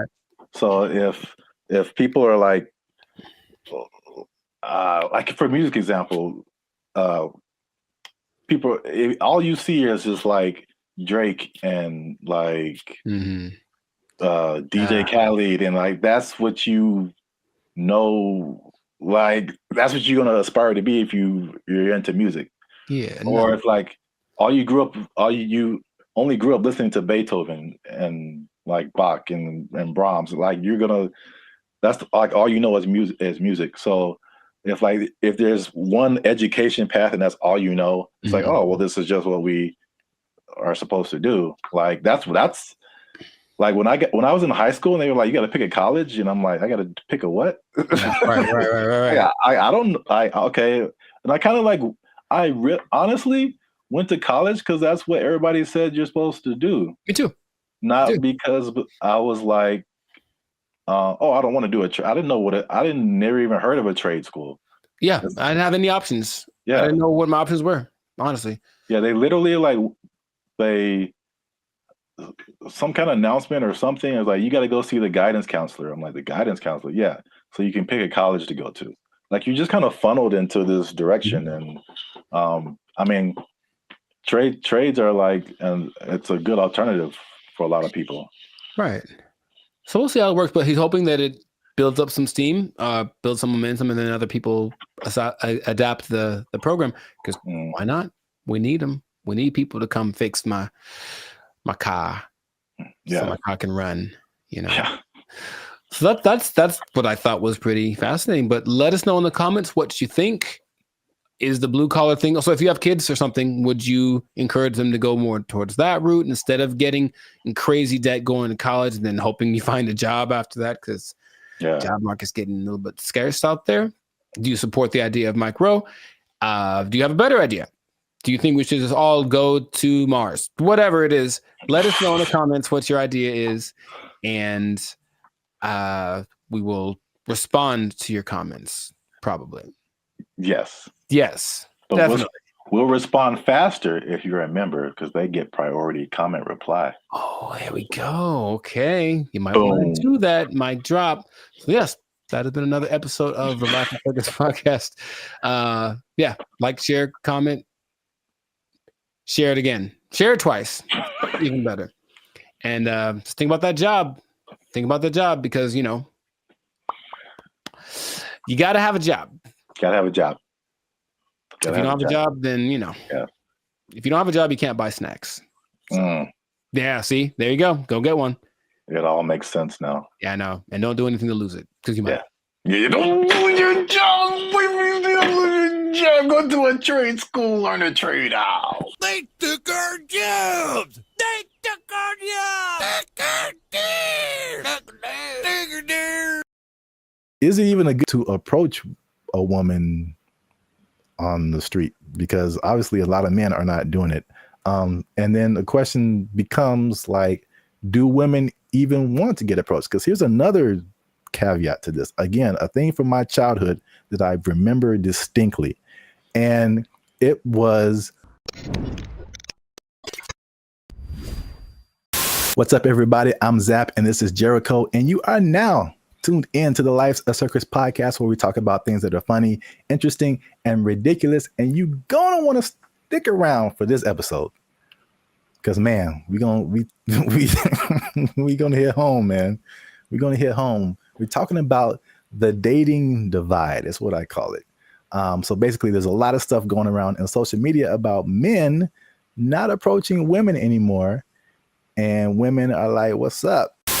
So am I like the only woman that no longer gets approached by men? It has come to my attention that men do not want to approach women anymore. I don't know when this happened, but this is the reality of the situation. Men no longer court women. Men no longer pursue women the way they used to. She was like, next time he's near you, just say, I see you peeking but not speaking.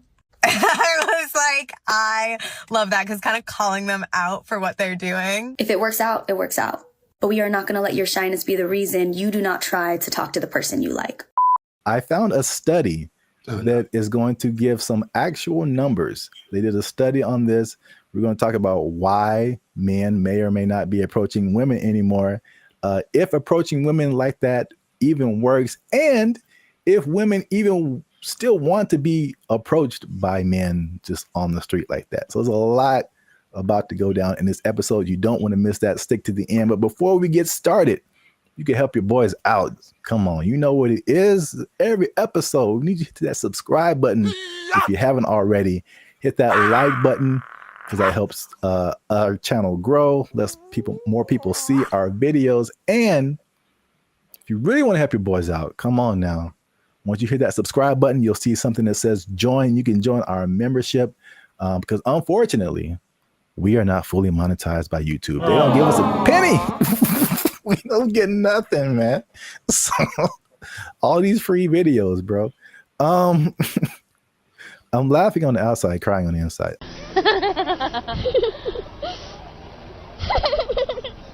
I digress. That's what it is. If you'd like to join the membership and help us make more videos, it takes a lot of time, takes a lot of money, resources. You can hit that join button, and that'll help our channel grow. So now, let's back up. Have you heard this or seen this kind of just floating around the interwebs about like men and women just like dating just not happening anymore? The thing I've seen the most is women. It's mostly like street interviewers, if you will, who basically approach women and say, hey, what's your ideal guy? And then when she just describes this guy, and the person who's interviewing tells her the probability of that person existing and choosing her. And it's usually like, it's crazy. Minimum height. 6 feet. Yeah, that's where they get you. Minimum income. So I'm gonna say at least 200. 200 grand? You can be 30 years Oh old and my make goodness. Take a guess at what percentage of men fit this criteria? 2%? Much lower. It's 0.049%. All right, is this going on the TV?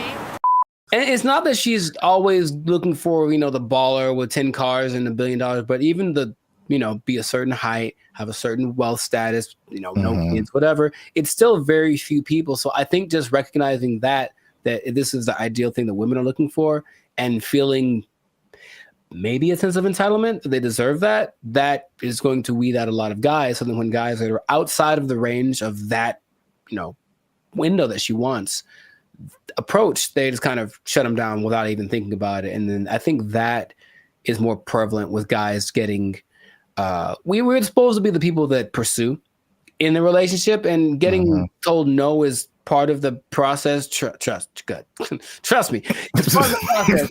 But personal experience. If you sit down time after time after time, and it's not really seeming like it's getting any better, you kind of like, what's the point after a while? So that's more of the trend I've sort of observed. Emotional, damn it. That's part of what I'm talking about here today. So basically, I found a study.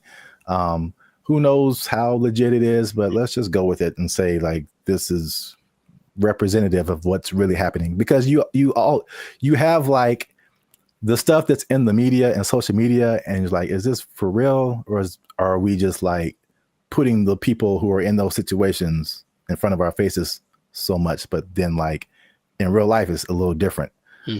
So I think like this study, if these numbers are like correct, is very eye-opening. The study is from a site called datepsychology.com.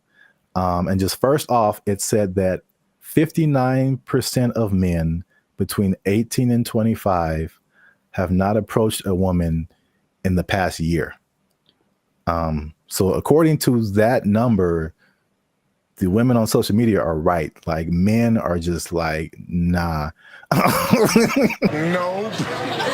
Thank you, Draymond. 48% of men in the 26 to 40 age group. So that's roughly us millennials. So that's 50% of men are like, nah. It's definitely a no for me, dog.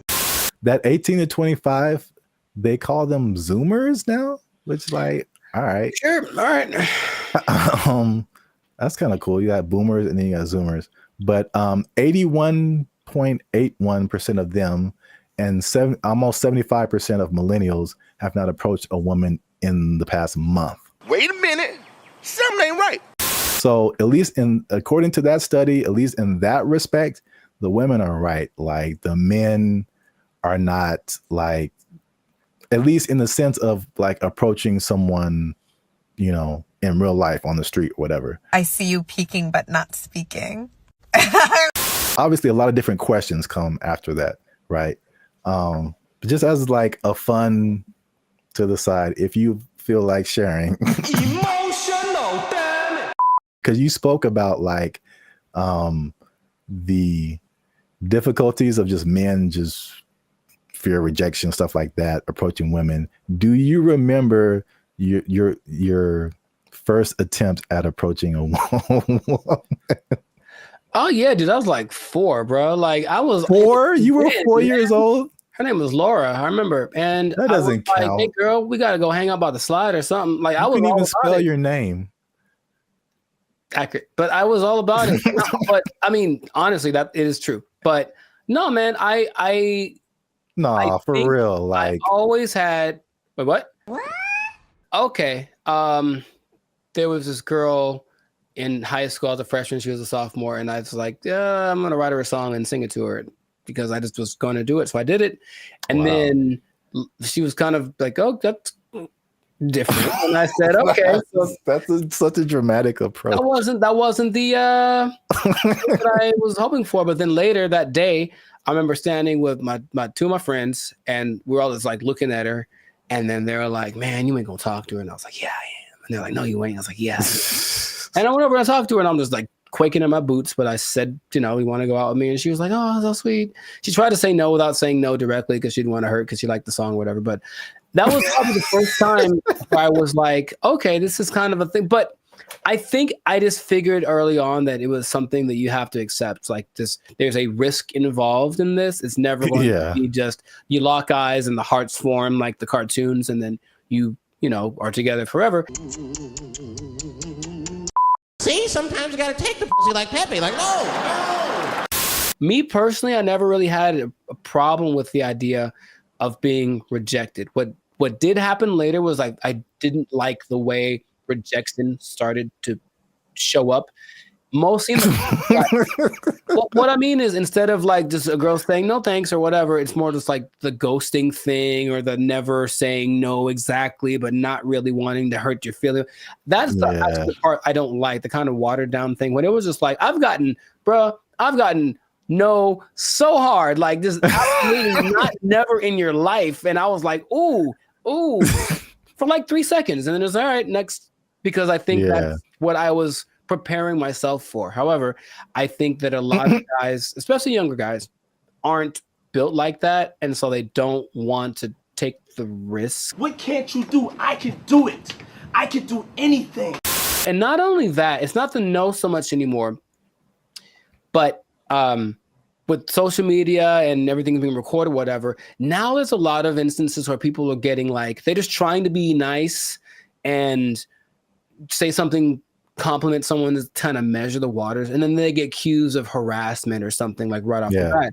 And so I know a lot of guys are rather instead of making a mistake that might affect my career or whatever, I'll just not say anything. So you walk around, oh, she's pretty, I ain't gonna say a word because I don't want to even entertain that idea. When is the last time a man came up to me and wanted to get to know me or exchange numbers?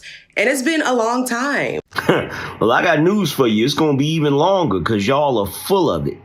Well, my first time was definitely not 4 years old. Call me Laura. You like Casanova over there. No, I vividly remember, bro. To this day, this girl can get it. She can. She watched the podcast and was like, you know what? Okay, I'm packing up my stuff and I'm like, where did Zap go? I'm like, she said yes, man. This was like 7th grade. I still keep up with her, and I think now I'm more reserved. People would describe more reserved, more quiet, more laid back. But when as a child, I was insanely, I'm talking like unbelievably shy. It wasn't reserved. I was just like, I didn't know. I'm not doing anything of, but like this one girl was just like, she was just amazing to me. And it was like a movie where I was like, I get closer and I'd be like, like, I know my name. There's a level of fine that just does that to you, man. It's just so I couldn't talk to her. I literally could not form words and talk to her. So I wrote her a note. Nice. Come on now, dog. Come on, man. That was pre-social media, so I think that'd be the equivalent of me like sliding into her DMs. Basically, I wrote her a note and I was like, "Yo, what's up?" And the same thing. She was like, "No," but she was like super. She was so, and she wrote me a note back, and it was just like a page of just amazing things, and I was like, Wow, nice. So you're right. Like the way, if it's no, the way that no happens is very important. Yes. Yes. Men's psyche. But okay, so just moving on. So now the question becomes, all those, flash forward to back to where we were talking about. Is it even a good idea to approach a woman on the street? Because obviously a lot of men are not doing it. And then the question becomes like, do women even want to get approached? Because here's another caveat to this. Again, a thing from my childhood that I remember distinctly. And it was the songs that came out.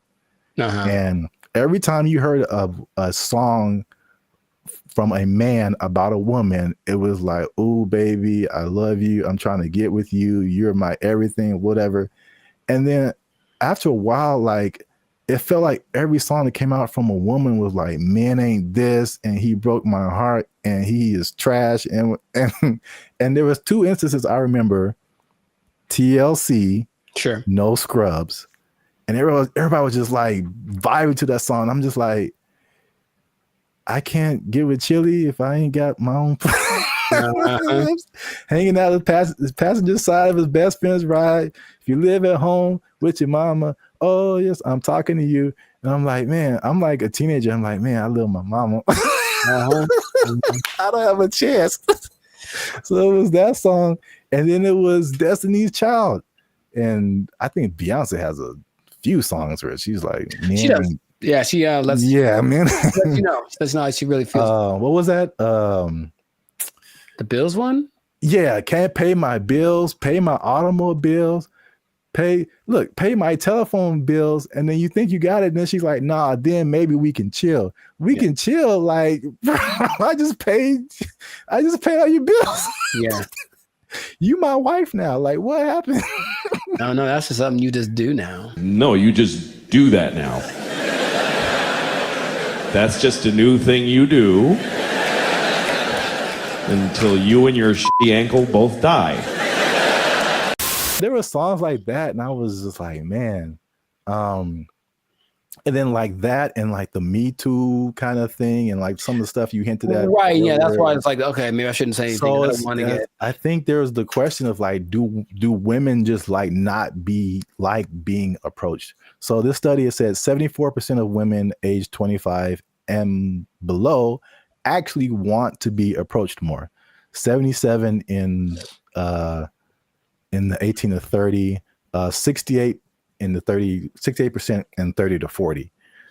So basically 3 out of 4 women are like, I want men to approach me. Why isn't it happening? I think the thing that I get from this listening to like interviews with women is that, yes, they want men to approach them, but they want it to magically be the kind of guy that they like. Yeah. So there's a caveat to it. It's like, if you walk, I've seen the look in women's face. If I walk up to them and they wait. Last week, I was in Tampa doing my thing, and I walk up to a girl, and all I was going to ask was about, it was a bunch of girls dressed the same. I wanted to ask why they were dressed the same. And I know for a fact that women, because I've seen many posts about this, have a voice that they do when they're talking to a guy they're not interested in. It's something that sounds like they're bored or whatever. It's kind of an ew, go away voice. That's suspicious. And so she does it to me right away as very innocently. Hey, what you guys doing tonight? Oh, it's just a bachelorette party. We're just here to celebrate. That's the bride over there. You know, I'm like, hey, you go away, because I wasn't what she wanted, physically, anything like that. Like, I didn't fit. If I had, her tone would have been different. So a person like her will say, yeah, I want more guys to approach me, but not the guy who just talked to me. I want it to be the guy that I fantasized about. So how do you know if you're that guy? You really don't until you try. But you'll know right away if you're not. That's my Hated it. All right. So just to wrap it up here. So the big question, men are approaching women. Women want men to approach them. So now, why aren't men approaching them? So 4 things I found in the article, nothing new. Fear of rejection, fear of social consequences. A shockingly high number to me of just not finding people that they're attracted to. And then smaller, but still there, is fear of like some kind of consequence. They'll tell on you to HR or if you work with them, that's a whole different thing. Yeah. I get it. So I was kind of with you too. It's like the fear of rejection, all that. I mean, we're older, like we've been through that. But like, this is the thing that gets me. Why I personally rarely do this. And hey, y'all, come look at this. The one time I jumped back in, and you were there, it happened. Bro, what are you talking about, man? Anyway, yeah. I see.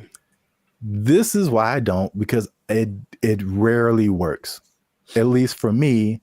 And then it also showed that in the study, depending on what you want. So I thought it was kind of cool the way it broke it down, because it went from approaching a woman to long-term relationship. Sure.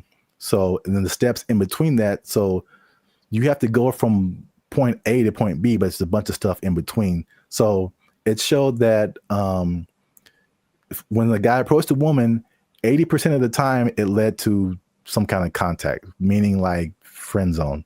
Here's my Instagram. Okay, whatever. You got a 4 or 5 chance of hitting that. And then from there, 60% of the time it led to an actual date. 47% of the time it led to sex, which was kind of high, surprisingly high to me. Sure. Like, you got a 50% chance of every 2 women, one of them is that seemed kind of high. But 28% chance it led to a actual relationship that was like at least 2 months. And then only 13% chance it led to an actual like long-term relationship. And then I mean, some of those numbers don't apply to me, but I can at least attest for that last number. Like, just approaching a woman in like life on the street, it like never turns into a long-lasting thing. That's weird. Well, I have friends that, one of my best friends, he met his wife. She was working at Carl's Jr. and he thought and he got a number, and they married with 2 kids. So it does happen. And I will say that for me, I do like the immediacy of it. Is that a word? Whatever. I like the way you get the feedback right away. If I talk to you and you're into me, I kind of can tell right away. If you're not, you won't give me the number, whatever.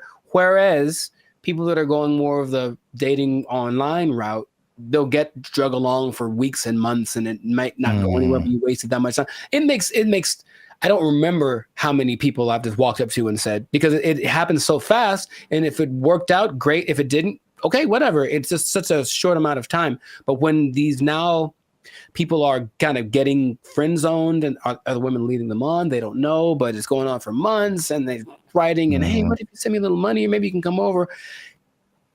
We hung out and nothing happened, but I thought you to me, bro. It's like that happens so much to these guys who are taking that route that you can see why it wouldn't be something people want to keep repeating to do. But I personally would recommend more so to the younger people, because I think you could be a little tougher. That's just my personal opinion, is that like thick skinned, if you will, like just try. You never know. And I have had a couple decent sized relationships that came from just me walking up to a girl I thought was cute. So that has happened to me. In comparison to how many women I've walked up to, it's not a very good percentage, I suppose. Hi.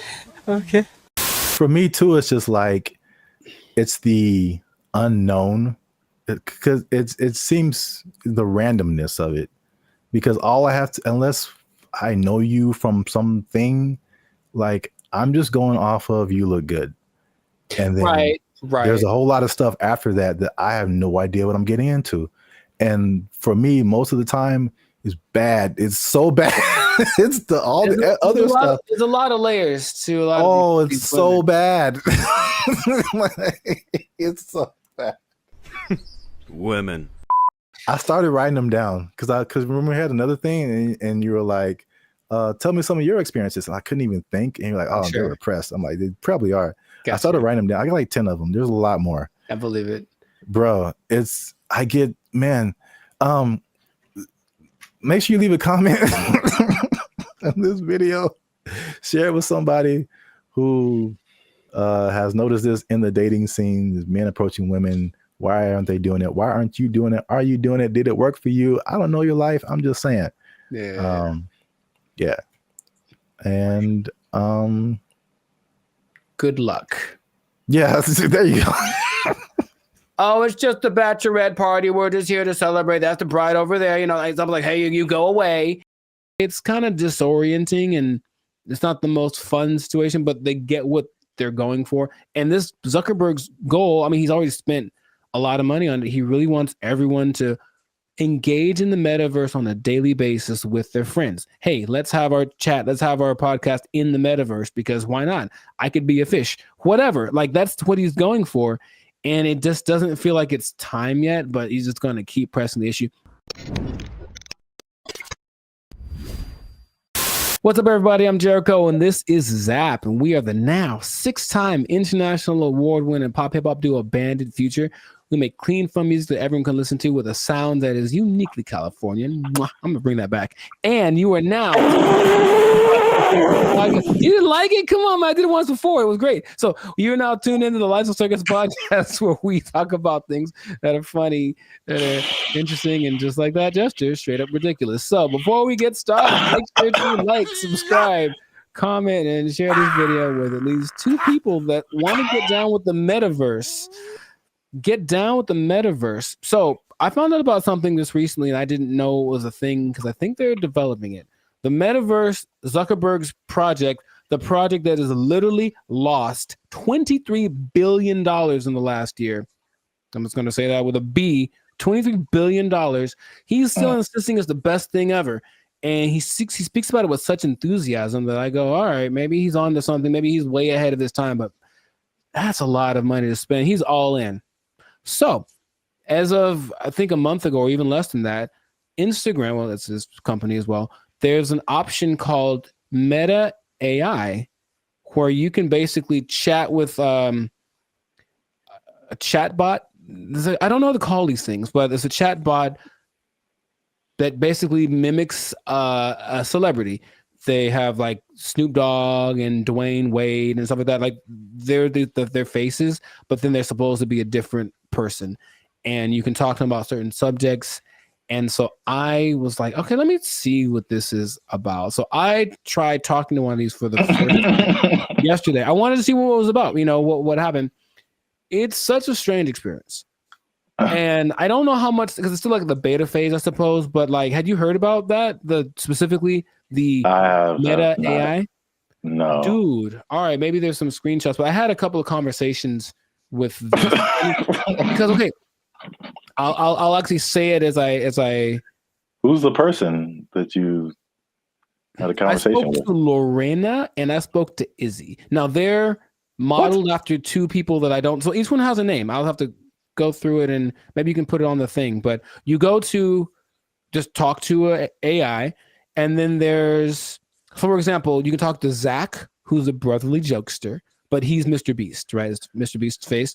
You can talk to the Dungeon Master, who is an adventurous storyteller, and it's Snoop Dogg. You can talk to Brew, the confident sports debater, and it's Tom Brady. So that's the thing. Wait. Yeah, So, it's a lot of information that I'm not explaining right because I'm still trying to wrap my head around it. No, but like, how is it? Why are they two different names? Is it like a trademark thing happening? I don't know. I really don't. I think they agreed to be the face of it, but it's not their name because it's not them. It's the AI version of them. All right. But it's their voice. Their voice is their likeness. Maybe I can. No, you just have to let me pop up some visuals. So I was asking. So you talked to like Lorena and somebody. Who were the celebrities attached to them? I don't recognize their faces. Oh, okay. They're all people that I've seen before, and I'm like, okay. And maybe not all of them are super famous, but like, okay, there's Perry, the approachable golf pro, and it's also Cliff Paul from the State Farm commercials. Imagine that. So I think maybe it's a combination of people that either are famous and I don't recognize them, or they're not famous, and then some famous people that agreed to be on it. But basically, each one has a level of expertise. So I'm asking these people questions about things that they have expertise on. One's a travel expert, and she was giving me tips about this and that. And the only thing that makes it like, this is weird, is when you write an answer or a question, they answer you immediately. And it's like a paragraph like this. So it's like, it's not possible for a human to do, but they respond to the nuances in your questions. They ask you questions back, and it more or less feels like a real person talking. Now, my thought about the meta thing in general is that it's kind of like supply and demand, like not supply and demand, but you can give people something that they didn't know that they wanted, and then you offer it, and then like, oh my God, I always wanted that. I really don't think anyone else wants this at the moment. From, I think, sales of just the Meta headsets, maybe like 5% of, I think, England has them. So it's still a very low number. And I know some people who have it, and they say, okay, it's kind of disorienting and it's not the most fun situation, but they get what they're going for. And this Zuckerberg's goal, I mean, he's already spent a lot of money on it. He really wants everyone to engage in the metaverse on a daily basis with their friends. Hey, let's have our chat. Let's have our podcast in the metaverse, because why not? I could be a fish, whatever. Like, that's what he's going for. And it just doesn't feel like it's time yet, but he's just going to keep pressing the issue. And he had a conference where he spoke about all the advances of AI. Basically, Meta is an AI company now. And so everything is just kind of going like that. So I have so many questions that I could ask to him, maybe to you as well, but just where do you think this is going? Is it something that you personally think is useful or that you would want, or what could make it more appealing for people? Because at the moment, it does not seem like many people really care too much about this. Well, here's the problem. I heard someone say, and I totally agree, people don't want to have things on their faces like that. Mm-hmm. It's like a design flaw.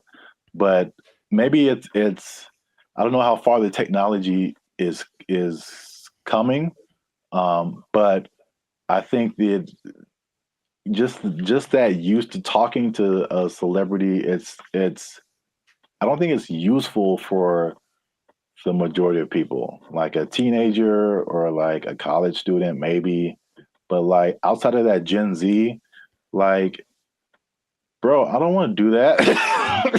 Like, and then it's just weird. Like what's the purpose of having? It's like a fake conversation when you can have a real conversation. It's I think the human aspect of it, not being able to talk to a real human, that's just weird for people. And so were you typing, or was it like a thing you could hear they were talking? You could do either one. Okay. It's just like, honestly, it sounds like the person who has no friends does this. And they just talk to robots. So that's just weird. But back to like the glasses, one thing that I have been hearing about lately is the stuff that's, I think this was Facebook too. So I think this is a move in the right direction. There's a partnership with Ray-Ban or some other kind of like glasses company where they're like your normal glasses, but they have AI capabilities. So like you're looking at something and you can see something else superimposed that tells you like information about it. Like this building is from whatever, or this jacket costs this much. That I see as like, okay, that's pretty cool. That's very helpful. Or there's another thing where it's like you look at a jacket and you can instantly find where to buy it. So someone, I like what you have on, and you can instantly like buy it for yourself. Like stuff like that is cool. There's also like the Snap AI mirror from like Snapchat. So I again, it's like they have to get out of this like goofy realm to make it like, okay, this is how you can use this. It's not about, I don't think, I mean, I know I'm like going a bunch of different directions. I have a bunch of different thoughts, but it's like, I'm not a CEO of a $1 billion company, so what do I know? But I don't think it's live your life in the metaverse. I don't think people want to do that.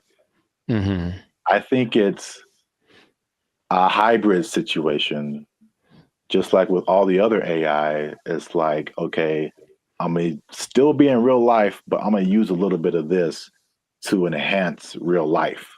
Right. Leaving real life.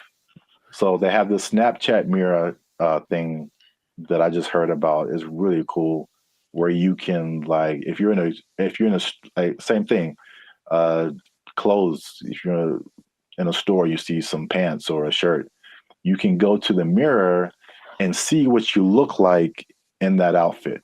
So you know how they have the Snapchat filters that puts a goofy face on you or something. It's like stuff that you can't use. But if I go and see an outfit, because I've had this a lot of times where you see an outfit, I was like, oh, that's cool. And then you put it on, it's like, oh, it doesn't look good on me. Right. So that's like super helpful. I got that. So yeah, he did address the headset thing, and he's like, oh, we need to make it more comfortable. He's aware of a couple of things. From what I'm understanding, the ultimate goal is to make that a capacity that contact lenses could have. So like, it doesn't look like you have anything on, and it is all. I'm like, I don't know how that would work, but that's what they're going for. But it's just, I think he has this image in my, because when I listen to him speak, there's genius and then there's delusion and there's this whole level in between, and I think if you talk about like the people that are big time movers and shakers in the world, like Elon Musk is a little more on the like practical side of the delusion, and Zuckerberg's on like the Dungeons and Dragons type side of the illusion. But I feel like he wants to create what happened in that movie Ready Player One, where basically the whole world is so over the real world, they just go to this place habitually, and that's like where real life actually happens. And maybe that's what he's thinking, but I don't think the people are ready for it right now. But he's going to keep pushing. He's got the money to keep trying it out. And I even got a little survey. It's like, hey, quick 3 minutes. I want to know. I wanted to know about what they were asking about. That's how I didn't know about this until like 2 days ago. And they asked all these questions about, okay, so if chat AI could do this, would you like it? Blah, blah, blah, blah. And so they're doing all this research because they're trying to see what people think, because they're trying to make it appealing. but it wouldn't. I don't think it's for me or maybe our generation, but maybe people that grow up on it, younger people might be the ones that want to spend all their time in the metaverse. I don't know. I hope not, but which is already showing negative effects. Gosh, it's so bad in so many areas. It's just bad, man. Yeah. So we'll see where it goes, but let us know in the comments if you like the metaverse, if you've had some metaverse experience, if you've tried this new Meta AI chat thing. What do you think? Is your best friend Snoop Dogg in your mind? Because it's not really him, but maybe you think that it is, and that's good enough for you. So good for you.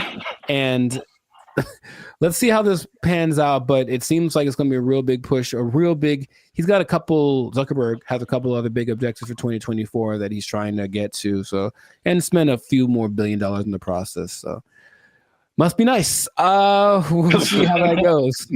But yes, this has been another episode of the Life's a Circus podcast. So leave a comment. Leave us a comment. Let us know what you think about that. And if you I'm trying to think of how this would work. If you are spending too much time in the metaverse, if you're spending too much time talking with a meta person, I don't know what to call them. They're not real, but they're not robots, whatever. Talking to a meta person so much that you lose track of time, and then before you know it, your life's a shell of itself, and you don't really know where you're gonna get your money from, because you haven't gone to a place that will provide you with the necessary resources for, you know what I mean, like the necessary resources for living, for purchasing things. You might even miss your bill and you can't pay for your phone. You don't have your Instagram. You've lost access to your person. I just don't want that to happen to you. That's my sincerest goal as a human to human. So please don't. Man. Well, I guess you understand what I'm trying to say. I don't have to say it. So you don't have to say it. You don't have to say it. But I'm gonna say it. Don't lose your job. Don't lose your job in the metaverse. Marcus Zuckerberg is crazy. They took our jobs. They took our jobs. The place that is offering this is the Southeast Technological University in Carlow. I think that's how you pronounce it, Ireland. That's a bad start. That's a really bad start. All right, let's just stop. Hold up. Hold the presses just for a second. All right, so Ireland. Okay, I think. Okay, where do I begin? Okay, man.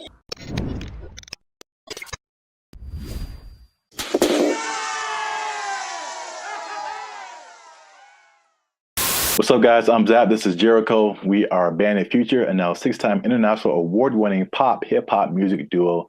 We make clean, fun music that everyone can listen to with a sound that is uniquely Californian.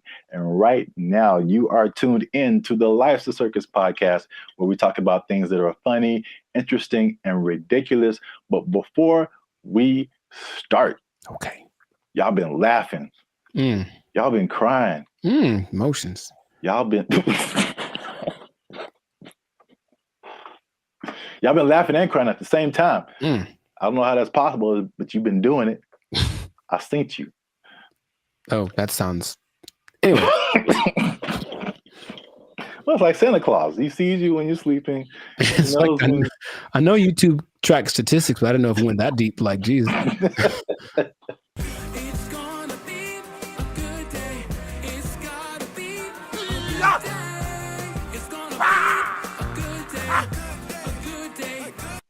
So today,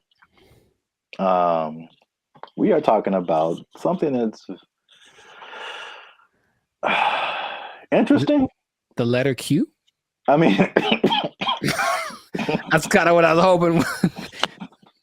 Today's episode is brought to you by the letter Q. Brought to you by, a little bit deeper than a single letter. Okay. But it does have to do with letters, arts, and sciences. Oh, interesting. Okay. Kind of got that. There is a new degree that you can get, and it's basically an influencer degree.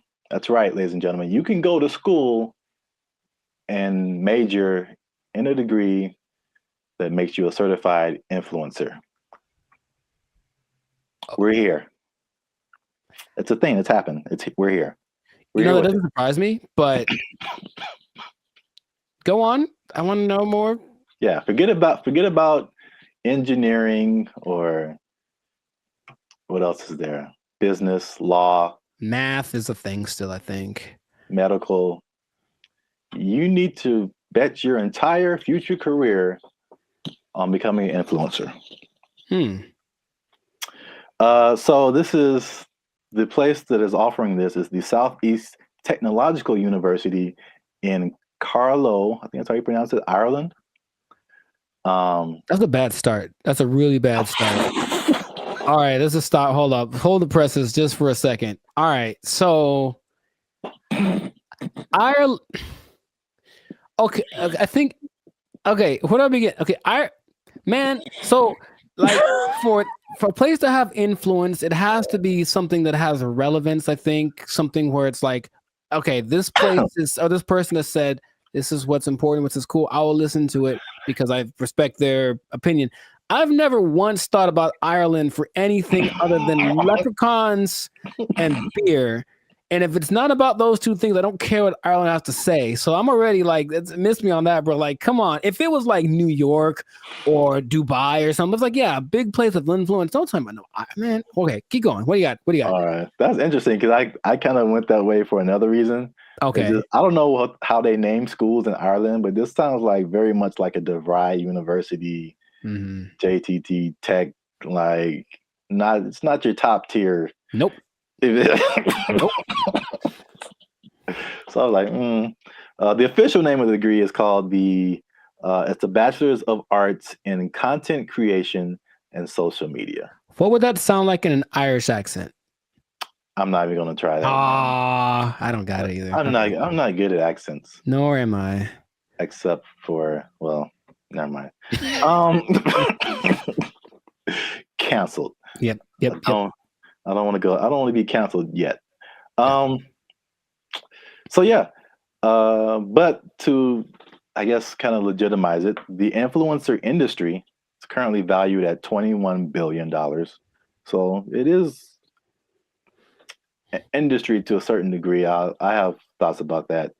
But more than half of Gen Zers think that they can make a career out of content creation. So this school offered I think it was a summer, just a class, not a whole major. And it was like, of course, filled to the brim with students. I think they're going to have they're going to admit 40 students to this major this coming year. And they're sure that they'll have to turn a lot of people away. So it's a very much a major of interest. On the flip side, and this was from the New York Post. The New York Post. They say that the rapid evolution, and this is something we talked about before. The rapid evolution of social media and trend cycles could make the entire degree worthless as soon as you receive your diploma. Yeah, what's the curriculum based off of? What metrics are they following?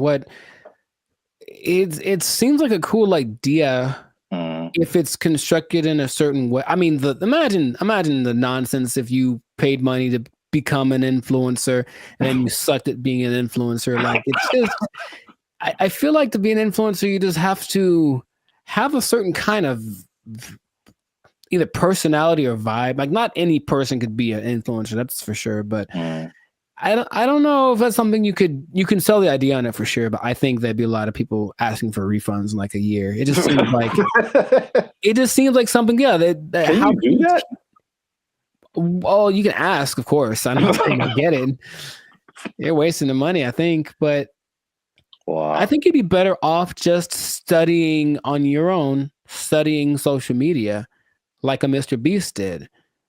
He just studied YouTube, literally, and that's all. And then it worked out phenomenal for him. So, and not only that, all the people that he worked with also didn't get as big as him, but they all have channels with millions of people, millions of followers. So but here's the thing with education, anytime they're like, oh, here's an opportunity to make some money for us and maybe it'll work out and then we can get some more accreditation or who knows. they're just trying to evolve. So I see the point. Basically, they're trying to evolve with the modern times. I just feel like that's not something you can teach in that sense. Because like as soon as the lesson's over for that day, things are different. So if they're not constantly keeping track of the market, it's like teaching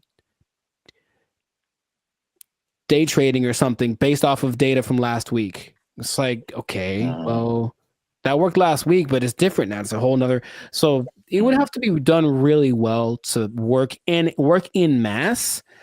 Like, Yeah. Well, I have a bunch of thoughts on this. So, in their defense, they have said that they're aware of like social media is constantly changing, stuff like that. So the curriculum is more about high level concepts, I guess. Okay. As like what the business behind becoming an influencer, stuff like that, which makes sense. But it's also like if I were a student, I wouldn't study this because I think it's too specific. And influencer is just a subset of sales, marketing, advertising, business. It's just business. And so like I feel like if you went to school for business, you would get a better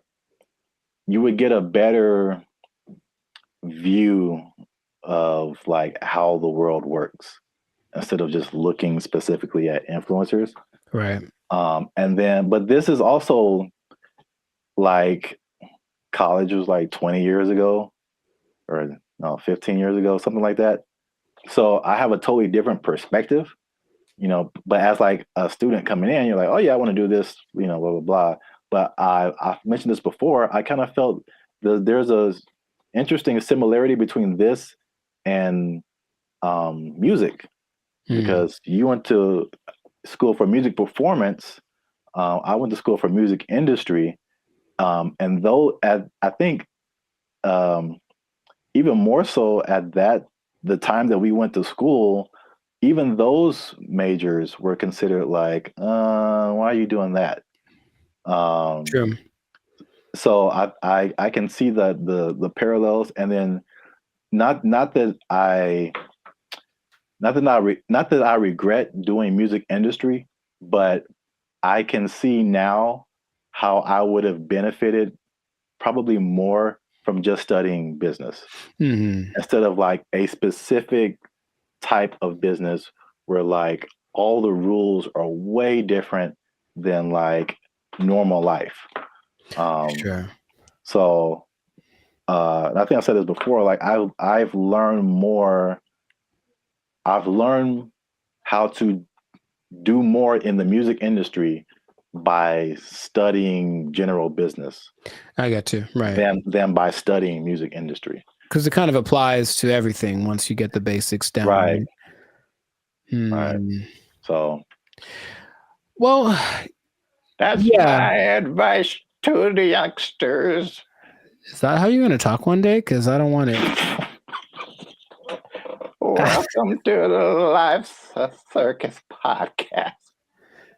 I'm pretty sure I'm going to talk like this forever till I die. So I don't know what's happening to you over there, but you sleep. But we talk about things that are funny and straight up ridiculous.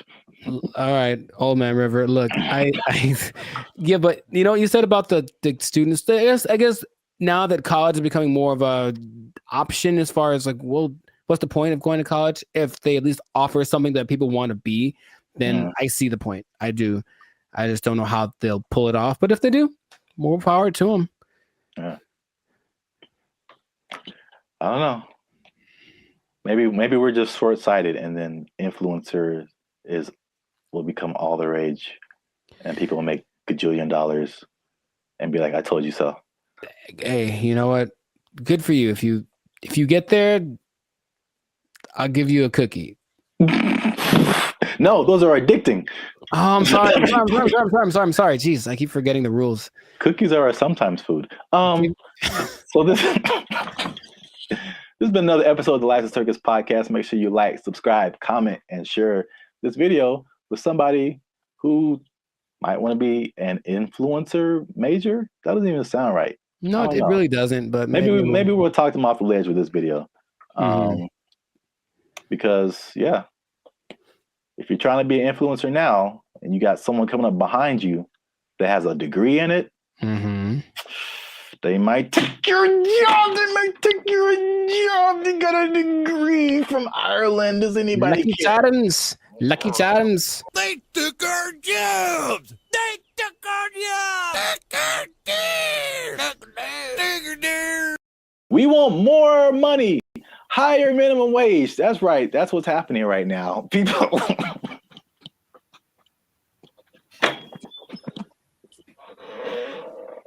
Already, people are thinking about the next minimum wage increase. They want even more, Jericho. No. No. And I'll tell you why. But first, no. What's up, everybody? I'm Zap, and this is Jericho, and we are the now 8-time international award-winning pop hip-hop music duo band and future. We do clean, fun music that everyone can listen to with a sound that is uniquely Californian. And right now, you're tuned into the Life of Circus podcast, where we talk about everything that's funny, interesting, and ridiculous. Before we jump into today's topic, make sure you do us one big favor. Make sure you share this video, share this podcast with somebody who is affected by minimum wage increase, because it's still a thing, man. It's very much a thing. It's a lot going on in these streets, man. And make sure you stay to the end of the video, because as much doom and gloom as we're seeing with businesses closing and failing, and especially in places where we are, like California, people leaving the state, there are surprisingly two things that are positive coming out as a result of this minimum wage increase. Every business isn't failing. Some businesses are doing better. And so make sure you stick around to the end so you can understand why that's happening. So we talked about the minimum wage increase specifically for fast food, right, like 6 months ago when they were putting it together. And we were like, I wouldn't do it. Wouldn't be prudent. Yes. We since then we've made even another video saying we told you so. So for those of you who are living under a rock, fast food minimum wage has increased in California to $20 an hour, like a 25% jump, pretty much overnight for restaurants, big chains, even some smaller restaurants. And the results have been largely negative, at least in the press. I mean, I haven't heard any businesses that are like, hey, this is great. So not at all, no. So food prices were high. They're even higher now. They said that at over 10,000 people, fast food workers have lost their jobs because the companies can't afford to pay them that high of a wage overnight. And a lot of places there's a laundry list of places that are just shutting down. They're just like, we can't do this. Either that or they're leaving the state. But guess what, Jericho? Tell me now. That's not enough. We want more money, higher minimum wage. That's right. That's what's happening right now. People.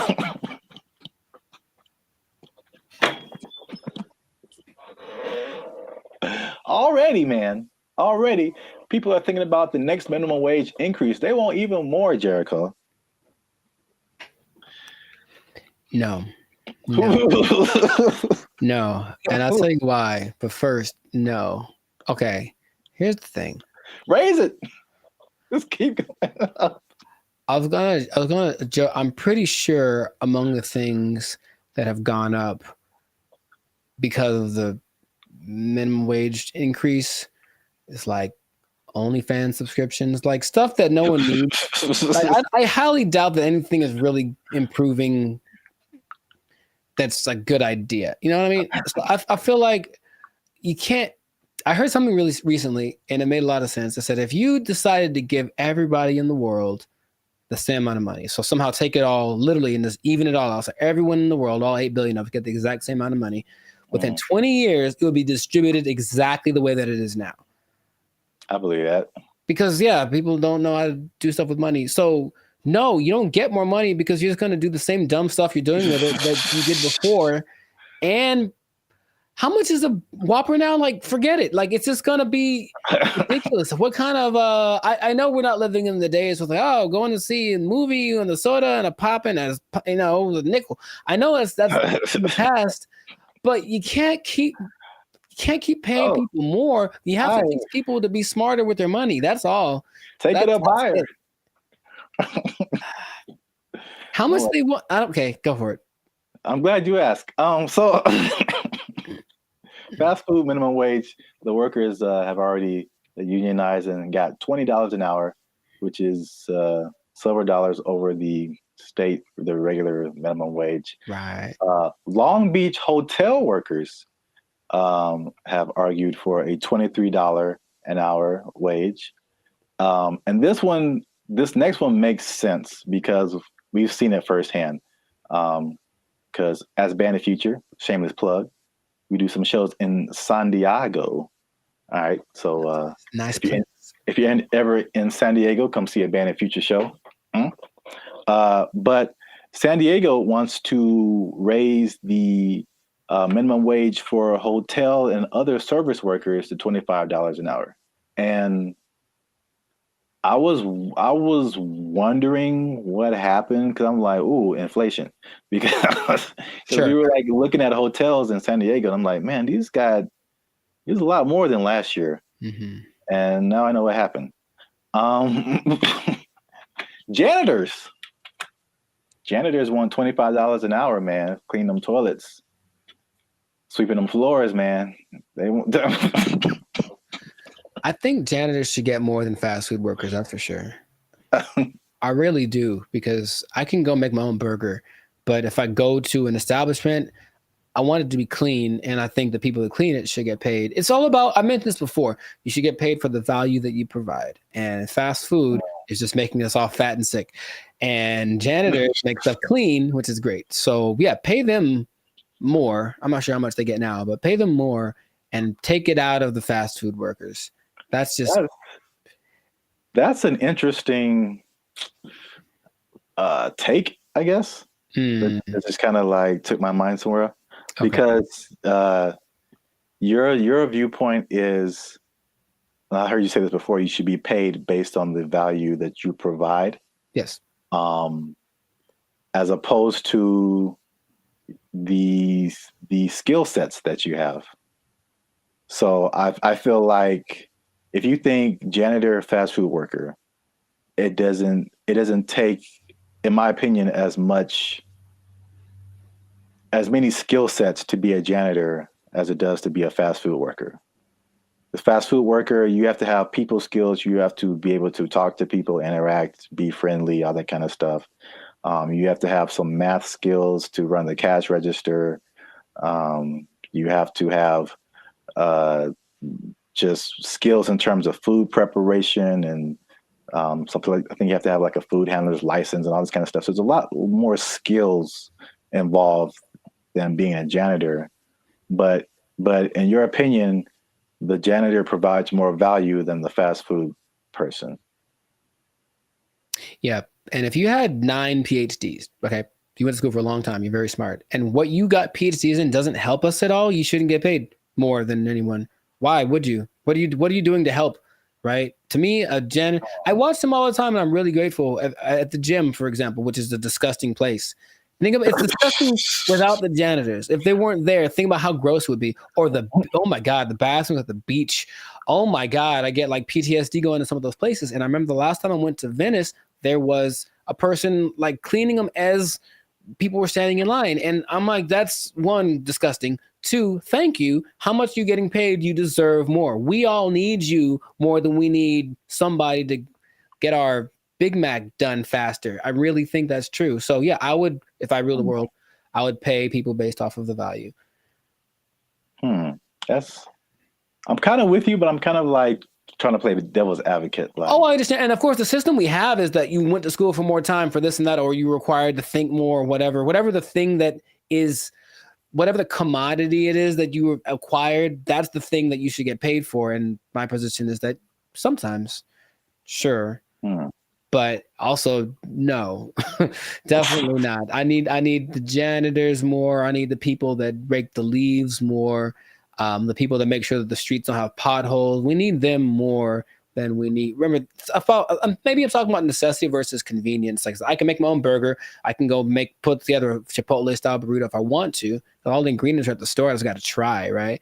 But I can't fix the street.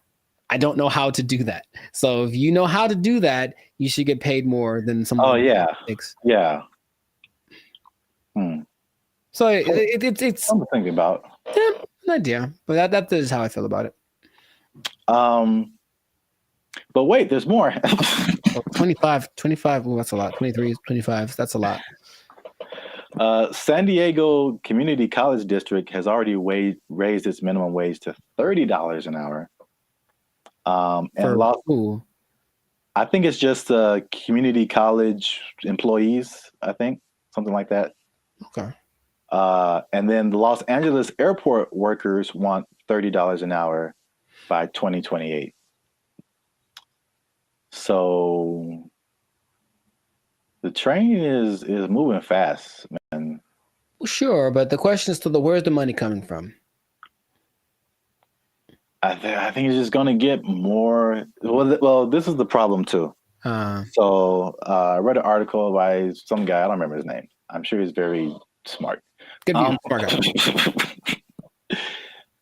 He's the person who pointed out that, there's a couple of things where businesses are actually doing okay with the minimum wage, but he said, like, obviously this is not a long-term solution, because you think about, okay, minimum wage, and you kind of touched on it. It's like, what are you spending your money on?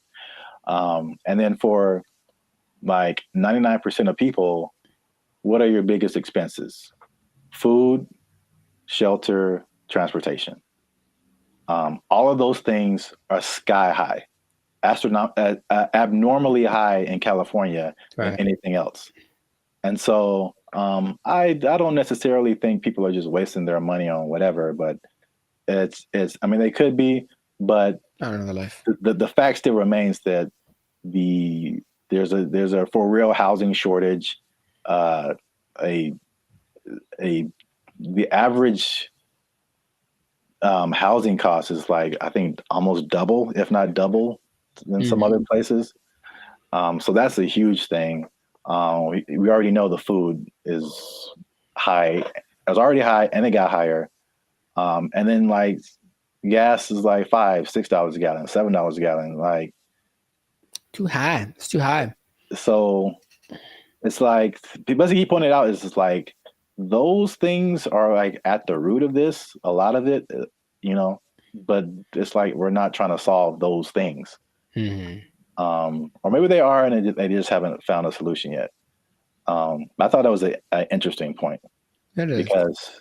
Because we're still in a cycle of like, you raise minimum wage, and then businesses are, we can't pay people. We got to raise prices, and then like everything goes up. So then what's the point? Right. Your rent is higher, your food is higher, gas is higher. Now we need more.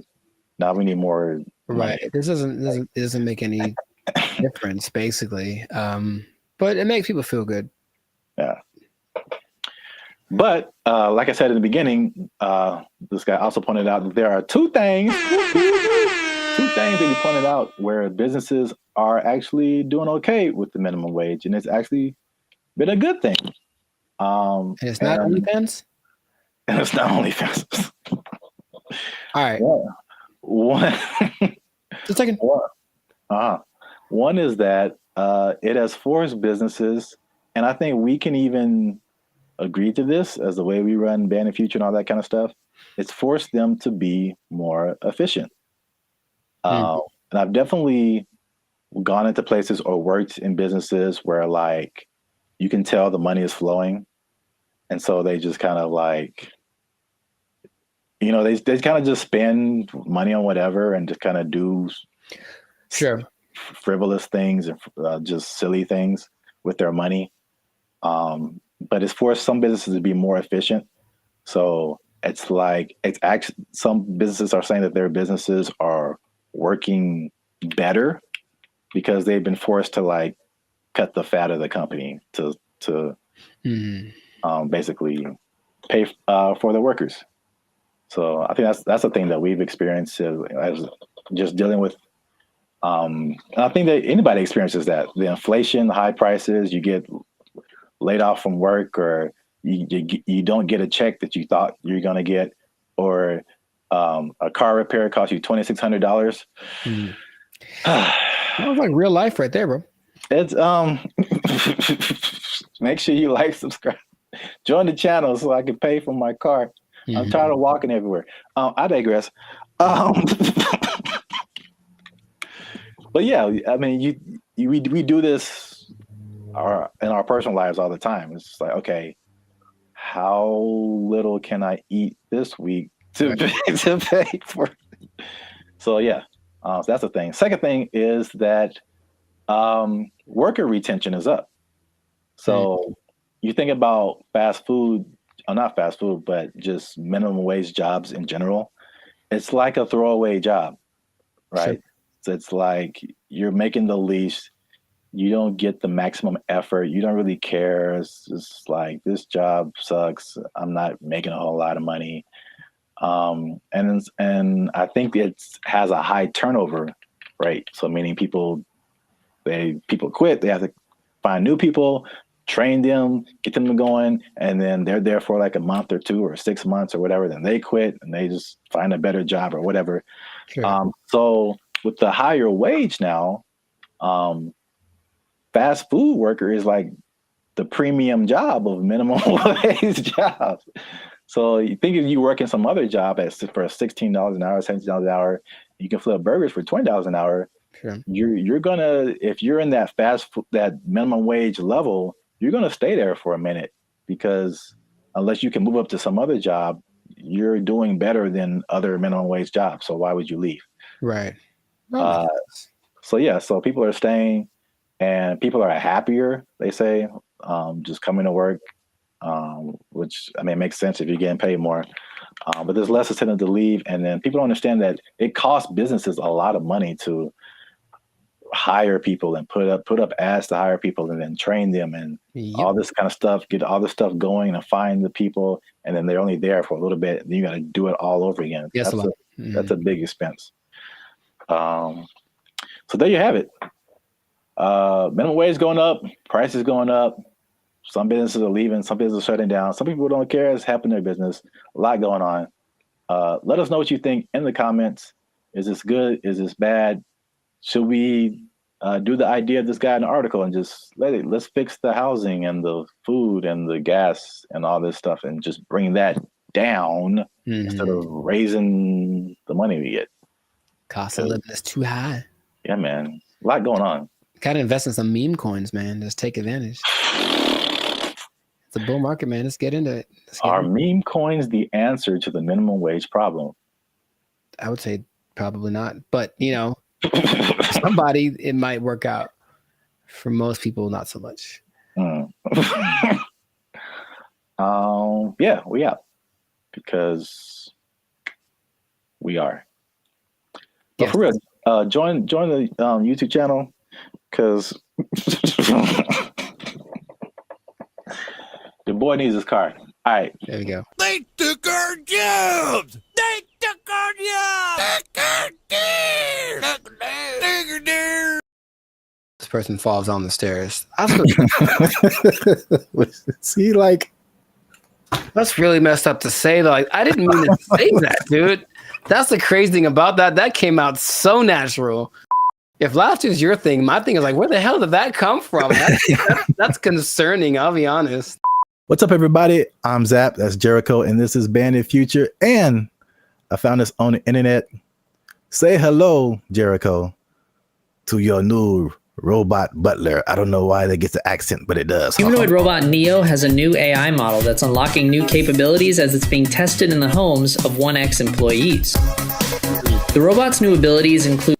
Doesn't this look not creepy at all? Here's the thing. Let's say what the future. I said what the, put another word F in there. Man, oh my God. I hate this so much. Whole body control, improved coordination, running, multi-directional walking, stairs, and more. Neo's new stair mode uses the robot's onboard cameras to estimate the height of the surrounding floor, without the use of LiDAR sensors, which are commonly used by competing robotics companies for the same purpose. Video from 1X also shows Neo stepping sideways downstairs, stumbling a bit over the last step, and catching itself. To perform tasks that require Neo to get lower to the ground, 1X showed the robot sitting, kneeling, and standing up from those positions, including an example. Come on, Jericho, look at you. Man. It's going to help you fix your car. It's going to do your laundry. Man. It's going to go running with you. It's too big, man. It's too big. It's too coordinated. It looks like it's got like a fencing suit on. Nah, man. It's got like arms are kind of buff. Like it's kind of swole. I mean, I guess so it can lift. Can it lift the car off the guy if it falls on him? Like, I don't know what's going on here. Even the color, I feel like it's too normal. It's just a regular color that anyone wears. Like it's. Make it like neon purple, something that makes it like a spectacle. Don't just let it just, I don't even, man, if I wasn't paying attention, like if I was distracted, like let's say I'm walking down the stairs because I got like chicken in my hands and I'm excited about the chicken and that thing walks up the stairs past me, I don't even know if I look twice because it's not that, oh my God, it's just kind of like, hey, what's up? Is it a guy with a motorcycle helmet on? I don't know. From a distance, it looks like a person. I don't like this so much. Oh, look at it kneeling down. Very comfortable. The G1s you were talking about, the flexion. Like, look at its feet and how the back. Very stable. Looks very stable. It looks like it has ankles and toes, and like the only thing that gives away is the arms are kind of wonky, but I think the rest of the body looks like an actual person. I don't like you could put like a robe on him. And a hat, and you just walking down the street, chilling. Like, man, they're blending in. They're good for them. The robot is also shown pivoting and walking backwards, as well as sidestepping, which could be useful in navigating tight spaces often found in homes. These demos are part of 1X's rollout of its new Redwood AI, which the company says runs completely on Neo's onboard GPU. The company also shared updates on its 1X World model, which is designed to help bridge the gap between the robot's training simulations and real-world action. The model is trained on video inputs, observations from the robot, and input action trajectory, allowing the robot to simulate various potential future actions from a given starting point. Examples on 1X's website show this in action, where a slider moves between generated imagery and real-world imagery from the robot's POV, doing laundry, opening a door, and cleaning. 1X also showed off new details about how its robots learn to do new tasks. In the example of opening an air fryer, the company shows how the AI model begins by hallucinating that the air fryer basket is inseparable from the whole of the air fryer. After the robot has had some experience with the air fryer, the data gathered is then added to the mix, and the simulated air fryer interaction becomes much closer to the real thing. See, like, I think you caught that. Like, that part is really crazy.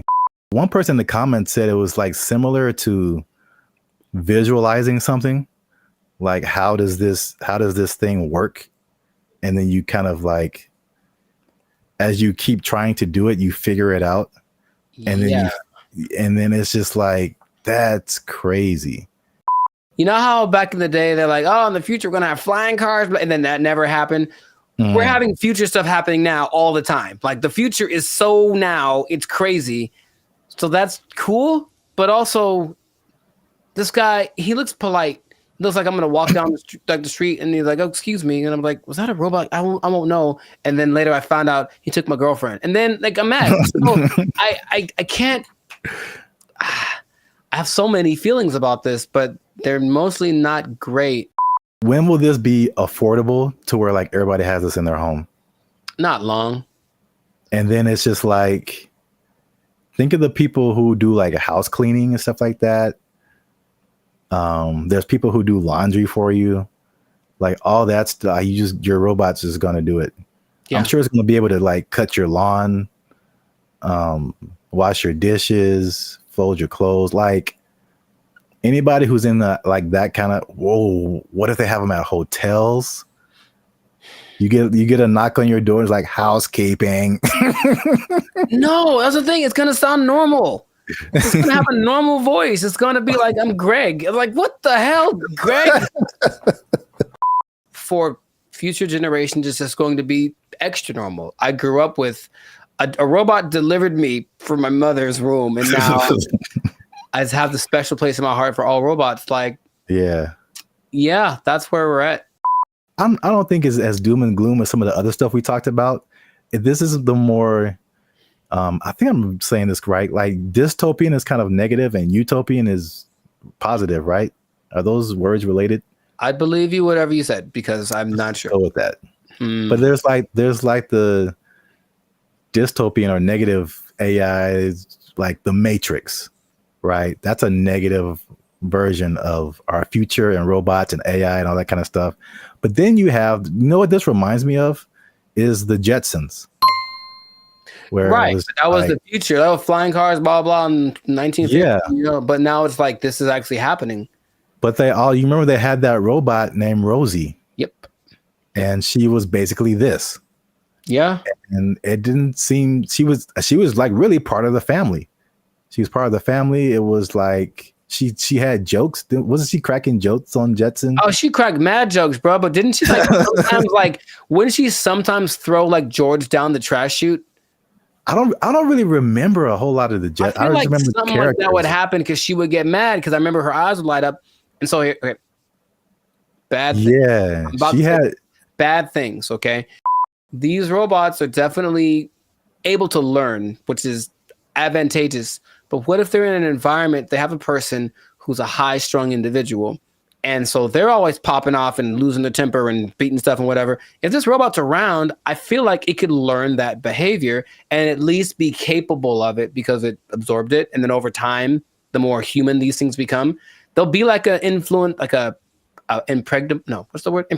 Yeah, impregnable child or whatever. And I'm mad, and then now it's beating stuff up because it learned it from its owner. Like I could see all that happening, and that's what I do not like, among other things. But I don't like it. Greg. His name is Greg. It has to be. Let us know what you think in the comments. Are you ready for your robot butler? I don't know. I want to at least try it out, man. I want to at least try it out. 7 thumbs down. Just make it affordable, man. I might get me a robot butler. And I'm just not even going to tell you. You're just going to come by one day and walk right out. And it's going to answer the door. Take his power supply. I'm going to walk right out. You starving to death, Greg. Let us know what you think. Share this video with somebody you think would find it enjoyable as I have. And that's it, man. We found this on the internet. We out. Doesn't this look not creepy at all? Here's the thing. Let's say what the future. I said put another word F in there. Man, I hate this so much. These guys will just decide one day I'm not going back to work and just kind of sit in their room. And it's so strange because they try to interview these people. They're very antisocial to the point where they regress in their ability to express ideas. They can't even really talk that good. Just sitting in their room all day. And then their families are just forced to take care of them. What's going on, everybody? I'm Jericho. This is Zap, and we are the now 6-time international award-winning pop-hip duo Bandit Future. We make clean, fun music that we make clean, fun music that everyone can listen to with a sound that's uniquely California. And you are right now here in the present time tuned into the Lights Circus podcast. So we talk about things that are interesting, funny, and just straight up ridiculous. So before we get into it, there was a huge favor. Make sure to like, subscribe, share, comment. I keep doing that backwards. But anyway, share this video with at least 2 people that think that being an adult is really hard, man. So the adulting thing has gotten so, I guess, talked about that it's like we kind of accept it as just being an adult's hard. It's part of life. move on. But there's a whole lot of people that have decided to take an interesting approach to this adulting thing. So I have one specific example from Japan and one from the US. So in Japan, there exists this thing called the hikikomori. Or hikikomori, okay? And it's basically a bunch of people, and by a bunch I mean about 1.5 million people, that decided that being adults is way too hard. I'm just never going to go outside again. And so they don't. They just stay at home, they live with their parents, and they either play video games or even better, they just do nothing. They do nothing and they sit at home. And some people have been there from anywhere from 6 months to like 3-4 years. It got worse during the pandemic, but the idea is that they're afraid that these people aren't ever going to become functioning members of society, and the numbers keep going up of these hikikomori, are shut-ins. And I read this one case where a guy basically like people are abandoning their families. So I mean, like that's why it gets really bad. So you are the breadwinner for your family. You're a guy in Japanese society. You typically are the guy who works. The woman doesn't work. You have kids. These guys will just decide one day I'm not going back to work, and just kind of sit in their room. And it's so strange because they try to interview these people. They're very antisocial to the point where they regress in their ability to express ideas. They can't even really talk that good. Just sitting in their room all day, and then their families are just forced to take care of them, right? And that's one way to react to adult life, I suppose. It's very bizarre. Have you? What's my question? Do you know anyone that you think would do that? And besides me? Yeah. I don't know if I know anyone who I think would do that, but I totally get it. I've heard a lot of people. I mean, again, that's Japan, so I don't know. I've never been there. I don't know what happens there. But in the U.S., at least, there's been a substantial growing frustration with people and their jobs. And again, 2020 kind of like poured fuel on that fire big time. Where like a lot of people just didn't go back to work, or they just kind of, are in some kind of alternative situation now, or they're just more like reclusive, I guess, more just trying to just do what they want to do outside of just working. But then there's also I've heard about men in particular. I don't know if the Japanese thing, I'll be interested to see what the ratio is of men to women. All of the people that I saw that were interviewed were men. Yeah. Because I've heard that about men, what they call here, checking out of society. And it's a lot of like the video game culture too. Sure. Yeah. Where that's just like what you do. And they just find more enjoyment, fulfillment in doing that, as opposed to like doing other quote unquote normal things in society. And it's, again, I don't know anybody like that, but I totally understand it, because I think we've all had times where like you have to go to work and you just like, I don't want to do that. Yeah. Not today, devil. Yeah. PlayStation looking real good right now. Yes. Yeah, I think we've all been there. But and this on a societal level, I know I've been to Japan. I know they're kind of isolated already. Just in general, they don't really speak to each other in the streets so much. They don't have what we consider affection. They do, but it's just not quite as physical outward like we have it. But it's like, okay, now I'm sure I'm not gonna name any names, but I have a couple of relatives that have been doing that for a long time. Like they would just be in their rooms, and I mean adults like in their 30s, and now they're in their 50s and they're still just in their room. They don't work, and the family takes care of them. And it's like, okay, so that's one way to approach this. And I don't know what the prime cause of it is, but from a couple of the people that were interviewed in this Japanese video about the people in Japan, it's just that they had this image of what adulthood would be. They got to it and they're like, oh, this is nothing like I thought. And they just couldn't put it together. They couldn't just. So that's just an approach. I just won't go outside. And people are, it gets kind of bad because there's a committee of people that are assigned to help these people. So, they'll have go have a class in the park. How you get them out of their house, I don't know, but you got to help them out. And some of them have been rehabilitated, if you will. There's also a crew that is designated to going to see the people that are alone to see if they've died yet, basically. And that's just part of their thing too. And they'll be like, oops, yep, gotta fix it up. Yes, a lot of men. In America, I think what is a more prevalent thing that isn't quite so morbid, kind of sounds cool, is going off grid and just being like, okay, I'm done with this. I'm just going to live someplace else. So my dad is a great man, and he's been fascinated with this place called Slab City for a long time in the desert over in California. It's hot there, man. I went there. Yeah, a year or two ago. And so a year or two ago, I decided to take my dad just so you could see it. He could say he's been there. And it's just, if I can paint the picture, it's just I don't know when it started, but it's just a bunch of people living in these makeshift houses, campers converted into houses, whatever. I don't think they're relatively close to an actual town. So there's still police, and if something bad happens, they can get medical care. But they're far enough off that they don't have connection to running water, and the government doesn't seem to care or bother them too much. But it's a few hundred people that are living out there, and a lot of them have actually become popular thanks to YouTube. So there's a lot of people that have YouTube channels from out there getting donations and whatnot. But I went there, very nice people. They have a hotel, you can stay there if you want. They have a library, but most of the time the people just occupy themselves with what you consider being more natural, living off the land, growing stuff, projects, construction. They have this big, it's not like a museum, but it's like a big structure that someone built. And you can go, oh, look at the big thing.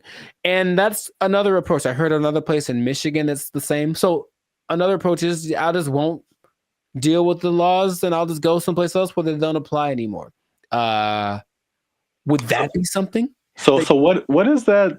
Mm-hmm. Is Slab City like an actual city? Legally? I would say no. I don't think you could look it up on a map. You just have to kind of know that it's to the north of, I don't remember the name of the city. It's a small place. And that part of California is very spaced out. There's not a lot of people there. It was kind of already for people that wanted to be away from everything. There's literally nothing there. But this place specifically is called Slab City because it's just a put together ramshack kind of a situation. And they have people that run it. So it's an informal, not a mayor, but there's community leaders, if you will. And it's just a whole vibe there. I remember I walked and some guy was just hammering something, and there was no rhyme or reason of what he was doing, but he was hammering a thing into a thing, and he had a lot of things, and he was just doing it. And I was like, all right. And I walked up and I gave him a case of beer, and I talked to the guy who plays the guitar, and this guy just sits there and plays guitar all day. And they seemed very nice. And I didn't get much of their story, but they had been there for a long time. And they're like, yeah, society's not what it's come out to be. They made their own, and they like the way it works better. So that's another way to deal with it, I suppose. But you got to deal with the heat. I think one of these places is very inhospitable in general. So you got to make it work, or just not go outside for certain parts of the year because it gets really bad out there. Yeah, straight up desert. Yeah. Yeah, like I said before, I totally get it. And then I was just thinking about just throughout history, there's there's been so many variations of what life is supposed to be like, and what adulthood is supposed to be like, and what do you do all day. And we've just gotten, at least in America again, it's like the Industrial Revolution changed a lot of like our habits as a population, and it's kind of steered everyone into, you know, factories and 9-to-5 jobs, and you know, where we spend so much time working. I think we're probably one of the longest. We have one of the longest work days of several countries. Yeah. And that like that, you know, and what you're quote unquote supposed to do, go to college and marry this person and learn how to do this so that you can buy a house and then get a mortgage and do this. And it's like, well, there's a cycle of, yeah. And it's very like cookie cutter. I feel like if I definitely looking back, there's some things I think I would definitely have done different or not have done, just to like march to the beat of my own drum a little bit. I think I would have been happier because of it. I don't think I can totally check out like that, but I could at least like vacation like that for sure. Yeah, those people are definitely very happy. Much they have good community, have little get together every Friday. They play music and hang out and drink and whatever. But yeah, they're just happier. So it's like you can define what your success is or what makes you happy. But these people have decided, I don't need all the glitz and glamour. I don't need to go to a 5-star restaurant to feel good about myself. I can just hang out in the desert with my cactus buddies and be vibing. And really, it was a very, like, every place has like their own vibe. And when I got there, I was like, this is cool. This is cool. There was the guy over there standing on his van, yelling at everyone with a bullhorn about how you're going to go to hell. He was fun. And then, I still think about him to this day. And then, there was like the little curator lady. I think she was like senile. I think she thought she was mowing something because she was walking around with her hands like this, just kind of going. And there's no grass for one, but she's like kind of just going and doing. I was like, you go, girl, whatever, Cocaine is a hell of a drug, man. I mean, she was moving too slow for that, but you know what I mean? I think that she was in a good place, and that's cool to see. So it's just another option for people to have a different, outcome with their life. So, that's just an interesting way people live. So, I see both sides of it. I mean, it's last thing because I know we run out of time. But like, I guess the devil's advocate, or just like the other side of it, is just like, well, what does it mean to be a contributing member of society? And so like, if nobody's working and nobody's doing anything, like, somebody needs to do something for like this whole thing to function. So there's that aspect of it too, for sure. I think they figured out what they have to do to survive, because of course none of them could just do it by themselves. But some people have little gardens, some people cook stuff. I think they have I wasn't gonna go, but they do have a restaurant. I don't know what's on the menu, but I'm pretty sure it's a little exotic, maybe a little crunchier than it should be. I don't know. I didn't want to find out what the restaurant was like, but a society is an interesting entity because it does have to have certain things in place to work. There has to be people that are in charge of certain things, and people have to do things. Otherwise, it's just like, the one person living on an island. If you want to do that, you can do that. And that is an option. I've heard of people doing that, but I don't think that's quite as common as people that actually get together and say, we'll be in our society. Just the big old thing is too much. So let's just make our own little pocket and then work with that. And I ain't mad at them. Do your thing, Slab City. Yeah. It's right out there. If you want to go ahead. Give that desert life a try. Mad Max style,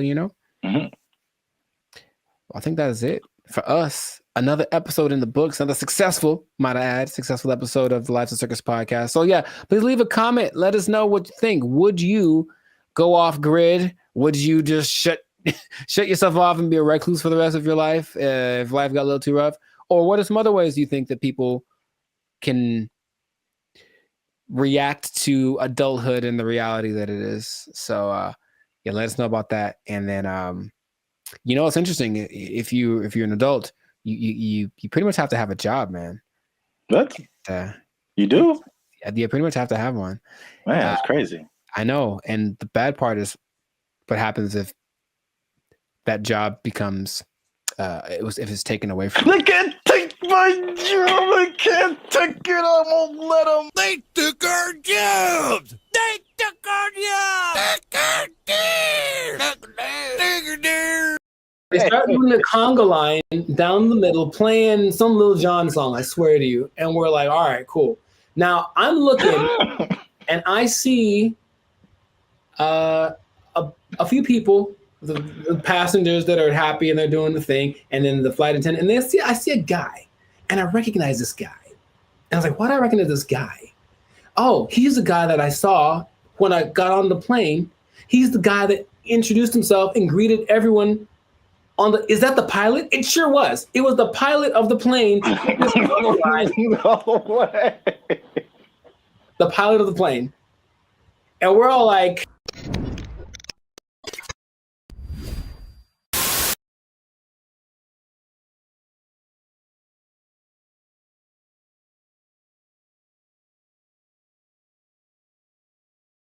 what's up, everybody? I'm Jericho. This is Zach, and we are the now 6-time international award-winning Papa Bop duo, Banded Future. Papa Bop? Papa Bop. Papa Bop. Papa Bop. Papa Bop. Yeah, Papa Bop. That's how we do. We make Papa Bop. But we make clean, fun music everyone can listen to with a sound that's uniquely California. It's called Papa Bop. And you are now tuned into the Live Stickers. That's kind of fun to say. Papa. And you're now tuned into the Live Stickers podcast. We talk about things that are funny, interesting, and just straight ridiculous. So before we get into this thing and this Papa Bop thing, that is really, man, can we use that? We have to make up a new thing. Papa Bop. Oh, man. Before we get into our Papa Bop, make sure to like, subscribe, comment, and share this video with at least 2 people who have flown on Spirit Airlines. Okay, because here's what happened. Spirit Airlines lost the baby. They lost the baby over what? And it's like, let's talk about this. I've mentioned them before, but I haven't gone in on them like this. So apparently, in Fort Myers, Florida, of all places, they lost a kid named Casper. He sit on the plane by himself, already a bad decision. Does it say how old the kid was? He's 6. Okay. I think that's still too young to fly. You shouldn't be under 40 if you fly Spirit Airlines. But he was sent to visit his grandma in Florida, and he was put on the wrong plane. And he ended up 160 miles away. Not too bad, but if you're 6 years old, that's probably pretty terrifying. And the flight attendant's like, the grandma's waiting at the airport, and she's like, hey, where's my grandson? And she's like, oh, there's no kids on here. And that was it. And so then they panicked, and they eventually figured that out. And I saw that, and I was like, yeah, that sounds about right. Because I've been on Spirit Airlines one time, and that was enough. So first question, have you ever, because I've got a story. Like, it's so crazy how many stories in one experience I have, but have you ever flown the Spirit? I can't remember, but I feel like you remember. Yeah, that's what I'm about to say. I can't remember that it probably did happen. Oh my, I can't believe how accurate all of like the stereotypes are. And they make fun of it on so many things that I was like, this can't be real, right? But I'll tell you my Spirit Airlines experience. For one, it's cheap for a reason. And if you have to be someplace, if you absolutely have to be somewhere, fly Southwest. That's all I'm going to say. So this is what happens, right? I'm going to Nashville, Tennessee, and I get to the airport at LAX. And the first thing when I finally get to the Spirit thing, and I'm greeted by a lady, and she's like, hey, are you going to Savannah, Georgia? And I said, no. And she's like, oh, good. And then that was it. And I was like, wait a minute. So then I kind of hang back for a little bit because I'm on time. So I'm just I want to see what this is. So she didn't explain anything. The person behind me walks in, and they're all kind of rushing. And then she's like, "Hey, are you going to Savannah, Georgia?" And the guy's like, "Yes." And she's like, "The flight's been canceled." And he just loses it on her. So he cusses her out. She cusses him out. And she's right. She's ready with him. And I'm like, oh, that's how it starts. So already I can tell that they don't have the whole, hey, alert system, because they have the app and everything, but there's nothing that says, hey, your flight's been canceled. Sorry, don't come back. They just have a person in the lobby waiting for you to have gone all the way to the airport to tell you that your flight got canceled. I'm like, oh my God. So I'm like, okay, cool. So I get to the line. We have to check your bags and do the x-ray thing or whatever. And it's just a bunch of people yelling across, like literally, the yelling across the space. There's all those lines with the conveyor belts, and one person's over here, and they're cussing out somebody over here, and this person's getting back, and they're running back and forth, and that's not my job, and blah, blah, blah, and bleep you, and all this kind of stuff. And it's all happening as people are just like, I just want to get to Nashville. That's all we're doing. So that is how everything started. I'm like, this is a movie. It's really like a movie. So we finally get to the plane part of it, right? We get on the plane. The flight's supposed to leave at, let's say, 3 p.m. So I'm sitting on the plane, 3 p.m. Cool. 3:10. Cool. 3:20. All right. 3:30. Right.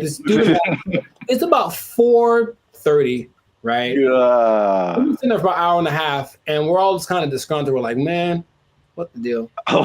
Like, well, here's the thing. One of our flight attendants isn't here because they apparently changed their schedule so much that people get, so that flight attendant went to the wrong. It'd be funnier if it was like went to the wrong terminal. He went to the wrong airport. So he's not around. So we got to wait for him. So they waited 2 hours and apparently got somebody else. I'm like, all right, I don't know, whatever. So they appealed to all the passengers by just giving out free drinks, just left and right. So we're not even in the air and people are hammered, man. Okay, I was going to ask you if it was just like soft drinks or if it was some of that bubbly. It was the stiffest of the stiffies. And it was just hard alcohol, everyone drinking it. I mean, like people, and they weren't asking ages either. There's some young looking people on the plane. I'm so serious, man. And I have to, like there's so much more to it. I don't want to just, well, okay. So we finally get in the air and we're going and it's like not going well because everyone's drunk and complaining loud and stuff, right? So the flight attendants decided it'd be a good idea to calm the tension to just start a conga line down the middle of the aisle, right? No way. It gets better. So no way way. They start doing the conga line down the middle, playing some Lil Jon song, I swear to you. And we're like, all right, cool. Now I'm looking and I see a few people, the passengers that are happy and they're doing the thing, and then the flight attendant, and I see a guy, and I recognize this guy. And I was like, why do I recognize this guy? Oh, he's the guy that I saw when I got on the plane. He's the guy that introduced himself and greeted everyone is that the pilot? It sure was. It was the pilot of the plane. No way. The pilot of the plane. And we're all like, I don't believe I'm like, you have to. No way. Yes. Okay. So that. I can't believe you haven't shared this before either. This is. I don't know. I did mention Spirit Airlines before, but I didn't like go in like this. So that was like part of my first experience. Okay? That was on the way there. And then when I get, oh man, that landing is not. Dude, it's just crazy. Wow, you got the full experience. And you just kind of get that like whiplash kind of thing. You're like, can I sue? And they're like, no, when you sign the waiver, you said like, we're here. Like, yeah, I know. So that's already interesting. Cool. So that was on the way to Nashville. Got to Nashville, ate some chicken, had a good old time, right? Came back, Spirit Airlines again, right? And I get to the terminal. I'm like, all right, so what's going to go wrong this time? So we get on the plane. Now, remember the last time I got on the plane, the pilot greeted me, and then later he was on the conga line? Well, this time I get there, the pilot does not greet me. And I said, oh, okay, maybe he's in the bathroom, whatever. So I just sit down in my seat, and I'm just waiting there. The seats are they're not any smaller than regular planes. They just feel like it because it's Spirit. Or I was sitting next to some biggins. I don't know what it was, but so I'm just kind of like this sitting there, right? And the flight's supposed to leave at like 5:30, and we're going like this. This is happening again. Why are we late? Why are we late this time? They finally make an announcement like an hour into it of us just sitting there. Like, so the pilot wasn't told that he was supposed to fly today, so he's not here. So we're trying to find another pilot. And dude, I swear they almost went like, does anyone here know how to fly a plane? I felt like that's where it was going, but it's okay. So a pilot, I don't know if he was originally the guy, or a pilot finally shows up about 2 hours late. Right? We're sitting there for 2 hours. Were we all hammered again? Yes, because that's their remedy. Just get everyone drunk and they'll be happy. The flight from Nashville to LA is about 5.5 hours. Okay. So I'll let you do some math here. I'm trying to think of it myself. But we left at 7:30. We were supposed to get back with the 2 hour difference. It's like we would have gotten back around like 8:30, right? So we didn't leave until 7:30, which is 2 hours later, right? Tell me why we got to LA at like 8:42. Like so we left 2 hours late, but we got there 12 minutes later than we would have gotten there if we left on time. Dude, I've never been in a plane where I'm like, we're going really fast. Think of like the range of how fast a plane could go.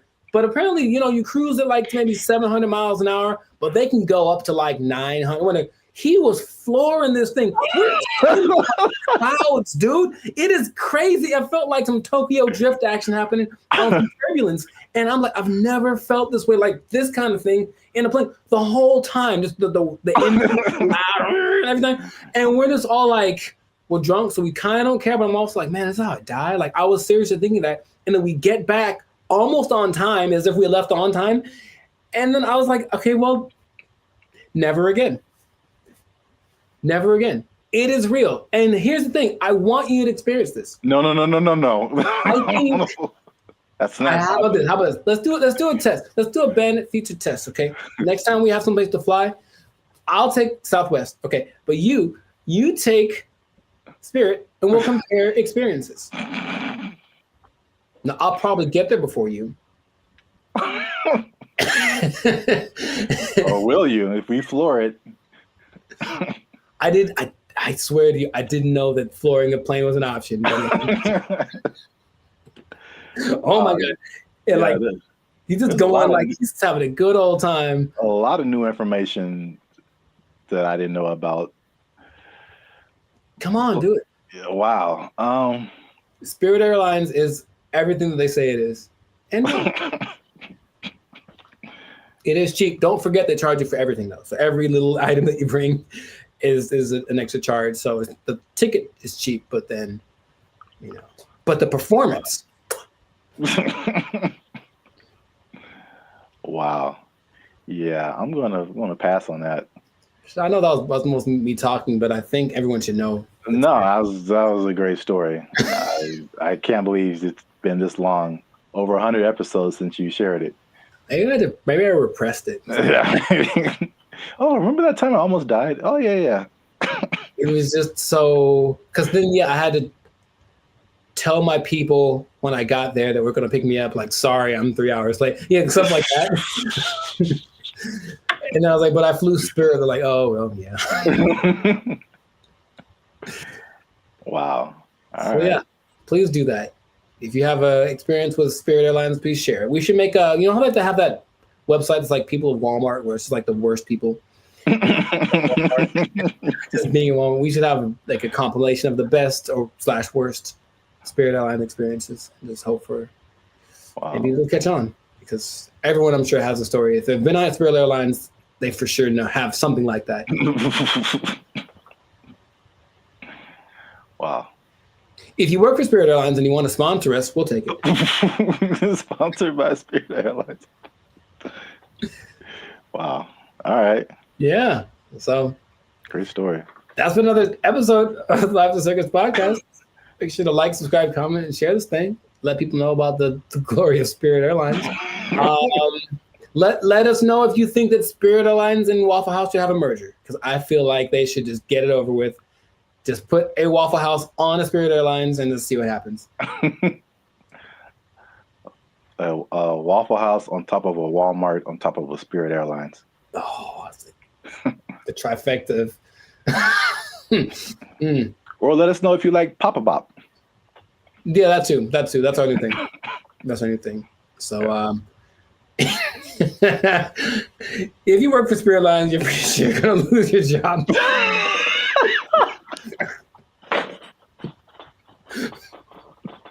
Yeah. So, good luck to you. Good luck to you. That's not gonna last forever. They don't have to take. No one's gonna take it. Yeah. Yeah, we didn't have to even say it. I don't have to even say it. Yeah. So, just start putting in applications. God. They took our jobs! They took our jobs!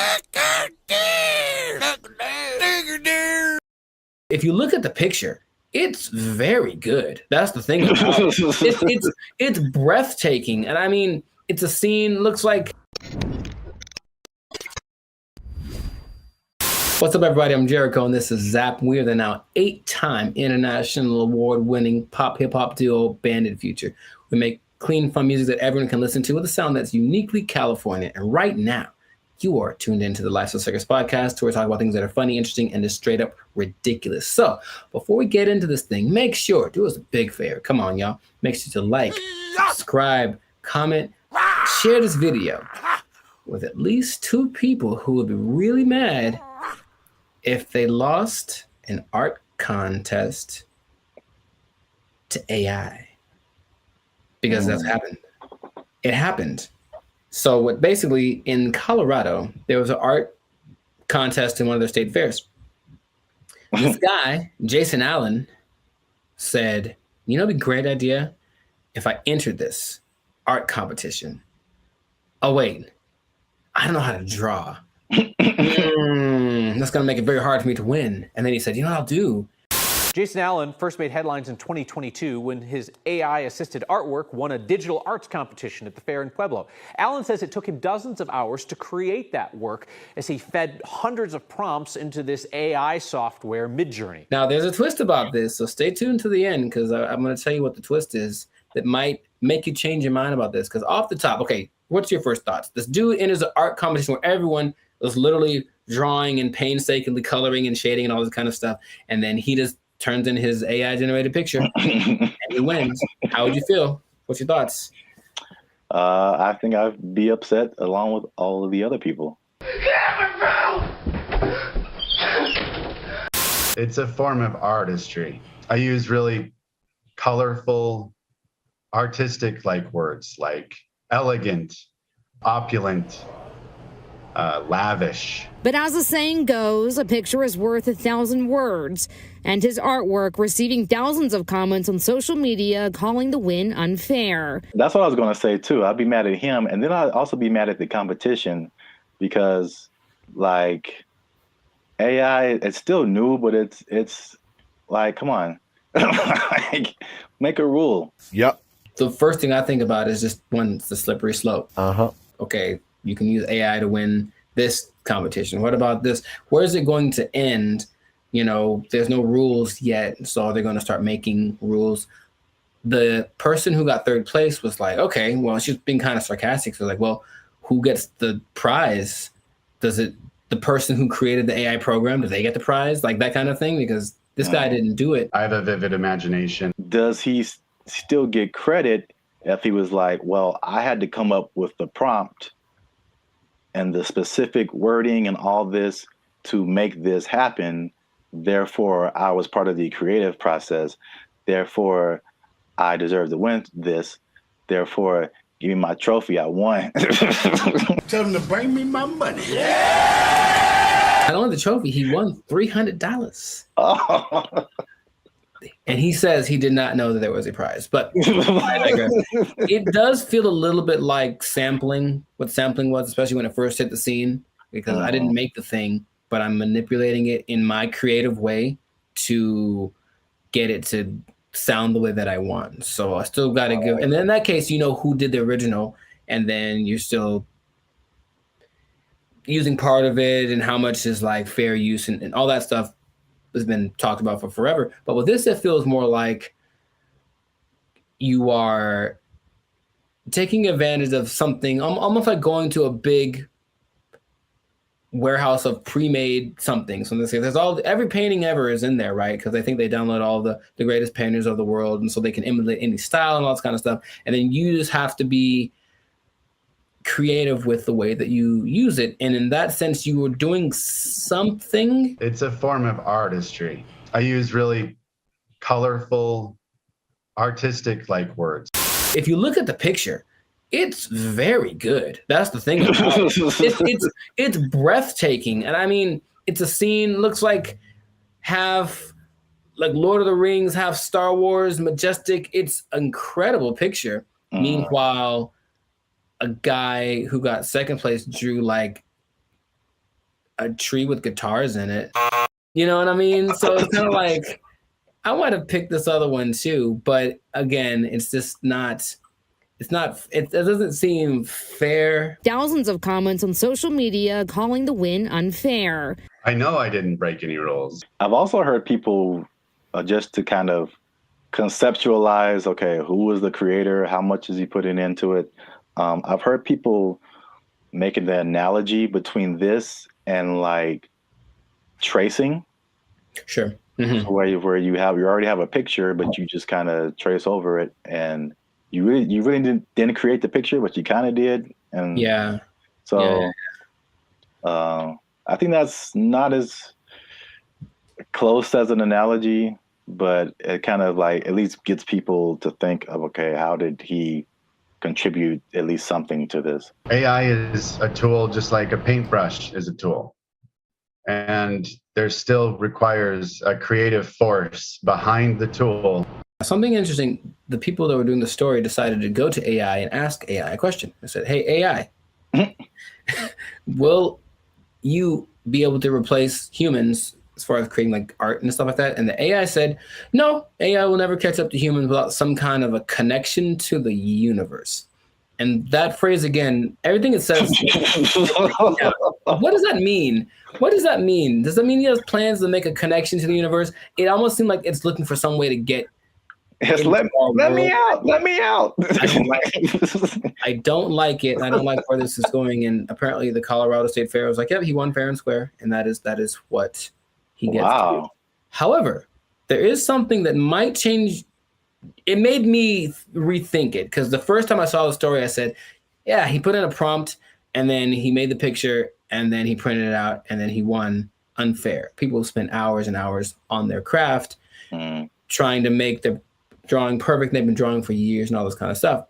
Jason revealed after he won that he actually had created 900 iterations of this painting, meaning kept tweaking the text till it got to the point where he wanted, and he was never quite satisfied. It took a long time. I put over 80 plus hours into this project.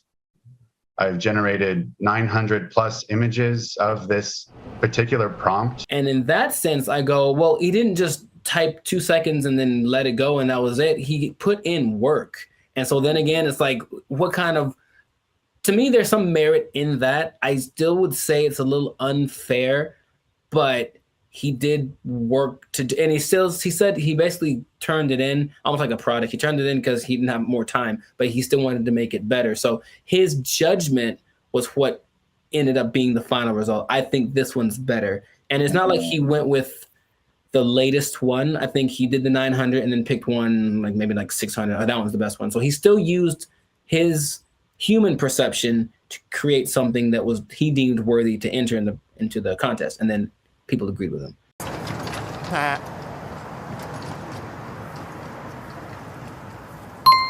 It makes me think for sure.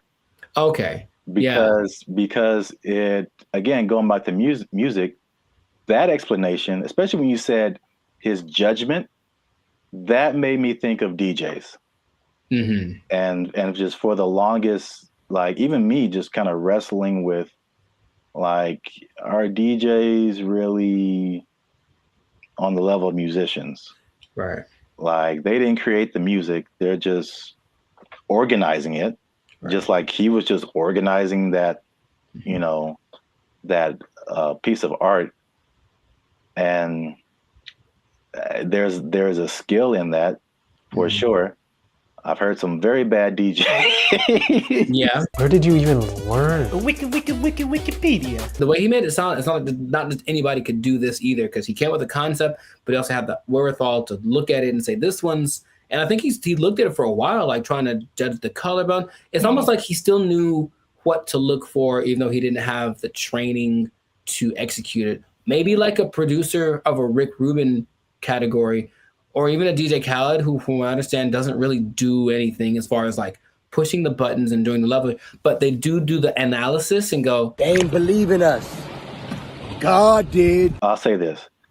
Is it just him personally? Is he a creator? Yes. Did he put in work? Yes. But I do think he should not be able to compete like that with the other artists. And I think there should be either a separate contest or a separate category that is just for AI art. And I think that will, because it's two different, they're both a level of artistry, but it's two different types that is hard to judge together. Again, the DJ example. I don't do song requests. I know, because you can't. What? It's Battle of the Bands, and you have a DJ in the Battle of the Bands. That doesn't make sense. Or you have a scratching like contest, and you put a band in there. Sure, it doesn't make sense. There's just two different things. They're both musically artistic, but I think a separation would just kind of make more sense and more fair for everybody. They know what they did. They know what they did for sure. We'll see if it keeps going or if there's more cases of it. But in this case, congrats to Jason Allen. Hey, let me get $300, man. I know you got it. He says he did another prize. Let me get $300, man. I'll pay you back on Tuesday. He doesn't quite talk like that either, but you know what? It's funny to think that he does. It's funny to substitute most people for Ant Edwards. That's what I'm trying to tell you.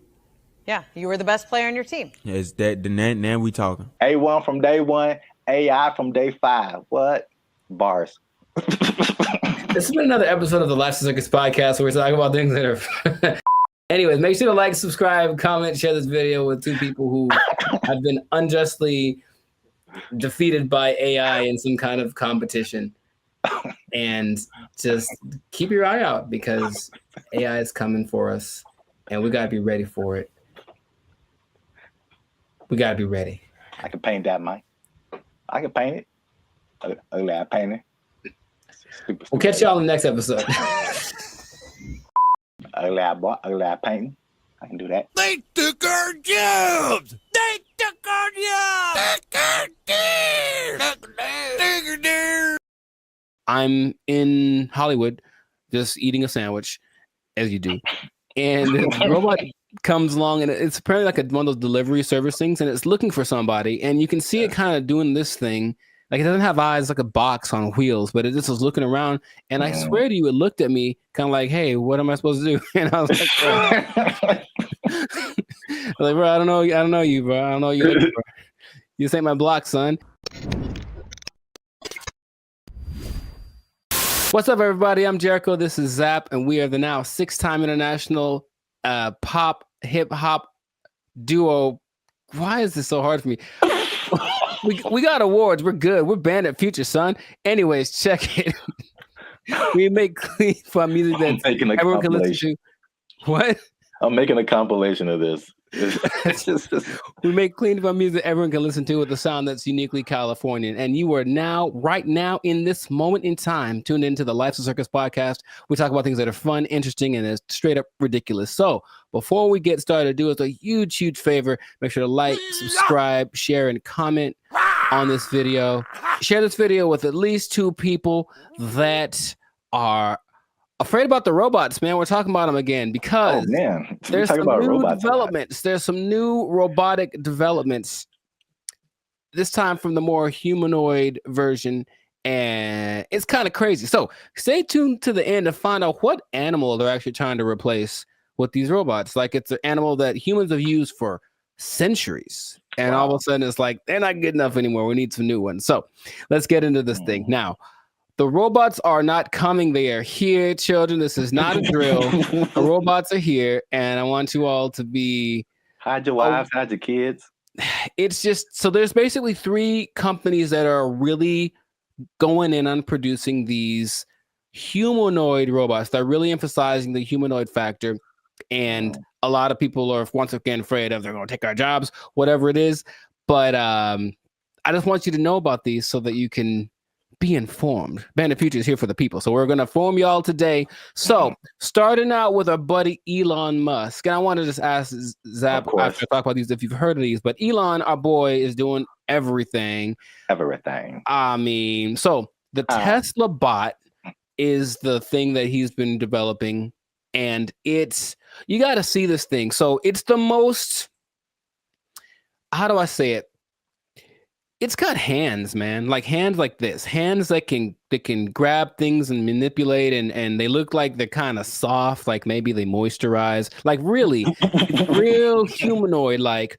And so these Tesla bots have autonomous correction action capabilities. Basically, they can in the moment figure stuff out, and they can do sorting and unsorting sort of stuff. And just watching it without, like if you watched a silhouette of one, it's the one you'd say, oh, that's a person. And that's already kind of crazy, not a big clunky robot thing that they had a few years ago. Now it's just looks pretty sleek. There's a video of one doing yoga, and that maybe creeped me out more than anything else. I don't know why, but it's something that you're going to be able to purchase for yourself if you want. For the low price of... Well, there's no prices. It's not there yet, but it's going to be $1 billion. I'm sure it's going to be up there. But the Tesla bot, which will be compatible with all of your Tesla products, with your Tesla truck, with your whatever it is. My man Zabrath, do you want a bot? Do you want a bot that has soft hands that could probably play? Here's the thing about it, dude. That's the thing that stood out to me the most. Like the hands, you have to see it. Just show it right here. Just show it. It's got these hands that kind of, and it's like playing with Legos in the video that I saw and sorting things out. So you could hold hands, you could play frisbee with it. You could play thumb. You could probably play thumb war with one of these. Yeah, how crazy it is. He's like, I win, and then your thumb is on the floor. We don't have to get all morbid with it, but anyways, I mean, what do you want? Do you want one? Maybe the Tesla bot doesn't know its own strength. I don't know. Well, I mean, so wait a minute. Is it like head to toe? Because you've been really focusing on the moist hands, and it's the thing that's so, I don't know why I find that so interesting. The hands. It's probably like the most amount of times I've heard you say the word moist as well, but no comment. It's a good word, anyways. No. Where did that come from? That doesn't have anything to do with. Oh my god, it doesn't. All right. For those of you who have no idea what's going on, just trust me when I say you don't want to know. There's a guy who appears every once in a while. He's not real though. I won't let him do the podcast today. Good Lord.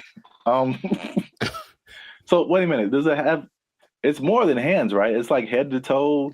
Oh, sure. Yeah, it's an entire complete thing, but it's like our height, maybe about 5'8", 5'9", and they just look like like I said, if you saw a silhouette of one of these specifically, I think you'd figure it out for the movements after a while. Like that's not a human, but for a second, it looks extremely. Of the ones I'm going to mention, it's the most human-like in its features and all of the aesthetics of it. Okay.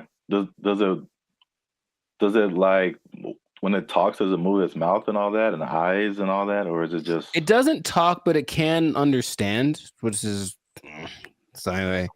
Yeah, but the face looks like a human. It's got dots. It's got dots and like a nose thing. I see. So it's getting there. But that's like the one that's the most. I mean, the first when you said, I mean, because you focus on the hands, like moving stuff and then building Legos. My first thought was laundry. I don't know why. Well, you know what? It's interesting because people are thinking about these robots for all the big, heavy, crazy, whatever that you could possibly do. But this one seems like it's got this precision. They're going for that angle. They want people. They want robots that can do laundry and wash dishes and all that kind of domestic stuff. Yeah. Although, I mean, we do have dishwashers. True. I don't think, but the laundry thing for sure. But I mean, how much? Take note of the hand. How much are you willing to pay for someone to fold your laundry? Yeah, I don't know, but that's the Tesla bot's like the first one. The next one, and it's actually creating an interesting thing. This whole process of robotics, it feels a bit like the .com thing because there are robotics startups now that are trying to get their thing happening. So one's called Apptronic, and it has this robot called Apollo, and this is the most ready, it seems, as far as like it doesn't seem super ambitious. It is once a robot that can walk around and do normal stuff without falling over. Like seriously, there's a whole combination of robots just falling over, and it's hilarious. But the Apollo can lift up to 55 pounds. It looks more like a version of what's that Disney movie? My Friend Robot or something? Oh, the Big Heroes 6? There we go. Yeah. It looks a lot like that. Okay. And you just watch it and it just walks around and it's picking things up. But this Apptronic is trying to make robots for practical everyday use. And it seems the most ready. It's like a small company, but I just find that interesting that all of these little things are popping up and they're going to be in competition with each other, or one company's going to buy the other. I can just kind of see that aspect of it happening, but those look pretty friendly. I say that because, in contrast, the company that's the most the furthest along with all this is Boston Dynamics, and they've been in it for a minute. They're supported by the U.S. government since 2011. And they had their flagship bot called the Atlas bot, and they've been just working on it and getting it better. So I don't know if you've seen the video, but maybe there'll be a video here of maybe of a robot that's running like an obstacle course with like this duffel bag, and it's like jumping over the thing and then putting the duffel bag down and then climbing up to the next level and then picking up the duffel bag and then running and putting it, and it looks so. I always thought it was maybe fake, animated, but it's just the way that it moves. It's very robotic. That's the thing that they're going for. But at the same time, it has so many interesting things that it can do and interesting versions. That's the company that made the dogs that we talked about earlier. The dogs that are gonna, whatever. And I had an interesting robot experience a couple of days ago. I don't think I told you, or maybe I did, where I'm in Hollywood just eating a sandwich, as you do. And the robot comes along, and it's apparently one of those delivery service things, and it's looking for somebody. And you can see it kind of doing this thing. It doesn't have eyes, like a box on wheels, but it just was looking around. And I swear to you, it looked at me kind of like, hey, what am I supposed to do? And I was like, bro, I don't know you, bro. I don't know you. Bro. You ain't my block, son. But it's just and everyone was walking past it like normal. Yeah, there's a robot. So that's slowly becoming a thing. And Elon specifically said it's not going to happen overnight. So there's this assimilation of robots. But The Atlas bot thing, yeah, since the 2011, been backed by the Department of Defense. They're supposed to be used for all of the dangerous things, tending to nuclear reactors, putting out big fires, but they're also making these to wash dishes and fold laundry. Maybe do small tasks. They have the version called the Cheetah that can run 30 miles an hour. And they swear that they don't have any military intentions. Now, just if I said, we assure you we don't have any military intentions, what do you think is actually happening, sir?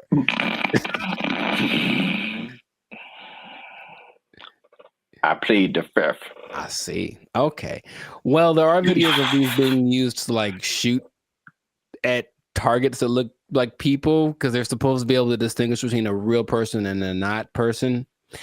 But I think that's happening, of course. The French military is using the dogs already, and everything starts benevolently, and then it gets a little on the strange side. But and then Terminator. Well, I never saw that, so I was going to actually ask you if you've seen it, because maybe you could. RoboCop, Terminator, to me they're the same. I haven't seen either one. What goes on? Oh, RoboCop is way different. Oh, okay. Well, at least the stories are way different. Sure. I should watch more movies, but the idea is there are definitely videos of these robots being used in the military activities, and they're linking them with Boston Dynamics. So Boston Dynamics refutes any association with military, blah, blah, blah. Right. So these things can, in general, there's a video of a bunch of these robots just together. They can dance, they can carry up to 80 kilograms, jump over obstacles, throw around irregular objects. They have this thing inside called an MPC, a model predictive controller. So it can basically learn. So if it learns to jump on a platform that's a foot high, you put a platform that's 2 feet high in front of it, and it'll like, okay, it's just double, and it starts to figure that stuff out. So it's just these things have flown military jets. These things can fly. There's one that can fly, and so where is this going, man? That's my question, because every time I see it, it's a little more ridiculous than the last time, and I don't know. Are we getting replaced? Is this the end times? What's going on with all this? Are you asking me? Yeah. I don't know, man. I thought you were the expert in all robotics. This is the robotics division of Band of Future. That was all you. Yeah. It's all new information to me. Oh, okay. It just seems like we want to replace as many people as possible with robots who just do it all better and faster. Basically. They're olive branches that you can get a job controlling these robots, and there we go. But they're starting until they make a robot to control the robots. Well, that's the thing eventually. Yeah, you're going to have to be the person that programs the robots to control the robots. And then Terminator. Then they how does that movie end? With everybody dying? Is that what it is? No. Oh. But, I mean, supposedly it's a whole time travel, whatever. But I think eventually the humans defeat the robots or something. I don't remember. But it's like, hey, you just build robots, and especially intelligent robots, who eventually say, you know what? We're a lot better than the people who made us. We should be in charge. And then they become in charge and enslave humanity. Cool. It's just so weird that they do. The movie has been written already, and they keep doing it. Just like the dinosaur thing, people like trying to bring dinosaurs back. Yeah, and I'm like, no. There's a movie. There's a bunch of movies that tell you what happens, and it's not good. So stop it. Just stop it right now. They're not gonna stop. But you can't stop, won't stop. But they are supposed to be the next. Anyways, everything is so nice that they're going to be replacing your pets. Because think about it, a dog that's a robot doesn't need food. It doesn't poop on the floor. Like, it'll wag. They'll give it a tail to wag, and it'll protect the hell out of your house because anyone that comes in is dead. Trust me. Like, yeah. So they're doing that. But I promised y'all that you'd find out about an animal that they're replacing. And yeah, they are replacing the mule. Can you believe it? Ah. Well, because the mule's always I was gonna say a horse. Mm-hmm. So I was once you said it's been around for thousands of years, or whatever. Yeah. That makes sense because all mules do is just carry stuff and pull stuff. Yeah, but there's robot mules exist now, and they're things that you don't have to feed or nothing. It'll carry up to, I think, 350 kilograms just wherever you need it to go. So I can just imagine, just do the logical progression. Those things are going to continue to happen. But that's where we are right now. That's like So can you ride a robot mule down the street?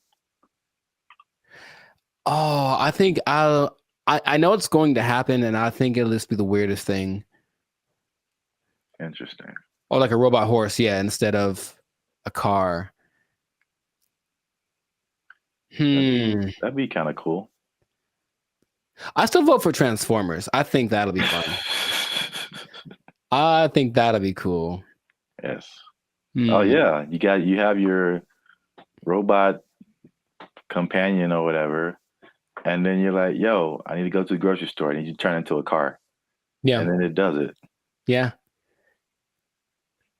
I see where you're going. I like it. Well, we're ending on an optimistic note then. I like that. Stay with that because everything else is doom and gloom. But that sounds fantastic. So this has been another episode of the Life's a Circus podcast. So make sure to like, subscribe, comment, share this video. Let us know what you think about the robot revolution that is among us, because it's just it's happening without us really being aware of it too much. And just know that with great robots comes great responsibilities. I didn't think that through. That didn't sound too smooth. Anyways, the thing is, yeah, I could have done better. I should have practiced. The thing is, these robots are eventually going to look exactly like you, and they're going to walk in one day to your boss and be like, "Hey, Clark, I'm here." Clark. And so what that means is that robot might have effectively permanently taking your job. I think my microphone fell off. I'm not sure. Oh. They took our jobs. They took our jobs.